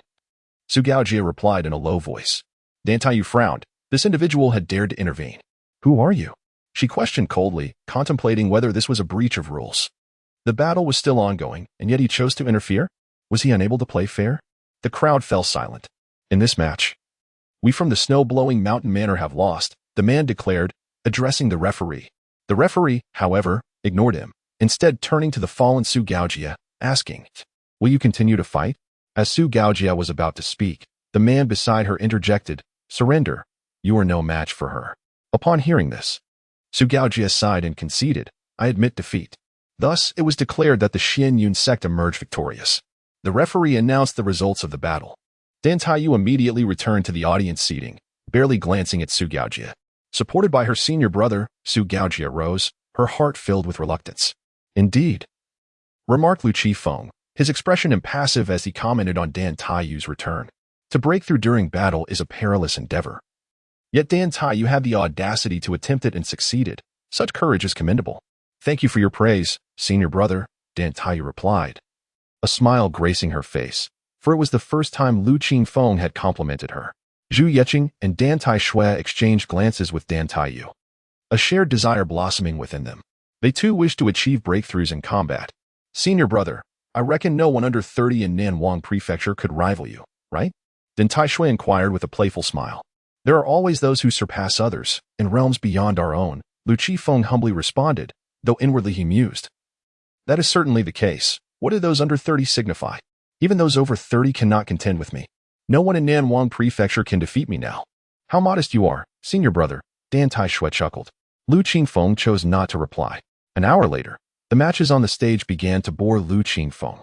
Adhering to the philosophy of friendship first, competition second, the contests were lackluster, lacking intensity. The fighters exchanged blows without utilizing their mystical techniques, resembling mere brawlers. At that moment, an elder announced, contestants 99 and 100, please take the stage. At this, Lu Qifeng stood from his seat and leaped onto the arena without any flamboyant displays. As Lu Qifeng landed, another figure descended not far from him, Quan Shuerong of Jinhu City. She clasped her hands in greeting. Xianyun sect, Lu Qifeng. Lu Qifeng returned the gesture, and in the blink of an eye, he vanished, reappearing before Quan Shuerong. With a swift motion, Lu Qifeng struck her abdomen with a single palm, sending Quan Shuerong flying off the arena. The victor was clear. After retracting his hand, Lu Qifeng turned to the referee, who appeared momentarily stunned. The arena fell silent, with the sound of a pin dropping audible. This was the swiftest battle of the day, devoid of unnecessary dialogue, as a single palm strike had dispatched the opponent. Once the referee regained composure, he announced, the winner of this bout is the Xianyun sect. The sect leader, Yu Junhong, narrowed his eyes, perceiving little from this display. The power exhibited by Lu Qifeng was reasonable, achievable in the early stages of core formation. Quan Shuerong rose from the ground, blood trickling from her lips, her gaze bewildered. She had not even had the time to react before Lu Qifeng struck, sending her flying. Not only she, but many spectators were also left in shock. So swift, thought several contestants, their expressions grave as they faced an unexpected adversary. Lu Qifeng silently returned to the audience. The senior brother is truly remarkable. The four members of Zweiking exclaimed in unison, their faces adorned with smiles. Do not flatter. Lu Qifeng replied with a grave expression, seemingly uninterested in the sycophantic remarks. It appeared they were all in cahoots. At that moment, Lu Qifeng had also become a thorn in the side of all sections. This brother Lu is quite formidable, remarked Yu Junhong, as his disciple Xiang Sheng looked on in astonishment. His displayed cultivation is not genuine. Do not provoke him, Yu Junhong cautioned. Master, I had no intention of provoking him, Xiang Sheng responded. And do not challenge him either. You are not his match, Yu Junhong reiterated. Is it not permissible to challenge him? Xiang Sheng furrowed his brow, perplexed. It is quite normal for fellow disciples to engage in friendly sparring. After all, it is not a life or death battle. This individual is perilous. Consider your senior Aunt Lianjing, who, despite being at the pinnacle of the transformation stage, disguised herself as a late-stage alchemy practitioner. Had she not revealed her true prowess that day, no one would have been the wiser. And as for Lu Qifeng, even I cannot see through him. Chapter 62. Yu Junhong plays tricks. Xiang Sheng regrets his choice. What? Even the master cannot see through this? Xiang Sheng was taken aback. Perhaps it is best to abandon the idea of challenging him, he mused inwardly. He then cast a somewhat reproachful glance at Yu Junhong. Were it not for the temptation Yu Junhong had presented, he would now be a disciple of the Hidden Cloud Peak. The master of Hidden Cloud Peak is undoubtedly far superior to Yu Junhong. Do you regret becoming my disciple? Yu Junhong noticed Xiang Sheng's gaze, but was not angered. He continued, I did not need to be so hasty in recruiting a closed-door disciple. However, there are signs that the demonic figure Gu Zhengqing's seal may soon be broken. I worry that my legacy will have no one to inherit it, which I find somewhat regrettable. It is fate and destiny. There is no need for you to envy the disciples of Hidden Cloud Peak, nor should you blame your teacher. Although I may not be a match for your Aunt Lianjing, I am still the second strongest in Nanshan Prefecture. Upon reflection, you are already more fortunate than many others. Besides, the journey ahead is long. He may not always remain ahead of you. Xiangxing remained silent. After a moment, he finally spoke. Master, you previously promised me the companionship of a fairy. When will you fulfill that promise? He gazed enviously at the stunning fairies surrounding Lu Qifeng. Cough. Did I ever say that? Yu Zhuhong feigned ignorance. Upon hearing this, Xiangxing's eyes widened in disbelief. Master, you cannot go back on your word. At the time, you assured me that I would have a fairy by my side to cultivate together. Xiangxing was suddenly displeased. How could the esteemed master of Xianyun sect deceive him? With so many fairies in Xianyun sect, are they not all cultivating alongside you? Yi Junhong spread his hands. Can that not be counted? Xiangsheng felt the urge to curse. How can that not count? We are all cultivating in Xianyun sect. Yu Zhuhong replied with a faint smile. If I had known, I would have insisted on joining Hidden Cloud Peak. Xiangsheng lamented his earlier decision. The competition continued. By the hour of Xin, the first round of matches concluded. The Xianyun sect emerged victorious in the most matches, totaling 87 victories. Among the 100 participants from Xianyun sect, only 13 lost their matches. With 1,000 spots available, Xianyun sect had already secured 87 in the first round. Close to 1/10. On the number 2, 4, and 6 arenas, Zhu Yiqing leaped onto the stage. Just as she landed, her opponent appeared, Mo Pigdan from Xinyin Valley. After a brief registration, the two entered their combat stances. Zhu Yiqing drew her sword and executed a swift motion, creating a streak of white light. Mo Pigdan, however, brandished a flaming long knife, leaping high to deliver a powerful strike, the air crackling with explosive sounds. Zhu Yiqing sidestepped, simultaneously lifting her leg to kick. Mo Pigdan did not evade. Instead, he took the hit and used the momentum to roll back to his feet, charging forward once more. Zhu Yiqing snorted coldly and, with a flick of her long sleeves, sent a few throwing darts flying toward him. Mo Pigdan furrowed his brow slightly before swiftly positioning his long blade horizontally across his chest, effectively blocking the flying dart hurled by Zhu Yiqing. Simultaneously, the flame of the sword in his hand blazed with intensified ferocity, reminiscent of a conflagration capable of incinerating mountains and boiling seas. With a low growl, he swung down his blade, and in an instant, a tempest arose, engulfing the entire arena in a sea of flames. Zhu Yiqing's expression shifted, and she retreated in haste. Such formidable fire magic was truly awe-inspiring. The audience erupted in applause, acknowledging the commendable might of such an attack. Zhu Yiqing steadied herself, only to find Mo Pigdan advancing once more.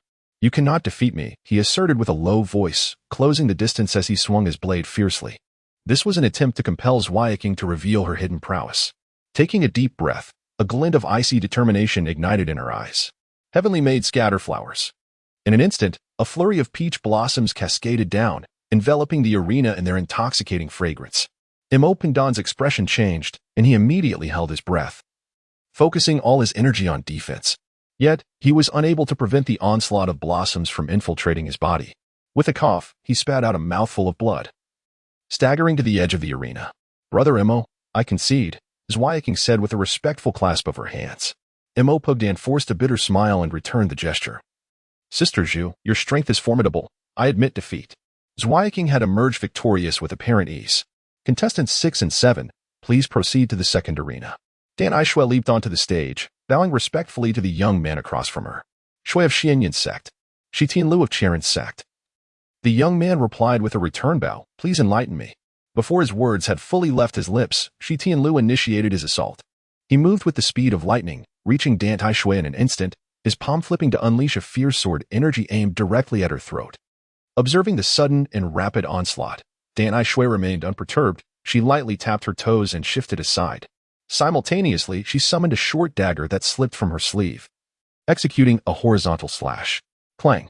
Shi Tianlu's long sword met Dan Aishui's dagger in a shower of sparks. Seizing the moment, he closed in, his arms swirling, summoning gust of wind. Qianren shadowless. He bellowed, raising his left arm to swing his sword in a sweeping arc, aiming for Dan Aishui's chest. Dan Aishui sidestepped deftly, evading the lethal strike, and retaliated with a powerful kick from her right leg, sending Shi Tianlu stumbling back several paces. In a swift motion, she flicked her wrist, launching the dagger from her hand. The blade transformed into a streak of white light, hurtling toward Shi Tianlu's forehead. Whoosh! Swoosh! Shi Tianlu reacted with extraordinary reflexes, deflecting the dagger with his sword just as it neared him, yet still sustaining a cut on his arm from the razor-sharp weapon. Thud, he fell to the ground, his expression devoid of pain, merely casting a casual glance at the blood seeping from the wound on his arm, as if entirely unaware, before rising and charging forward once more. With a series of resounding clashes, Shi Tianlu, despite being wounded, did not lose his fighting spirit. Wielding his long sword, he relentlessly struck towards the crown of Dan Taishui. With an extraordinary agility, Dan Taishui consistently evaded his lethal blows at critical moments. A dull thud echoed as she finally seized an opening, leaping fiercely to land a foot upon Shi Tianlu's shoulder, forcefully pressing him back onto the arena. The audience surrounding the platform erupted in excitement, engaging in fervent discussions about the duel, particularly the girls who were incessantly shrieking in exhilaration. On the stage, Dan Taishui wore a slight smirk, her eyes narrowed, exuding a sense of amusement as she looked down at Shi Tianlu. "What now? Do you wish to continue?" she taunted. Shi Tianlu tilted his head, locking eyes with Dan Taishui, resolutely declaring, "Yes." Raising an eyebrow, Dan Taishui let out a cold snort, her dagger slicing through the air with a dazzling glint, aimed directly at Shi Tianlu's neck. His eyes narrowed as he swiftly retreated, yet it was too late. A fresh gash appeared on his arm, crimson blood dripping onto the arena floor. Gritting his teeth, he tightened his grip on the long sword, his gaze burning with determination as he challenged, "Come at me again." Chapter 63. Dan Taishui received praise, while Zhuai King felt a sense of rivalry. With a cold snort, Dan Taishui swung her short blade and launched another attack at Shi Tianlu. The clash of their swords rang out, sparks flying as they engaged in a fierce contest, neither willing to yield. Suddenly, taking advantage of Dan Taishui's force, Shi Tianlu retreated, increasing the distance between them. He then flicked his long sword, and a brilliant silver light erupted from its tip, breaking the mountains and rivers. Shi Tianlu roared, his body surging forward with alarming speed, his sword striking towards Dan Taishui like a bolt of lightning, instilling awe and trepidation. Dan Taishui's expression turned grave. She gripped her short blade tightly, channeling her entire spiritual energy into it. As Shi Tianlu charged, she stepped forward decisively and brought her blade down with tremendous force. With a thunderous crash, their powerful energies collided, sending a cloud of dust swirling into the air. After a moment, the dense smoke began to dissipate, revealing their figures. Shi Tianlu's clothing was tattered, his face pale with a trace of blood at the corner of his mouth. Dan Taishui fared slightly better, but still appeared somewhat disheveled. "I concede," Dan Taishui declared, sheathing her short blade and bowing gracefully as she stepped down from the arena. Shi Tianlu sat dazedly on the platform, his gaze vacant. He had lost, and in a bewildering manner at that. The final clash with Dan Taishui had even allowed her to break through. Much like her twin sister, she had achieved a breakthrough in the heat of battle. Returning to the side of Lu Qifeng and the others, Dan Taishui looked at Lu Qifeng with eager anticipation. Her sister, Dan Taiyu, had experienced a breakthrough during her fight and received a commendation from Lu Qifeng. She too yearned for his praise. Noticing Dan Taishui's expectant expression, Lu Qifeng could only utter two words, "Not bad." "Thank you, senior brother, for the compliment." Dan Taishui's face immediately lit up with a smile. Zhuai King was initially taken aback, then slowly realized that Dan Taishui had advanced to the mid-stage of the core formation realm. Aside from the young Jinyu, she was now the lowest in cultivation among them. In that moment, Zhuai King felt a pang of discomfort. She too wished to achieve a breakthrough in combat, unbothered by the dangers it entailed. However, the opponents she faced in her two previous matches had not been formidable enough to facilitate such a breakthrough.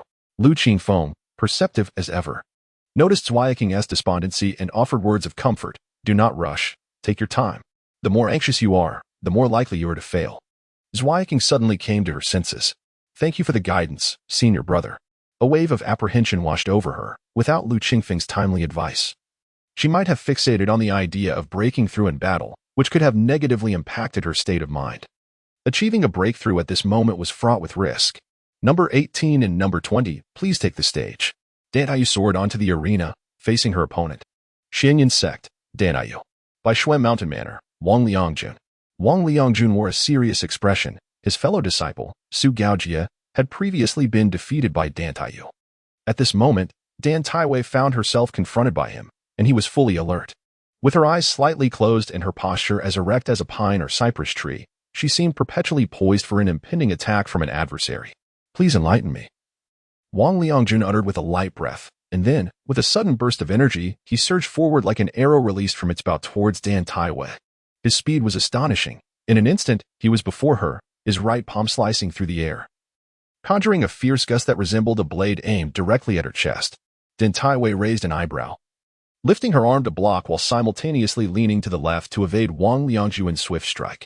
Wang Liangjun, relentless in his assault, unleashed another powerful palm strike, reminiscent of a raging dragon's tail, roaring with ferocity. Dan Taiyue's eyes flew open, and with lightning speed, she extended her right hand, seizing his wrist and twisting it forcefully, rendering his body rigid before delivering a counterstrike. With a resounding thud, Wang Liangjun was sent stumbling back several meters, a thin line of blood escaping from the corner of his mouth. Steadying himself, he regarded Dan Taiwei with profound admiration, exclaiming, "Remarkable skill." No sooner had he spoken than he accelerated once more, charging at her with renewed vigor. Dan Taiwei was taken aback. She had not anticipated the sheer explosive power Wang Liangjun possessed, comparable to that of a martial arts prodigy. With a resounding boom, he threw a punch, the air crackling with intensity as Dan Taiwei crossed her arms defensively. The impact sent her reeling back several meters, blood seeping from her lips, her arms numb with pain. Seizing the moment, Wang Liangjun pressed his advantage, his fist raining down upon her like a torrential downpour, each strike echoing like thunder. His movements were agile, his punches cunning and fierce, leaving Dan Taiwei struggling to defend herself. She absorbed several blows, her garments torn and her fair skin exposed, eliciting an involuntary gasp. Yet, she remained undeterred, her fighting spirit intensified, her blood boiling, her bones cracking like a serpent lying in wait. As she evaded Wang Liangjuan's relentless onslaught, she sought an opportunity to counterattack. Finally, the moment arrived. She suddenly closed the distance, her left leg sweeping out like a whip, forcing him back a half-meter. Seizing the opportunity, Dan T with the announcement of the referee, a fervent cheer erupted from the crowd, comprised solely of disciples from the Xianyun sect. Dan Tai returned to the side of Lu Qifeng, who gazed at her and suggested, "Perhaps you should change into another outfit." Upon hearing this, Dan Tai felt her cheeks flush. It dawned on her that her attire was tattered, leaving her fair skin exposed. Without further ado, she swiftly departed from the competition arena. A modest woman by nature, she was far from being a brazen temptress. Dan Taishui glanced at her own clothing, which remained intact, unlike her sister Dan Taiyu's. Shortly thereafter, Dan Taiyu returned, now clad in a fresh ensemble. At that moment, the elder called out Lu Qingfeng's number, 97, 99, inviting him to ascend the stage for the contest. As before, Lu Qifeng leaped onto the platform, eschewing any ostentatious movements. In stark contrast, his opponent exhibited flamboyant footwork, generating waves of energy with each step. Chapter 64, The Revelation of Lu Qingfeng's Physical Cultivation Identity. Xiangxing discovers his life's purpose in the Xianyun sect. Lu Qifeng declared, "Please enlighten me," as he launched a flurry of punches towards Wu Ming. Wu Ming, having achieved the pinnacle of the foundation establishment stage, was on the verge of breaking through to the golden core stage. However, Lu Qifeng exhibited only the strength characteristic of the early foundation establishment stage. This time, he could not defeat his opponent with a single blow as he had previously. Wu Ming's reflexes were remarkably swift. As Lu Qingfeng's fist soared towards him, he deftly sidestepped the attack and retaliated with a kick aimed at Lu Qifeng. Quick-witted and agile, Lu Qifeng raised his right hand to deflect Wu Ming's strike while seizing Wu Ming's ankle with his left hand, forcefully yanking him sideways. Harnessing his formidable strength, he flung Wu Ming several meters away. After being hurled a considerable distance, Wu Ming swiftly regained his footing, his expression dark and brooding as he fixed his gaze upon Lu Qifeng. "You certainly possess some skills," he remarked with grudging admiration. In response, Lu Qifeng chuckled. "That was merely a warm-up. The real battle begins now." Before his words had fully dissipated, Lu Qifeng was already at Wu Ming's side, striking towards his ribcage. Wu Ming countered with a palm strike of his own, and the two forces collided, sending shockwaves through the air. "Well done." A voice from the audience erupted in applause, followed by a thunderous ovation. In the front row of the spectators, several men focused intently on Lu Qifeng on the stage. Among them, a man clad in white squinted slightly, a playful smile curling at the corners of his mouth. "Brother, what do you think?" inquired a young man in black beside him. The white-clad man took a sip from a cup of tea, pondering, "This fellow is quite impressive, I suppose." The young man in black furrowed his brow, a hint of skepticism in his tone. He is merely at the early foundation establishment stage, yet is able to contend evenly with a perfected foundation establishment cultivator, even seemingly holding back. "Why does it seem, brother, that you do not regard him highly?" The white-clad man met the young man's gaze, countering with a question of his own. How do you think I should perceive him? The young man in black was momentarily taken aback, left speechless for a moment. Chuckling softly at the young man's silence, the white-clad man resumed his observation of the stage. Even if Lu Qifeng emerges victorious in this bout, he will not stand a chance against me later. I am at the golden core stage. The white-clad man did not view Lu Qifeng as a significant threat. After all, he was at the mid-golden core stage, a realm far beyond that of an early foundation establishment cultivator. While Lu Qifeng's prowess surpassed many of his peers and could be considered a prodigy, every talent has its limits. The white-clad man, Feng Feiqing, had already attained the mid-golden core stage before the age of 30. He too was a genius, and he believed himself to be superior to Lu Qifeng. On the stage, Lu Qifeng and Wu Ming engaged in a fierce exchange, their figures intertwining as they unleashed a barrage of fists and palms, each strike imbued with tremendous power. Bang! Taking advantage of Wu Ming's moment of inattention, Lu Qifeng delivered a powerful punch to Wu Ming's chest. With a spurt of blood, Wu Ming was sent staggering back several dozen meters before managing to steady himself. Lu Qifeng displayed considerable prowess, managing to injure Wu Ming, who was at the perfected core formation stage and nearly on the verge of entering the golden core stage, despite being at the early core formation stage himself. In the audience, an elder from the Xianyun sect remarked with admiration, "Indeed, if I had not witnessed it with my own eyes, I would find it difficult to believe that someone at the early core formation stage could possess such strength. Truly deserving of being the eldest disciple of the hidden cloud peak." Another elder concurred. On the arena, Lu Qifeng scoffed, looking at Wu Ming and asked, "Do you wish to continue fighting?" Wu Ming wiped the blood from the corner of his mouth, gritting his teeth as he glared at Lu Qifeng and said, "Lu, do not feel too pleased with yourself. While you indeed possess some skill, you are ultimately just at the early stage of Dan formation. To think you could defeat me is, I fear, rather ambitious. Is that so?" Lu Qifeng spoke indifferently. "Since that is the case, we need not squander any more time. I shall see what you are truly capable of." With a roar of fury, Wu Ming charged once more at Lu Qifeng. Lu Qifeng, with an air of tranquility, regarded Wu Ming as he advanced. Just as Wu Ming closed the distance, Lu Qifeng's right leg shot up suddenly, delivering a powerful kick to Wu Ming's chest. Crack! A crisp sound of bone fracturing echoed as Wu Ming's chest caved in, sending his entire body hurtling backward with a resounding thud. Wu Ming fell heavily to the ground. His face as pale as parchment, his eyes wide with disbelief, as if he could not fathom that he had been defeated by Lu Qifeng, who was merely in the early stage of foundation establishment. The spectators in the stands were rendered speechless by the scene before them. They had never anticipated that Lu Qifeng still possessed such reserves of strength, pure power. This individual is, astonishingly, a practitioner of physical cultivation. The elder of a certain sect narrowed his eyes suddenly. He had previously regarded Lu Qifeng as a thorn in his flesh. And now that Lu Qifeng practiced both law and body cultivation, he paid even greater attention to him. The elder immediately communicated with the disciples within the sect, instructing them to be vigilant when encountering Lu Qifeng and to ensure he did not come close. A cultivator at the golden core stage, when faced with a body cultivator at the core formation stage, would be at significant risk of falling should they be engaged in close quarters. A single punch could easily shatter one's skull. Other elders from various sects also cautioned their disciples to remain alert to Lu Qifeng, emphasizing the importance of keeping their distance. "I suspected this fellow was concealing his true abilities. If you foolishly challenge him, he could obliterate you with a single blow." Yu Zhuhong glanced at the disciple of the closed-door training, Xiang Xing, while privately reflecting, "No wonder this individual has progressed so slowly in cultivation. It seems all his resources have been devoted to body refinement. The resources consumed in body cultivation are several times greater than those required for other systems. The advantages are quite evident. Body cultivators often possess combat abilities that surpass those of their peers in the same realm. However, it remains uncertain whether Lu Qifeng has similarly concealed his prowess in body cultivation." Yu Zhuhong pondered quietly. Beside him, Xiang Xing's eyes sparkled with excitement, as though he had discovered the purpose of his life. He mused to himself, "Cultivating the physical body is exhilarating. One can forge ahead without hesitation and tackle challenges head-on." He promptly declared, "Master, I wish to become a practitioner of physical cultivation."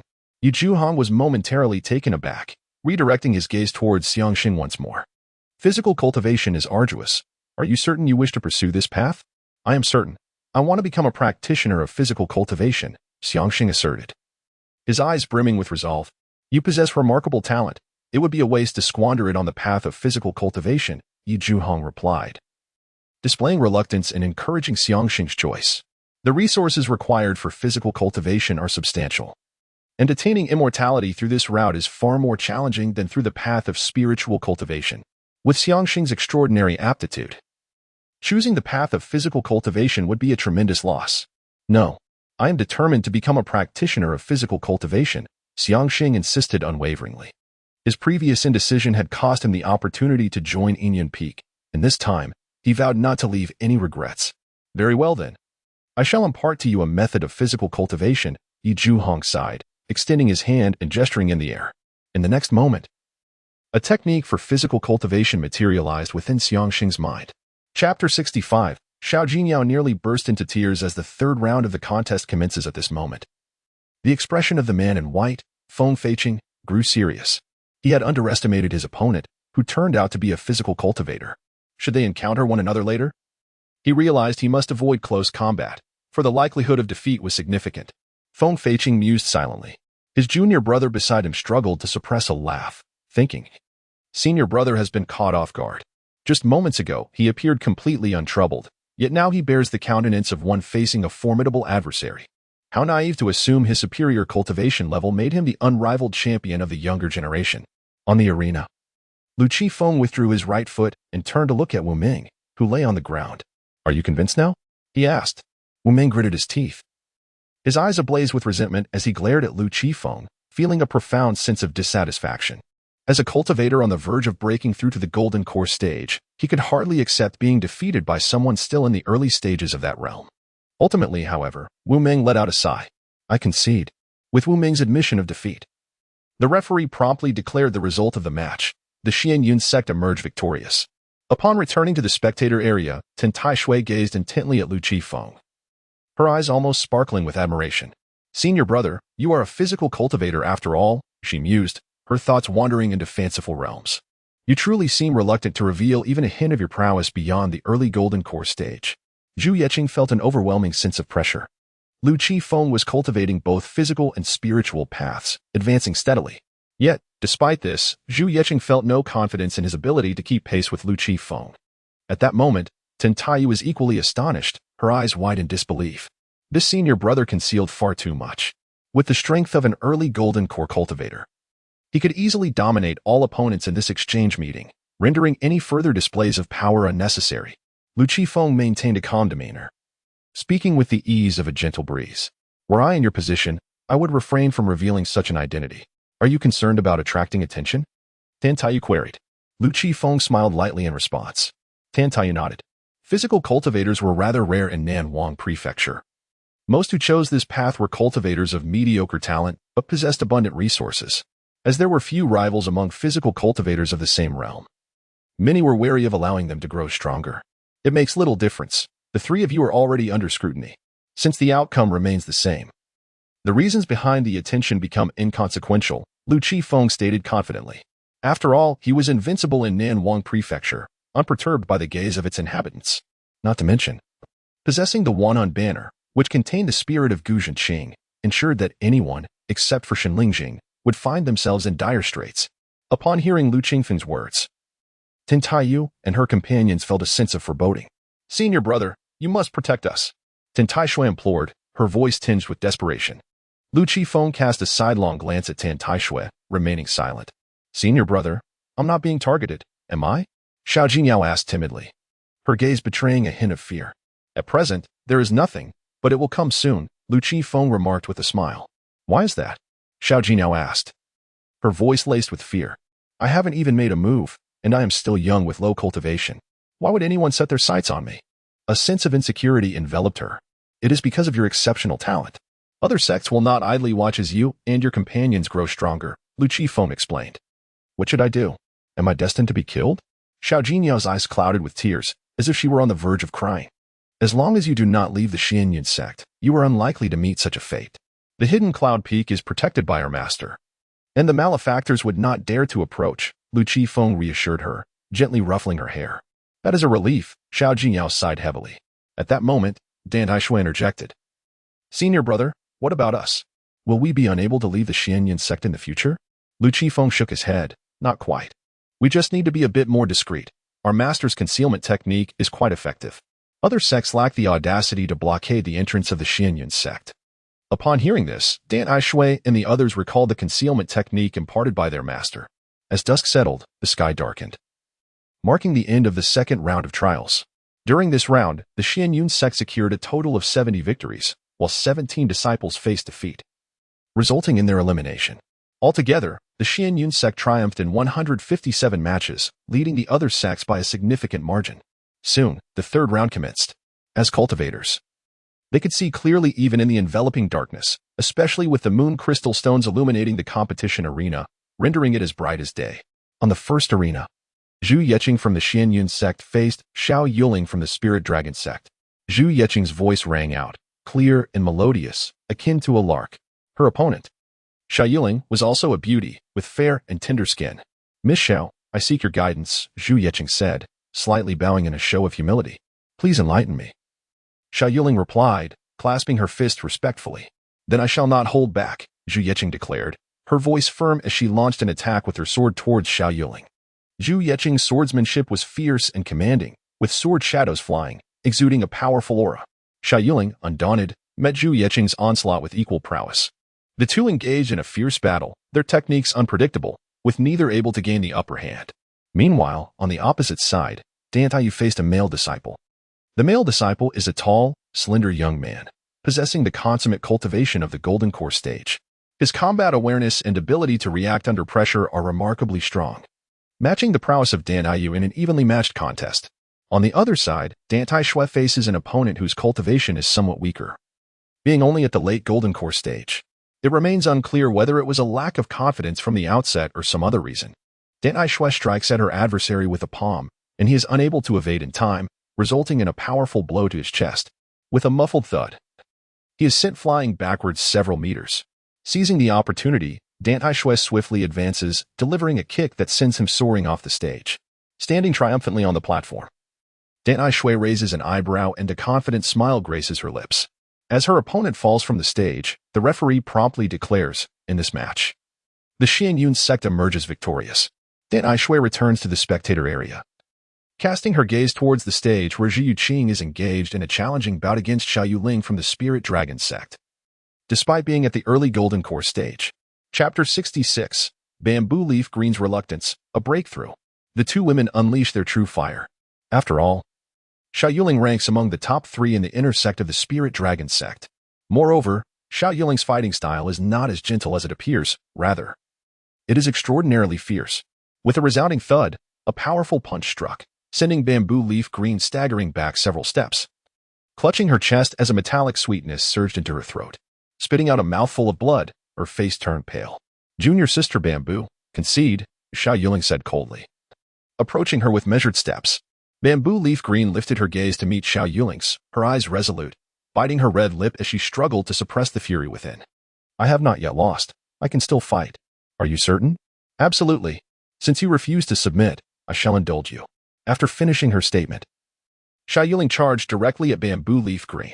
As she observed Xiao Yuling rushing towards her, Bamboo Leaf Green took a deep breath, activating her internal technique. A powerful aura emanated from her being, causing a stir among the onlookers. Has this girl actually advanced to the mid-stage of the core formation? Truly deserving of being hailed as the talented beauty of the Xianyun sect. Is this the third prodigy today to break through in battle? Hearing the murmurs around her, Bamboo Leaf Green's lips curled into a faint smile. Although her talent may not be exceptional, her diligence and tenacity, coupled with a sense of unyielding spirit, allowed her to successfully break through to the mid-stage of core formation under such circumstances. Mid-stage of core formation? How intriguing. I did not expect that, Xiao Yuling remarked with a look of approval. However, her tone shifted as she continued, "But even if you have advanced, you cannot possibly be my match." With those words, Xiao Yuling brandished her sword and once again charged at Bamboo Leaf Green. Bamboo Leaf Green's expression shifted slightly as she lightly stepped into the void, her figure vanishing in an instant, only to reappear behind Xiao Yuling. A subtle smile graced her lips as her right hand wielded the sword like a venomous serpent, lunging towards Xiao Yuling's back. Sensing the imminent danger, Xiao Yuling did not turn around. With a flick of her wrist, she swept her sword in a horizontal arc, generating a fierce gust that dissipated the incoming attack. With a loud thud, the long sword struck Bamboo Leaf Green's shoulder, leaving a distinct scar. Blood stained her garments, rendering the scene particularly tragic. Bamboo Leaf Green let out a muffled groan, staggering back a few steps, nearly losing her balance. Xia Yiling stood still, sword sheathed, patiently awaiting Bamboo Leaf Green to regain her composure. After a brief moment, Bamboo Leaf Green opened her eyes, a glint of cold light flashing within them. "You need not allow me, continue." Xia Yiling merely smiled faintly at her words, then retracted her smile.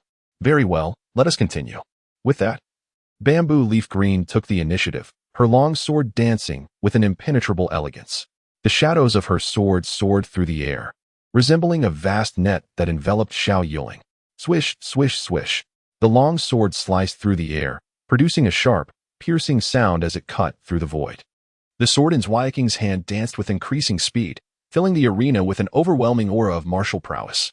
The force of the blade surged forth like a tidal wave, enveloping Xia Yiling and leaving her no avenue for escape. Yet, Xia Yiling remained unperturbed. With the lightness of a dragonfly skimming the surface of water, she deftly avoided the relentless barrage of sword strikes. The clang of metal echoed continuously, accompanied by a symphony of resounding clashes. The arena shimmered with flashes of sword light, each stroke a spectacle of brilliance. What seemed like mundane techniques concealed immense power. Below the stage, the audience watched in wide-eyed astonishment. How impressive! What sword technique is this? It's extraordinary. This sword plate looks so familiar, yes, it seems recognizable. Could it be the Spirit Serpent sword technique of the Spirit Dragon sect? Indeed. It is the hallmark sword technique of the Spirit Dragon sect. Good heavens! Wasn't this technique long thought to be lost? Who knows? Perhaps some ancient master of the Spirit Dragon sect has unearthed it. To witness the signature technique of the Spirit Dragon sect at this exchange meeting was an unexpected thrill for the crowd, igniting their fervor and desire to join the fray themselves. On the stage, a bead of sweat trickled down Xia Yiling's forehead. Xia Yiling's prowess exceeded her expectations. "Ha!" Xia Yiling exclaimed, her wrist flicking as her sword traced a graceful arc through the air, lunging towards Xia Yiling. The speed of this thrust was astonishing. Xia Yiling's pupils contracted as she swiftly retreated. However, Xia Yiling showed no intention of relenting, pursuing her relentlessly. The long sword sliced towards Xia Yiling's neck with lethal intent. Xia Yiling's expression shifted dramatically. She realized that if this strike connected, it would be fatal. In a moment of urgency, she drew the dagger from her waist, positioning it defensively beside her neck. Clang! The two weapons, both of exquisite craftsmanship, collided with a resounding impact. Pain shot through Xia Yiling's arm, her hand nearly ruptured by the force. With a thud, the dagger slipped from her grasp, clattering to the ground. Xia Yiling's eyelids twitched violently as she hastily retreated, widening the distance between herself and Xia Yiling. This exchange had starkly revealed to Xia Yiling that she was no match for Xia Yiling. "Xia Yiling, are you faltering?" Xia Yiling raised an eyebrow, her tone icy. "Humph." Xia Yiling scoffed, swinging her long sword with renewed determination, charging once more at Xia Yiling. With a cold smile, Xia Yiling declared, "If that is the case, I shall send you off the stage." Spirit Dragon Sword Technique, Spirit Serpent Devours. As Xia Yiling's voice resonated, a surge of azure spiritual energy surged into her sword, accompanied by a resonant hum. In the next moment, the sword erupted with radiant blue light, a slender serpent-like shadow coiling around the blade as if it were alive, slithering towards Xia Yiling. Whoosh! The sword cut through the air, carrying an overwhelming and fearsome force. With a thunderous roar, a sword was unleashed, catching Xia Yiling off guard, who could only raise her sword in a futile attempt to defend herself. However, Xia Yiling was relentless, advancing once more with her sword aimed directly at her target. Upon witnessing this, Xia Yiling's face turned ashen. She swung her sword in a desperate effort to parry the oncoming blade, but was still sent hurtling backward. The sword's energy pierced through her chest, leaving her bloodied and pale, astonishment etched across her features. Xia Yiling retracted her sword, gazing down at Xia Yiling with an icy demeanor. "You have lost." Upon hearing this, Xia Yiling gritted her teeth and spat out two words: "Continue." With that declaration, Xia Yiling summoned all her inner strength, expending every ounce of energy to hurl her sword at Xia Yiling. Caught off guard, Xia Yiling was struck by the sword, stumbling backwards several meters. Seizing this opportunity, Xia Yiling rushed forward, grasping Xia Yiling's arm and twisting it violently. A chilling crack echoed, sending shivers down the spines of onlookers. Yet, Xia Yiling appeared unfazed, pushing Xia Yiling away and launching another assault. The battle between the two continued unabated, the tumultuous exchange keeping the audience's hearts in their throats, their eyes fixed on the unfolding drama without a blink. Chapter 67. Intricate Causality, Affluent Body Cultivation? Something feels amiss. Dan Aishui was left astounded. Senior brother. Is there something wrong with Sister Zhu? At this moment, Zhu Yeqing was bleeding profusely yet still persevering in the contest. Xiao Yuling, with a severed arm, was equally resolute. The two faced off with an intensity that suggested it was a battle to the death. Xiao Jinyo, witnessing the scene, felt a surge of anxiety. Will Sister Yu die? Zhu Yeqing had treated her with great kindness, and she harbored no desire for her demise. Senior brother, could you perhaps assist Sister Zhu? Xiao Jinyao turned her gaze towards Lu Qifeng. She understood that with Lu Qingfen's stealthy techniques, aiding Zhu Yeqing under the watchful eyes of the crowd would pose no issue. No one would detect it. It's not a significant problem, Lu Qifeng replied, maintaining a remarkably calm demeanor. This girl, Zhu Yeqing, possesses formidable willpower. Her indomitable spirit is indeed well-suited for swordsmanship, he mused inwardly. Sword practitioners are also formidable within the same realm. In essence, any extreme path cultivator can claim dominion among their peers. Sword cultivators, with their sharpness and relentless drive, can advance further, but this can also lead to unnecessary enmity. Currently, within the Xianyun sect and in Nanwang Prefecture, the situation is somewhat favorable, backed by a powerful lineage. One benefits from the shade of a mighty tree. As the saying goes, the reputation of Shenlingjing, the master of Yinyan Peak, precedes her. On the surface, even if Zhu Yeqing were to offend someone, those individuals would have to consider the repercussions. However, once outside of Nanwang Prefecture, the outcome could be unpredictable. Shenlingjing's renown had not yet reached such heights. As Zhu Yeqing was Lu Qingfeng's junior sister, a bond of causality already existed. Lu Qifeng wished for her to become stronger and to tread the right path. Yet, he did not desire her to make enemies. Excessive rigidity can lead to breaking. Moreover, it could bring trouble upon Lu Qifeng. Even if Zhu Yeqing did not instigate conflict, trouble would inevitably find her. It was a difficult predicament. Numerous sword practitioners without a robust background have met untimely ends along their journey. At this moment, Lu Qifeng found himself in a quandary, uncertain whether to guide Zhu Yeqing onto the right path. Meanwhile, Dan Taiyu concluded her battle. Xianyun sect emerged victorious. As the judge announced the results, Dan Taiyu exhaled in relief.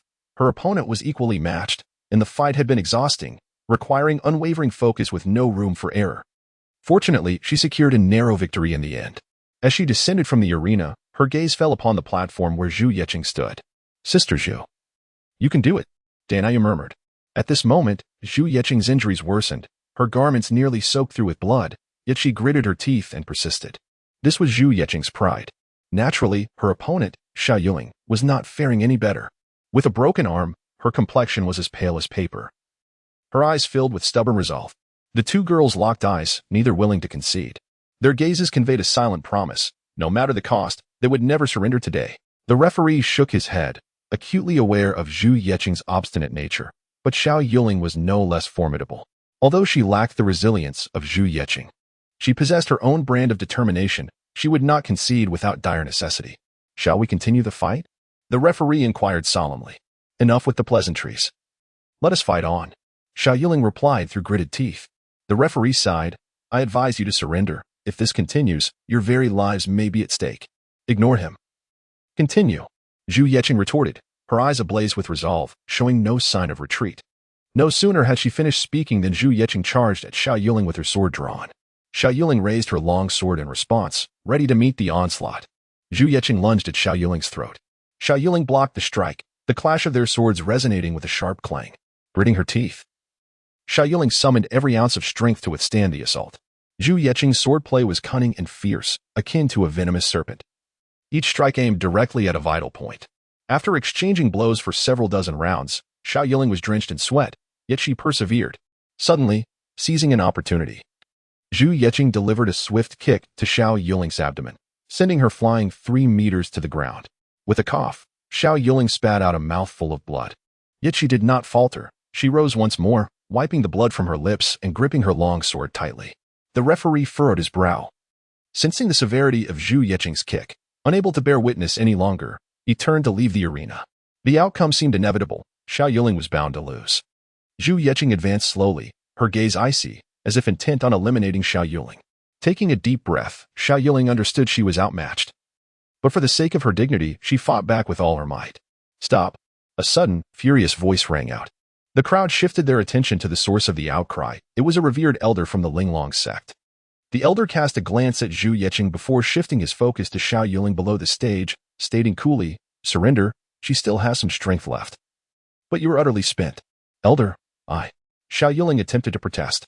Had she chosen from the outset to hold nothing back, Zhu Yeqing would have already faced defeat. However, Zhu Yeqing had now broken through to a minor realm, her momentum surging. At this juncture, Xiao Yuling was at her limit. Before Xiao Yuling could finish her thought, the elder commanded, "Heed my words. Otherwise, you may find yourself incapacitated in the future." Xiao Yuling's injuries were severe. More so than Zhu Yeqing's. Without prompt medical attention, she could be left with lasting repercussions that might hinder her foundational practice. "In this bout, we, the Linglong sect, have lost," the elder declared to the referee. Upon hearing this, the referee immediately announced the outcome of the match. In this contest, the Xianyun sect emerges victorious. A smile broke across Zhu Yeqing's face as she began to fall backward. Throughout the ordeal, it was her indomitable spirit that sustained her. Her physical strength had been severely depleted, and had it not been for this tenacity, she would have already succumbed. At that moment, a figure surged onto the arena, catching Zhu Yeqing in a timely embrace, preventing her from collapsing. It was Dan Taiyu. Cradling the unconscious Zhu Yeqing, Dan Taiyu swiftly returned to Lu Qingfeng's side. "Master brother," she implored. With their master absent, they could only rely on Lu Qifeng, their elder brother, to intervene and tend to Zhu Yeqing's injuries. With an impassive expression, Lu Qifeng retrieved a remarkable elixir and placed it into Zhu Yeqing's mouth. Concurrently, he channeled a stream of spiritual energy into her body to assist in the refining of the medicinal properties. As the effects of the elixir began to manifest, Zhu Yeqing's injuries visibly healed at an astonishing rate. At this moment, many gazes converged upon Lu Qifeng and his companions. The sight of such an extraordinary elixir in his possession left many astonished. Whence did this fellow acquire such a potion? This was the unvoiced inquiry of the crowd. Lu Qifeng, merely a practitioner at the early stage of foundation establishment and predominantly a physical cultivator, possessing such an exceptional elixir seemed quite incongruous. Logically, he ought to have sold this potion to exchange for resources to aid his cultivation. Aware of the onlooker's scrutiny, Lu Qifeng remained unperturbed. In Nanfang Prefecture, who would dare entertain nefarious thoughts towards him, knowing well the dire consequences? After a mere 30 breaths, Zhu Yeqing stirred and slowly opened her eyes. Her voice still tinged with weakness. "Am I not dead? Or have I already passed on?" Chapter 68, Encountering the Disciples of Zhentian Mountain Again. Xiangsheng's path. A single force defies all loss. "Senior brother, could you spare me a life-preserving elixir?" said Dan Taishui, her foolish grin directed at Lu Qifeng. Her eyes brimming with anticipation. "One must maintain balance, mustn't one? If bamboo leaf green has received one, why shouldn't I?" she thought whimsically. Lu Qifeng cast a sidelong glance at her. "What nonsense," he replied. "Senior brother, I am also your junior sister. How can you be so biased?" Dan Taishui pouted, feigning indignation. "Junior sister, do not be disrespectful," admonished Dan Taiyu. "Take her to wash up, then let her change into fresh garments," Lu Qifeng instructed, turning his attention to Dan Taiyu, ignoring Dan Taishui's antics. "Thank you, senior brother." Bamboo leaf green rose from Dan Taiyu's embrace, expressing her gratitude to Lu Qifeng. Bamboo leaf green was no fool. She understood that it was Lu Qifeng who had administered the elixir, enabling her swift recovery. Lu Qifeng nodded. "Go on." Bamboo leaf green followed Dan Taiyu as she departed, for Dan Taiyu also needed to don a new outfit. Senior brother Dan Taishui tugged at Lu Qingfeng's hand, acting coy. "Senior brother, I want one too." Xiao Jinao gazed longingly at Lu Qifeng. "If you wish to live, you ought to remain silent," Lu Qifeng replied coldly. Did they truly believe him to be a benevolent benefactor? Upon hearing Lu Qingfeng's tone, Dan Taishui and Xiao Jinao immediately straightened up, falling silent. They held a deep-seated fear of Lu Qingfeng. Competitors number 99 and 101. Please ascend the stage. Lu Qifeng leaped onto the arena, and from the opposite side, another individual soared into the air, landing on the platform. Upon observing the attire of his opponent, Lu Qifeng was momentarily taken aback. A disciple of Zhentian Mountain? Xianyun sect, Lu Qifeng. He introduced himself with a respectful bow. Zhentian Mountain, Jian Hongxin. Jian Hongxin returned the gesture and added with a smile, "It's rare to encounter a body cultivator. I shall engage with you thoroughly today. I wonder whose physique is superior, yours or the might of Zhentian Mountain's divine abilities." As soon as he finished speaking, Jian Hongxin unleashed the divine ability of Zhentian Mountain, giant ape transformation. A resounding boom echoed from the arena as Jian Hongxin transformed into a towering gorilla. his muscles bulging, eyes blood-red, and a ghastly expression etched upon his face. To add to the horror, 2 horns sprouted from his head. Reminiscent of bull horns yet distinctly different, glistening with a metallic sheen and radiating a chilling light. Upon witnessing Jian Hongxin's transformation, Lu Qifeng inhaled sharply. He had never anticipated that Jian Hongxin would have mastered this technique to such an extraordinary degree. After a moment's reflection, Lu Qifeng chose not to reveal his own formidable technique, heavenly law, and earthly phenomena. Such a card was best kept hidden. After all, very few had witnessed it. And those who had were either dead or silenced by fear. Prepare to perish, Jian Hongxin roared, swinging his massive fist toward Lu Qifeng. The sheer force of the blow was terrifying. Even the gust from his punch caused Lu Qifeng's garments to flutter violently.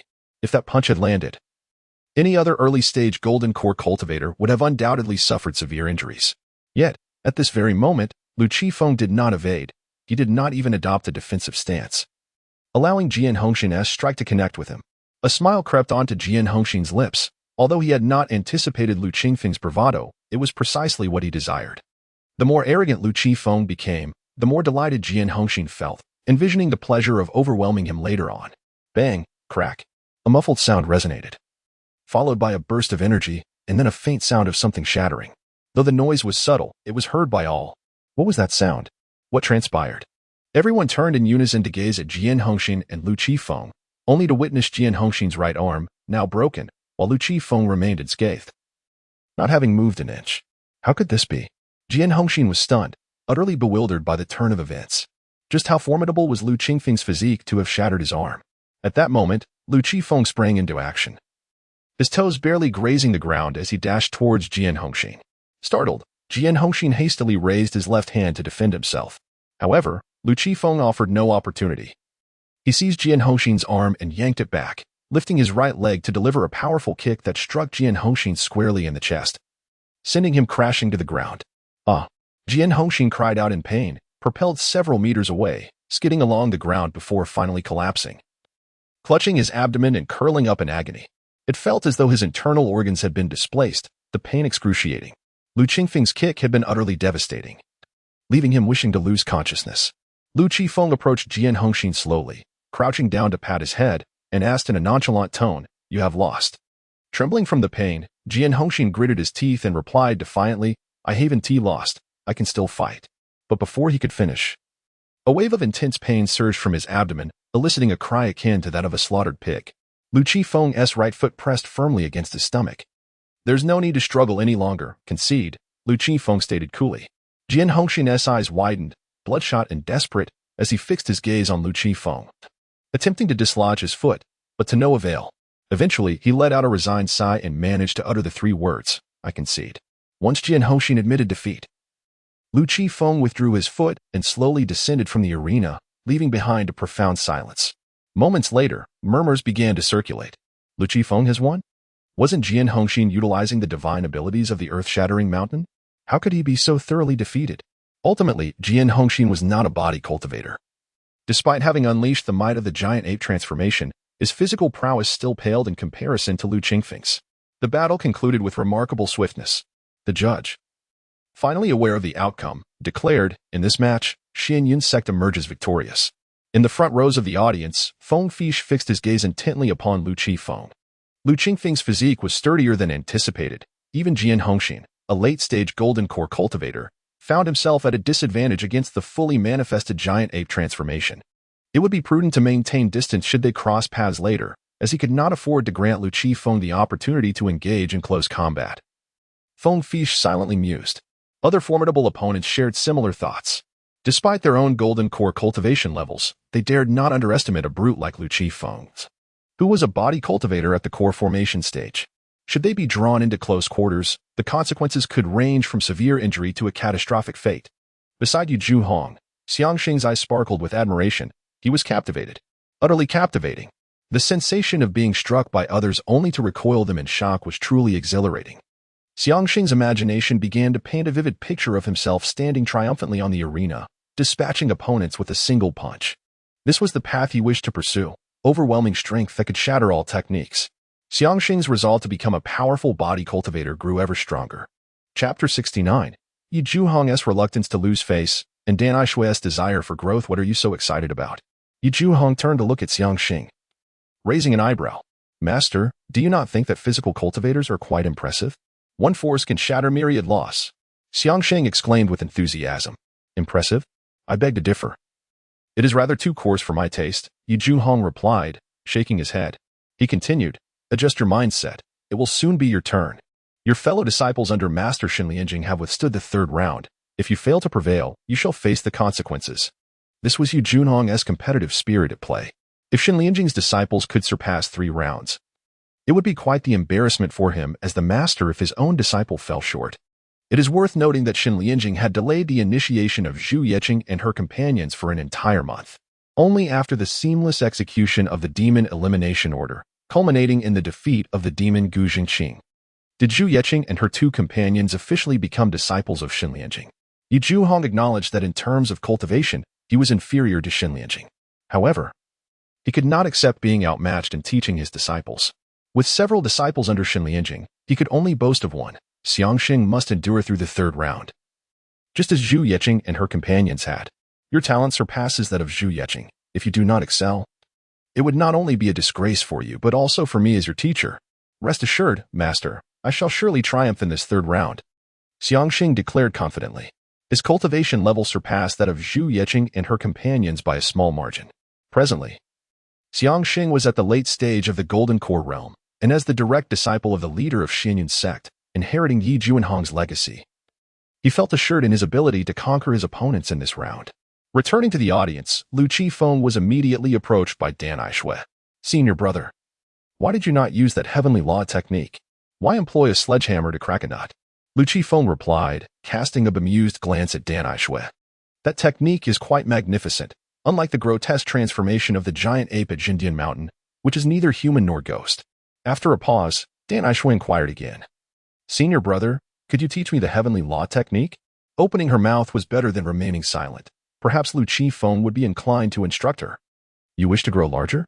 Lu Qifeng's gaze involuntarily drifted downward. Large enough. Any bigger would seem disproportionate, he thought. Yes, yes.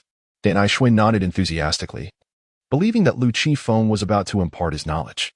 Lu Qifeng withdrew his gaze and straightened himself. Wait until I discuss it with my partner first. Partner? When did you acquire a partner? Dan Aishui gasped, her heart nearly shattering. A wave of suffocation enveloped her, leaving her quite distressed. None, thus there is nothing to discuss. Lu Qifeng replied with a gentle smile. Upon hearing this, Dan Aishui exhaled heavily, her spirits lifting once more. The lack of a partner was far easier to accept than the notion of Lu Qifeng being involved with someone.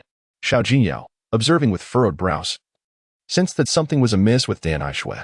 After a while, it was Xiangxing's turn to take the stage.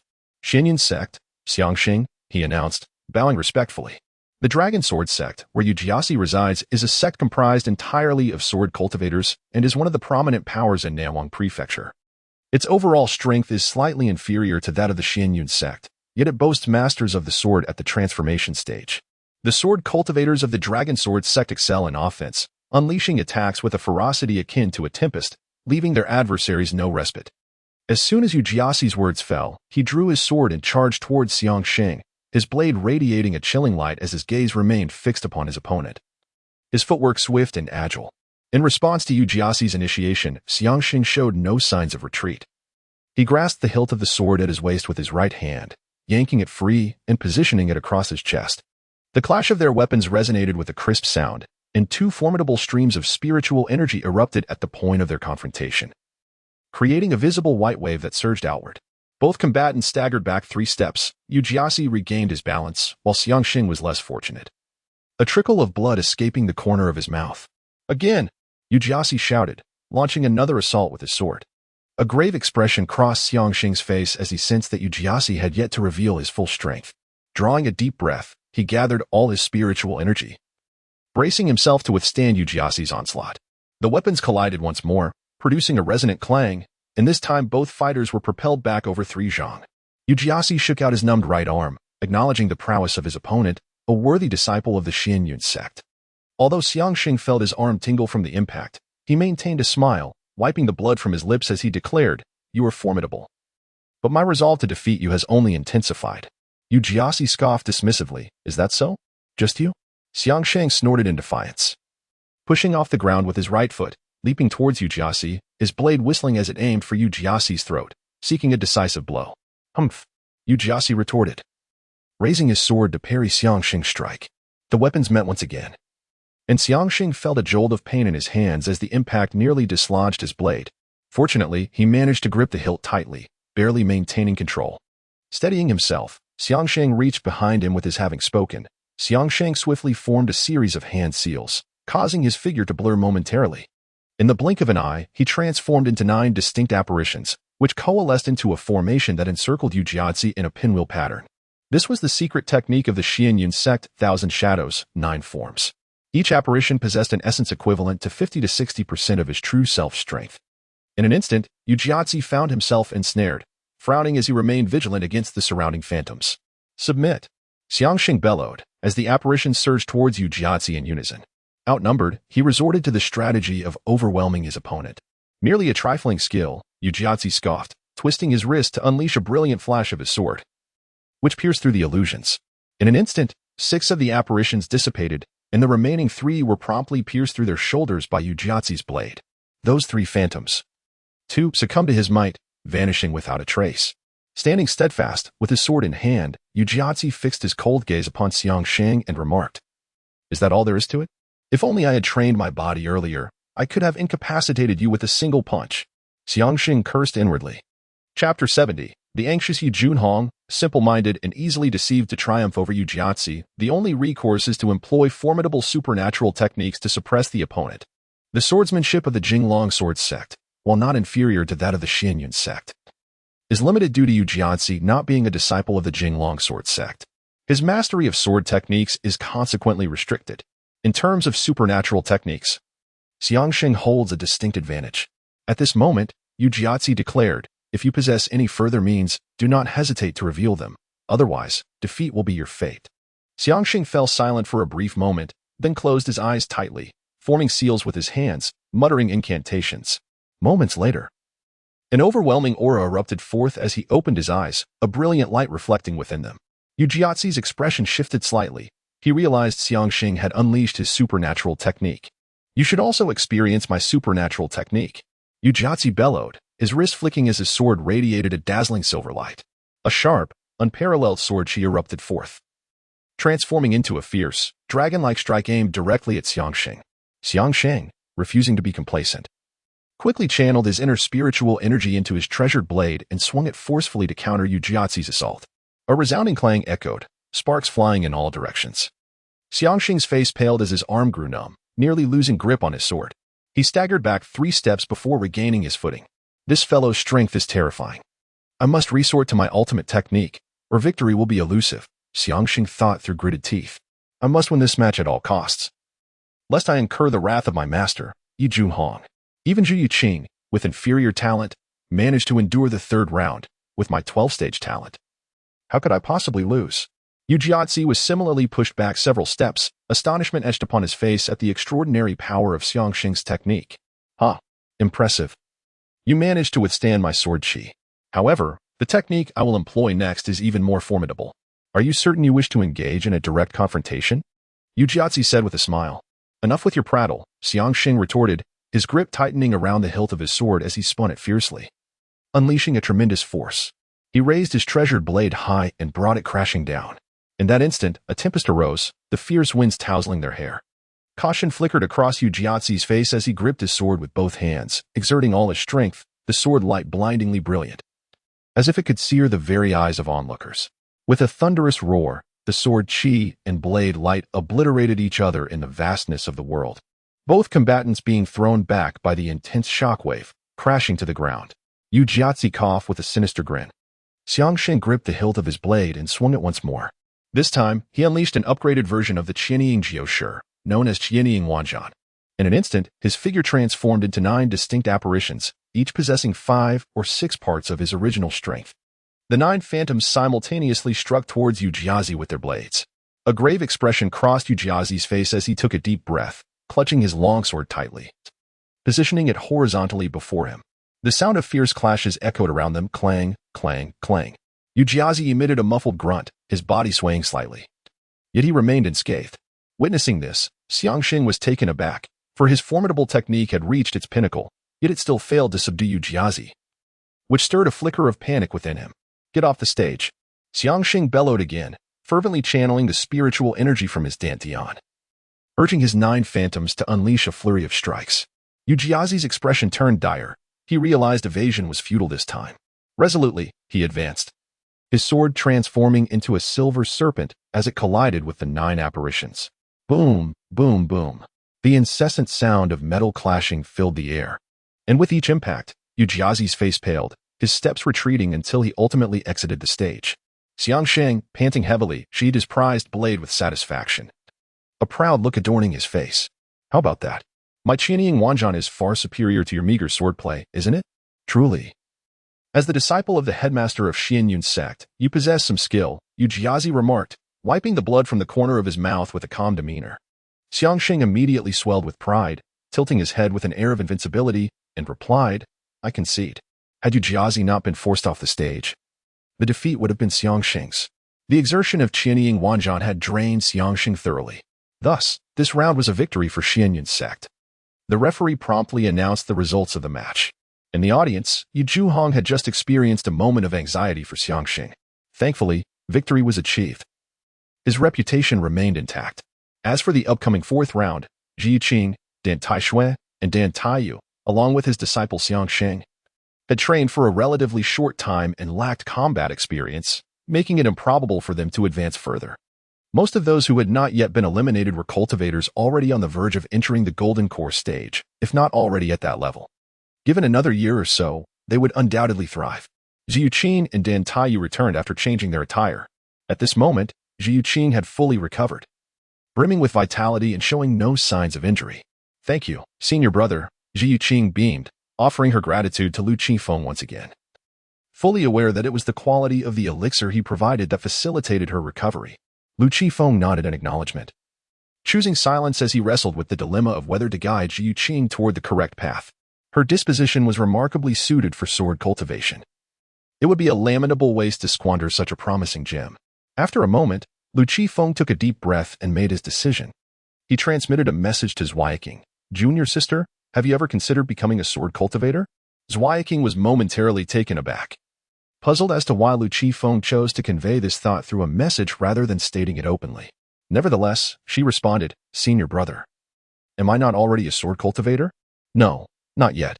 You are merely wielding a sword. You have not yet become a true sword cultivator. There are various magical artifacts, and a sword is merely one among them. One who can wield a sword is not necessarily a sword cultivator, but a sword cultivator will undoubtedly master the sword." And in a most profound way, Zweiking furrowed her brows and inquired, "Senior brother, do you think I am suited to become a sword cultivator?" "Indeed. Your character is bold and forward, radiating brilliance, resolute and diligent, with a straightforward heart that may lead to being easily deceived." Cough. Cough. "Yet you are likely to achieve great success in the path of the sword," Lu Qifeng replied. "A sword immortal is truly magnificent. 10 years to hone a single sword. A blade that shines coldly across 19 realms. Most cultivators choose to carry a sword by their side, simply for one reason. It is undeniably cool." Chapter 71. Unpleasant Endings. Inescapable encounters. As a multifaceted cultivator, Lu Qifeng has achieved remarkable accomplishments in the swordsmanship realm, albeit not yet revealed to the world. However, Lu Qingfeng's approach to swordsmanship diverges significantly from that of other sword cultivators. While others charge forward with bravado and ostentation, Lu Qifeng conceals his prowess, waiting for the opportune moment to strike. When he moves, it is with lethal precision. "Am I so easily deceived?" Zhu Yeqing expressed her skepticism towards Lu Qingfeng's assessment. She replied, "Senior brother, our master is not a sword cultivator. Even if I wish to become one, there is no one to guide me. The essence of sword practice lies primarily in one's comprehension. Everything else is superficial." Lu Qifeng responded, "Here, I possess a sword manual that I can offer you. The depth of your understanding will depend entirely on your own efforts." After much contemplation, Lu Qifeng had come to clarity. By the time Zhu Yeqing attains success in her swordsmanship and departs from Nanwang Prefecture, Lu Qingfeng's own abilities would have only grown. Some troubles need not be dwelled upon. Moreover, invincibility is a lonely existence. Lu Qifeng does not wish to find himself, upon achieving ultimate strength, gazing back in solitude, with no one by his side. Such a fate is profoundly isolating, a lengthy lifespan devoid of companionship, with no one to converse with. This is an outcome Lu Qifeng dreads. Survival is a necessity, a means to quietly grow stronger. Yet this does not imply that Lu Qifeng is devoid of empathy. What is the purpose of a man's lifelong struggle? Is it not to improve the lives of himself, his family, and those around him? In his past life, Lu Qifeng lived by this principle, and in this life, he remains steadfast to it. Since the seeds of karma have been sown, they shall continue to flourish. Yet, he wonders if Zhu Yeqing possesses the fortune to keep pace with him. Jiang Yuji should be able to, and may even surpass Lu Qifeng. Yet their relationship is fraught with tension. When Jiang Yuji returns, a confrontation is likely. Nevertheless, Lu Qifeng must impart a cautionary note.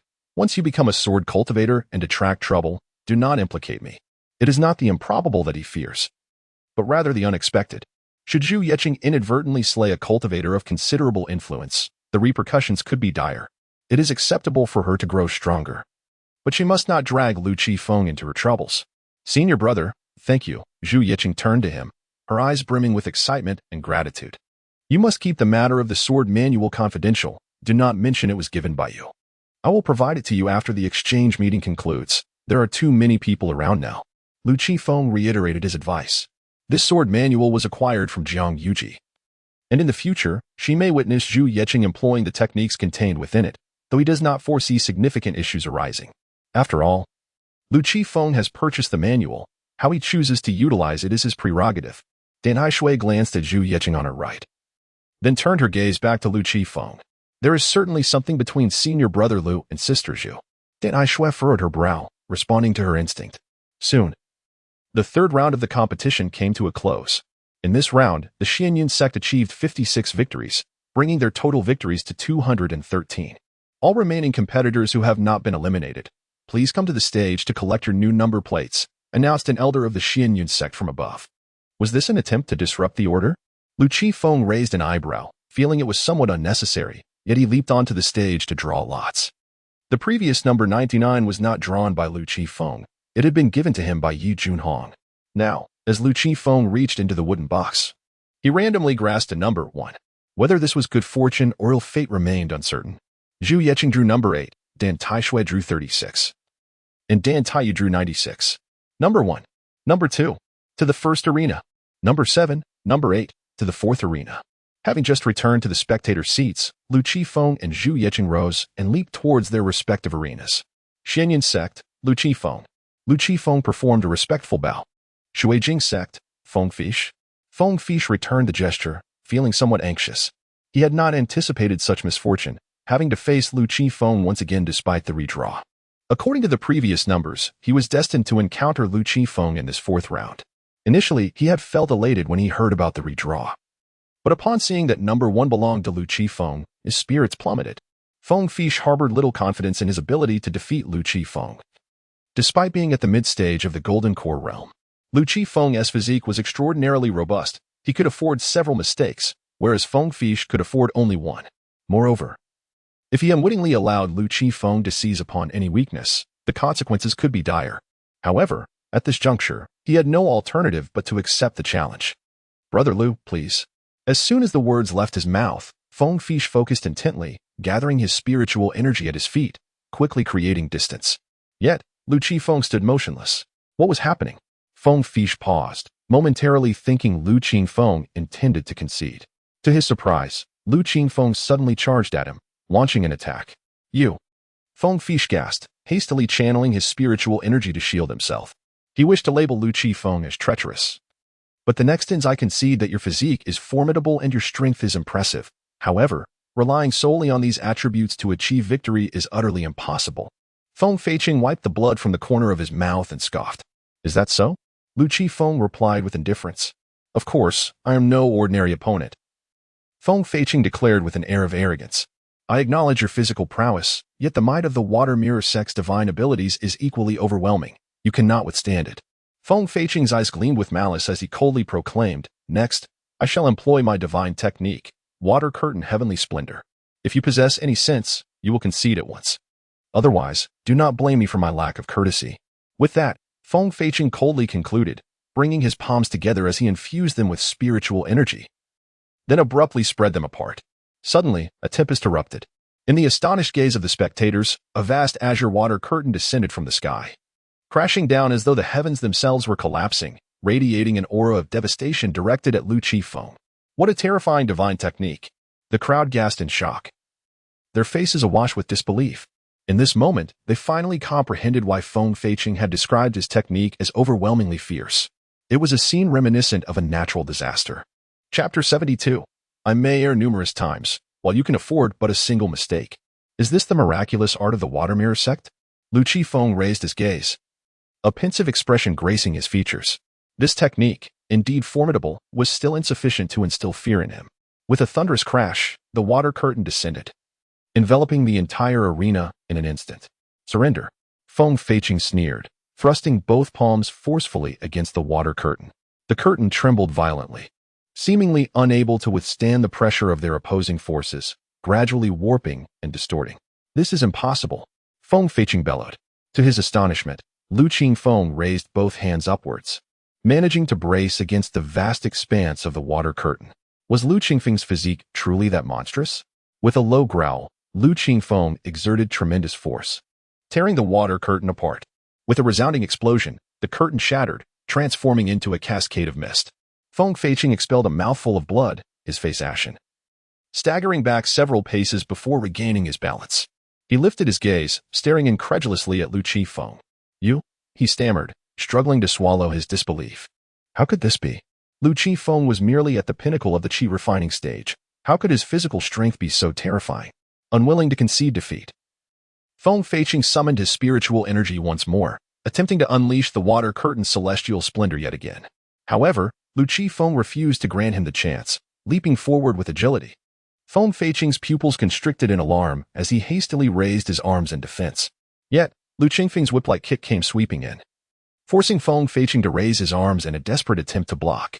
Crack! The sound of splintering bones resonated, accompanied by Feng Feiqing's anguished cry as he was sent flying. Bang! He collided violently with a stone pillar at the edge of the arena, shattering it to rubble. Coughing and gasping, Feng Feiqing staggered to his feet, clutching his chest. How could this be? Has Feng Feiqing truly been defeated? He is in the mid-stage of the Golden Core. The spectators were left in shock. Lu Qifeng's performance exceeded all expectations. Who could have foreseen that the esteemed mid-stage Golden Core Feng Feiqing would fall to Lu Qifeng, merely at the early stage of the Golden Core? Are you truly only at the early stage of the Golden Core? Feng Feiqing wiped the blood from the corner of his mouth, gritting his teeth as he questioned Lu Qifeng, doubt creeping into his mind regarding Lu Qifeng's cultivation level. Without a doubt, Lu Qifeng shrugged, replying, I suggest you concede swiftly. My patience is not boundless. Humph. Surrender? Absolutely not. Feng Feiqing shook his head defiantly, unwilling to lose face. Then let us proceed, but do take care. Should you be left incapacitated, I shall bear no responsibility. Lu Qifeng sighed lightly, his figure darting forward in a flash, closing the distance to Feng Feiqing in an instant. Divine technique, Frost Finger. Feng Feiqing roared, his spiritual energy surging forth, coalescing at the tips of his arms into a massive ice spear. With a swift motion, Feng Fei brandished his arm, and an ice spear suddenly shot forth, resembling a laser projectile that cleaved through the air, aimed directly at Lu Qifeng. Lu Qifeng's figure flickered as he evaded, the ice spear grazing his body before embedding itself into the ground, leaving a deep pit several meters long. Humph. Let us see where you can escape. Feng Fei let out a cold snort, his hands swiftly dancing in the air. In an instant, dozens of icicles surged forth, piercing towards Lu Qifeng like a tempest. Lu Qifeng narrowed his eyes slightly, his right fist clenched tightly, and with a sudden motion, he struck fiercely against an icicle aimed at his head. Boom! The icicle shattered. Let us see how many icicles you can withstand. Feng Fei sneered coldly. Whoosh! Before the words had barely left her lips, another icicle shot forth, its speed significantly swifter than the previous one. Humph! Lu Qifeng once again swung his fist, shattering the ice spike into fragments. However, the onslaught from Feng Feiqing grew increasingly relentless. Whoosh! Whoosh! Whoosh! Lu Qifeng continued to strike, demolishing one ice spike after another. Yet, Feng Feiqing's assault seemed inexhaustible, surging forth in an unending torrent, each wave more ferocious than the last. Lu Qifeng persistently retreated, employing a masterful footwork that allowed him to evade the blows with agility. Ha ha ha ha. Upon witnessing Lu Qifeng's repeated setbacks, Feng Feiqing could not help but burst into loud laughter. He believed that Lu Qifeng had exhausted all his tricks and could no longer pose any threat to him. Is this all the prowess you possess? If there are no more tricks to unveil, then it is time to conclude. Feng Fish let out a cold laugh and suddenly charged forward, his palms dancing through the air. Boom! In an instant, flames erupted from nowhere, obscuring half of the sky. Feng Fish unleashed his divine technique. The Crimson Flame Palm, elevating the surrounding temperature to a terrifying degree. Crimson Flame Palm, incinerate for me. Feng Feiqing let out a cold shout, and a torrent of flames surged forth, engulfing Lu Qifeng entirely. The firelight illuminated Feng Feiqing's sinister visage as a cruel smile curled at the corners of his mouth. It is over, Feng Feiqing murmured to himself, brimming with confidence in his Crimson Flame Palm. At this moment, he unleashed his full strength, amplifying its might by threefold. The flames surged and blazed, searingly hot. Within a fleeting moment, the crimson fire enveloped Lu Qifeng, growing increasingly fierce. Ha ha! Feng Feiqing laughed heartily, reveling in his triumph. He was acutely aware that Lu Qifeng, ensnared by the flames, was destined for defeat. However, as he laughed, Feng Fish suddenly froze in place. He realized that Lu Qifeng stood unscathed, completely unharmed. Your flames seem rather ineffective, Lu Qifeng remarked with a detached smile, gracefully brushing the dust from his robe. Hiss! Feng Fei gasped in disbelief, his face a portrait of astonishment as he gazed at Lu Qifeng. This is impossible. Feng Fei let out a soundless scream. To his astonishment, his technique, the Crimson Flame Palm, failed to singe even a hair or a thread of Lu Qifeng's garments.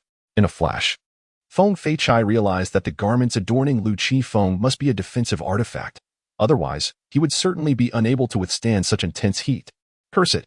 With such formidable physique and adorned in defensive artifacts, how could he possibly fight? Feng Fish felt an overwhelming urge to exclaim that it was utterly unfair. Yet, he understood that such artifacts constituted a portion of one's power. One could only remark that Lu Qifeng was undeniably affluent. What sort of artifacts are you wearing? Feng Fish's eyes widened in astonishment. Does it concern you? Lu Qifeng scoffed, taking a step forward, charging towards Feng Fish. Seeking death, Feng Fish gritted his teeth. Cursing under his breath, he waved his hands in rapid succession, unleashing waves of spiritual power to manipulate the surrounding flames. Rumbling. In an instant, a tempest of fire roared wildly, surging towards Lu Qifeng in a catastrophic onslaught. I can afford to make countless mistakes, while you can only afford one. Lu Qifeng chuckled coldly, bending his knees before propelling himself off the ground with tremendous force, his body shooting forth like an arrow released from its bow. Divine technique. Iron Mountain Lean. Lu Qifeng bellowed, his feet striking the void with overwhelming strength, and fusing his legs with a remarkable elasticity, allowing him to leap over several meters in an instant. Boom! Lu Qifeng struck with a punch, accompanied by a thunderous sound. Feng Fish spat out a mouthful of blood, his face as pale as a ghost, his body hurtling backward like a kite severed from its string. Thud! Feng Fish crashed to the ground. Chapter 73. Senior brother, my heart is heavy, and my spirit is in turmoil. A mid-stage golden core practitioner has been decisively defeated by an early-stage core formation cultivator. It is somewhat absurd, yet not entirely unexpected. In this moment, all practitioners above the golden core stage have come to regard Lu Qifeng as a formidable adversary. His extraordinary prowess warrants their attention, especially since even the mid-stage golden core cultivator, Feng Fish, has succumbed to Lu Qifeng's might. Simultaneously, there is a sense of gratitude towards Feng Fish. After all, he has inadvertently revealed some of Lu Qifeng's capabilities. Knowing oneself and one's opponent is the key to victory in 100 battles. And gaining further insight into Lu Qifeng is indeed beneficial. The fact that they have yet to encounter him in this round is a cause for celebration. With several rounds of competition still ahead, each participant silently prays for a later confrontation with Lu Qifeng. The later they face him, the greater the chance of overcoming him. This fellow possesses an extraordinary wealth. I cannot believe I overlooked the fact that his garments are, in fact, a defensive magical artifact. Yi Junhong, seated among the audience, is also somewhat astonished. A body cultivator, so affluent. This is highly unusual. Is junior sister Lianjing particularly generous towards this disciple? Yi Junhong speculates, not considering the possibility of Lu Qifeng's own ability to generate wealth, but rather assuming that Xin Lianjing has bestowed upon him the defensive artifact. In this match, the Xianyun sect emerges victorious. While Lu Qifeng triumphs effortlessly, Zhu Yeqing faces defeat, stopping at the 4th round. Her cultivation time is still brief, and her battle experience is lacking. Nonetheless, reaching this stage as a mid-stage golden core practitioner is commendable. Upon returning to the audience, Lu Qifeng finds Zhu Yiqing in a somber mood. A smooth-sailing life is certainly delightful, yet a life filled with twists and turns is far more memorable. This loss is simply a consequence of her opponent's superior cultivation and earlier training. She can certainly claim victory next time, Lu Qifeng reassures her. He had intended to invest in Zhu Yiqing, and he cannot allow her resolve to waver. Thank you, senior brother. I am fine, Zhu Yiqing replies, her spirit resolute. She will not allow this defeat to shatter her resolve. It is natural to desire victory, yet she understands the acceptance of failure. As long as you are well. Lu Qifeng nods in agreement. Beside them, Dan Taishui initially feels a pang of disappointment, uncertain of her own chances in the upcoming fourth-round match. However, the comfort offered by Lu Qifeng after her defeat uplifts her spirit significantly. Let it be. As long as those I care for do not belittle me, she muses. Casting a glance at Lu Qifeng, silently hoping for his consolation later on. Contestants 35 and 36 are called to the stage. Dan Taishui gracefully ascends. And across from her, another figure descends with poise. Qianhe sect, Wan Yongyuan. Wan Yongyuan bows respectfully. Xianyun sect, Dan Taishui. Dan Taishui returns the gesture. As the formidable presence of a golden core practitioner emanated from his opponent, Wan Yongyuan, Dan Taishui let out a resigned sigh. Initially, a glimmer of hope flickered within her. Had her adversary not reached the golden core stage, there might still have been a chance. However, the disparity in their cultivation levels was now glaringly apparent, as she was merely at the mid-stage of her own advancement. Moreover, her combat experience paled in comparison to that of her rival. Fair Lady Dantai, please proceed. Wan Yongyuan gestured for Dan Taishui to make the first move. Dan Taishui nodded slightly, her gaze piercing into her opponent for a brief moment before she initiated her assault. Sky Thunder Sword technique. With a swift motion of her right arm, a silver longsword materialized out of thin air, surging forth with fierce momentum aimed directly at Wan Yongyuan's head. Even before the blade reached its target, its radiance expanded in the wind, enveloping Wan Yongyuan in its brilliance. Unfazed, Wan Yongyuan raised his left palm lightly, and a white halo emerged from the void, effortlessly absorbing Dan Taishui's full-force strike. Seizing the opportunity, Dan Taishui advanced towards Wan Yongyuan, gripping her sword with both hands and attempting to pierce him from a cunning angle. Yet, thwarted by the white halo, she found it impossible to advance even an inch. With a decisive push of his palm, Wan Yongyuan sent Dan Taishui stumbling back several steps, a pallor creeping onto her face. Such strength! Dan Taishui thought to herself in astonishment. This level of power was far beyond that of an ordinary golden core practitioner. Be cautious, fair Dantai. Wan Yongyuan's gaze turned frigid as he gripped his sword, his feet striking the ground as he lunged at Dan Taishui. A terrifying pressure radiating around him. Feeling this overwhelming aura, Dan Taishui's expression turned grim, realizing that defeat was inevitable. She tightened her grip on the longsword. Bracing herself to withstand this lethal blow, she could not afford to fall, nor to fail. With a sharp motion of his wrist, Wan Yongyuan unleashed a beam of sword light that pierced through Dan Taishui's defenses, striking her squarely in the chest. Blood spewed forth as she coughed up a mouthful of clotted blood, her delicate form shuddering violently before collapsing onto the arena floor. Yield, Wan Yongyuan stated, retracting his longsword with an indifferent tone. No, Dan Taishui struggled to rise, but, after consuming the elixir, Dan Taishui waited for a moment longer, but ultimately, she did not receive the comforting words from Lu Qifeng. Senior brother, I feel so miserable, she lamented. Lu Qifeng glanced at Dan Taishui and replied, if you're feeling unwell, just take a nap. You'll feel better upon waking. Upon hearing this, a veil of mist clouded Dan Taishui's eyes, tears swirling within their confines. With a quivering voice, she accused, Senior brother, you are biased. You comfort Sister Zhu but not me. Have you two become close? At her words, both Zhu Yiqing and Dan Taishui were taken aback. What nonsense are you spouting? Stop this baseless commotion. Apologize to Senior brother and Sister Zhu immediately. Dan Taishui admonished sternly, genuinely fearing that Lu Qifeng might, in a fit of anger, harm Dan Taishui. Does he like me?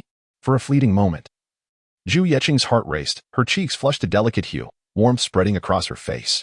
If that were not the case, it would be difficult to rationalize why Lu Qifeng would bestow upon her the sword manual and treat her with such kindness. Cautiously, Zhu Yiqing stole a glance at Lu Qifeng, then quickly averted her gaze, her heart racing, her mind a blank slate, although she had entertained such thoughts before. Was it truly the case? Did Lu Qifeng genuinely harbor feelings for her? Doubt lingered in Zhu Yiqing's heart. Chapter 74, The Secret of Dan Taishui. The protagonist is surprisingly near me. Seeing Lu Qifeng's expression darken, Dan Tai Shui immediately ceased her sobbing, too intimidated to utter a word. Meals may be consumed indiscriminately, but words must be chosen with care. As for favoritism, perhaps there exists a modicum of it. Lu Qifeng did not deny this. However, when it came to Zweiking, Lu Qifeng harbored no romantic feelings.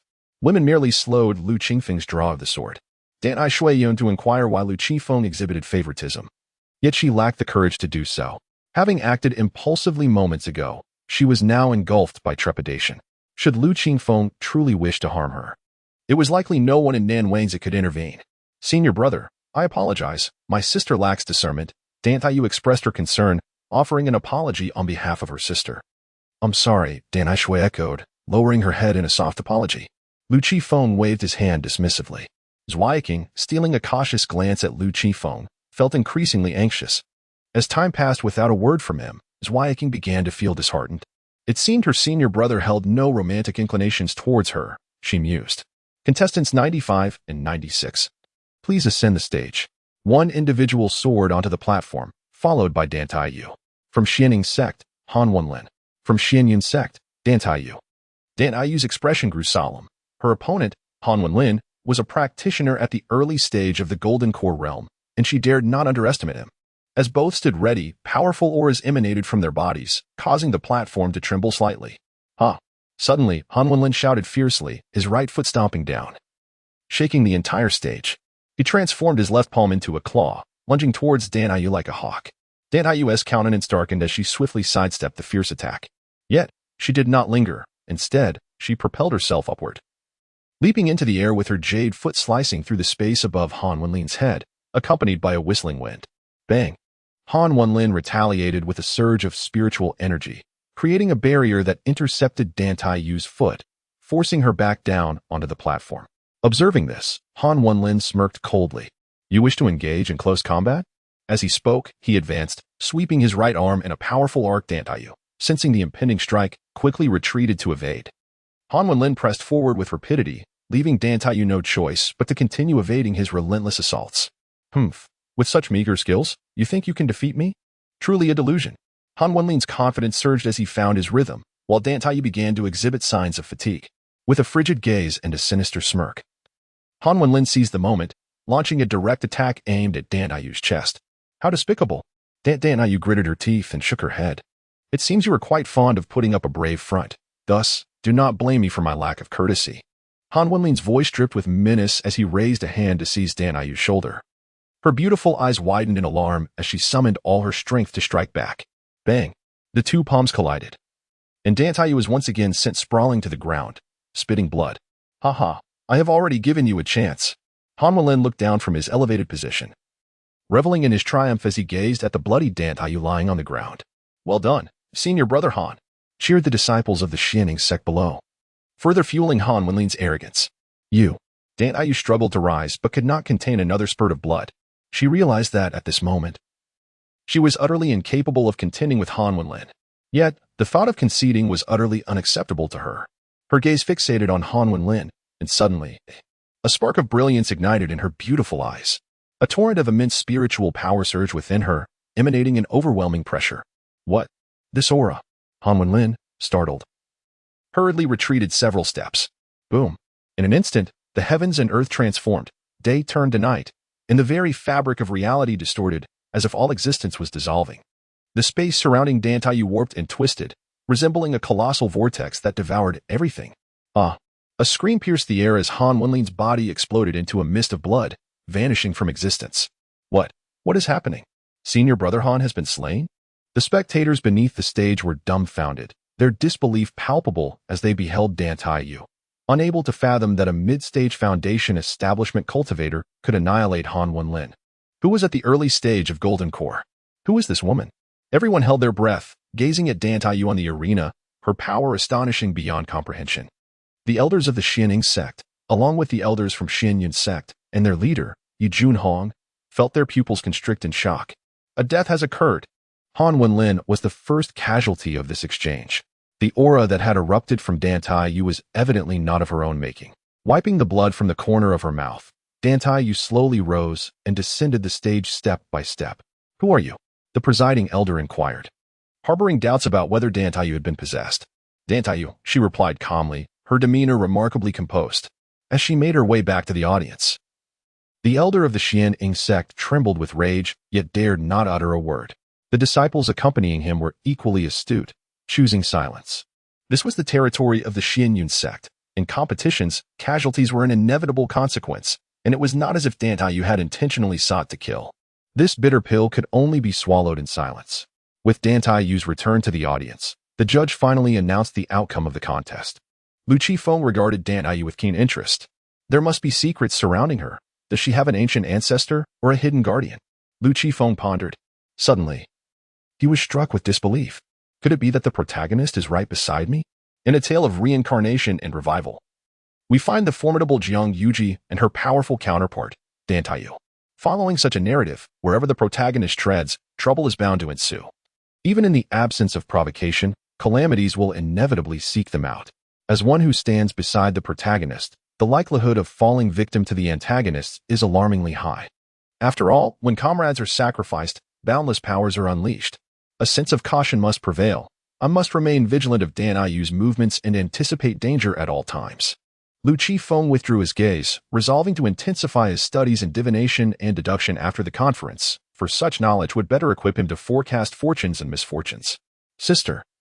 Dan Aishui called softly, her recognition of Dan Taiyu wavering. She had never fathomed the depth of the secret her sister harbored. Now, she found herself questioning whether the sister before her was still her identical twin.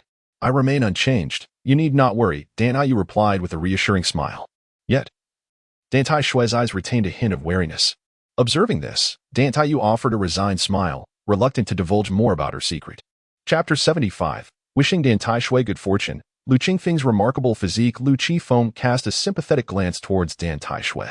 Child, if the narrative unfolds as anticipated, your predicament is even more perilous than mine. I wish you the best of luck, he mused silently. Dan Taishui was the twin sister of Dan Taiyu. And for the antagonist seeking to manipulate Dan Taiyu, targeting Dan Taishui would be their most advantageous strategy. Naturally, the plot might not necessarily proceed in such a manner. At present, Lu Qifeng was primarily concerned with his own affairs. Meddling too much could lead to dire consequences. He had already sensed numerous gazes, both deliberate and inadvertent, directed towards their vicinity. This girl harbored secrets. Lingering here was ill-advised. Many were resolute in their determination to eliminate Dan Taiyu. Even though Dan Taiyu bore the remnants of a formidable soul, they felt compelled to extinguish her. Otherwise, her rapid growth could soon culminate in the emergence of another Shenlingjing. One who had achieved the pinnacle of the transformation stage already posed considerable challenges. Should another arise, their sects would be forever ensnared in obscurity.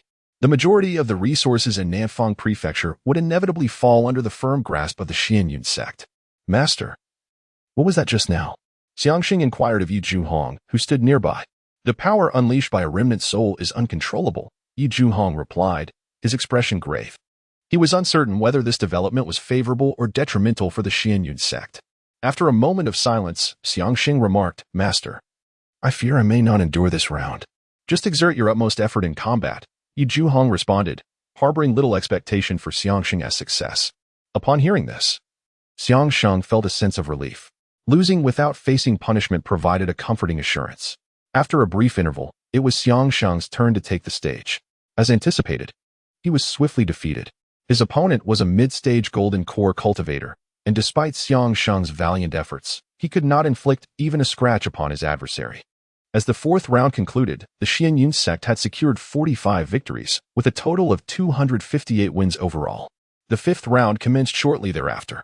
Contestants number 1 and 3 were summoned to the arena.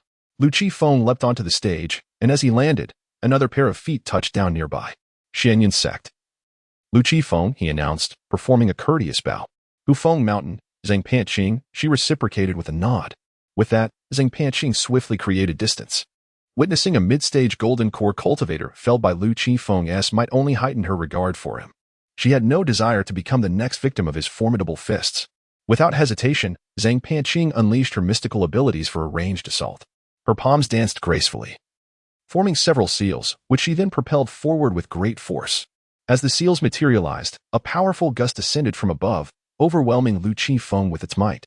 How impressive, Lu Qifeng thought, feeling the oppressive force wash over him. though Xing Panqing was merely at the mid-stage of the Golden Core. Her combat prowess was nearly on par with those at the late stage, rendering her a formidable opponent. The winds roared like a tempest. As the terrifying gust of wind approached, Lu Qifeng swiftly retreated, his right hand transformed into a claw, grasping the air several times. In an instant, a tempest roared, with flying sand and stones, as if the world itself were on the brink of annihilation. With a thunderous clash, the two formidable forces collided, resulting in a deafening explosion. At that moment, Xing Panqing spat blood, propelled backward for several meters before coming to a halt. In stark contrast, Lu Qifeng remained unscathed, standing resolutely in place. Impressive. Observing Lu Qifeng, who was completely unharmed, Xing Panqing's face revealed a look of astonishment. "You are quite formidable. Come at me with your next move," Lu Qifeng said with a faint smile. With a light tap of his toes, he transformed into a wisp of wind and surged forward. With swift, graceful movements, Lu Qifeng began to wield his arms, summoning 3 colossal dragons stretching over 20 zhang, exuding an overwhelming aura of ferocity. The 3 dragons roared skyward, then charged towards Xing Panqing with a terrifying momentum akin to lightning. "Break!" Xing Panqing gritted her teeth and shouted, brandishing her spiritual treasure sword to unleash her most powerful strike in response. Boom! Accompanied by a cataclysmic sound, the 3 dragons collided fiercely with the sword's radiance, generating a terrifying ripple of energy that ravaged the surroundings. Unable to withstand the overwhelming force, Xing Panqing staggered back 5 steps, her complexion paling. With a spurt of blood staining her dress, she steadied herself and gazed at Lu Qifeng, who stood proudly before her. Her beautiful eyes filled with astonishment and a hint of profound fear. How is this possible? Xing Panqing shook her head in disbelief, clearly struggling to accept her impending defeat. Lu Qifeng took a few deliberate steps forward, extending his right index finger towards Xing Panqing. "Yield now, and I shall allow you to leave." "Humph. To think I would concede to you, dream on." Xing Panqing retorted coldly, seizing her spiritual sword and leaping into the air, her spiritual energy surging wildly as she infused it into the blade. The sword radiated brilliant light, dazzling like the sun. "Kill!" As Xing Panqing soared into the air, she cried out, striking down towards Lu Qifeng with her sword. This strike contained 90% of her spiritual power, potent enough to slay any ordinary early-stage Golden Core cultivator. And even a mid-stage cultivator would find it a formidable challenge to withstand. Whoosh, the spiritual sword sliced through the void, reaching Lu Qifeng's chest in the blink of an eye. A sinister smile crept across Xing Panqing's face, as if she could already envision Lu Qifeng being cleaved in two. Get lost. Yet, at that critical moment, Lu Qifeng suddenly pivoted, his right hand clenched into a fist, and he struck forcefully. Boom!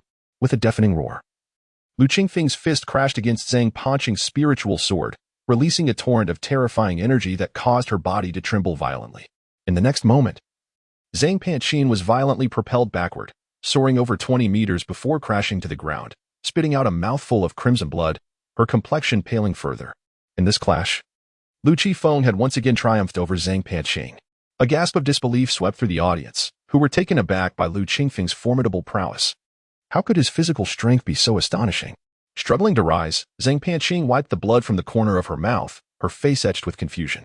Suddenly, as Xing Panqing remained in stunned silence, a shadow descended from above, landing heavily upon her. It was none other than Lu Qifeng. A cry of anguish escaped Xing Panqing as she was struck with unexpected severity, her pallor deepening, the sound of her bones cracking becoming increasingly pronounced. Yield. Lu Qifeng commanded coldly, looking down at her from his elevated position. No.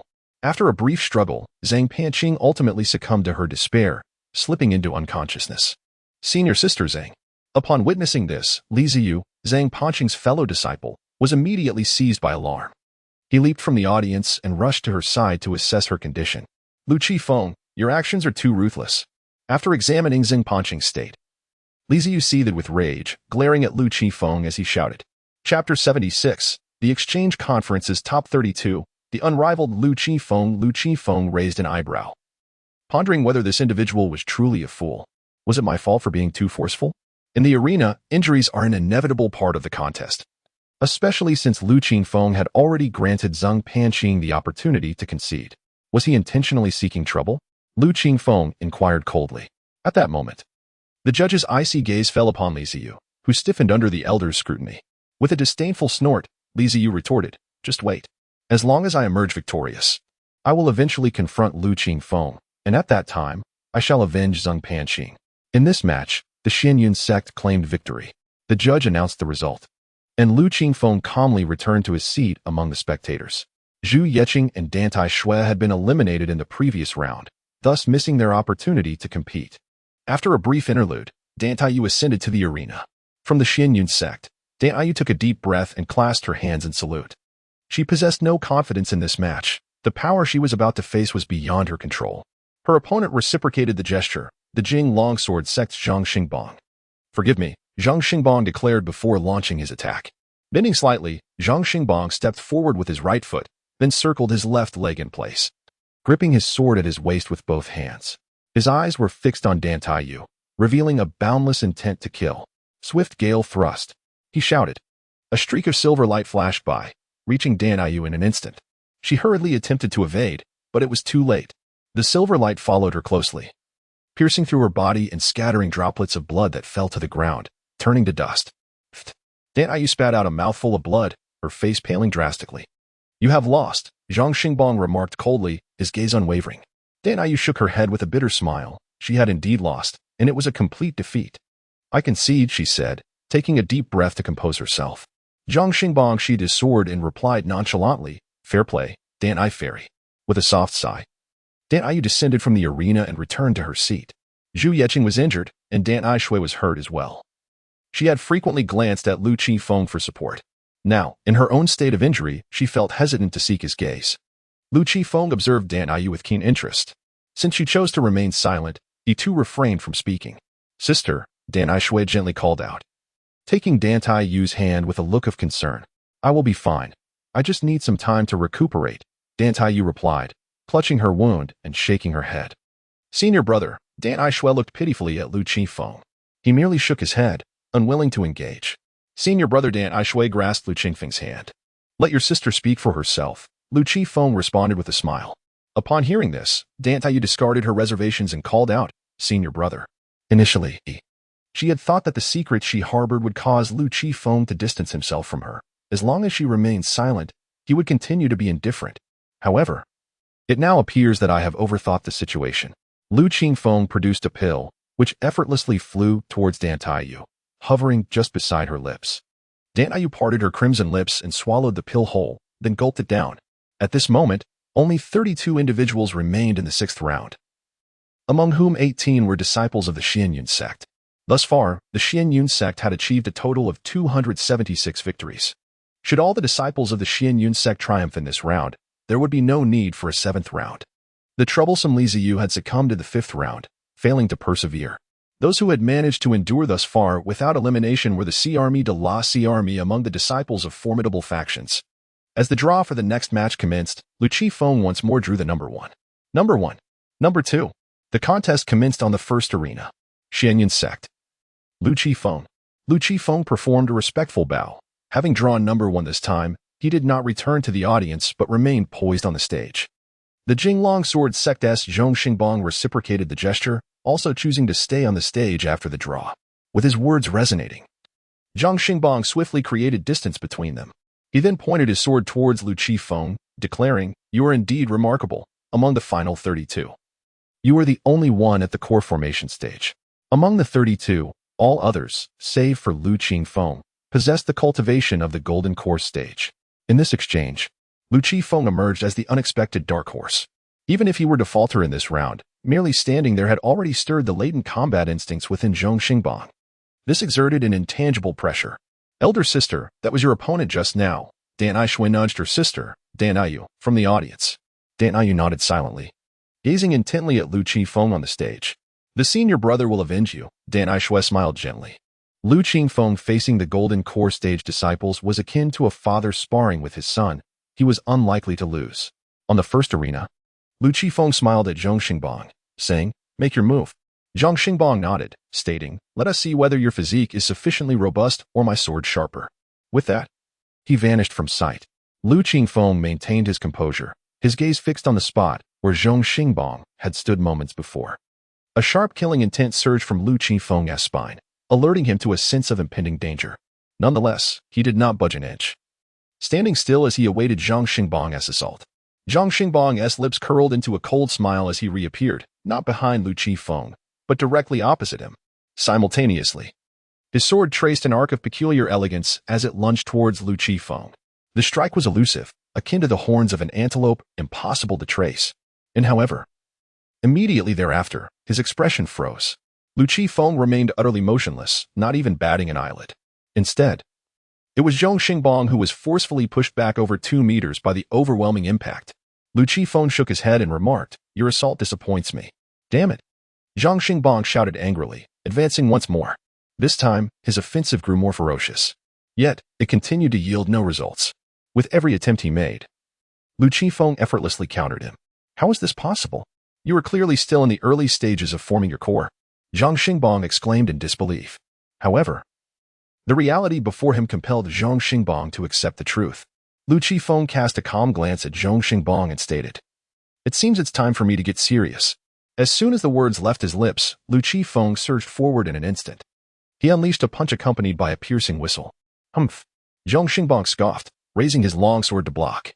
The clash of fist against sword resonated sharply.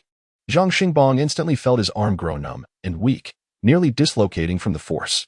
Unable to steady himself, he was sent flying several meters before crashing heavily to the ground. Chapter 77, In Pursuit of Justice. Unleashing the heavenly fury upon the disciples of Zhentian Mountain, what an overwhelming display of force. The might of this punch rendered Zhong Xingbang of the Jing Longsword sect utterly defenseless. This fellow, named Lu Qifeng, is simply terrifying. In the audience, whispers circulated among certain disciples, their gazes towards Lu Qifeng filled with both trepidation and awe. "Go, Senior Brother Lu.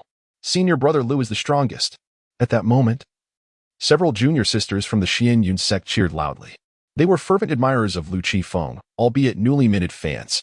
Lu Qifeng, however, remained indifferent to their exuberance. Continuing his advance, Zhang Xingbang managed to rise, wiping the blood from the corner of his mouth, his countenance a portrait of humiliation. He realized that defeat was inevitable. Lu Qifeng's prowess far surpassed his expectations. He was no match at all. "I concede," Zhang Xingbang uttered in a low voice. Lu Qifeng halted and turned his gaze towards him. Zhong Xingbang forced a bitter smile. "Your strength exceeds mine. I accept my loss."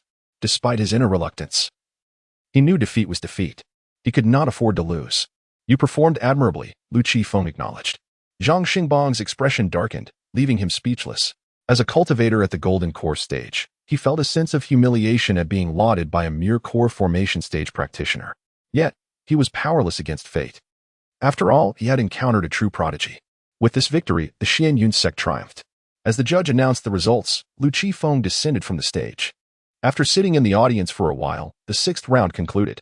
Out of the 18 disciples from the Xianyun sect, 6 had fallen, while 4 had not yet participated, thus advancing. In the 7th round, 12 disciples from the Xianyun sect remained uneliminated, regardless of the outcome. 6 of these 12 would automatically progress to the next round. As the foremost disciple, Lu Qifeng was assured not to be among those who would be exempted from the competition. The 1st and 3rd disciples were set to compete on the stage. Lu Qifeng soared onto the platform, bowing respectfully to his opponent. "Xianyun sect, Lu Qifeng," he declared. "Zhentian Mountain, Fang Xiangrong," the other disciple replied, returning the courtesy. Then, with a serious expression, Fang Xiangrong regarded Lu Qifeng. "You are formidable, but I am not to be underestimated." As his words fell, an aura erupted from Fang Xiangrong. His entire being was enveloped in a soft white radiance, resembling a sacred armor that bestowed upon him an extraordinary presence. Lu Qifeng squinted slightly, contemplating. Indeed, a disciple from a renowned sect possesses commendable gear. With his golden core late-stage cultivation, augmented by defensive treasures, he certainly had the audacity to be arrogant. "Prepare yourself," Fang Xiangrong declared, his arms thrusting upward, instantly channeling all his strength into his right fist. With a sudden and forceful motion, he unleashed a punch. Boom! The air was instantly pierced, leaving a long vacuum trail in its wake. This punch was unparalleled in terror. Fang Xiangrong was confident that he could annihilate all opponents of the same rank, let alone this core formation disciple from the Xianyun sect. Yet, alas, he underestimated Lu Qifeng gravely. Lu Qifeng let out a cold laugh, his foot striking the ground as he soared into the sky. With a swift motion, his right leg swept out, carrying a fierce gale, and forcefully kicked towards the incoming straight punch. Bang! The two forces collided with a thunderous sound, reverberating through the air. Both Lu Qifeng and Fang Xiangrong were propelled backward several meters by the shockwave. Did he actually block it? Fang Xiangrong stared at Lu Qingfeng, disbelief etched across his face. It was crucial to note that he had exerted all his strength in that previous blow, yet it was effortlessly neutralized by his opponent. Once more, Lu Qingfeng declared coldly. Launching another assault. Fang Xiangrong, taken aback by Lu Qingfeng's astonishing prowess, prepared himself earnestly. The two engaged fiercely on the stage, locked in a relentless battle. The onlookers widened their eyes in astonishment, even forgetting to breathe. They never anticipated that a seemingly ordinary sparring match between disciples would escalate into such intensity. What is going on with this senior brother Lu? Why does he grow stronger with each exchange? He is incredibly impressive. The physical cultivator is remarkably formidable. The disciples of the Xianyun sect murmured among themselves. Indeed, Fang Xiangrong nodded in appreciation. He had initially believed victory was assured. However, he did not expect Lu Qingfeng to become increasingly ferocious, showing no signs of defeat whatsoever. Remarkably, Lu Qingfeng had not relied on any spiritual artifacts or divine powers, engaging solely with his physical strength. But today is destined to disappoint you. Fang Xiangrong roared, his form expanding dramatically to 3 zhang in height. His muscles bulging as if forged from steel. He clenched his right fist and launched a powerful strike towards Lu Qingfeng, radiating an impressive aura. Lu Qingfeng understood that Fang Xiangrong had invoked the giant ape transformation from the Tremor Mountain's divine powers. Without hesitation, he unleashed his own divine power, law of heaven and earth. As Lu Qingfeng intoned, his body rapidly enlarged, ultimately transforming into a towering figure of 5 zhang, exuding an overwhelming aura of dominance. It would be utterly unreasonable to defeat Fang Xiangrong using mere physical strength at this juncture. It would invite skepticism. Rather than that, it was far more prudent to employ divine powers. Fang Xiangrong furrowed his brow, taken aback by Lu Qingfeng's concealed strength. In the audience, Yi Juanhong's pupils widened in shock. What a clever lad, hiding his capabilities so well. My Xianyun sect does not possess such an ability as law of heaven and earth. Beside him, Xiangxing was utterly mesmerized, exclaiming, "So magnificent! He dwarfs even the disciples of Tremor Mountain. This overwhelming sense of power captivates my heart." On the stage, Fang Xiangrong stood at 3 zhang tall, while Lu Qingfeng towered at 5 zhang. With a resounding crash, the two clashed once more. Thud, thud, thud. Fang Xiangrong retreated 10 steps in rapid succession, each step causing a section of the arena to collapse beneath him, leaving deep imprints. He raised his gaze to Lu Qingfeng, astonishment flickering in his eyes. The disciple at the initial stage of the Golden Core unexpectedly surpassed his expectations, proving to be more formidable than he had imagined. "I refuse to believe I cannot defeat you." Direction Rong bellowed in fury, launching another frenzied assault. Lu Qingfeng's gaze darkened as he stepped forward to engage in close combat. With a resounding crash, the two clashed fiercely, their rapid movements creating a cacophony of sound with each collision. Though Direction Rong possessed the formidable power of the divine giant ape transformation, he was merely an ordinary practitioner at the late stage of the Golden Core and not a body cultivator, leaving his physique significantly inferior to that of Lu Qingfeng. Within mere minutes, he began to find himself at a disadvantage. Damn it! Direction Rong cursed inwardly, seething with anger. With a thunderous sound, the two collided once more, unleashing a violent wave of energy. A muffled grunt escaped him as he coughed up blood. STA Chapter 78. Yi Juhong sought to interrupt Xiangxing's leg, while Lu Qingfeng seethed with anger. Seizing a fleeting opportunity, Lu Qingfeng swiftly extended his other hand, gripping Fang Xiangrong's neck and lifting him abruptly. Fang Xiangrong struggled with all his might, yet was unable to budge an inch. "Release my senior brother. You scoundrel, let go." The disciples of Jintian Mountain, witnessing the scene, were immediately engulfed in fury, voicing their outrage. Nevertheless, Lu Qingfeng remained impassive. With his left hand poised like a blade, he struck down forcefully, landing a resounding blow upon Fang Xiangrong's chest. Bang! Fang Xiangrong instantly spewed forth a mouthful of fresh blood, his chest caving in as his body shot away like a broken kite. He crashed heavily at the edge of the arena, gasping out another copious spurt of congealed blood. Hiss! The observing disciples collectively inhaled sharply. Fang Xiangrong was a formidable master at the late stage of the Golden Core realm, while Lu Qingfeng was merely at the early stage of Golden Core. How could he possibly defeat him? Cough, cough. Fang Xiangrong struggled to rise. Violently coughing as blood poured from his mouth. A deep sense of unwillingness flickered in his eyes. "You won." Fang Xiangrong gritted his teeth, conceding. "I concede." Lu Qingfeng replied with a respectful gesture. Fang Xiangrong slowly wiped the blood from his lips and then departed the arena without another word. A tumultuous wave of excitement surged through the crowd, with all present marveling at the spectacle. Absolutely thrilling. This Lu Qingfeng is truly a prodigious talent. The battle had been exhilarating, and Lu Qingfeng emerged victorious in spectacular fashion. Enthusiastic discussions ensued among the onlookers, while Xiang Sheng gazed at Lu Qingfeng with admiration, wishing to kneel at his feet and call him brother. Casting a glance at his master Yi Zhuhong beside him, Xiang Sheng tentatively inquired, "Master, may I change my allegiance now? I wish to join Yi Yunfeng." "You dare." Yu Zhuanhong's temper flared instantly. He currently had only one disciple, and Xiang Sheng was his closed-door disciple. Should Xiang Sheng abandon him, it would be a colossal embarrassment. Fixing Xiang Sheng with a fierce glare, he warned, "Becoming powerful is certainly appealing, but if you dare to switch allegiances, I shall break your legs." Yu Zhuhong understood the reason behind Xiang Sheng's thoughts, for he lacked the ability to manifest the heavenly law and earthly phenomena. Xiang Sheng yearned to pursue the path of physical cultivation, and the divine ability of manifesting the heavenly law and earthly phenomena was most suited for that discipline. After being reprimanded, Xiang Sheng fell silent, begrudgingly sitting still, overwhelmed with regret. Had he persisted initially, he could now be mingling with Lu Qifeng, perhaps even learning the heavenly law and earthly phenomena from him. Yu Zhuhong said nothing more, withdrawing his gaze as he pondered inwardly whether he could acquire the heavenly law and earthly phenomena from Lu Qifeng. He recognized that the giant ape's demonic transformation of Zhentian Mountain paled in comparison to Lu Qingfeng's manifestation of the heavenly law and earthly phenomena. Moreover, mastering the giant ape's demonic transformation to a profound degree would result in a grotesque appearance, neither human nor ghostly. In contrast, the manifestation of the heavenly law and earthly phenomena was far more elegant, merely enlarging one's form without altering one's visage. Unbeknownst to him, Lu Qifeng had merely restrained himself. Otherwise, his stature would have soared beyond 5 zhang. As the judge proclaimed the results of the contest, Lu Qingfeng returned to the audience. "Master brother, your name shall undoubtedly echo throughout the entirety of Nan Wangzhou," Bamboo Leaf Green remarked with a beaming smile. Lu Qingfeng's performance at this exchange conference was nothing short of extraordinary, and his reputation was certain to spread far and wide. However, Bamboo Leaf Green's demeanor shifted as he expressed concern.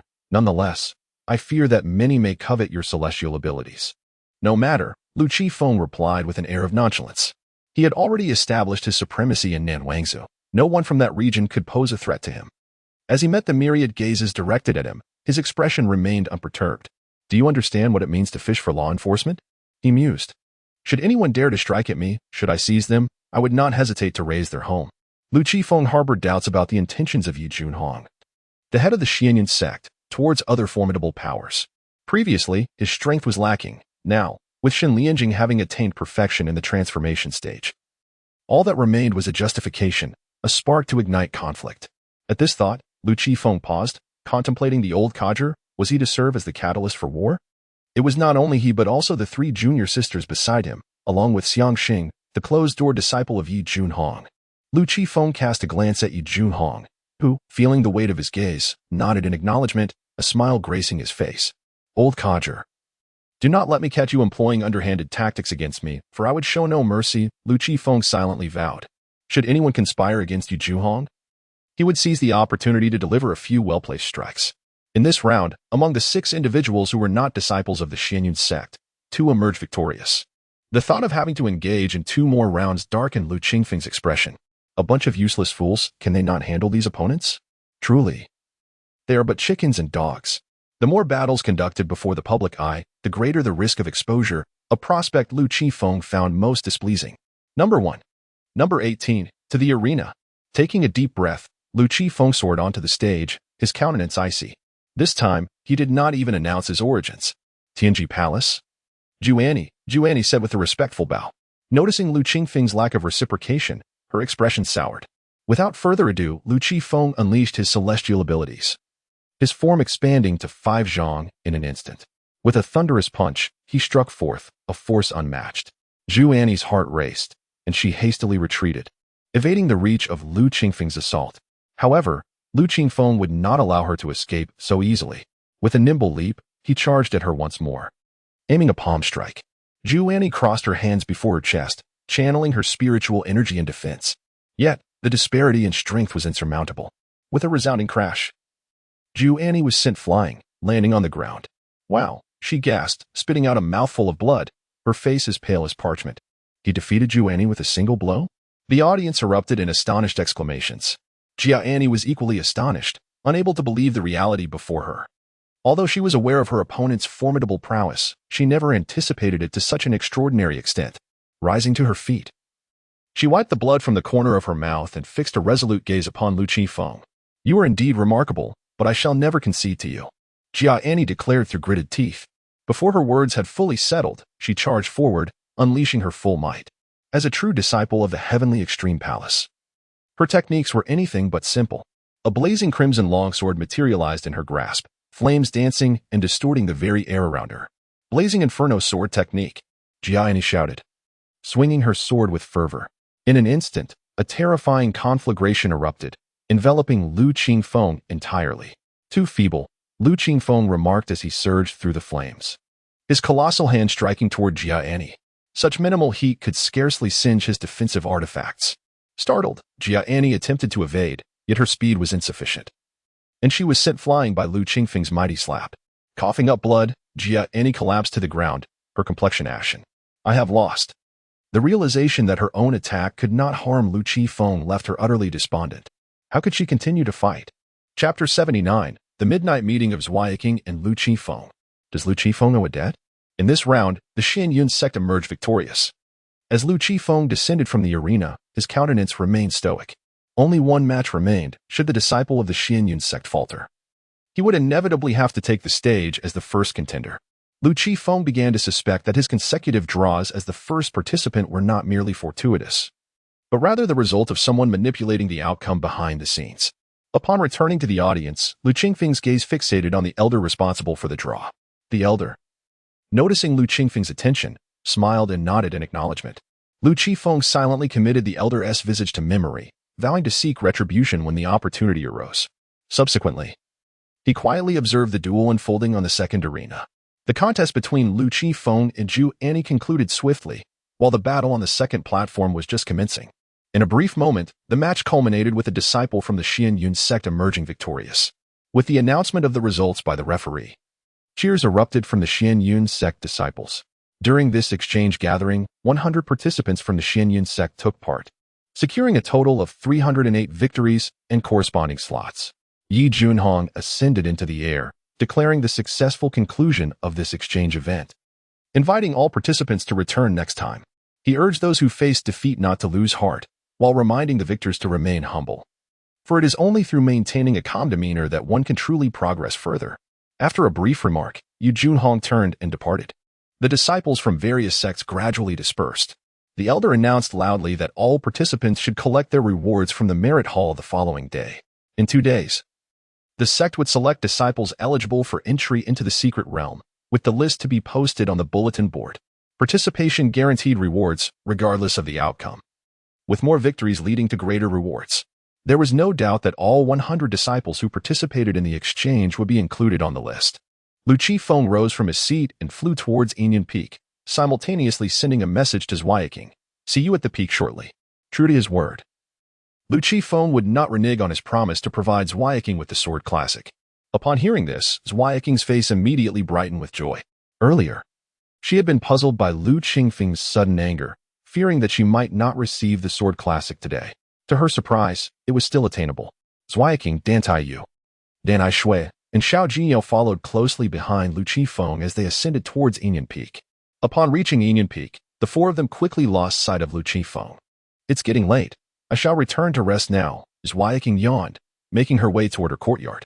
Now in the mid-stage of the core formation, she could manage for days, even a month without rest, with only a slight depletion of energy to contend with. This was merely an excuse to slip away from the Danai sisters and Xiao Jinyao to secretly meet Lu Qifeng at the summit of Inyan Peak. Xiao Jinyao stifled a yawn. Sisters, I too shall return to sleep. With that, she cradled her little rabbit and made her way to Jiang Yujia's courtyard. Dan Taiyu cast a glance at Dan Aishui beside her and gently remarked, Rest now. After you awaken, you may collect your rewards from the merit hall. With that, she made her way to her own courtyard. Dan Aishui observed the retreating figure of Zweiking, her brows slightly furrowing, yet she said nothing and proceeded to her own quarters. Upon returning to her room, Zweiking felt an inexplicable quickening of her heartbeat, a wave of nervousness washing over her. She gazed at the nightgown before her, her cheeks flushing a deep crimson. Was this perhaps a bit too deliberate? Yet, in the dimness of night, it felt akin to a clandestine meeting. After a moment's hesitation, Zweiking resolved to don the nightgown, uncertain if her senior brother would approve. With this thought in mind, Zweiking stealthily slipped out of the courtyard, moving as if she were a thief seeking to evade detection, gingerly distancing herself from the cluster of dwellings. Once aloft, she soared toward the peak. In the past, during her moments of rest, she had never worn nightgowns, opting instead for undergarments. Now, as she sought to meet Lu Qingfeng in secret, her courage had not yet grown to the point of wearing only undergarments. Moreover, she was not one to act frivolously. This was indeed Zweiking's first encounter with a man while clad in a nightgown, and the tension within her grew palpably. Upon reaching the summit, she spotted Lu Qifeng standing in the open space before the hidden cloud palace. Zweiking descended gracefully before him, her head lowered, appearing shy and reluctant to meet his gaze. Lu Qingfeng regarded her with a bemused expression, thinking to himself, "This girl seems to harbor ulterior motives. There's a certain mischief in her." He remained silent, stepping forward to gently lift her chin. Zweiking's eyes darted away, her heart racing even faster, a myriad of images flashing through her mind, filled with both anticipation and trepidation.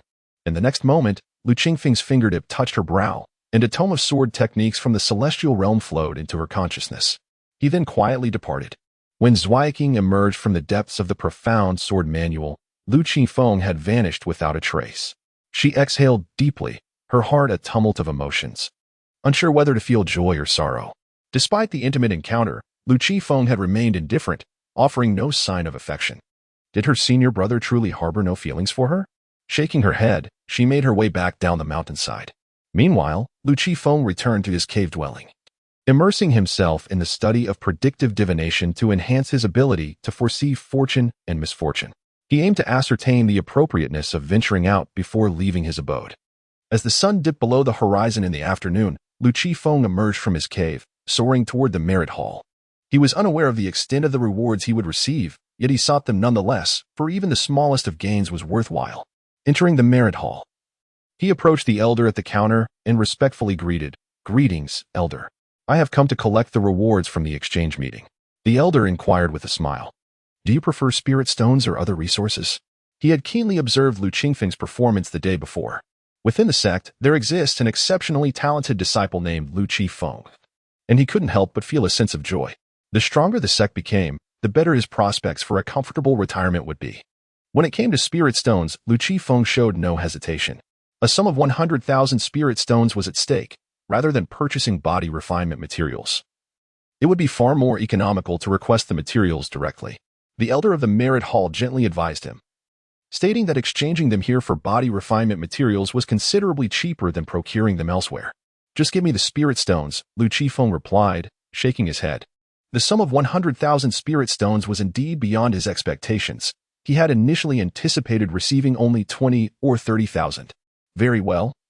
The elder of the merit hall ceased his persuasion, producing a storage bag and pouring the spirit stones into it before handing it over to Lu Qifeng. "Take this storage bag with you. Consider it a gift." "Thank you, elder," Lu Qifeng responded without hesitation, accepting the storage bag and bowing in gratitude before departing. "Body refinement is quite costly. I suspect this young man has accumulated quite a bit of debt," the elder of the merit hall murmured as he watched Lu Qingfeng's retreating figure. Chapter 80. Striving to catch up with Lu Qifeng. Lu Qingfeng's tool Lu Qingfeng sought spirit stones rather than body cultivation materials, and apart from this reason, the elder of the merit hall could not fathom another. Now that Lu Qingfeng's identity as a physical cultivator had been exposed, it was understandable that after 7 years of joining the Hidden Cloud sect, his cultivation had only reached the early stage of foundation establishment. It was reasonable that all his resources were directed toward body cultivation, resulting in stagnation in his overall advancement. As Lu Qingfeng exited the merit hall, he encountered the trio of Zhu Yiqing. "Senior brother, how much reward did you receive?" asked Dan Taishui, approaching him. The previous day's unpleasantness was entirely forgotten. Upon seeing Lu Qifeng, Zhu Yiqing felt a strange sensation, slightly embarrassed, yet he mustered the courage to join Lu Qifeng, pretending as if nothing had ever transpired. 100,000 spirit stones, replied Lu Qifeng. "So much?" Dan Taishui exclaimed in astonishment. Such a reward was indeed substantial. Had it not been for Lu Qingfeng's assistance during the demon subjugation mission, Dan Tai Shui and her companions would not have profited. It was uncertain whether they would even receive around 20 to 30,000 spirit stones upon settlement. Even now, the three of them felt that 100,000 spirit stones were exceedingly generous. Sister, how much do we get? Dan Tai Shui looked at Dan Taiyu with excitement. We will find out once we enter, Dan Taiyu smiled. You all go ahead. I have matters to attend to, so I shall take my leave. Lu Qifeng said before soaring into the sky and disappearing from view.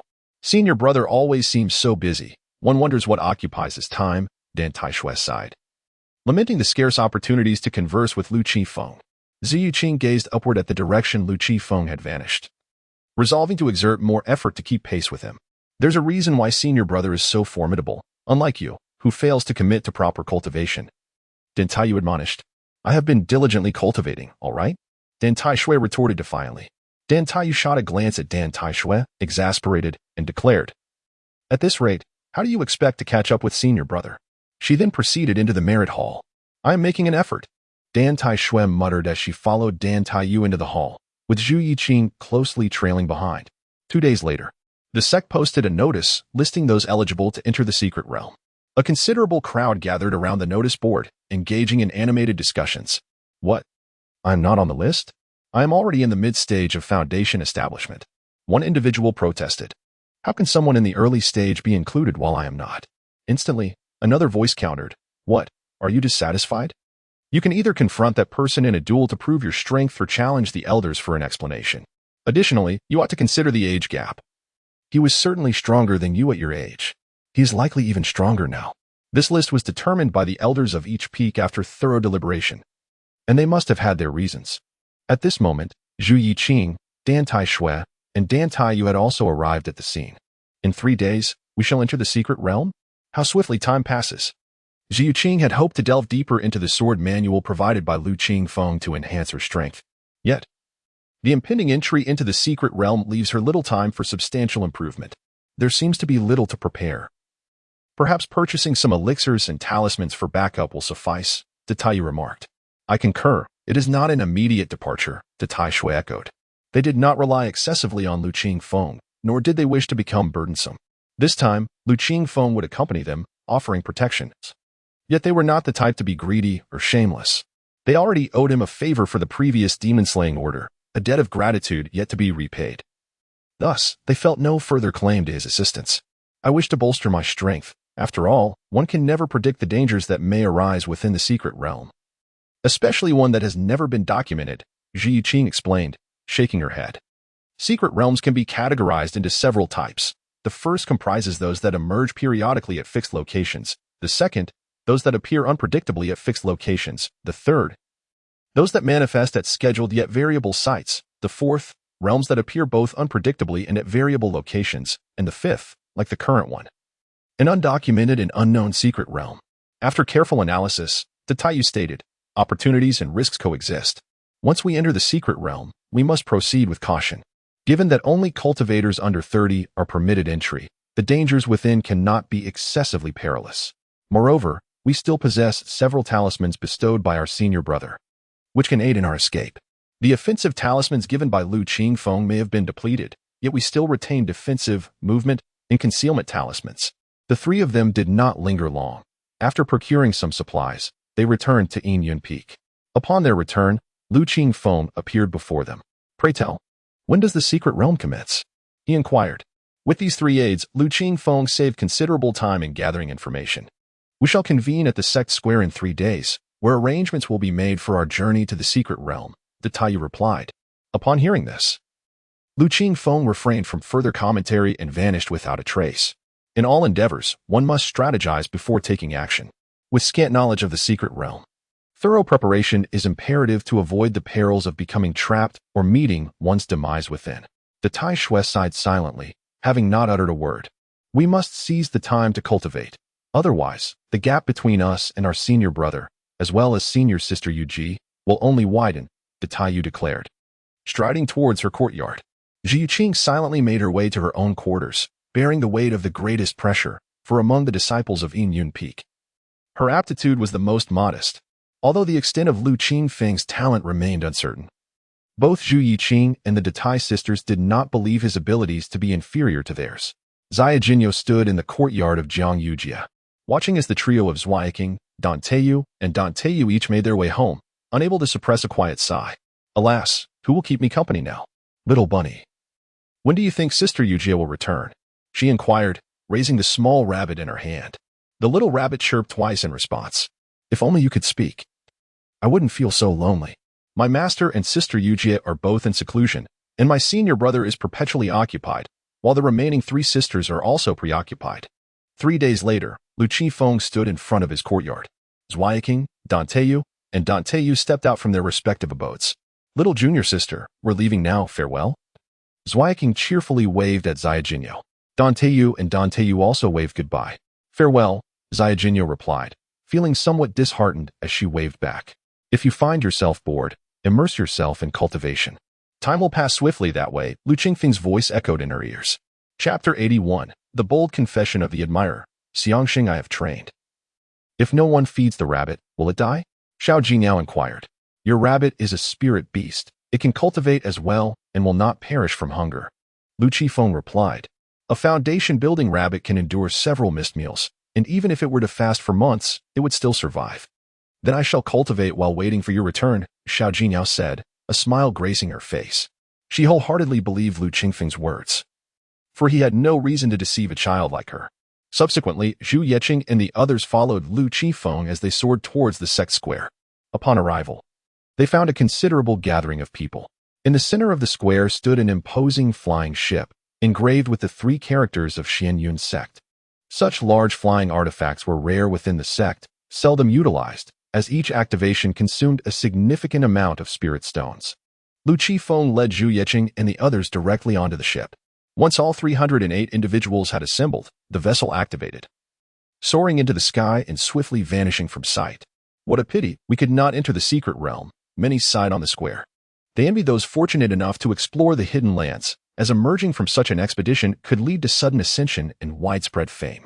Yet, they recognized their own inadequacies, understanding that their lack of strength rendered them unqualified for such perilous treasure hunts, likely resulting in demise within the secret realm. On the ship, Lu Xixiang. It is I, Xiangxing, a young man called out as Lu Qifeng prepared to find a place to rest.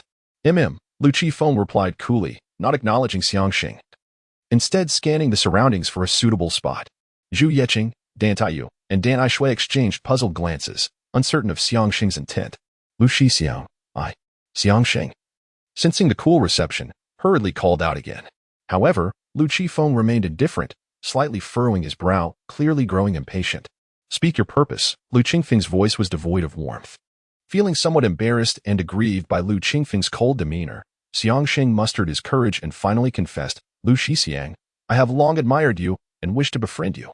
You admire me? Lu Qifeng replied, taken aback. He then asked, Are you certain it is not my 3 junior sisters you seek? As the close disciple of the sect leader Yi Junhong, why would Xiangxing admire him? Or was it that Xiangxing had discovered something? Momentarily stunned, Xiangxing shook his head. His sole desire was to associate with Lu Qifeng. He held no particular interest in Zhu Yeqing and the others. Additionally, he sought guidance from Lu Qifeng in the realm of body cultivation, as his master, Yi Junhong, was not adept in that area and could offer little instruction. Brother Lu, there seems to be a misunderstanding. I genuinely admire you. Xiangxing hastily responded. To be candid, I have embarked on the path of physical cultivation, aspiring to become as formidable as you, Brother Lu. When faced with dilemmas, I shall charge forward without hesitation, striking decisively with a single blow. Lu Qifeng nodded, refraining from further inquiry. He then turned his gaze towards the 3 women of the Dantai family and inquired, What are your thoughts? The 3 women of the Dantai family exchanged glances, and ultimately, it was Dantai Shui who spoke, saying, Senior Brother Lu, please take the lead. They were uncertain whether this victory was aimed at Lu Qifeng or one of the 3 of them, or perhaps all 3 collectively. With that in mind, I am willing to befriend you. However, remember, should trouble arise, do not implicate me, for I shall not come to your defense. The consequences are yours to bear. Lu Qifeng stated calmly. All right, thank you, Senior Brother Lu, Xiangxing replied, brimming with excitement.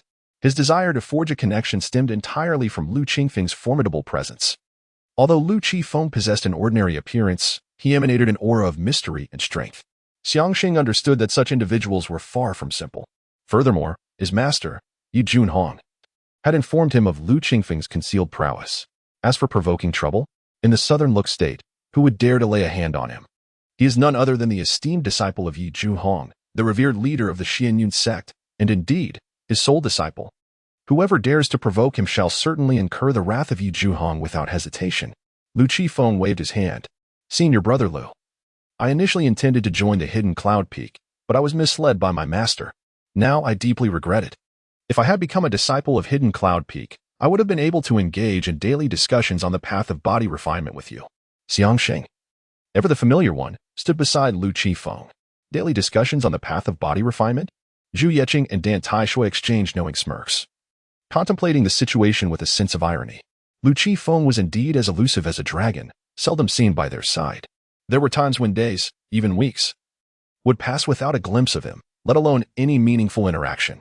Lu Qifeng remained silent, attentively listening to Xiangxing lament about his master, Yi Junhong, and how he was utterly unreasonable. The expressions of Zhu Yeqing and her companions reflected their astonishment. Yi Junhong, in a bid to preserve his dignity, actually contemplated breaking Xiangxing's leg. It was utterly brutal. The speed of the flying apparatus was astonishing, reaching the destination in less than half an hour. Descend now. Lu Qifeng opened his eyes and was the first to leap from the spacecraft. Following him, the three women of the Dantai family and Xiangxing also descended. As soon as they touched the ground, a cacophony of chatter erupted around them. Look, it's Lu Qifeng. Lu Qifeng has arrived. Is he really Lu Qifeng? Indeed. He is quite handsome. Handsome? Brothers prosper together in wealth. Lu Qifeng, are you aware that I have been waiting for you all along? At that moment, a dozen beautiful maidens approached. Adorned in flowing white garments, their figures were graceful and alluring. Particularly, the prominent curves of their bosoms evoked a myriad of thoughts and fantasies. Lu Qingfeng's gaze swept over them. This group of women was unfamiliar to him, save for one. That was Zhu Annie, a disciple of the Heavenly Palace, possessing the cultivation of the late Golden Core stage. Just a few days prior, she had been Lu Qingfeng's final opponent. Are you waiting for me? Lu Qifeng inquired, gesturing towards Zhu Annie with a bemused smile.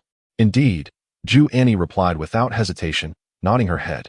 Oh, then I must ask, what is the purpose of your visit? Lu Qifeng asked with keen interest. Upon hearing this, Zhu Annie hesitated for a moment, her face flushing with embarrassment. Lowering her gaze, she spoke in a voice barely audible. I like you. As the words escaped her lips, her entire countenance seemed to bloom with a deep crimson. She was, after all, a formidable cultivator at the late Golden Core stage, considered quite talented within Nanwang Prefecture. Yet, in this moment, she resembled a bashful maiden experiencing her first stirrings of affection. Moreover, this confession had required an immense amount of courage for her to articulate.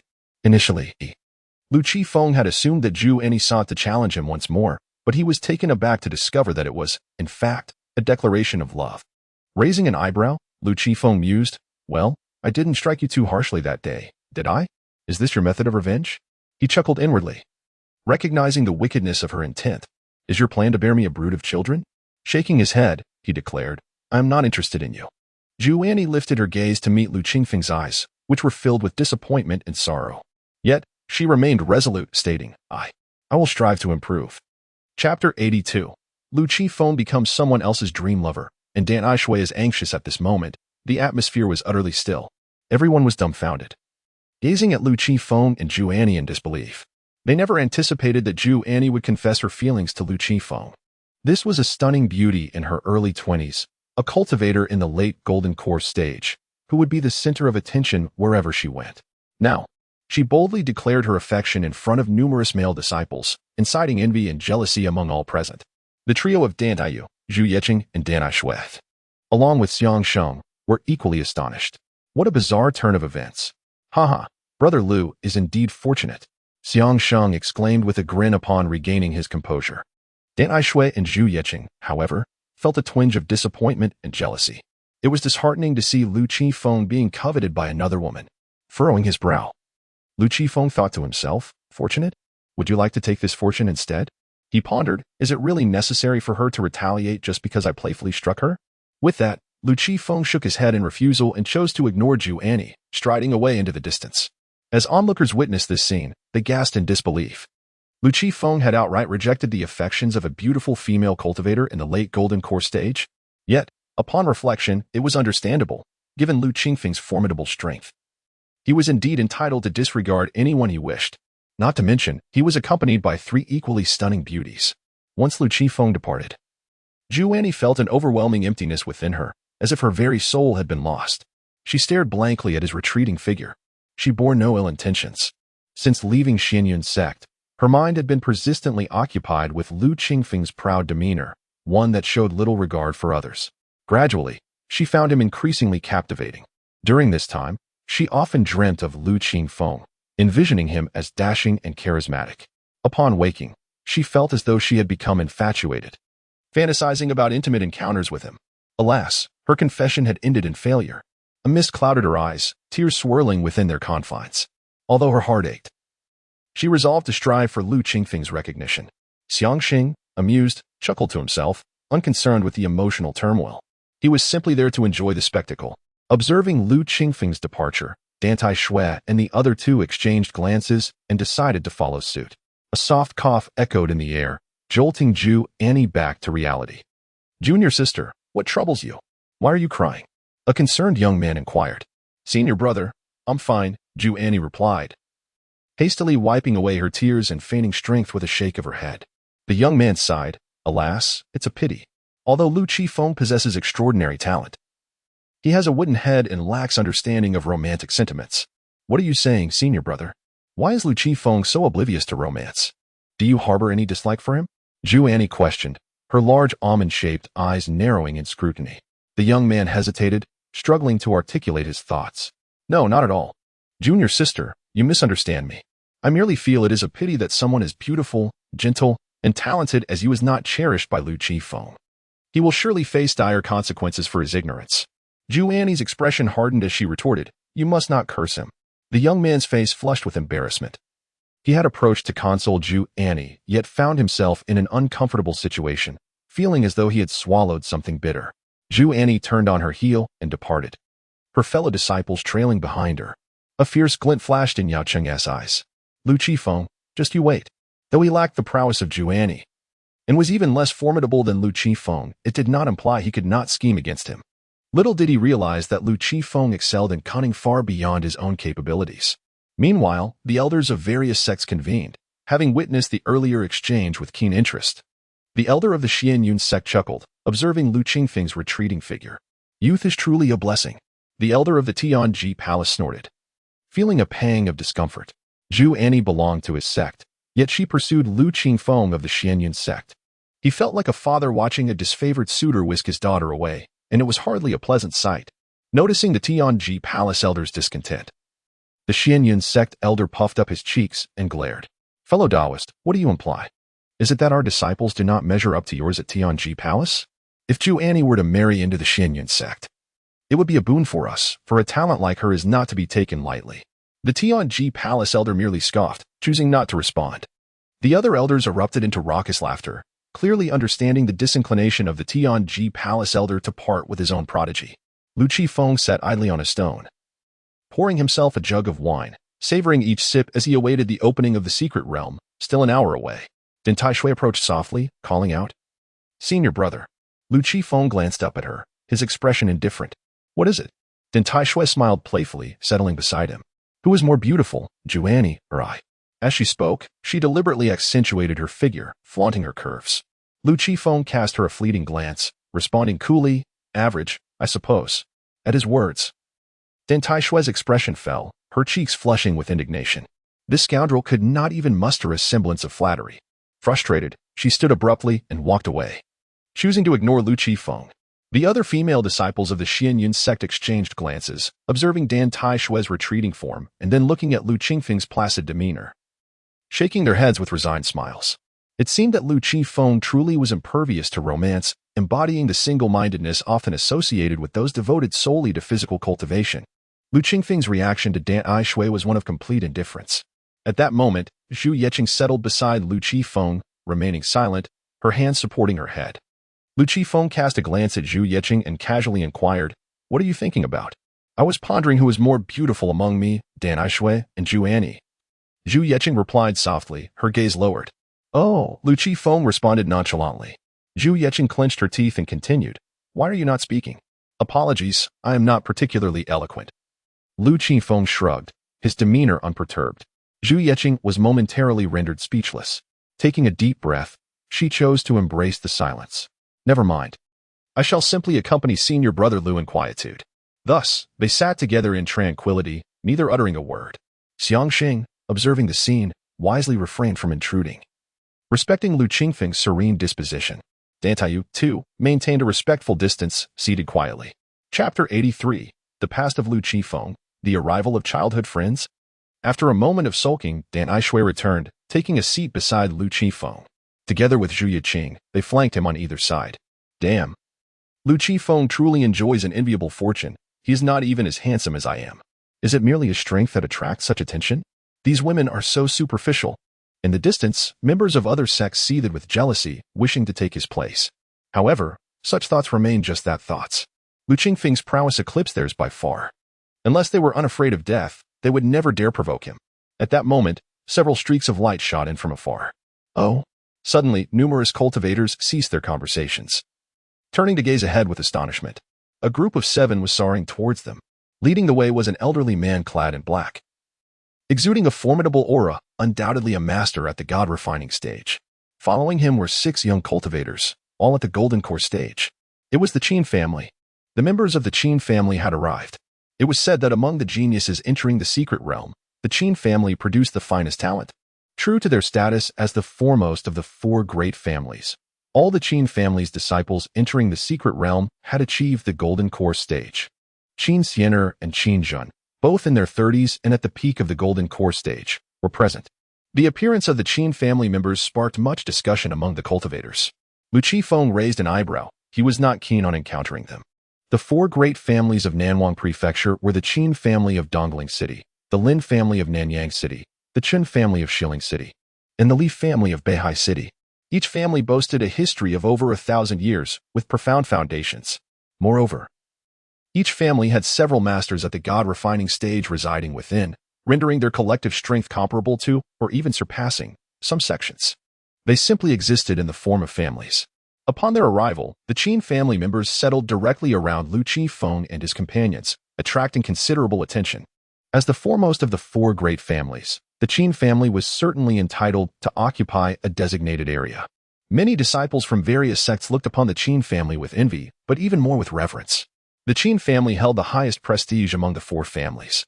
At the previous exchange meeting, 3 disciples from the Qin family had participated, securing 7 spots despite the absence of the current leaders, Qin Xiener and Qin Zhen. The Qin family favored an elite disciple approach, valuing quality over quantity. Miss, these are Lu Qifeng and Dan Aishui, among others. A male disciple from the Qin family respectfully remarked. This male disciple, named Qin Yuan, was slightly older than Qin Xiener.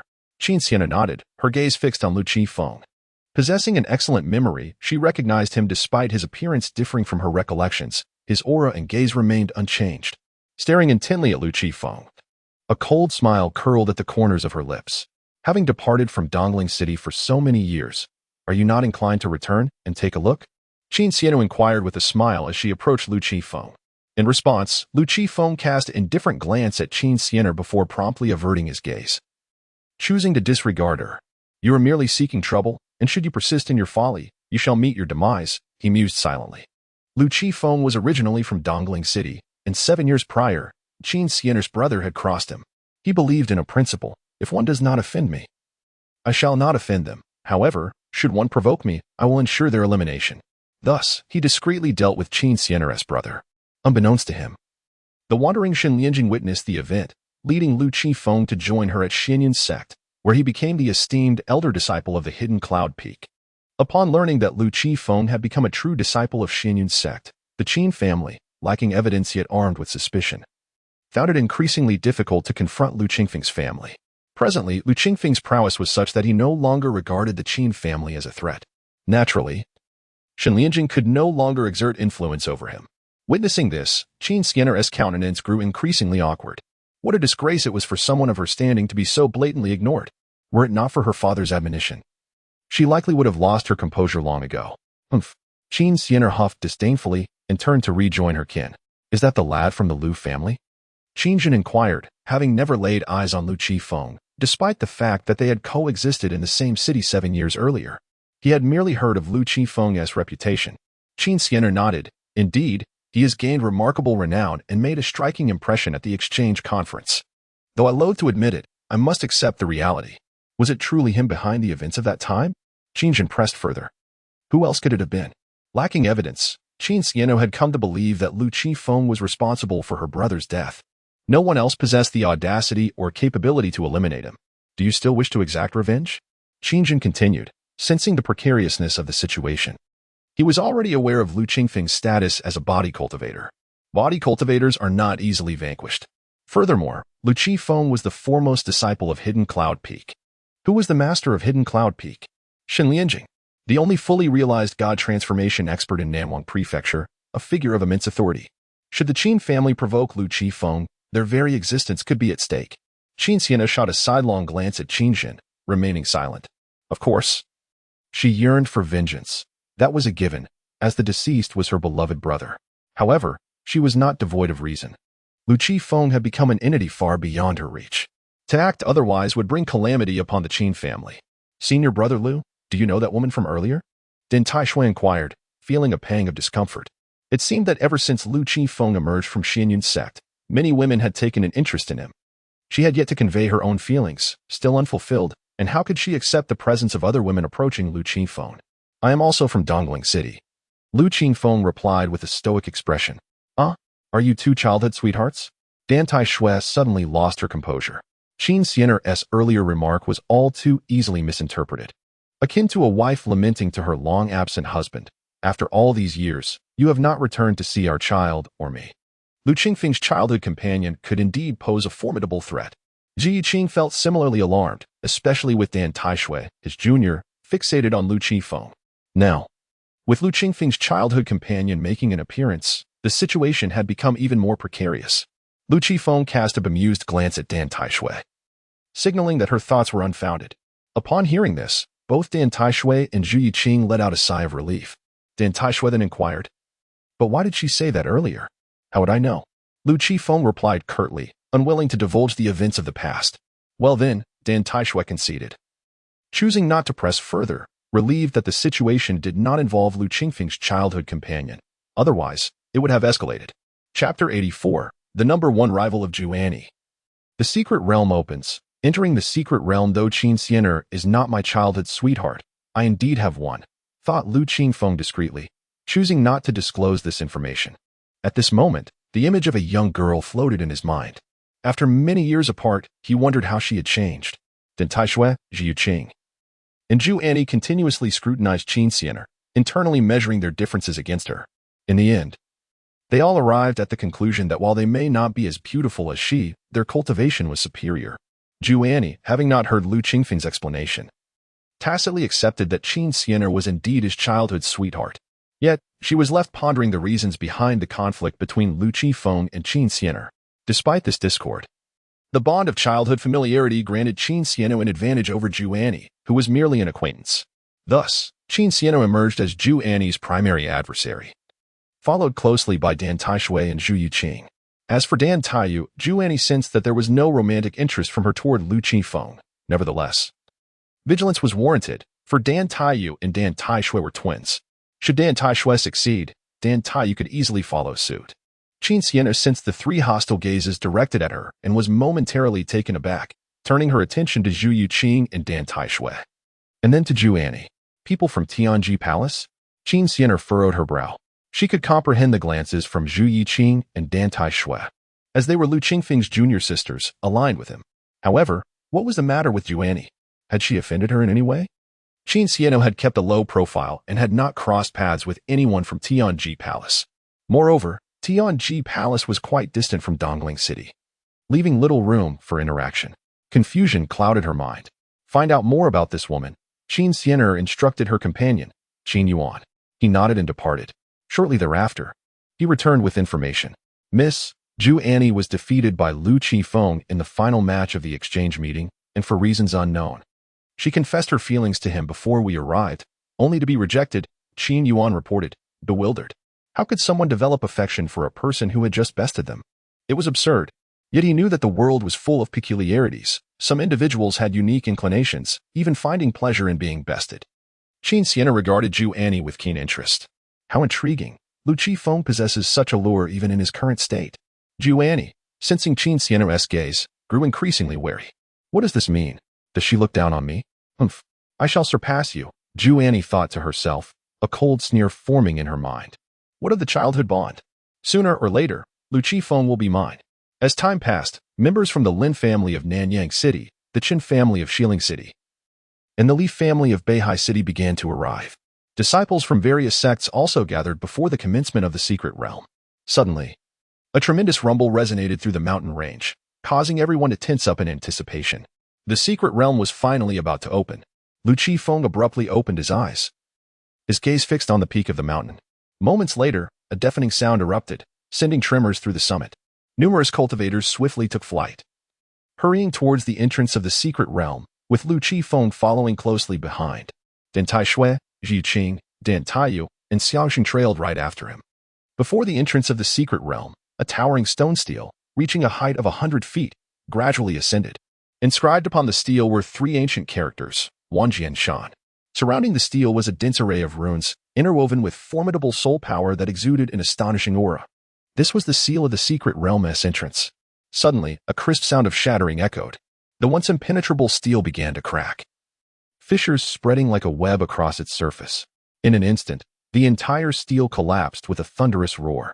A violent gust of wind surged forth, forcing all cultivators to stagger backward. In the next moment, the entrance to the secret realm revealed itself to the crowd. Brilliant streams of light burst forth from within, cascading like a celestial river. The secret realm had opened. Without hesitation, everyone transformed into streaks of light, rushing towards the entrance.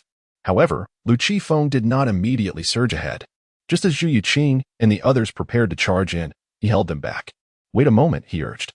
Zhu Yuqing and the others exchanged puzzled glances with him. Lu Qifeng sensed that rushing in first might not be prudent, yet he offered no explanation. If danger lurked within, those who rushed ahead would likely be the first to perish. It was wiser to exercise caution. Quite astute, aren't you?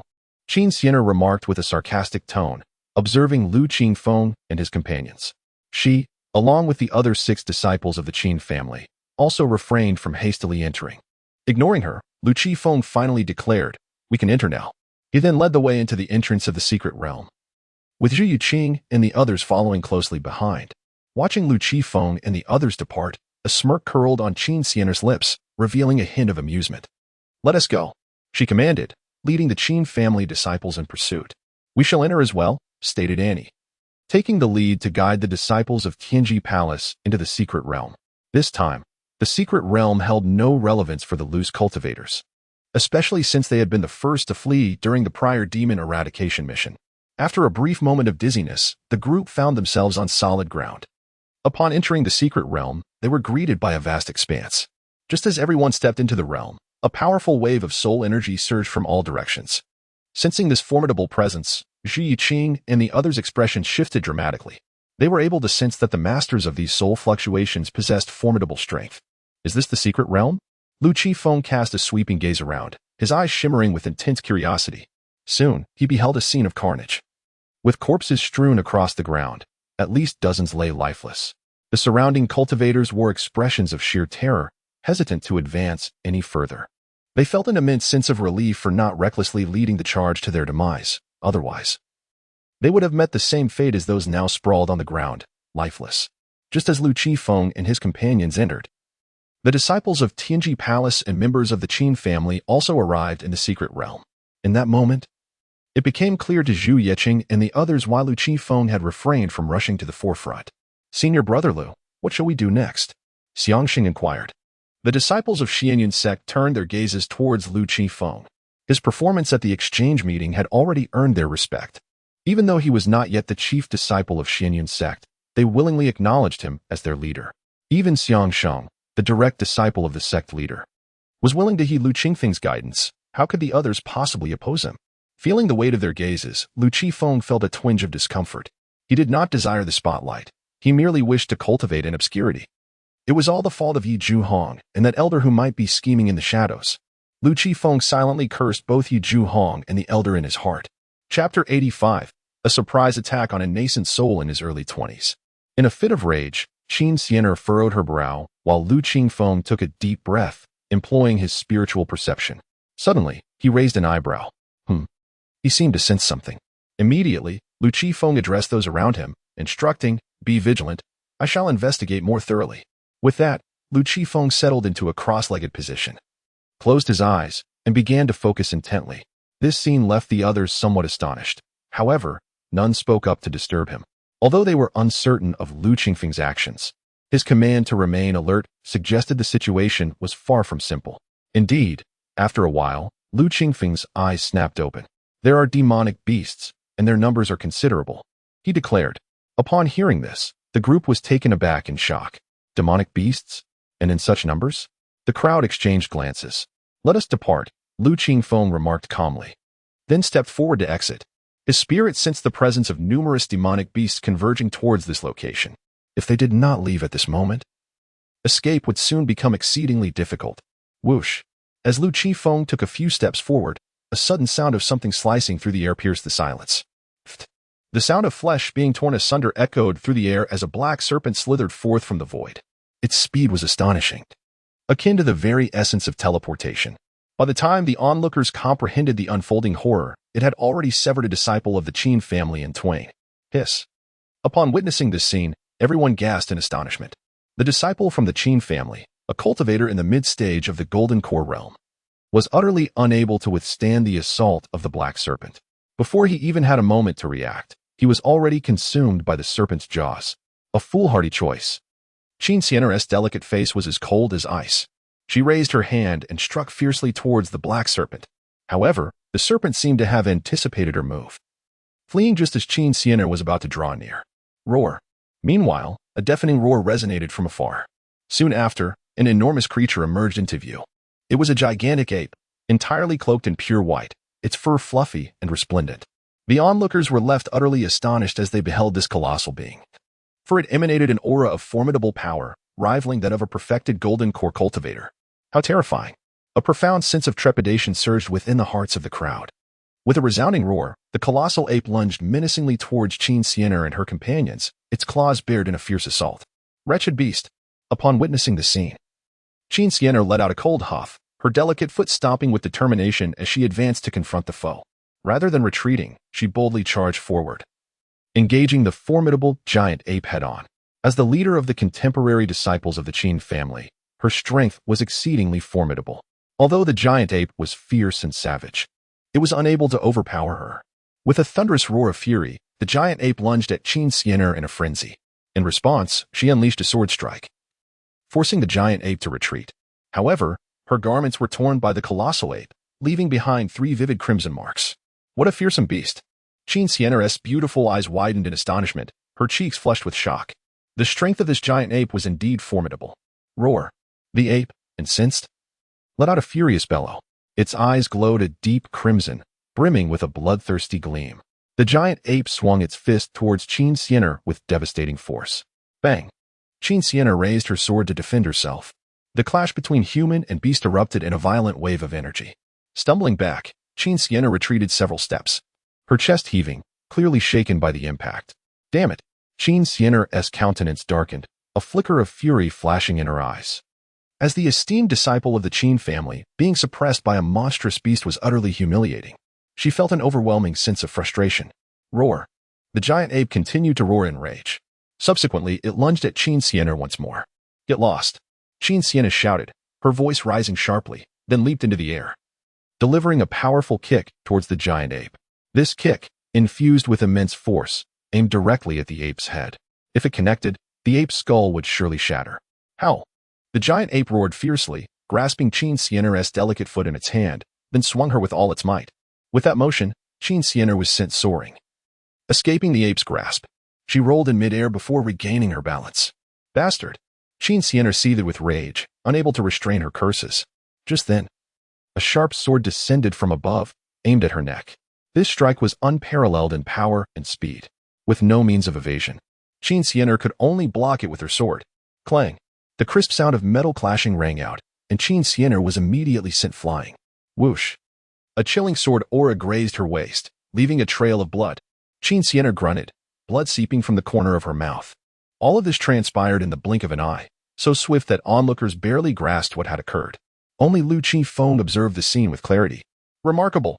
Gazing at the man in white, arms crossed behind his back, Lu Qifeng's pupils narrowed.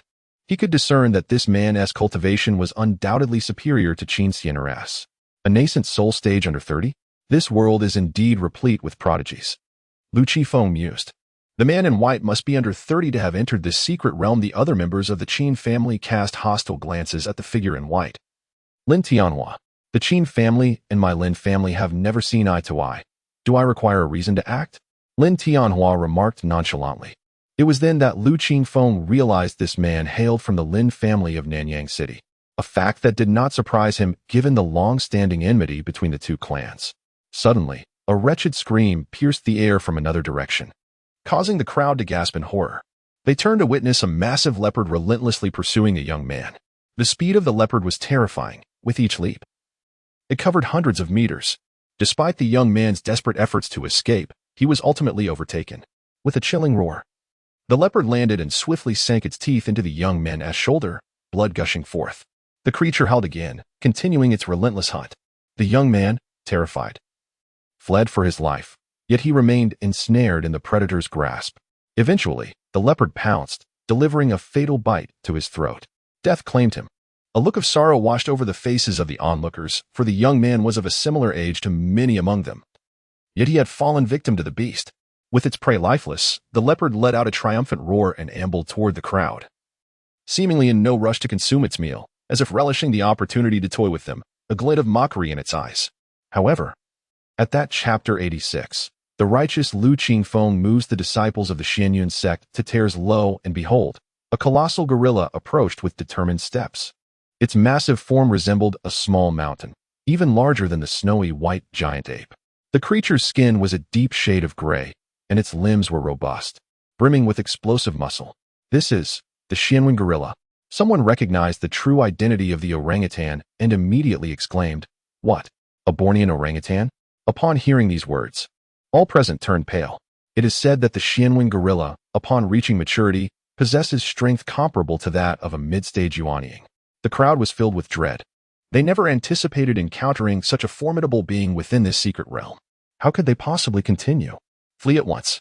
In an instant. A chorus of shouts erupted throughout the venue. Without a moment's hesitation, the crowd swiftly unleashed their utmost speed, fleeing in all directions. Whoosh!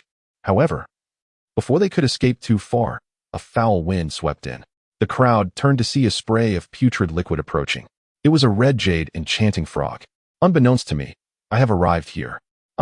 Suddenly, a scream pierced the air as someone fell rigidly to the ground. This is dire. The expressions of the crowd shifted dramatically. They immediately halted in their tracks and began to draw forth their own magical artifacts. A roar echoed forth. At that moment, the gorilla charged towards the crowd, emitting a deep, hoarse roar. Its eyes glowed with a crimson hue, resembling two lanterns. A savage aura enveloped the air, instilling a sense of dread. It was all over. Panic ensued among the crowd. Once these monstrous beasts united, everyone would suffer, save for that young man in white. Roar. The dark-patterned orangutan let out a fierce roar, and then charged towards the crowd with its massive form. Its fearsome visage struck terror into the hearts of onlookers. "Brother Lu, what shall we do?" Xiangxing turned to Lu Qifeng beside him and inquired. The situation had already descended into chaos. A beast comparable to a mid-stage nascent soul had placed immense pressure upon him. Furthermore, more beasts were hastening toward their location. The members of Xianyun sect also gazed at Lu Qifeng, awaiting his command. However, Zhu Yiqing, Dan Taiyu, and Dan Aishui remained utterly unperturbed. They had witnessed Lu Qifeng shatter the skull of a mid-stage divine refinement practitioner with a mere brick. If he could vanquish someone of that caliber, dealing with these beasts would undoubtedly pose no challenge for him. At that moment, Lu Qifeng took a deep breath and declared with resolute righteousness, "You all should flee. I shall remain here to cover your retreat. As a physical cultivator, these beasts will not be able to harm me for the time being. Once I have safely departed, I will seek you out." Upon hearing Lu Qifeng's words, the disciples of Xianyun sect were nearly moved to tears. The female disciples, particularly sensitive, were instantly filled with tears, murmuring, "Brother Lu, The others wore solemn expressions, silently engraving this act of kindness into their hearts. In their eyes, Lu Qifeng may possess the strength to contend with those at the late stage of the Golden Core. Yet this does not imply he can rival a beast comparable to those at the mid-stage of the nascent soul. After all, Lu Qifeng is merely a cultivator at the early stage of the core formation. Although he claimed he would seek them out once he departed safely, deep down, they believed it was impossible for him to leave unscathed. Thank you, Senior Brother Lu. Some, even those who had entered the sect before him, willingly addressed him as such. Following their expressions of gratitude, many hastily fled the scene. Observing this, Lu Qifeng bellowed, "Die, vile creature," and charged fiercely toward the patterned gorilla. "Are you not leaving?" Xiangxing inquired, furrowing his brow at the three who remained, Zhu Yeqing and her companions, perplexed by their reluctance. Lu Qifeng had graciously provided cover. Yet they seemed oblivious to his kindness and appeared intent on accompanying him to certain doom. Dan Aishui, with bloodshot eyes and a heavy voice, urged, "You should go." "I will stand with Senior Brother Lu through life and death," Zhu Yeqing resolutely echoed. "So will I." Dan Ayu hesitated momentarily before nodding in agreement, saying nothing. The three understood that Lu Qifeng's actions were not driven by a sense of duty, but rather a desire to extricate himself from the group for solitary endeavors. He had always sought to maintain a low profile, and they were aware of this. Staying with Lu Qifeng was undoubtedly safer than fleeing. As the dangers lurking in other parts of this secret realm remained uncertain, seeing their determination, Xiangxing inwardly chastised them, calling them foolish. Yet he ultimately sighed. "If you're not leaving, then neither shall I." He had intended to ally himself with Lu Qifeng, but with Zhu Yeqing and her companions unwilling to depart, leaving would seem morally reprehensible. Furthermore, as the close disciple of the sect leader Yi Junhong, his departure could tarnish her reputation. "Damn it, at worst, I'll be a hero in 18 years. Xiangxin shouted, his blood surging, eager to engage the beast in battle. The path he chose was his own, and death was merely a consequence. "Wait," Zhu Yeqing quickly called out to him. Lu Qifeng appeared to be charging heedlessly, yet if Xiangsheng rushed in, he would surely perish. Zhu Yeqing did not wish to incur the sect leader's wrath for failing to safeguard Xiangsheng. Xiangsheng was perplexed. Just then, a thunderous roar erupted as Lu Qifeng approached the patterned gorilla and unleashed a powerful punch. The sheer force of his physical prowess collided with the beast. A resounding thud reverberated through the air, shaking it violently. The patterned gorilla was forced several steps back by Lu Qifeng's strike, while Lu Qifeng remained steadfast, unmoving. Hiss. Witnessing this spectacle, onlookers collectively gasped in astonishment. Brother Lu is truly remarkable, capable of contending with a formidable foe akin to a mid-stage nascent soul-level Xianwen gorilla. Xiangsheng was filled with astonishment, his eyes brimming with admiration. As for the other disciples who had yet to depart, their faces were etched with deep respect. They could scarcely believe that Lu Qifeng, who was merely at the early stage of Golden Core, possessed such extraordinary physical prowess. It is no wonder that Lu Qifeng had just proclaimed that he would seek them out once he had safely departed. Roar. Driven back by Lu Qifeng, the Xianwen gorilla erupted into a complete frenzy, howling wildly. Its fur bristled ominously, radiating a chilling light, clearly ignited with genuine fury. Without hesitation, the Xianwen gorilla leapt forward, akin to a cannonball, hurtling towards Lu Qifeng with ferocity. Humph! Lu Qifeng let out a soft snort, stepping forward to meet the Xianwen gorilla head-on. Bang! The clash between the two resulted in a terrifying collision. This time, both were forced to retreat several meters. Yet, this was merely the beginning, as they soon became entangled in combat once more.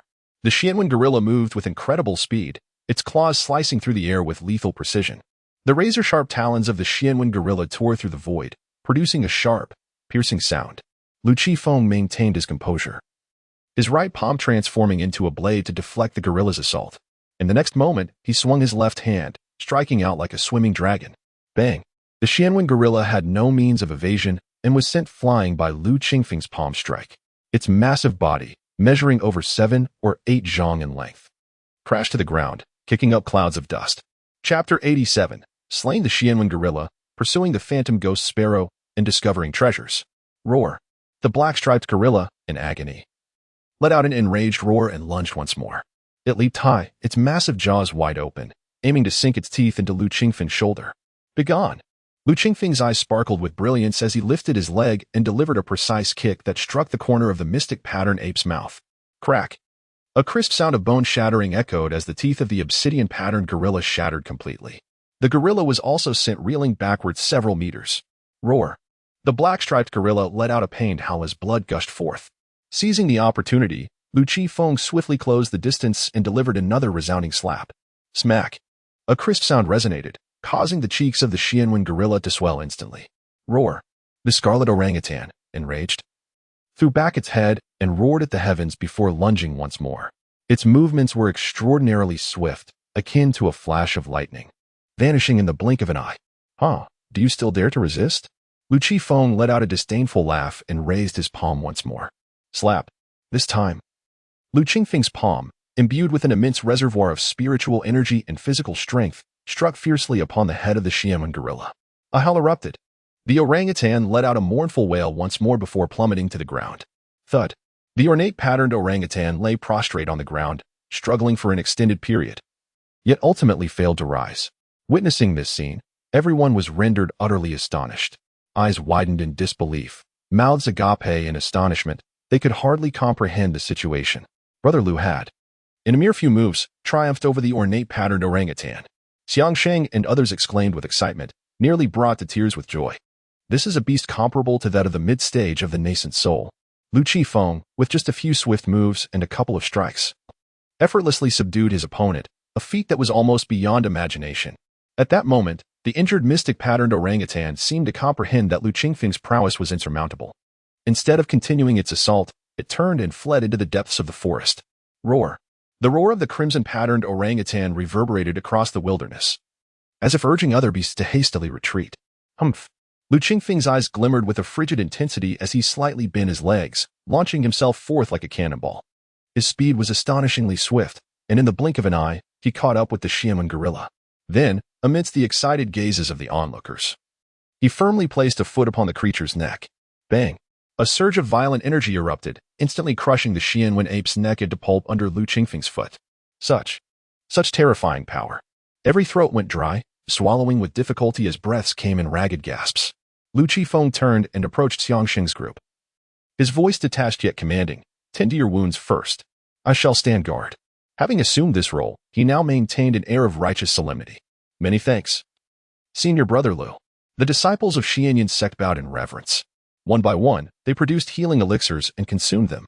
Among their ranks were those who wished to flee but couldn't, and others who simply hadn't the chance to escape. During the fierce confrontation between Lu Qifeng and the Xianwen gorilla, they were unexpectedly attacked by several demonic beasts, sustaining injuries. At this moment, the Xianwen gorilla met its demise, causing the remaining demonic beasts to scatter in disarray. The entrance to the secret realm fell into a tranquil silence. Lu Qifeng turned his gaze towards Xiangsheng, remarking, "You truly have no fear of death, do you? 18 years later, you shall emerge as a formidable warrior. Such a disposition is indeed suited for the path of physical refinement." Noticing Lu Qingfeng's attention, Xiangsheng approached with a beaming smile. "Senior Brother Lu, how have you honed your physique to surpass your cultivation so remarkably?" Lu Qifeng had become his idol. Despite being at the early stage of the core formation, he had managed to slay a beast comparable to those in the mid-stage of the nascent soul realm. It is well known that, at the same level, the physical prowess of demonic beasts far exceeds that of humans. Yet, this beast still fell to Lu Qingfeng's might. 2 words, diligence, Lu Qifeng replied with a faint smile. Though this statement seemed somewhat vague, Xiangsheng nodded enthusiastically. "I will strive to improve as well." He understood that it would be unreasonable to expect Lu Qifeng to share his insights on physical refinement so abruptly, especially since they were not yet well acquainted. And Lu Qifeng would not offer such knowledge freely. It was clear that some form of exchange would be necessary. With hopes for fruitful gains from this expedition into the secret realm, Xiangsheng mused that if he could procure what Senior Brother Lu required, he might obtain some valuable insights into the art of physical refinement. Shortly thereafter, Lu Qifeng addressed the remaining individuals, stating, "Everyone, the danger here has subsided, and I shall take my leave. Until we meet again." The group promptly rose to bow in farewell. Without Lu Qingfeng's intervention, they would surely have perished. Now that he sought his own opportunities, they would not impede his journey. Lu Qifeng returned their gesture and, accompanied by the 3 companions, took to the skies. He also remembered to collect the carcass of the Xianwen gorilla, though the creature bore a humanoid form, making it somewhat difficult for him to take action. Its intact body would fetch a handsome price if sold. Xiangsheng followed closely behind Lu Qifeng and the others, his excitement palpable. Many had witnessed Lu Qingfeng's prowess, An unavoidable revelation which left him somewhat exasperated. Fortunately, there posed little threat in the present South Wajo. No one openly dared to challenge him. Now, he could only hope that this news would not spread to other states, lest he attract foolish challengers seeking to test their mettle against him, which would indeed be troublesome. The five flew swiftly through the air, arriving shortly beside a towering and steep mountain. I sense a faint yet discernible fluctuation of energy. Lu Qifeng halted, his brow furrowed in concentration. As they ascended the mountain, the aura of spiritual energy intensified, indicating that this place might be a treasure trove. Lu Qifeng murmured to himself, raising his gaze. Suddenly, his pupils constricted as a serious expression took hold of his face. He believed he had just heard a low, ominous hiss.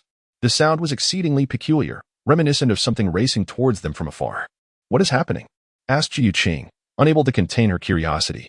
"Something feels amiss." Lu Qifeng replied, furrowing his brow. "Let us pause for a moment and assess the situation. Remain concealed and suppress your presence." Upon hearing this, Jiu Qing and the others nodded in agreement.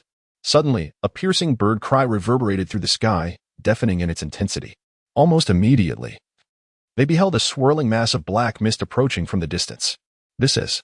Ziyu Qing's complexion paled dramatically. It seemed she recognized the ominous mist. Her face turned ashen, beads of sweat forming on her forehead. "What is that?" Xiangsheng gasped in shock. The sinister black mist sent shivers down his spine. "Yiming Ghost Sparrow," Lu Qifeng uttered gravely. "The Yiming Ghost Sparrow dwells in the realm of shadows, a malevolent creature. How could such a thing appear here?" Xiangsheng exclaimed, horrified. As the black mist drew nearer, resembling a dark cloud sweeping across the land, Xiangsheng and the others heightened their vigilance, preparing for the worst. This was a beast of the late Yuanying stage that could not afford to be careless. However, to their astonishment, the Yiming Ghost Sparrow paid them no heed, soaring past them and plunging into the depths of the forest. "What?" Xiangsheng and Zhu Yuqing were momentarily dumbfounded, but they quickly regained their composure, relieved that the ghostly creature had not attacked them. Had it done so, they would surely have perished. The Yiming Ghost Sparrow moved with incredible swiftness, vanishing from sight in the blink of an eye. "Follow it, but be cautious and remain concealed," Lu Qifeng commanded without hesitation. And Zhu Yuqing and the others swiftly followed suit. The shadowy figure of the Yiming Ghost Sparrow darted through the forest, its wings beating fiercely, sending gusts of wind that rustled the surrounding flora. After a brief moment, it came to a halt, its eyes glowing red as it fixated on a colossal tree trunk ahead, its gaze filled with avarice, drool trickling from the corner of its mouth. Clearly, the enormous tree held something of extraordinary value. The bark was mottled, crisscrossed with fissures that emanated a luminous green glow. Upon witnessing this, Lu Qifeng's gaze sharpened. "A remarkable treasure. The essence of life," he thought, astonished that such a tree could produce this substance. If he could acquire this tree and refine its essence into his left eye, he would no longer lack a source of life. With a ferocious roar, the Yiming Ghost Sparrow opened its gaping maw, attempting to devour the trunk. However, the trunk appeared as unyielding as iron, impervious to the creature's relentless assaults. "Humph!" The Yiming Ghost Sparrow, unwilling to concede, let out another roar, its wings flapping furiously. In an instant, a tempest erupted, trees swaying violently. Towering trees in the vicinity were uprooted by the gale, crashing to the ground. Chapter 88. In the realm of humanity, Lu Qifeng wielded his influence adeptly. Fortunately, he and his companions were at a considerable distance. Otherwise, they would have been affected as well. The assault of the spectral ghost sparrow was incredibly fierce, relentlessly battering the tree trunk. Yet, the trunk, which was capable of producing the essence of life, remained unscathed. Observing this scene, Lu Qifeng became increasingly convinced of the tree's extraordinary nature.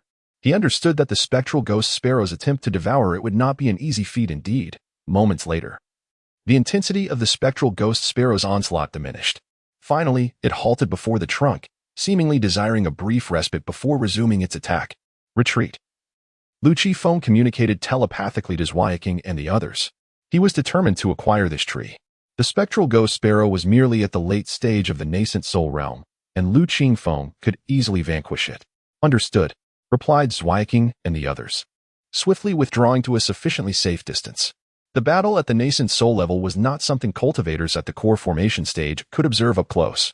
Lu Qifeng took a deep breath and approached the spectral ghost sparrow, not concealing his presence. As he drew near, the spectral ghost sparrow sensed his approach, instantly becoming ferocious. It turned to the sky and emitted an enraged cry, its jet black feathers bristling, and its crimson eyes appearing frenzied. In an instant, the spectral ghost sparrow violently flapped its wings, unleashing a tempest that surged towards Lu Qingfeng. The ferocity of the wind sent a chill down his spine. He stomped the ground and leaped into the air, narrowly evading the onslaught. However, the spectral ghost sparrow was remarkably swift, diving towards him with lethal intent. With a swift motion, Lu Qingfeng's arms surged, and he delivered a powerful punch to the creature's head. The impact sent the spectral ghost sparrow tumbling away. It let out a pained howl, its head bleeding profusely. Although its skull was formidable, akin to an invincible shield, Lu Qingfeng's punch was overwhelmingly powerful, nearly shattering its cranium. The spectral ghost sparrow cried out in agony, its massive form rolling through the air, raising clouds of dust. Lu Qingfeng sneered, propelling himself skyward with a powerful thrust of his legs. From his elevated position, he gazed down at Lu Qingfeng, let out a cold laugh, propelling himself forward with a powerful kick of his right leg, akin to a cannonball. With a thud, his speed surpassed that of the nether ghost sparrow, instantly blocking its path. The nether ghost sparrow narrowed its icy, penetrating gaze. Suddenly, it emitted a strange cry, swiftly appearing beside Lu Qingfeng. With a sharp, piercing screech, the creature opened its gaping maw, aiming to bite at Lu Qingfeng's neck. Seeking death, Lu Qingfeng's expression remained indifferent as he raised his right arm and struck down fiercely. A dull thud resonated, and the head of the nether ghost sparrow exploded, blood splattering everywhere. The creature's corpse twitched twice before falling lifeless. With a long exhale, Lu Qingfeng's complexion paled slightly. Of course, this was merely a fade for Xiangxing. Given Lu Qingfeng's strength, slaying a late-stage nascent soul beast would not exhaust him to such a degree. Zhuaiqing, Dan Teiyu, and Dan Isno would not divulge Lu Qingfeng's prowess, but Xiangxing might. Moreover, during the earlier confrontation with the Xianwen gorilla, Lu Qingfeng had already demonstrated the capability to overpower mid-stage nascent soul opponents. Thus, after defeating the late-stage nether ghost sparrow, exhibiting some weariness was reasonable. Otherwise, Xiangxing might suspect otherwise. Therefore, Lu Qingfeng had to portray a semblance of weakness.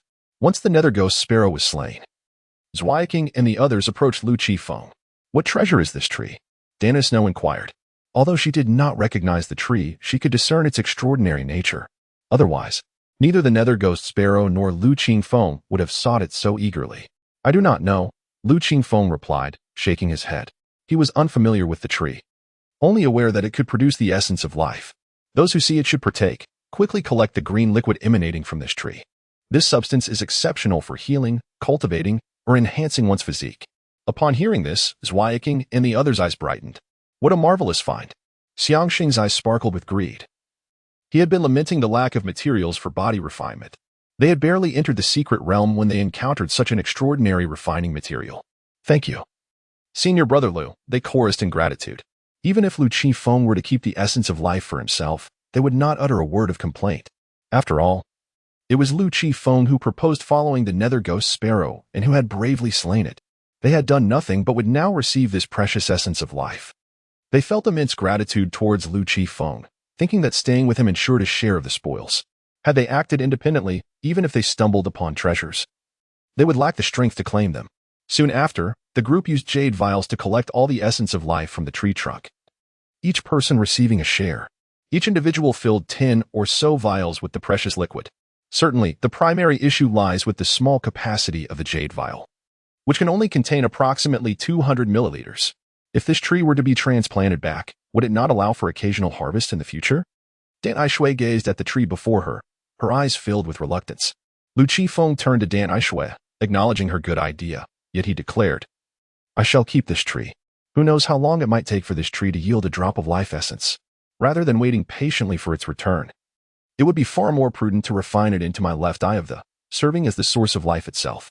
Upon hearing this, the others remained silent.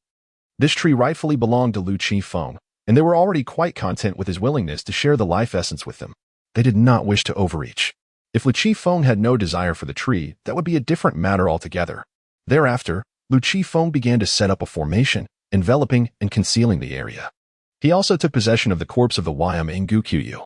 As Lu Qingfeng arranged the formation, Xiangxing was left utterly speechless, his face a mask of shock. He had never anticipated that Lu Qingfeng possessed such remarkable skills.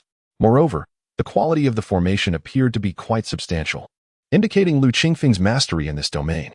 As a body cultivator, it is only reasonable to expend considerable resources and possess some means of earning, Lu Qifeng remarked nonchalantly. In the next moment, Lu Qifeng shifted his tone. Xiang Shidi, for the sake of caution, you should swear an oath with your Dao heart. I do not wish for too much of my information to be exposed. If you accept the resources I provided and fail to restrain your tongue, that would be regrettable. Even if you are the closed-door disciple of the sect leader, it would hold no weight. Lu Qifeng was quite adept in this regard, understanding the dynamics of human interactions. I understand. Xiang Sheng immediately grasped the implication and promptly swore an oath with his Dao heart, vowing never to disclose anything, lest he face death and annihilation. Even in the absence of this life essence, should Lu Qifeng request such a promise, he would unhesitatingly comply. He was quite clear on the weight of priorities, and moreover, he harbored no ill intentions. Chapter 89. Zhu Annie seeks to take advantage amidst chaos, yet faces a sudden ambush shortly thereafter. Lu Qifeng employed the art of earth escape to burrow beneath the surface, commencing the refinement of the tree. He was not yet ready to reveal the existence of his dual pupils. If concealment were possible, he would pursue it. The deeper he could hide, the better. It was paramount that others remained oblivious to the depths of his capabilities. In a perilous world of cultivation, possessing a multitude of hidden cards was undeniably advantageous. Meanwhile, Zhu Annie was on a quest for opportunity. After fleeing from the entrance of the secret realm, she led a group of disciples from the Tianji Palace in search of fortunes. At that moment, a cave came into view amidst the surroundings. Look, there is a cave, exclaimed one of the Tianji disciples, pointing excitedly. The spiritual energy there is denser than the surroundings. There must be treasures within. Upon hearing this, the others quickly turned their gazes in the direction indicated. Indeed, let us rush in and seize the opportunity. Do not waste a moment, act swiftly. Whoever claims it first shall possess it. Instantly, the group surged forward toward the cave with fervor. Zhu Annie, her beautiful eyes shimmering with interest, swiftly followed suit. She was genuinely intrigued by the cave, hopeful that fortune might lead her to the legacy of an unparalleled powerhouse. In an instant, Zhu Annie arrived at the cave's entrance. However, her brow furrowed slightly as she sensed a hint of danger. Something was rushing out from within. Be careful, shouted one of the Tianji disciples, astonished. The crowd held its breath, quickly dispersing and keeping a vigilant watch on the cave's opening. Suddenly, a peculiar sound echoed from within the cave. Moments later, a massive shadow burst forth. Its size was formidable, stretching 5 to 6 yards, covered in a layer of dark, scaly armor. Under the sunlight, it appeared even more obsidian and glistened with a metallic sheen. What kind of beast is this? The onlookers were taken aback, unable to contain their astonishment. They had never heard of such a creature, let alone seen one. With a swift motion, the colossal beast raised its claw and lunged at a Tianji disciple. An intruder had disrupted the beast's territory, inciting its wrath. The disciple reacted promptly, narrowly evading the beast's sharp claws. He then retaliated, swinging his sword at the creature. However, the blade struck the beast as though it were a block of adamantine, sending sparks flying in all directions. How can this be? The Tianji disciple was aghast, staring incredulously at his sword. Just then, the beast before him stirred. Not good. His heart raced as he suddenly looked up.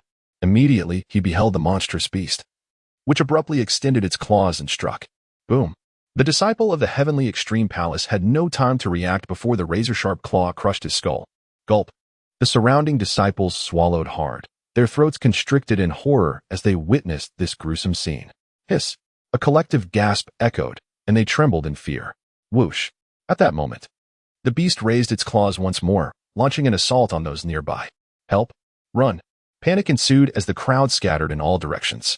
Yet, the beast moved with astonishing speed, effortlessly closing in on each fleeing individual with every leap. Smack. Bang. In mere moments, 2 disciples of the heavenly extreme palace met their demise. Ultimately, the beast leapt again, severing another head with a single swipe. In the blink of an eye, 3 disciples had perished. Howl. The beast roared towards the heavens, seemingly reveling in the thrill of slaughter. Hiss. How brutal. The distant observers from the heavenly extreme palace could not contain their gasps of dread. The beast's power instilled a profound terror within them. Whoosh. In the next instant, the beast flickered, resembling a shadow as it lunged towards the crowd. Run. By heavens. This creature is too powerful. Flee. The remaining disciples dared not linger, turning to flee frantically towards the valley's exit. Whoosh. The beast seized a corpse, devouring it with a crunch, savoring each bite. Hiss. This sight horrified the onlookers, sending them into a state of sheer panic. Run. The crowd fled with all their might, reaching extraordinary speeds. Meanwhile, Ju Annie had arrived near the cave. On the verge of entering, she had initially thought the beast would be lured away, allowing her to scour the cave unimpeded. Roar. However, the beast growled and pivoted towards Ju Annie. Whoosh. Without hesitation, she turned and ran. Although the beast was merely at the peak of the golden core stage, its speed rivaled that of early nascent soul ferocious beasts, perhaps even surpassing it. An ordinary person would surely fall victim to such a monster. Nonetheless, Ju Annie possessed the cultivation of the late golden core stage and was a true disciple of the heavenly extreme palace. Her speed far exceeded that of an average person. Though the beast was formidable, it still required some distance to catch up to her. Who? The beast roared in fury, pursuing rapidly. Whoosh. Just then, a cold flash shot out from the thicket, accompanied by a fierce wind and a sharp, piercing sound. It seemed to traverse space itself, hurtling directly towards Ju Annie's neck. Ju Annie's expression hardened as she swept her sword, intercepting the icy projectile. Clang. The crisp sound of impact resonated throughout the surroundings. Ju Annie's foot struck the ground, propelling her body into the air, landing deftly upon the branch of an ancient tree. Who is it? Ju Annie's pupils contracted, a surge of vigilance coursing through her. Before she could ascertain the identity of her assailant, a monstrous beast had already seized the opportunity, lunging towards her with ferocious intent. Beast, retreat. Ju Annie's eyes glimmered with cold resolve as she issued a sharp command. With a swift flick of her wrist, a brilliant beam of sword light erupted forth, its sharp brilliance tearing through the fabric of the air, enveloping the beast. A resounding clash echoed as the beast, its eyes gleaming with a fierce, almost human-like malice, swung its claws to meet the oncoming strike. In the ensuing tumult, the sword light shattered, yet not without leaving its mark. The creature's paw bore a deep wound, blood cascading forth. Humph. Ju Annie snorted disdainfully, her delicate hands weaving intricate sword techniques. The radiant sword light flickered, cascading down like a torrential downpour upon the beast. The blade struck with precision, yet apart from leaving a faint white mark, it yielded little effect. With a primal roar, the beast howled at the heavens, its eyes aflame with rage. Ju Annie had truly provoked its wrath. In an instant, the creature opened its maw wide. A terrifying gale erupted forth, slicing through the air like a razor's edge. Trees were uprooted in its wake. The fierce wind collided with Ju Annie's spiritual barrier, erupting in a violent explosion. The ferocity of the onslaught left her garments billowing wildly. Staggering back, her expression shifted as she struggled to maintain her footing, a sense of suffocation tightening around her chest. Chapter 90. Encounter with the rival. Qin Xian'er, how dare you, Lu Qifeng. A ferocious beast let out an exhilarating roar as it approached. Damn it. Ju Annie furrowed her brows, realizing she had encountered a formidable opponent.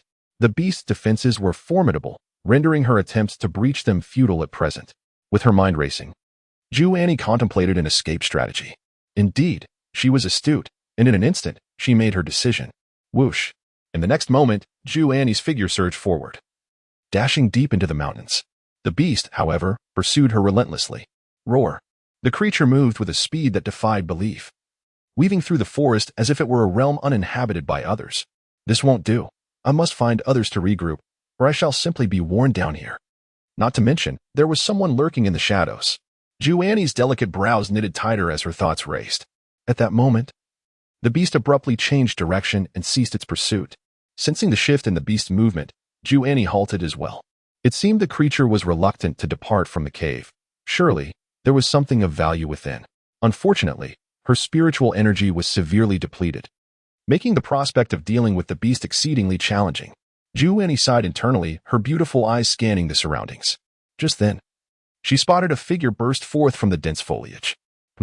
Is that you? Ju Annie recognized the silhouette as Qin Xian'er, the plum blossom of Lu Qifeng. In that instant, Ju Annie was convinced that it was Qin Xian'er who had just ambushed her.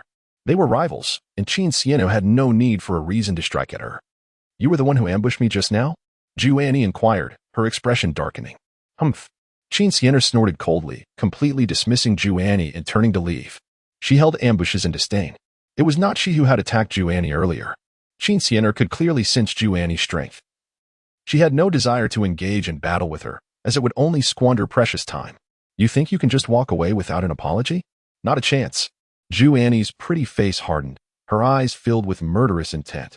As her words fell, she suddenly lunged toward Qin Xian'er. Swish. Ju Annie's speed was astonishing, and she quickly intercepted Qin Xian'er's path. Boom. With a swift motion, she launched a powerful punch. This blow was infused with immense strength, and below any squinted her eyes.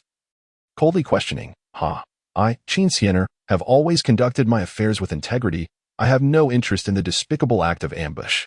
Do you think I'm a vile person like Lin Tianhua? With a scoff, Qin Xianer turned to leave. Stop. Annie furrowed her brows and spoke again. What? Do you intend to obstruct my path? Qin Xianer retorted with a cold laugh. If you did not ambush me, then who did? Annie's piercing gaze fixed intently on Qin Xianer as she pressed for answers. How should I know whom you have offended? With your inability to distinguish right from wrong. It seems you have made many enemies. If Lu Qifeng were to accept you, that would truly be a surprise. Qin Xianer did not miss the opportunity to ridicule Annie. What do you mean by that? Annie's mood soured instantly. What does it mean? Is it not obvious? Lu Qifeng would never be attracted to a woman with such a disagreeable temperament as yours. Qin Xianer, though unaware of Lu Qingfeng's preferences, recognized that his previous rejection of Annie's affections implied he was not interested in her. Regardless, her intent was to provoke Annie, considering the latter's unfounded aggression towards her. Nonsense. Annie's face flushed with anger as she gritted her teeth. I am not speaking nonsense. Who is Lu Qifeng? He is the most renowned cultivator among the younger generation of Nanwang Prefecture. Although you are indeed beautiful and possess decent talent, you still pale in comparison to Lu Qifeng. Moreover, with such an obnoxious personality, how could he possibly favor you? Qin Xianer smirked, continuing to taunt Annie. You scoundrel. Annie could no longer contain her anger. But do not rejoice too soon, even if Lu Qifeng does not fancy me now. He will come to like me in the future. I will change. I will strive to improve. Upon hearing this, Qin Xianer was momentarily taken aback. What do you mean do not rejoice too soon? What does that have to do with me? Whether Lu Qifeng likes you or not is none of my concern. With that, Qin Xianer departed from the scene. You are the one with issues. Your entire family is afflicted. Annie shouted a few more insults at Qin Xianer's retreating figure. No sooner had Qin Xianer left than the love-struck Yao Chewang arrived. Junior sister, are you all right? He asked with a concerned expression. He had felt anxious upon seeing Annie pursued by a beast, yet had felt powerless to intervene. His strength was inferior to hers. Only after confirming her safety did he dare to approach her. Annie did not respond to his inquiry, but, feeling dejected, asked, Senior brother, do you think I am quite annoying? Not at all. In my eyes, junior sister is the best. Yao Chewang replied with a cheerful grin. But Lu Qifeng does not like me, and he sighed. I must change. I must make him like me. Instantly, Yao Chewang's heart shattered. So, you are asking me this because Lu Qifeng does not favor you? At this point, are you still thinking about that man? Have you ever considered my feelings? Taking a deep breath, Yao Chewang spoke. Junior sister, Lu Qifeng does not harbor affection for you, but I do. There is no need for you to change. Zhu Annie cast a blank glance at Yao Chewang, replying coldly, Oh, thank you for your affection, but let it end here. My heart already belongs to Lu Qifeng. I could never reciprocate your feelings. Yao Chewang, seething with rage, wore a stoic expression while silently clenching his fists. Lu Qifeng, Lu Qifeng, Lu Qifeng. May you meet a wretched end. Zhu Annie paid no heed to Yao Chewang and swiftly departed, asserting, Do not follow me. Your abilities will only hinder my progress. On what grounds? Observing Zhu Annie's retreating figure, Yao Chewang's eyes brimmed with fury. That Lu Qifeng is certainly not more handsome than I. Were it not for his slightly superior strength, who in the crowd would even remember him? I have pursued you for years, yet you show me no interest. After Lu Qifeng strikes you, you still cling to him. Lu Qifeng, you are truly despicable. Yao Chewang bellowed to the heavens. You shall not curse him. If there is a next time, I will personally render you powerless. Zhu Annie's voice echoed from a distance. Ah, you are cursed. Lu Qifeng. Yao Chewang completely lost his composure, though his voice had softened somewhat. Chapter 91. Zhu Annie and Qin Xianer join forces. Two devious individuals play mind games. Lu Qifeng. There will come a day when I ascend by stepping on you. Yao Chewang clenched his fists tightly, a glimmer of malice flickering in his eyes. Zhu Annie returned once more to the vicinity of the cave. At this moment, Qin Xianer was also present. Evidently, both were eager to explore the cave. However, the ominous beast, clad in dark scales, lay in wait at the entrance, posing a formidable barrier that could not be bypassed without vanquishing it. Do you have any ideas? Qin Xianer inquired, casting a glance at Zhu Annie. Although she was a master of the Golden Core stage, she found herself utterly at a loss against such a terrifyingly resilient creature.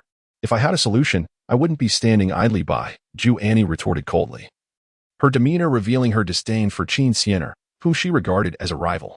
Are we to simply wait here? Qin Xianer frowned.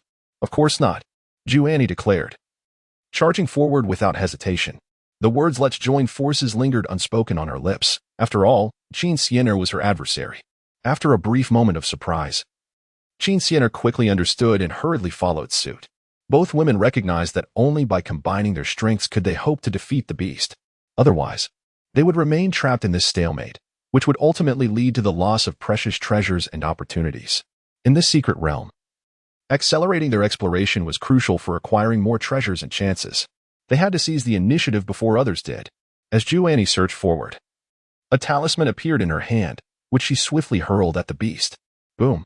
In an instant, a tremendous wave of energy erupted from the talisman, followed by a fierce blaze that surged toward the creature. Alone, Ju Annie would never have wasted such a talisman, but now, with two of them, defeating the beast, while challenging, was not beyond reach. Roar! The beast let out a mournful howl, smoke billowing from the spot where the flames struck. In pain, the creature swiftly turned its gaze towards Ju Annie, then lunged ferociously at her. However, at that moment, Qin Xian'er had already reached Ju Annie's side. Together, they erected a protective barrier. Bang! The combined efforts of Ju Annie and Qin Xian'er barely managed to withstand the beast's onslaught.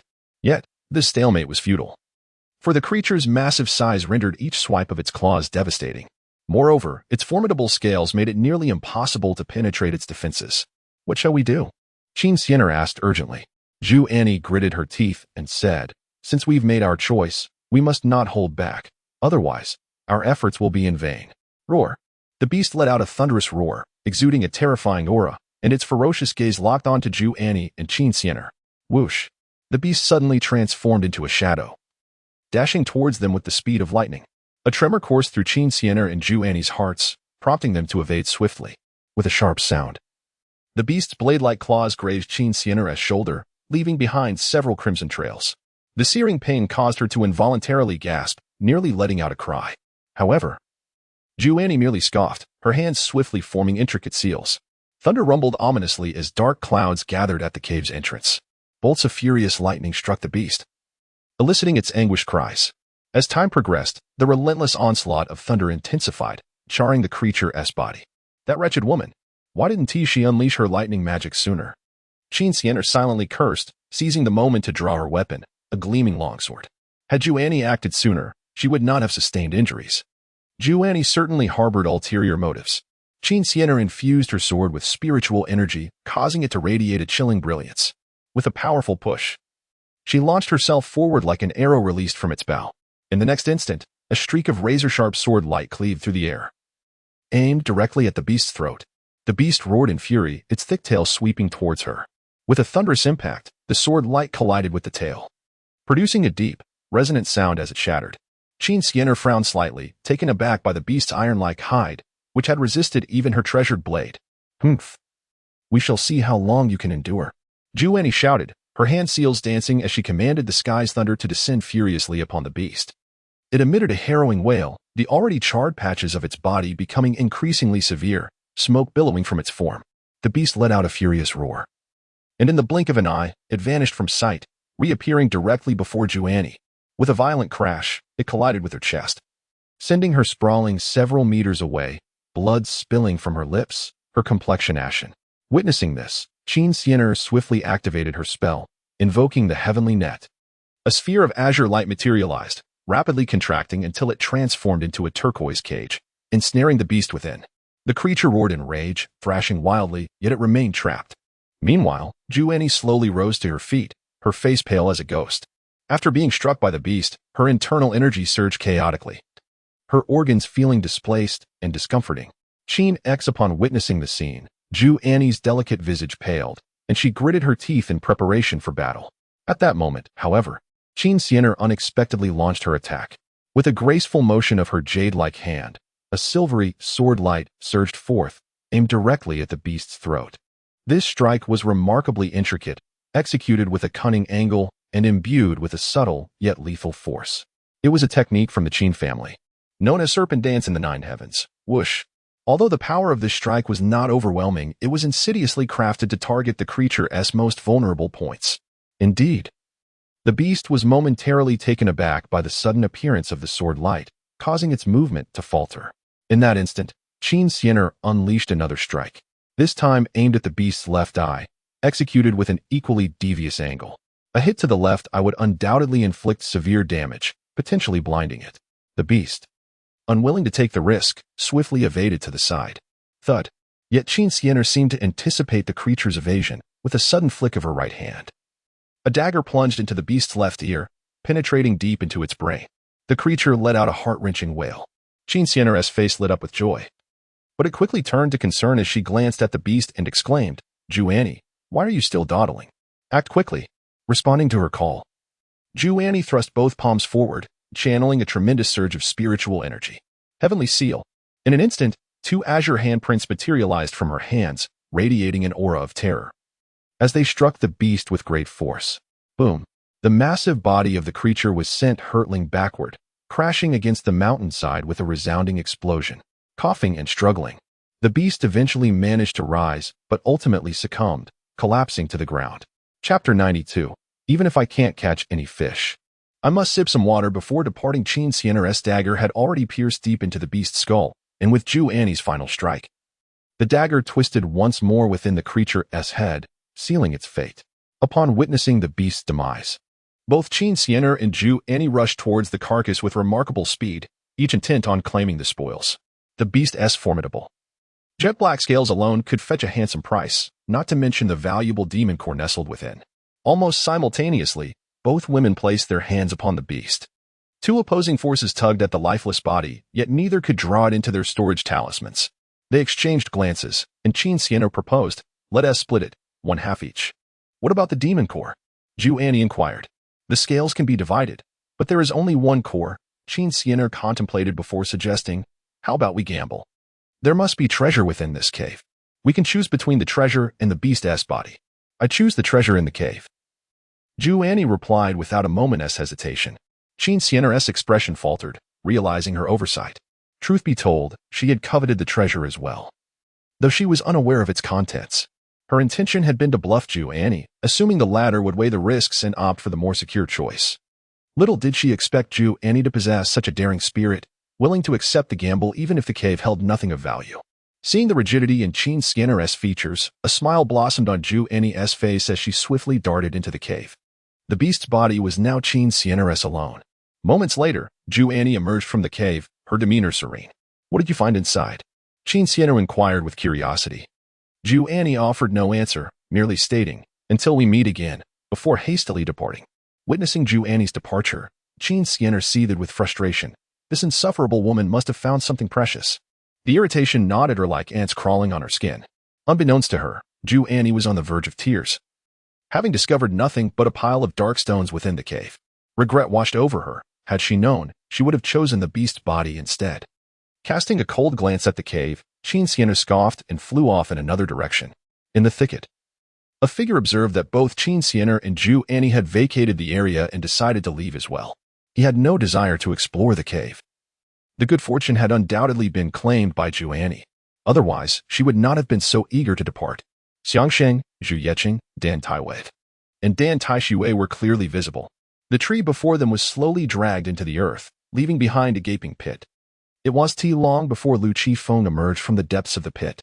To them, he appeared unchanged, exhibiting no signs of transformation. "Let us proceed to the next location." With a flick of his hand, Lu Qifeng retracted the formation and continued to delve deeper into the mysterious realm. Xiangsheng and his 3 companions followed suit in silence. Before long, they arrived at the very spot where Qin Xianer and Ju Annie had previously engaged in battle against the demon beasts, and they spotted the cave. Signs of conflict were evident, prompting Lu Qifeng to suggest they investigate the cave. As he spoke, he prepared to soar into its depths.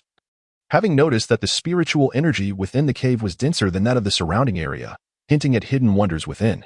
"Senior Lu, has not someone already been here? Is there anything left within the cave?" Xiangsheng raised an eyebrow. Just because someone has come does not imply they took away any treasures. After all, not everyone possesses the discernment to recognize valuable items, nor are all treasures conspicuous. Moreover, it is merely a glance. It shall not consume much time, Lu Qifeng replied. Already approaching the cave entrance, he then entered the cave directly. Inside, the cave was shrouded in darkness, yet this did not impede Lu Qifeng's vision. Once he stepped in, Xiangsheng and the others followed closely behind, scanning the surroundings but finding nothing of note. It seems the good items have indeed been taken, sighed Dan Aishui. At that moment, Lu Qingfeng's gaze caught sight of a pile of stones in the corner. How could there be such a heap of rubble within the cave? It appears as though it has been deliberately stacked, he mused. Approaching the stones, he picked one up and, after a moment of sensing its aura, his pupils widened in astonishment. Could it be a fortunate find? Is this stone particularly special? Asked Jiu Qin, her brows furrowing with curiosity. Merely an ordinary stone. Lu Qifeng replied, casually weighing the stone in his hand, seemingly indifferent. However, I am not one to leave empty-handed. Even if I were to fish without a catch, I would at least sip some water before departing. There is nothing of worth here, yet I shall take these stones with me. Lu Qifeng intended to keep the stones for himself. Xiang Xing was momentarily taken aback, surprised by Lu Qingfeng's character. Yet he did not object to the stones being claimed by him. Another detail, expertly navigated. Subsequently, the group exited the cave and continued their exploration of the mysterious realm. Meanwhile, tens of thousands of miles away in Dongning Prefecture, 3 figures stood before a cave. Are you certain this cave is the entrance to the Wanjian Mountain secret realm? Inquired a young man clad in white, possessing striking features. He was tall and elegant, with bright, spirited eyes, a prominent nose, and lips of balanced thickness, exuding an air of scholarly grace. My lord, a forebear of my 100 Poisons sect was once a disciple of Wanjian Mountain. He escaped through this very cave and left behind a manuscript, stating that the Wanjian Mountain secret realm would soon be opened. At that time, any young cultivator under the age of 30 may enter, replied the elder beside him with utmost respect. The exact location of the main entrance to the Wansword Mountain secret realm was uncertain to him. However, this cave, having allowed an exit, surely permitted an entrance as well. Oh, the young man nodded thoughtfully and remarked, in that case, I shall venture inside. With that, he stepped into the cave. Be cautious, young master. None of our ancestors have left even a word regarding the events that transpired within the Wansword Mountain secret realm. The elder warned, hastily following him. This elder was a high-ranking member of the 100 Poisons sect, possessing immense strength. The young man, known as Yang Hao, hailed from the Holy Sun Palace in the northern region. Although merely 27 or 28 years of age, Yang Hao had attained the pinnacle of the transformation stage, being just a step away from entering the out-of-body stage. Furthermore, he wielded a top-tier magical artifact, his prowess far exceeding that of ordinary individuals. Suddenly, as he took his first step, Yang Hao's brow furrowed in concern. He sensed something amiss. Logically, the cave should be suffused with spiritual energy. Yet it seemed to diminish the deeper he ventured. Could it be a mere illusion?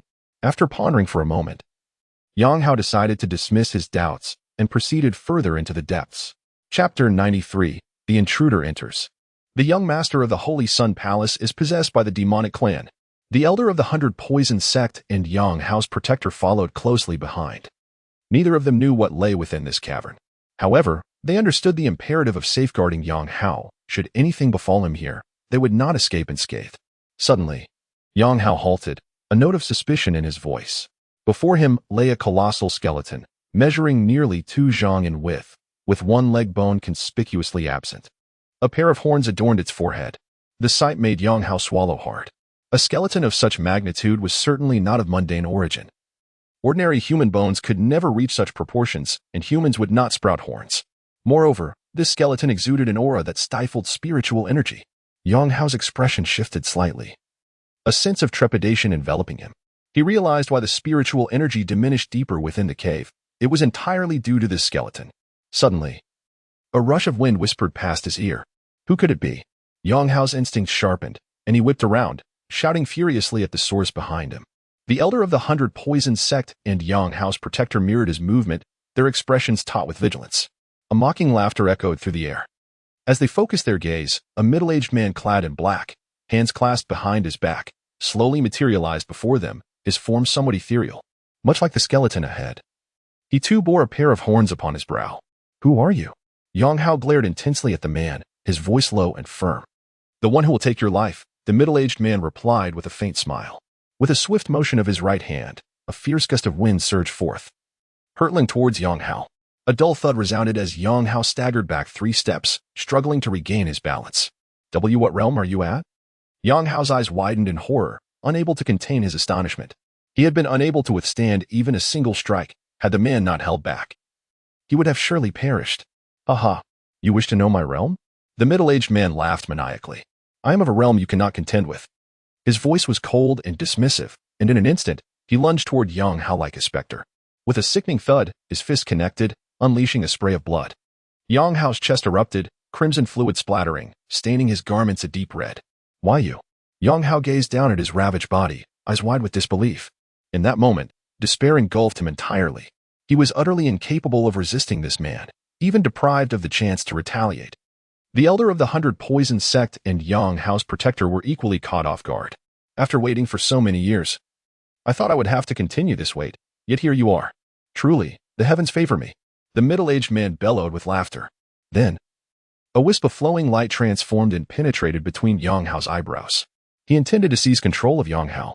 Thus, he could enter the secret realm of Wanjian Mountain using Yang Hao's body, ultimately returning.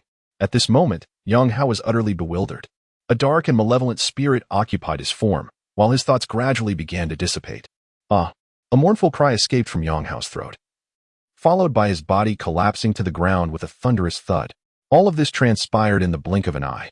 By the time Yang Hao's protector realized what had occurred, he was already lying on the ground, devoid of any signs of life. "Young master," the guardian, in a state of panic, hurried over to examine Yang Hao's lifeless body. Moments later, his expression transformed into one of sheer ferocity. Yang Hao is dead. The esteemed young master of the Sacred Sun Palace has, astonishingly, met his demise here. The elder of the 100 Poison sect began to tremble. "This is bad. If the Holy Sun Palace holds us accountable, the 100 Poison sect will be in dire straits. You have slain my family's young master. Today, you must perish." The elder guardian, consumed by fury, roared with rage before abruptly rising to his feet, his entire being pulsating with a tempest of spiritual energy. In his palm, he grasped a dagger as dark as ink, exuding a pungent, acrid odor, and then swiftly thrust it toward Yang Hao's body. Whoosh! The short dagger sliced through the air with remarkable swiftness, as if it were tearing apart the very fabric of space. In the blink of an eye, it was perilously close to Yang Hao's neck. Humph! However, the possessed Yang Hao let out a cold snort, and then with a swift motion, he struck out with his palm, precisely slapping the side of the dagger. Crack! A crisp sound of fracture suddenly echoed through the cavern. Hiss! This sound caused the old man's expression to stiffen, his pupils dilating in shock. The dagger he had painstakingly forged over several years possessed extraordinary power, one that ordinary cultivators could scarcely withstand. Yet, before this individual, it seemed utterly ineffective. "Begone!" With a fierce shout, the middle-aged man extended a single hand, seizing the elder by the neck and forcefully flinging him away. Bang! The elderly guardian crashed against the rocky wall, reeling from the impact and unable to rise for quite some time. Humph! The middle-aged man let out a cold snort and strode directly into the depths of the cave. Simultaneously, he retrieved a medicinal pill from Yang Hao's storage artifact and consumed it, mending his battered body. He refrained from slaying Yang Hao's protector and the elder of the 100 Poison sect, recognizing that such actions would merely squander his time. He was no longer at the peak of his former prowess. It remained uncertain whether he could vanquish Yang Hao's guardian or the elder of the 100 Poison sect in a fleeting moment. Before long, he arrived at the end of the cave, where a colossal door loomed. With a resonant hum, the massive door creaked open, emanating a chilling and eerie wave of energy. The middle-aged man's expression grew serious as he stepped inside. Beyond this grand entrance lay a winding passage, deep and long, stretching infinitely before him. With a solemn demeanor, he proceeded cautiously along the corridor. After approximately 15 minutes, he finally reached the terminus. As he emerged from the passage, a vast plaza unfolded before his eyes. At the center of the square stood a towering platform, reaching a height of 1,000 meters and shaped in an oval form, adorned with intricate carvings of dragons and phoenixes. In the heart of this elevated structure lay an altar, encircled by 9 colossal stone pillars. Suddenly, a thunderous rumble echoed through the air, and the platform began to tremble violently, a tremendous force of pressure sweeping across the entire altar. Is this the seal technique? The middle-aged man's expression changed drastically as he sensed a familiar aura, unmistakably the power of sealing. At that moment, the 9 immense stone pillars abruptly illuminated, each inscribed with dense and intricate runes. A haunting, ancient roar of a beast reverberated through the air, as if it originated from the primeval wilderness, steeped in the weight of time and antiquity. Another beastly roar followed, and then the 9 massive pillars unleashed a radiant brilliance. The light shimmered and swiftly intertwined to form a net, enveloping the entire altar. As the brilliance intensified, an enigmatic and unfathomable wave of energy began to emanate, causing the very essence of his soul to stir. Simultaneously, the middle-aged man sensed that familiar aura with increasing clarity. The demon sealing stone. His eyes glimmered with intensity as he fixated on the altar, his lips trembling as he uttered those 3 words. The demon sealing stone was a formidable force against him. Though he was no longer of the demonic race, he still harbored a deep-seated fear of this stone. Could it be? Suddenly, a realization struck him, and his expression shifted dramatically. In the next moment, he could no longer conceal his intentions. He soared into the air, hastening away from this place. He had to escape. Chapter 94, The Scheming Zhu Annie and the 100,000 Spiritual Swords. As time passed, Lu Qifeng, Zhu Yeqing, Dan Taishui, Dan Taiyu, and Xiangxing each gathered a modest collection of spiritual herbs, albeit of relatively low age.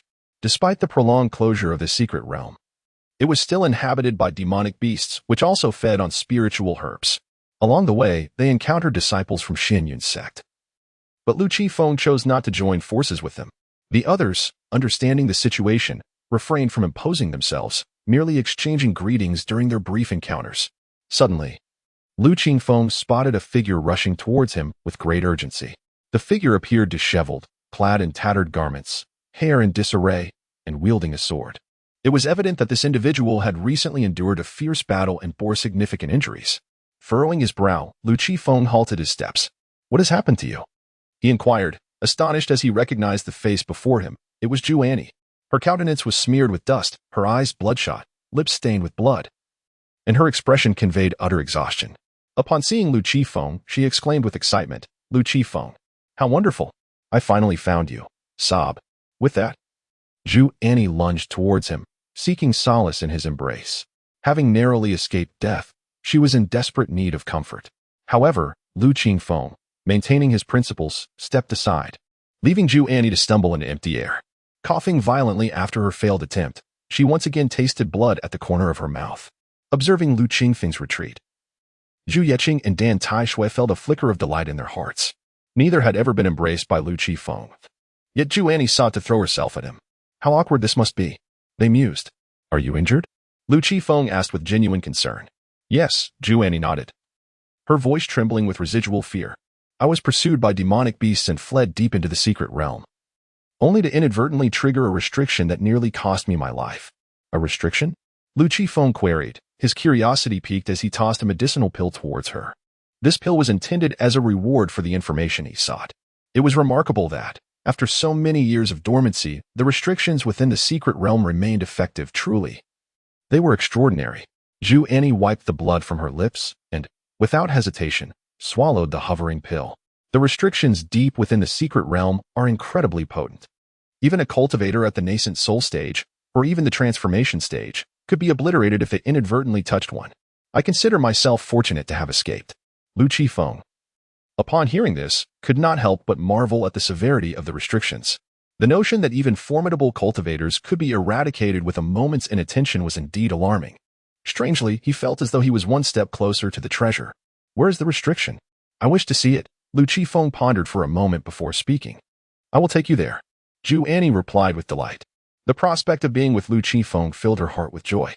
It was then that Zhu Annie realized her injuries had nearly healed. She felt a sense of surprise. The elixir Lu Qifeng had given her was astonishingly effective. Surely it was not inexpensive. However, there was no time for idle thoughts. She decided to lead Lu Qifeng to the location of the restriction.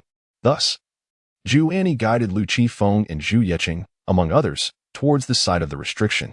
After a quarter of an hour, they finally arrived beneath a peculiar mountain peak deep within the secret realm. This mountain was strikingly unique, its summit steep and straight, surrounded by jagged rocks, resembling a colossal sword thrust into the earth. It was here that I encountered the beast attack. The creature was enormous, measuring nearly 7 or 8 meters in length, with a golden hue and a tough hide, possessing a terrifying level of defense. Even I could not budge a single hair of it. And so I fled to this mountain peak, inadvertently triggering the restriction, Zhu Annie explained, pointing at the towering peak before them. "A beast, you say?" Lu Qifeng murmured, then moved towards the great mountain. At the base of the peak stood 2 towering gates, approximately 10 zhang high, adorned with an intricate array of runes. At that moment, the gates were firmly shut, not a crack of light to be seen. Lu Qifeng looked skyward, scrutinizing the heavens, only to find them unchanged, devoid of any unusual phenomena. He then shifted his gaze back to the grand doors. The runes etched upon the gates were formations, which Lu Qifeng recognized at a glance. However, these formations were composed of a myriad of complex symbols, making their comprehension an arduous task.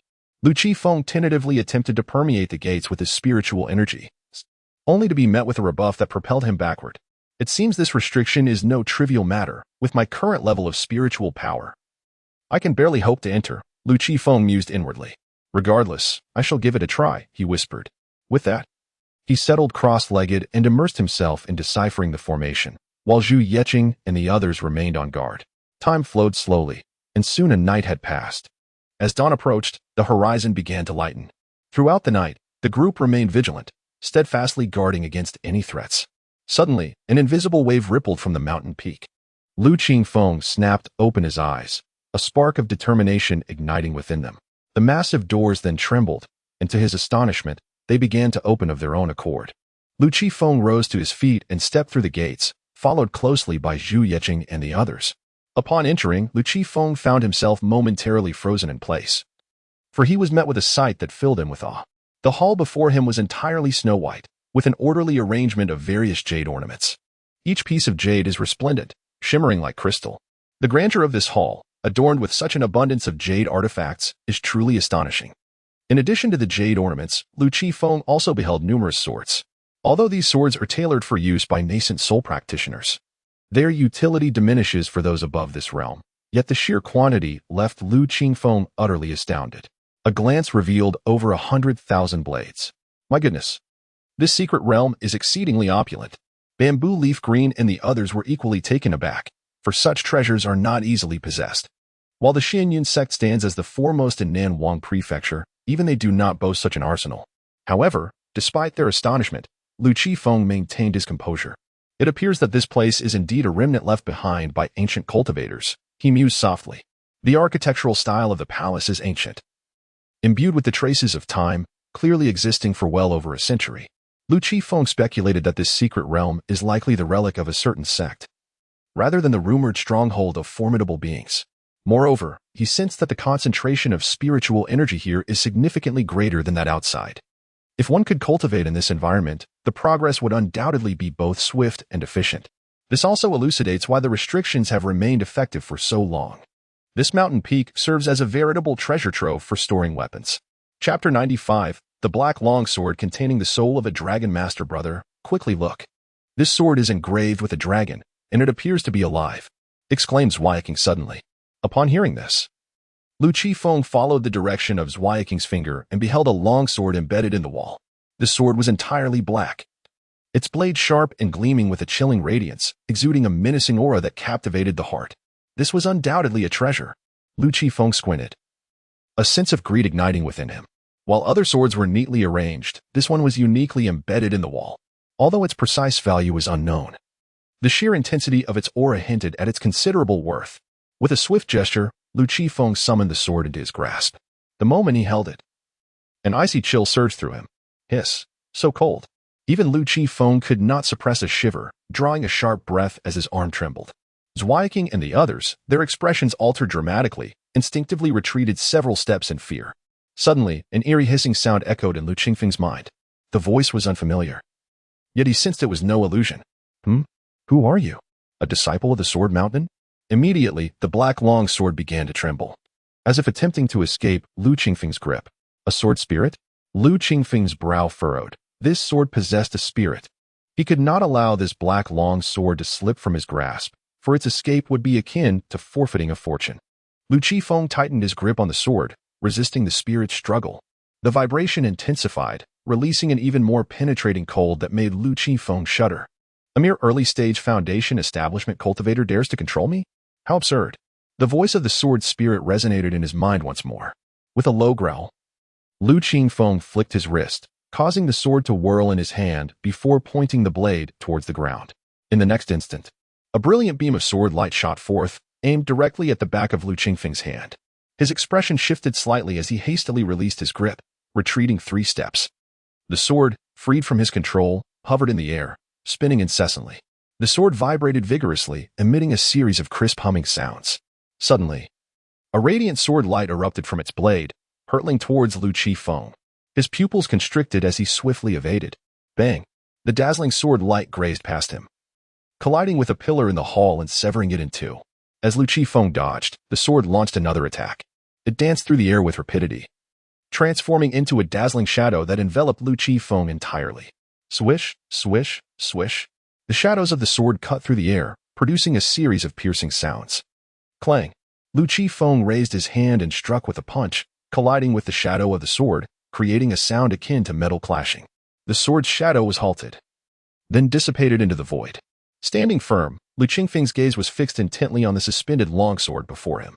You all should exit first, Lu Qifeng instructed, urging Zhu Yeqing and the others to leave. Otherwise, this sword might pose a threat to them. Simultaneously, some of Lu Qifeng's techniques would be difficult to employ. If he could avoid revealing his abilities, he would. Master brother, take care of yourself, Zhu Yeqing and the others nodded, swiftly making their way toward the door. They understood that with their current strength, remaining would only hinder Lu Qifeng, making him cautious and hesitant. After Zhu Yeqing and the others departed, Lu Qifeng slowly raised his hand. A pure stream of spiritual energy surged from his dantian, flowing into his arm and concentrating at the tips of his index and thumb. Whoosh! The next moment, Lu Qifeng forcefully waved his hand, and two beams of white light shot forth, racing toward the longsword. Ding!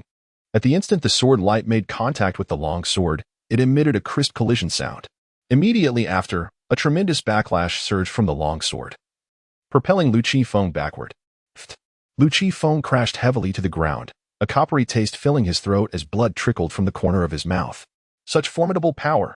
Lu Qifeng mused inwardly. What a clever lad, concealing his cultivation. The sword spirit's voice echoed once more. However, even if you exert your full strength, you cannot subdue me. Let us see about that. Lu Qifeng chuckled lightly, then leapt into the air, reaching out his hand toward the long sword. Boom! Just as Lu Qifeng approached, a wildly turbulent sword aura surged forth, akin to a raging flood. Sensing the horrifying force, Lu Qifeng's expression shifted slightly, and he quickly withdrew his hand, retreating several meters. Swish! The sword aura swept through the hall, toppling jade ornaments and scattering debris throughout the air. Humph! An arrogant fool! The sword spirit scoffed, then unleashed a chilling aura. Hiss! The long sword trembled uncontrollably, emitting strange and piercing hums. Crackle! Its surface flickered ominously, as if it might shatter at any moment, exhibiting an eerie quality. Whoosh!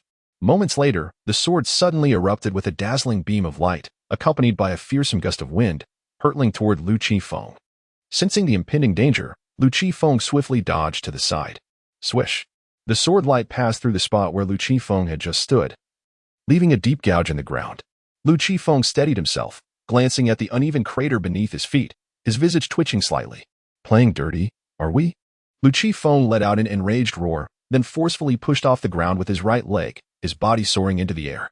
With a swift motion, he arced through the sky and delivered a powerful kick aimed at the longsword. The sword vibrated violently, emitting a sharp, piercing sound before sweeping horizontally toward Lu Qifeng.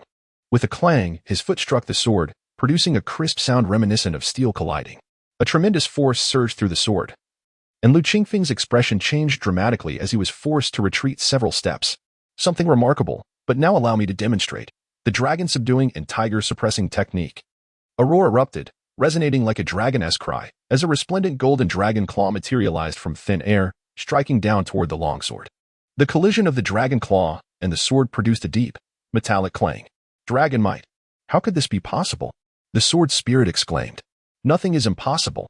Lu Qifeng replied with a cold snort, swiftly forming a series of hand seals before bringing his hands together with force. Thunderous roars echoed as the dragon claw expanded in midair, ultimately coalescing into a majestic dragon of 5 zhang in size. With a resounding roar, the true dragon coiled its body and dove fiercely toward the black longsword. Before the dragon even approached, it opened its massive jaws, ready to bite down on the sword.